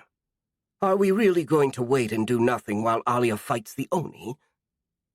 We gave her our word that we would, the Aura Master replied. Yeah, but it still feels like we're wasting a perfect opportunity to finally kill the bastard, Marcus insisted. And if he manages to devour Alia, it could become even more dangerous. I'm aware of this, Sir Marcus, Yasin said in a rather stiff and formal tone. But we are knights, and we have to behave fittingly of our rank. To openly break a promise would besmirch both our honor and our reputation. Then, in a much less hard voice, he said, Besides, there is no reason to worry. I've seen Alia in action, and the Oni is simply no match for her. The Vex Queen nodded at this explanation, but he was far from being completely reassured. As the countdown ticked down and the beginning of the duel approached, he came to a resolution. He would let Alia have her fun and fight the Blue Terror alone. But if things turned south, he would intervene and kill the Oni. Consequences be damned. After all, there was too much at stake to care about hurting the wolf woman's pride. 10 seconds left, Alia announced, still not having taken any guard position. 9, 8, 7, 6, 5. The Blue Terror attacked mid-count, darting toward the Lycan with his hand raised high to deliver a powerful blow. He was incredibly fast, closing the distance between himself and his enemy in only a second. Still, he wasn't fast enough. With inhumanly fluid movements, Alia gracefully stepped to the side to dodge the attack while grabbing the Oni's arm. Then, using his own momentum, she lifted the humanoid as if he were weightless, and slammed him to the ground with such a force his entire upper torso was buried in the ground, leaving his legs sprouting like some sort of weird tree. The wolf woman took a step back, watching calmly as the Blue Terror struggled to pull himself free, moving his legs frantically in the air. It was an almost comical scene, and Yazan couldn't help but chuckle, though Marcus was far too surprised to do even that. The Oni finally managed to break free, pushing himself out of the ground with his 4 arms. He was coughing and spitting pieces of dirt, but he didn't seem to have taken any actual damage aside from a psychological one. He was plenty angry, however, and when Alia spoke, her words made him even more mad. Was that supposed to be a surprise attack? Because anyone could have seen it coming from a mile away, she said rather disappointedly, like a teacher scolding a student. You didn't even bother to hide your bloodlust and movements before engaging. That was beyond amateurish, and you should feel bad about it. If you have even a shred of dignity, that is. You bitch! The Blue Terror roared, pouncing at the lichen like a tiger, and to grab her with his 4 arms. That didn't work either, as Alia simply jumped in the air to dodge the tackle, while simultaneously delivering a powerful flying kick to the Oni's jaw, sending him flying and landing on his back a few meters away. That's correct, the wolf woman said with a smirk, as she gracefully landed on the ground. I am indeed a bitch. Literally. And what you are is a moron if you think such a reckless attack could ever hit me. Now get back up and stop playing around. The Oni rose and tried to say something, but the blow he received had dislocated his jaw, and what came out of his mouth was just an unintelligible mumbling. Realizing this, he grabbed his jaw and put it back in the proper position with a crack. He gave Alia a venomous stare, but this time he behaved with more caution and assumed a guard position instead of trying another assault. Good. You're learning, Alia said approvingly, giving him a mocking applause. Never neglect your defense while you attack. Now show me what you got. She stood there expectantly, waiting for the Blue Terror to do something, but the Oni also remained immobile, just staring at her and tightening his fists. After a few seconds of this standoff, the wolf woman sighed. Really? She said in an exasperated tone. You're just standing still like that? Have you lost your mind? Or are you just that stupid? She shook her head in disgust. Here, let me show you why doing that is a bad idea, Blue Boy. She then calmly walked toward the Oni, as if taking a stroll, until she was just a few meters away from him. Then all of a sudden she darted in, seemingly aiming for his neck. The Blue Terror reacted almost instantly, counterattacking with 2 of his arms, while guarding his head with the other 2. Sadly for him, Alia's attack had been a feint, to which he'd fallen for hook, line, and sinker. The wolf woman changed her trajectory mid-jump, and instead of going for the throat, she passed under the Oni's legs, where she stabbed his groin with her arm, driving it inside of the humanoid's body up to her elbow. Then before her victim could react, she jumped away, tearing off a certain organ from the Blue Terror's body in the process. The Oni let out a high-pitched howl and fell to his knees, while both Marcus and Yazan grimaced at this display of groin violence. Ouch, the Vex Queen thought, instinctively covering his real body's private areas, even though he now lacked that particular organ himself. That's got to hurt. Meanwhile, Alia studied the bloody and still quivering piece of meat she was holding. Huh. So this is your junk? She commented snarkily. For someone your size, it's really not all that impressive. She threw the organ away like a piece of garbage and shook her hand to clean it of the blood. Still, it's probably bigger than your brain, considering how idiotic you've proven to be. You should never give your enemy free initiative like that. You should keep them pressured and on their toes. Her lecture was cut short by the Oni, who let out a furious roar and threw himself at Alia, growing long bone blades on his forearms and launching a series of wild slashes against her. Once again, the wolf woman effortlessly dodged or deflected every single attack, dancing around the blue terror like a butterfly, letting her opponent continue his offense without actually fighting back. This went on for a little while, until the Aura Master announced, "All right, I've had enough." Moving so fast that her arms appeared as a white blur, Alia launched 4 slashes with her claws, cutting all of the Oni's arms and leaving him momentarily stunned. Then before he could recover, she took a deep breath and karate punched him in the gut so hard, the blow created a noticeable shockwave. The results of this punch weren't pretty. The blue terror's eyes almost popped out of their sockets, and he bent over, puking out a stream of blood, pieces of meat, and other less identifiable but equally foul humors, forcing the wolf woman to jump away to avoid being showered by that vile concoction. "Hey, be careful!" she shouted angrily. "Do you have any idea how hard it is to clean that stuff off my fur?" The Oni didn't reply, falling to his knees, alternating between puking blood and gasping for air, all while his arms struggled to regrow. "Weird," Marcus commented. "Why is the Oni struggling to recover? I mean, he regenerated from being literally cut to pieces, so how did a single punch mess him up like that?" "Because that was no simple punch," Yazan explained. "It's a technique called Wave of Destruction. It bypasses armor and causes massive internal damage. I think most of the Oni's organs have exploded, so it's no wonder he's in pain. If anything, the fact that he's still alive is much more surprising." "I see," the Vex Queen replied. Though the voice of his copy drone was as emotionless as always, he was actually extremely impressed. He knew how strong the Oni was since his drones had fought with him earlier, and seeing the humanoid being toyed with to such an extent spoke volumes about Alia's strength.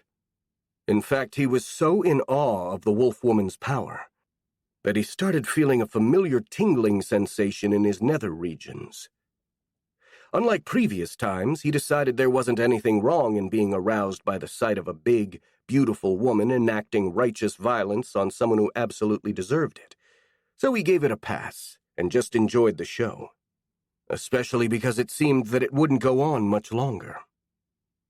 While the blue terror struggled to get back on his feet, Alia clicked her tongue in disappointment.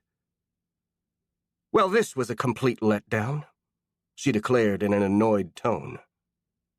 "I thought I could have a decent fight for once, but it seems my hope was misplaced."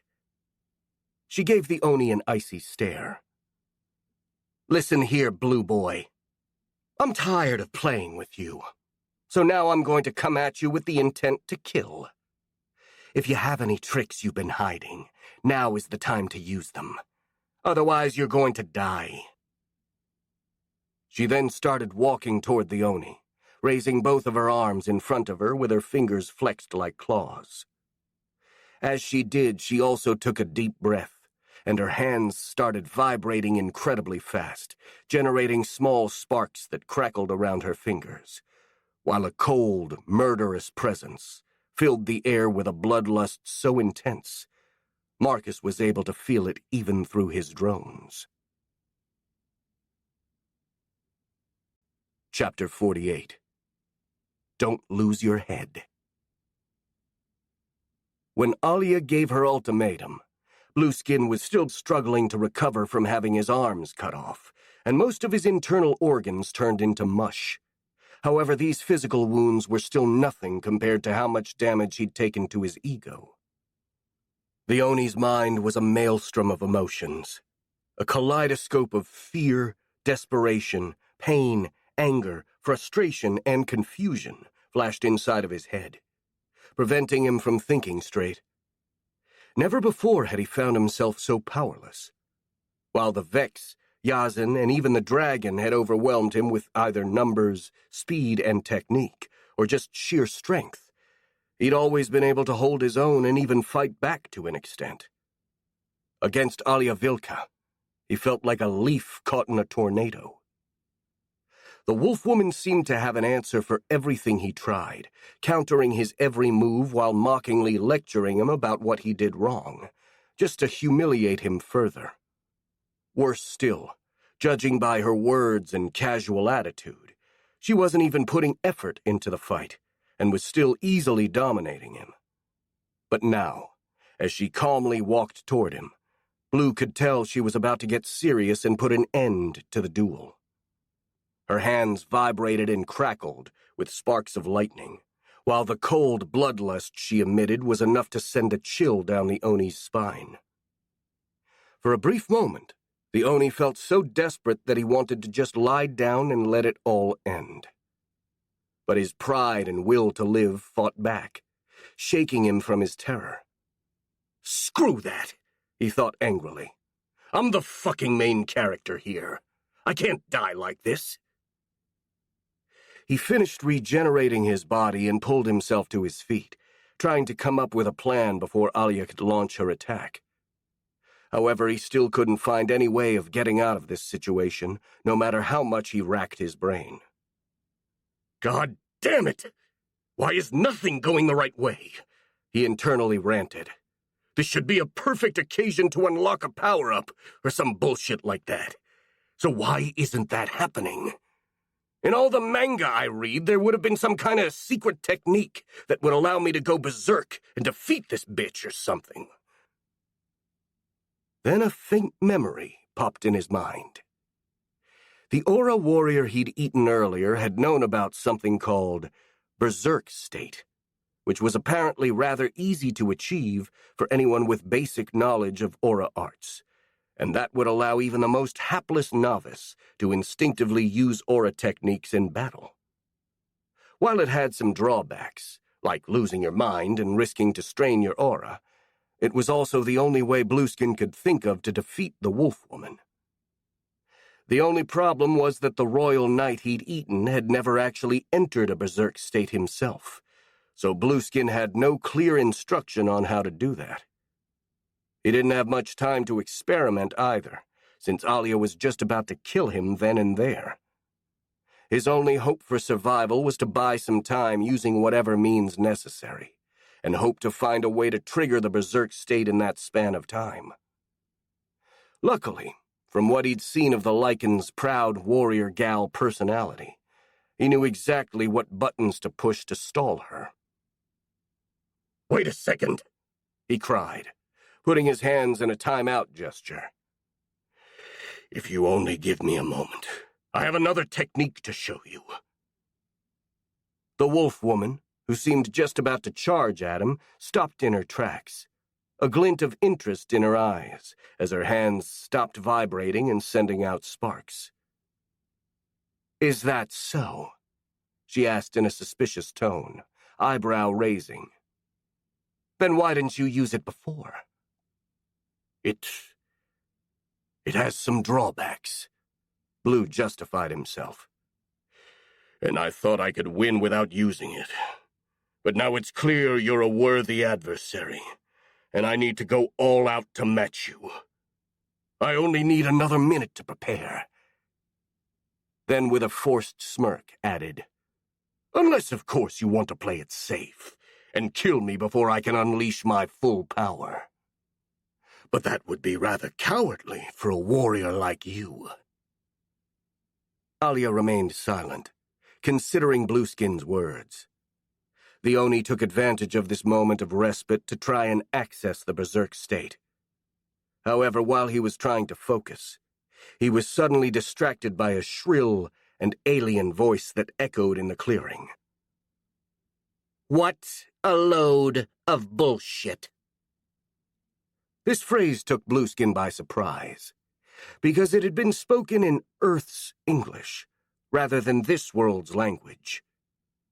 He turned and saw that the one who'd spoken was the Vex Queen.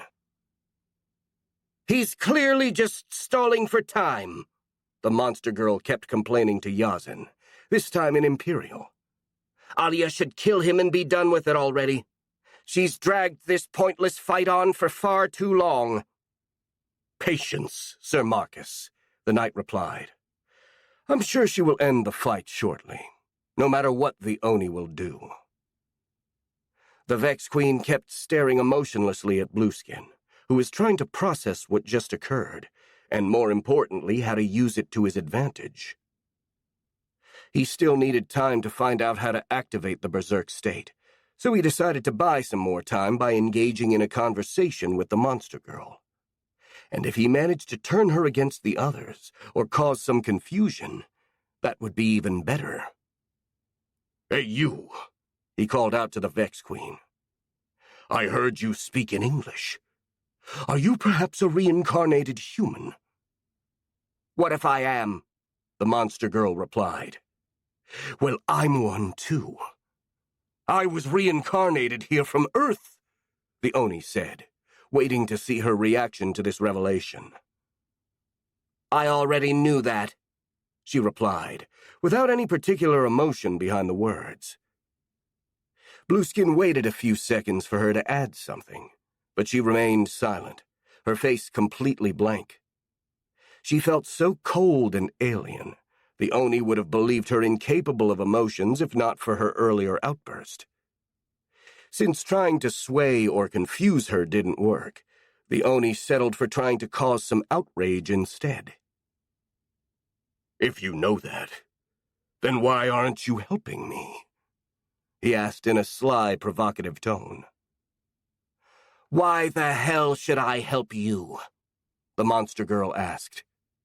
She still sounded emotionless, but somehow it was clear that she was getting angry, or at least annoyed, just like Blueskin wanted. "We both come from Earth, so we should stick together," he kept talking, pulling this explanation out of his ass.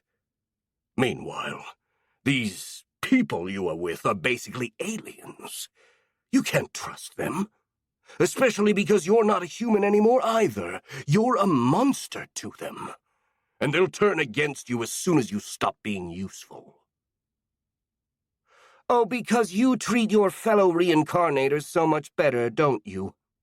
the Vex Queen replied sarcastically. "You captured them, abused them, and forced them to work for you. Not to mention you actually ate one of them just a few minutes ago." She shook her head. "Sorry, but I think I'll take my chances with my friends over here." "How do you know I ever did any of those things?" Blueskin asked, trying to take refuge in a feign of audacity to provoke the monster girl even further. "Did your so-called allies tell you? They could be lying. Do you have any proof?" Much to Blueskin's surprise, however, these words seemed to actually calm the Vex Queen, to the point she actually smiled. Or at least tried to, as the result looked far too uncanny and unnatural to be called a smile. "Actually, it was one of your so-called allies that told me that. Remember your lieutenant, Tiny Sneaky, the one you sent to kill me?" the monster girl asked. "You could say that she shared her thoughts with me, and I learned a lot of things about you as a result." "What? Tiny?" Blueskin was thrown, suddenly bewildered. "How? What do you mean? You talked to her?" However, the Vex Queen ignored the Oni's question and turned to Alia. "Oh, right. That reminds me. Alia, we should probably stop talking to him. He can infect other people's minds somehow, and maybe he can do that by talking." "Oh, so that's what he was trying to do." The Lycan nodded. "Thanks for the tip. I doubt that would work on me, but better safe than sorry. Well, if that was your secret technique, then sorry, but I'm not going to fall for it. But..." She raised her right hand, which started vibrating and crackling with energy once again. Time for you to die, Blue Boy. No! That wasn't it. I do have a special technique to fight you with. I just need more time to activate it. Blueskin cried in panic. Sorry, but I've had enough of waiting. The wolf woman coldly dismissed his request. The last nicety I can spare for you is giving you a few seconds to say your prayers and then kill you as quickly as possible. She raised both of her hands. Try not to move around too much, though, or this might hurt. The Oni desperately tried to activate his berserk state, but at this point he was too confused and frustrated to properly focus. Instead of unsettling his enemies, he'd been the one to become confused by the conversation, especially the bit about Tiny and the insinuation that he could corrupt minds, something which, as far as he knew, he couldn't actually do. Then, all of a sudden, he managed to put together these pieces of information and he reached a very unpleasant conclusion. Could it be that Tiny betrayed me? He thought with disbelief. Maybe after failing to kill the Vex Queen, she made up some sob story about how she was being mind-controlled to justify her actions, and then she sold me over to them in order to save her own skin. The more he thought about it, the more this theory made sense, and he got more and more angry as a result. How dare she! He screamed inside his mind. After all I did for that bitch, she repays me with treason. I'll fucking kill her if it is the last thing I do. I will skin her alive and... Huh? He stopped as he realized that something weird was happening. Even as he was ranting inside of his head, he'd still been trying to focus his aura, and now he felt it resonating with his anger. A sudden, desperate hope flashed in his mind, and he concentrated all of his aura through this emotion, feeling it swell and surge inside of his chest like a tidal wave. Ah, I see, he thought with grim satisfaction. Of course, it makes sense that anger is the trigger to enter a berserk state. Those were his last rational thoughts, before a red mist covered his mind, leaving only a blind fury inside of his head. What is he doing now? Marcus wondered as he watched the Oni crouching down and starting to tremble, while letting out feral growls.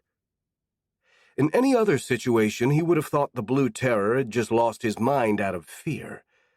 But it was clear this wasn't the case. The humanoid didn't look scared at all, and instead radiated pure, unadulterated fury. So powerful, the Vex Queen could feel it even through his proxy body. Moreover, while the Oni's size hadn't actually increased, he seemed to be getting bigger and more threatening with every passing second. Meanwhile, Alia just stood still, refraining from attacking and just looking at her opponent with a rather disappointed expression on her lupine face. I think he's trying to go berserk, Yazan replied after studying the Oni for a few seconds. And what does that mean? Marcus asked. It's an aura technique that allows the user to enter a frenzied state, in which they are capable of using some aura techniques instinctively, without actually having to train or practice them beforehand, the captain explained, as calm as if discussing the weather. That sounds really bad, the Vex Queen said, a bit taken aback by the captain's unconcerned tone. I mean, the Oni is already really strong on his own, and if he's going to use aura techniques... Don't worry, Yazan reassured him. Going berserk has a lot of downsides. Apart from the fact that it's all but guaranteed to result in severe aura straining, it also makes the user lose their mind and go on a rampage, attacking everything and everyone around them without a care for their own safety. He smirked.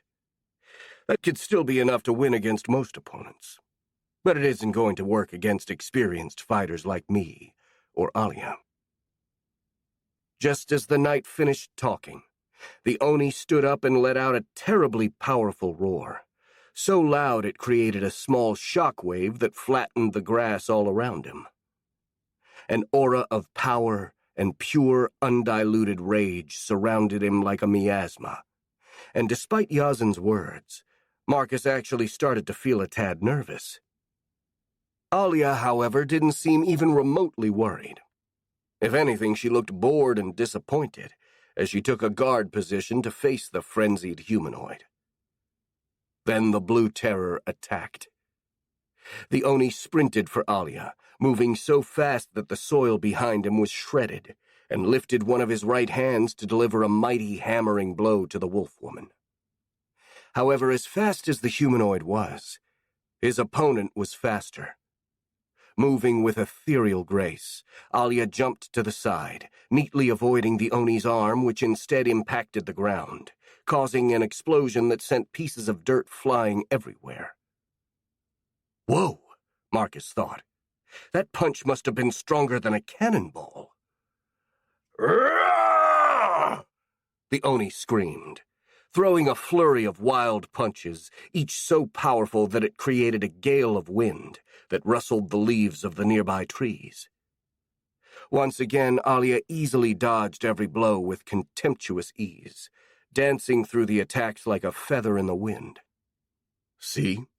Yazin said, using his glaive to point at the fight. I told you there was nothing to worry about. His attacks may have gotten faster and more powerful, but they are also more predictable now. Not to mention that he's leaving himself full of openings. He sneered. In these conditions, even I could finish him off instantly if I wanted to. The Vex Queen nodded and kept watching the fight, which seemed to be heading toward its conclusion, since Alia was losing patience. Her expression became more and more sour, until she sighed. Okay, that's enough, she spat. After dodging yet another punch, the lichen circled around the Oni and jumped. Then she swung her arm so fast that even to the destroyer's enhanced reflexes, it still looked like a blur, and the humanoid's head was sent flying away from his body. Finally, Marcus internally sighed in relief. I was getting tired of But before he could even finish this thought, tendrils of meat shot out of the Blue Terror's wound, instantly reconnecting the head with the rest of the body. And then, before Alia could land on the ground, the Oni punched her with all of his might. The wolf woman managed to guard herself using her arms and legs as a shield, but the impact was so strong, it sent her flying away from the clearing, smashing through the trees and the Vex drones in her way like a cannonball, and disappearing inside of the forest. The Oni, now alone in the middle of the clearing, raised his head high and let out a ferocious roar of victory, while both Marcus and Yazin watched him completely appalled. Damn it! The knight cursed, dropping his relaxed stance and assuming a guard position. Careful, Sir Marcus. It seems that going berserk has made his regeneration stronger. Don't worry about me, the Vex Queen replied, as he also gave a mental command to his drones to get ready to fight. My actual body is far away from here. Anyway, how are we going to deal with him now? Just use your minions to restrict his movements, and I'll chop him to pieces, the Aura Master said. Meanwhile, the Blue Terror turned toward them and stared at them with a mad glow in his eyes. It was clear that he would attack at any moment, and so both the Vex Queen and the Captain prepared to take him on. Yazin gripped his glaive with both hands and started levitating a few centimeters off the ground, while Marcus made all of his drones advance into the clearing, ready to swarm the enemy with their sheer numbers. However, before either side could make a move, a loud and eerie howl echoed in the air, coming from the direction Alia had flown. Everyone turned to the source, and after a few seconds, a white figure entered the clearing as the Vex drones opened a passage for it. Is that Alia? Marcus asked. That was a legitimate question, because the creature that appeared only bore a passing resemblance to the wolf woman. For starters, it was much bigger, at least 2.5 meters tall, and it looked far less human. Whereas the lichen usually looked like a humanoid with some wolfish features, this creature was just a full-blown anthropomorphic animal, and a very wild and threatening-looking one at that. It reminded Marcus of the werewolves from the movies and comics he'd seen in his previous life. That's her, all right, Yazan replied, with a hint of relief in his voice. I guess she finally got serious. You! The werewolf creature cried in a voice that was similar to Alia's, but also much deeper and more guttural, while pointing a clawed finger at the Oni. We're not finished yet. I won't let you go now that things have finally gotten interesting. She smiled, revealing a set of much sharper teeth than before. Come here and face me. Give me everything you have. As she spoke, she radiated a threatening aura so strong it almost matched that of the Blue Terror. However, while the Oni's presence was one of burning hot anger, the lichen's was colder, icy even, like the winter wind during a snowstorm. The Oni turned to her, letting out a low, threatening growl. Then both he and the wolf woman darted toward each other at incredible speed, meeting in the center of the clearing with an impact powerful enough to make the ground shake. The Blue Terror threw dozens of punches, but as it happened before, Alia either dodged or deflected each blow with ease, countering with incredibly quick slashes of her claws, which tore apart the Oni's flesh.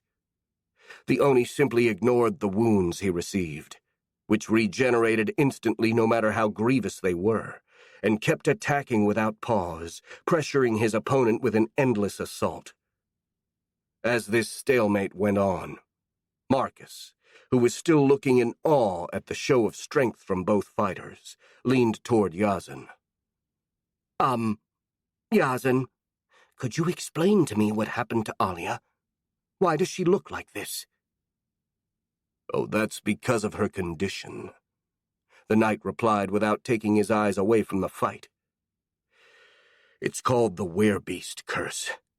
It's some sort of innate condition that some Tulians suffer from, which gradually turns them into powerful but unthinking and dangerous beasts. However, Alia has managed to gain control over her curse, and can transform into that form at will. She only uses this power when she's serious, though, which doesn't happen very often. But when she does, she's easily the strongest warrior I've ever seen. Meanwhile, Alia had changed her strategy. Since counterattacking with surgical slashes didn't work, the lichen decided to try and overpower the Oni's regeneration with sheer damage. Her hands started vibrating again, generating small sparks of lightning, and she exchanged punches with the Blue Terror, though she was much better at it than he was. Whenever their fists met, the Oni's arms exploded into meaty offal strips up to his elbow, and when the wolf woman's blows connected to his body, the humanoid spat out blood and pieces of his internal organs. Yet the Blue Terror still kept fighting, refusing to go down despite the monumental amount of damage he was taking, stubbornly regenerating and keeping the lichen woman on her toes with lightning-quick attacks. Then, seeing as this strategy wasn't that effective either, Alia tried another. As the Oni threw yet another punch, instead of dodging or meeting it with one of her own, the wolf woman grabbed the humanoid's wrist and threw him in the air. Then, as he was airborne, she jumped to follow him and performed a series of incredibly fast slashes using her vibrating claws. Alia moved with supernatural speed. Marcus was barely able to see her after-image. These attacks traveled through the air, creating countless wind blades that shredded the Oni's body to many small pieces and scattered them all over the clearing. And even this wasn't enough to put the Oni down for good. Tendrils of meat shot out of the scattered body parts of the Oni, even before they touched the ground, connecting with each other and pulling themselves together, literally rebuilding the Blue Terror like a living puzzle. Alia stood still and watched this happen with a pensive expression on her bestial face. What a stubborn son of a bitch, Marcus thought, a bit impressed despite himself. He really refuses to die no matter what. What otherworldly resilience, Yazin commented, also looking appalled by the Oni's sheer toughness. I've never seen something like that. Me neither, the Vex Queen replied. But maybe I know how we can deal with it. My drones could drench those pieces of meat in acid to keep them from regenerating. That could work, the captain nodded. And if I also join Alia in cutting the Oni to pieces, we should be able to do that quickly enough. The only problem is that she will never agree to this. Let's try to convince her at least, Marcus said. After all, she's won this fight. It's just that the Oni doesn't stay down. Well, it's certainly worth a shot, Yazin agreed. And then he raised his voice so the wolf woman could hear. Alia, how about we help you clean up? It's clear that you won, anyway. Shut up, the Lycan replied with a growl. This is my fight, and I'll be damned if I let you interfere now that it's got somewhat interesting. Besides, I'm going to bring this to an end with my next move, so I don't need your help. The Lycan woman turned to face the regenerating Oni, took a deep breath, and adopted a seemingly more relaxed stance. She closed her eyes while she kept focusing on her breathing, and put her hands together in a prayer-like gesture. As she stood in that position, a feeling of deep calmness started radiating from her. At first it was almost soothing and rather pleasant, but with every passing second it grew more and more intense, until it became almost unbearable. A sense of absolute peace, cold and inhuman, and yet still strangely alluring, which set all of the drones, and consequently Marcus, on edge. What? Yazin muttered, his eyes growing wide with surprise. She's using that technique. Has she lost her mind? Why, what technique is that? The Vex Queen asked, feeling more and more uncomfortable. Death Door, the captain replied. It's considered the ultimate attack of aura arts. Nothing can resist it, and wounds dealt with it can't be healed. He grimaced. But the downside is that the user also forgoes all defenses. It's a really dangerous gambit, and I can't believe Alia is actually going through with it when there are other options available. In his real body, Marcus grimaced. Unlike the knight, he could easily believe that the wolf woman would do anything to satisfy her thirst for a challenge. She'd shown not giving a damn about the consequences as long as she could have what she wanted, as this whole duel nonsense had demonstrated just that. The Blue Terror finished getting back in one piece and roared with anger. But Alia remained completely silent, simply breathing as the air around her darkened, as if the light was being sucked out of it. At her feet, a large patch of grass withered and died, turning to a dull yellow that badly contrasted with the luscious green of the rest of the clearing. Then a dark aura started forming around her hands, and the Lycan reopened her eyes, which were now completely black. Heedless of the aura of absolute danger the wolf woman radiated, the Oni charged, raising his fists high to smash her into a pulp. But as he brought them down, Alia also moved, counterattacking with 2 slashes of her claws that severed 2 of the humanoid's arms, just as she had done many times before. This time, however, the limbs didn't regenerate, and the flesh around the wounds blackened, as if affected by necrosis. Despite this, the Blue Terror didn't slow down, and instead used his 2 remaining arms to try and grab Alia into some sort of bear hug, clearly intending to squish her to death. But once again the Lycan used her claws to sever the limbs before they could close on her. Armless, but still not harmless, the Oni didn't give up his attack and brought down his head, opening his maw to try and bite his opponent to death. Before he could close his teeth on the wolf woman, she swung her claws with a graceful and almost gentle movement and decapitated him. The humanoid's head flew in the air before landing on the grass several meters away, where it contorted and grimaced. Meanwhile, his mangled body remained standing for a few more seconds, refusing to go down and even taking another step toward Alia, almost as if guided by a will of its own. Then it tripped and fell to the ground, twitching for a while before finally going limp and immobile. Alia remained on guard, looking at her felled enemy until she was sure he wouldn't get up again. Then, as it was clear the Oni was done for good, she took a deep breath and closed her eyes. She began shrinking, losing most of her more animalistic traits and returning to her usual appearance. She also lost her eerie aura, and when she reopened her eyes, they'd gone back to normal instead of their pitch-black state. Then with a long, tired sigh, she relaxed and sat down on the grass. "Whew! I'm beat," she said merrily. "I haven't had a workout like that in years." Marcus and Yazan exchanged a look, and they both shook their heads in frustration, though the Vex Queen did so with her real body, not the proxy one. Despite the fact that the Oni had finally been vanquished, putting up with Alia had emotionally drained them, and as a result their reactions were very much somber. "Well, congratulations on your victory, Lady Alia," Yazan said. "Though I must question your decision to use Death's Door. Surely you could have won even without it." "Of course I could have," the wolf woman replied.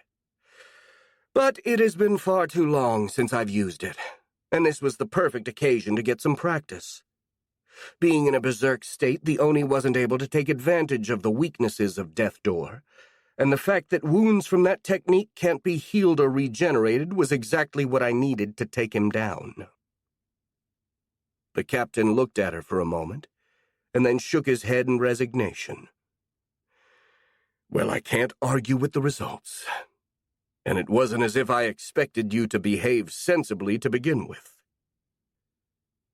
"You'd have been quite the fool if you had," the Lycan replied with a smirk. "Anyway, thanks for calling me here. In the end, it was worth coming all the way here from Chula. I'll make sure to repay you with a round of drinks when we get back to town." "As much as I'd like a drink right now, I fear it will have to wait," Yazan said regretfully. "As the commander-in-chief of this region, I'm going to have a lot of work to do once we get back to Treval. Not only is it my responsibility to clean up this mess, but I also have to make a report to His Majesty about what happened here."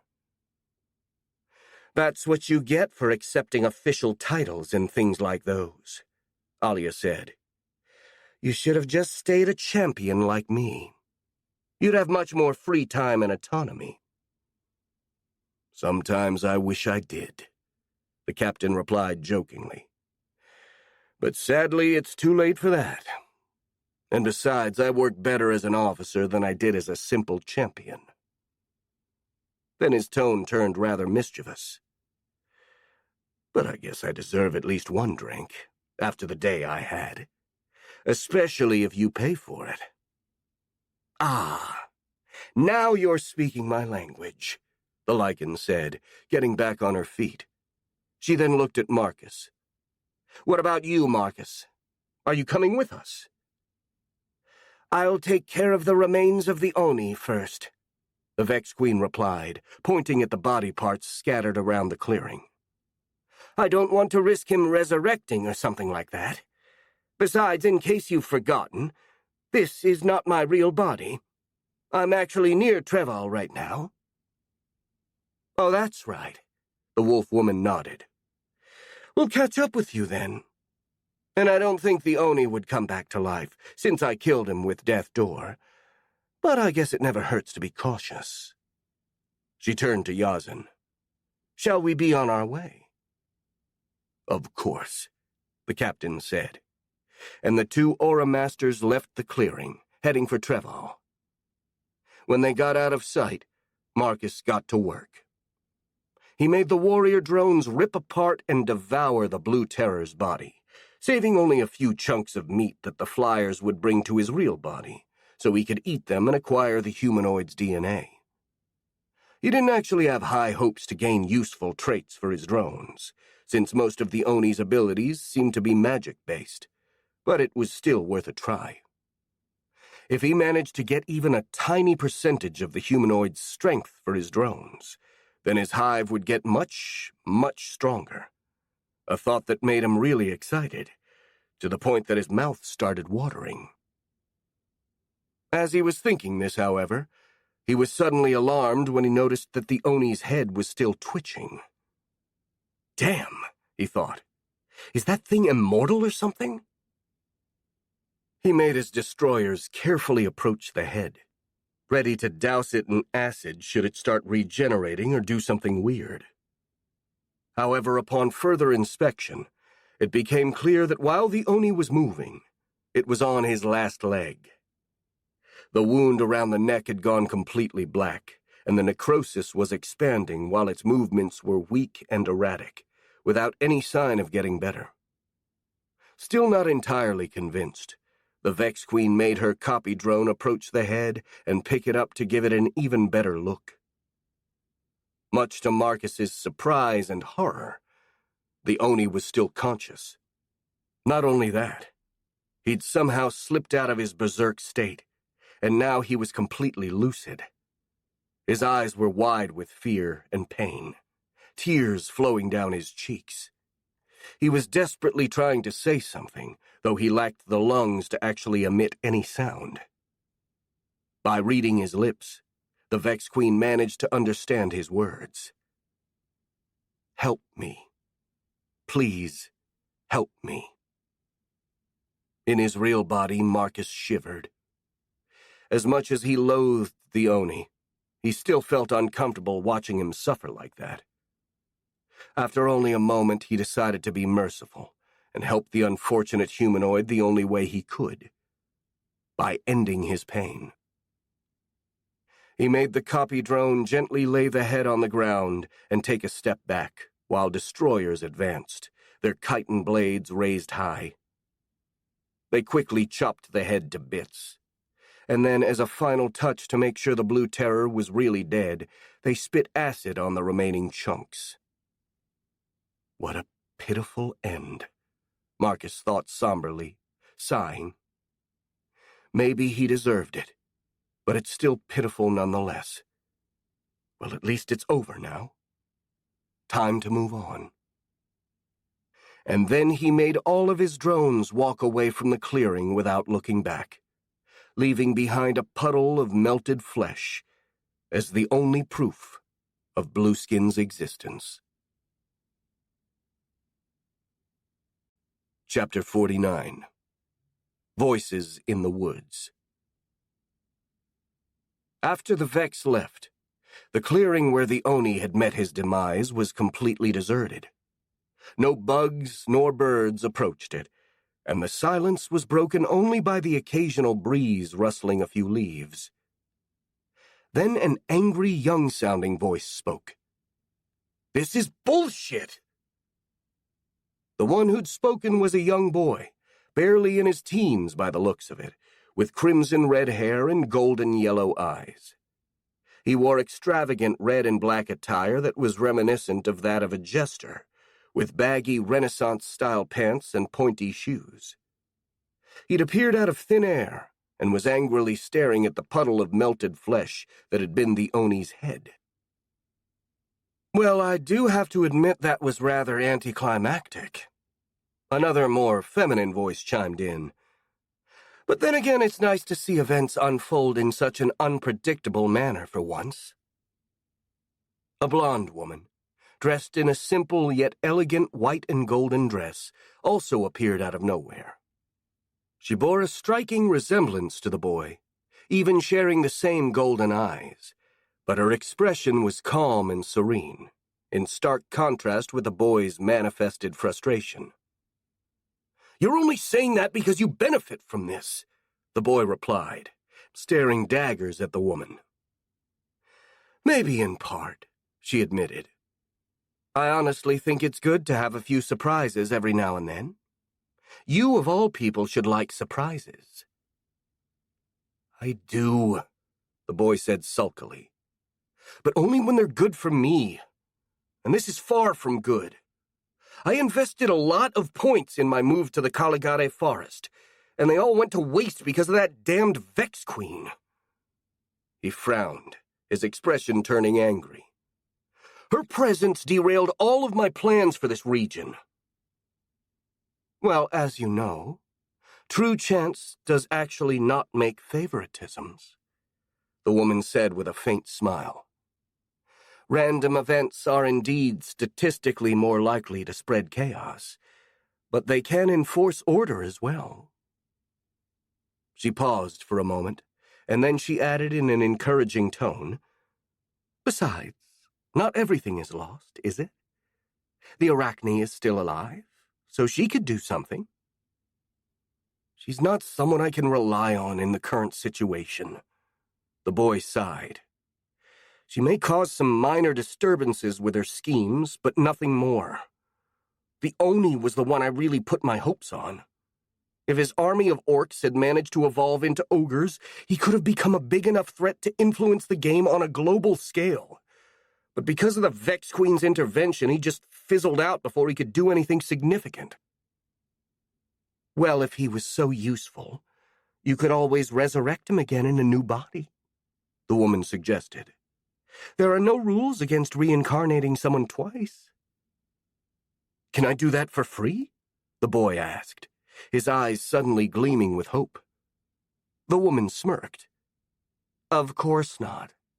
It would count as a move, so you'd have to pay points for it." "Then it's not worth it." The boy now sounded completely disappointed. "He was a useful pawn, yes, but people like him are a dime a dozen. It's not worth spending any more points than I already have on him." "Very well. Then I suppose our business here is done, isn't it?" "Yeah, there's nothing more to do." "Then let's go home," the woman said. "I'm going to make cookies to cheer you up." "I'd like that." And then, without any warning, they disappeared, leaving no trace of their passage.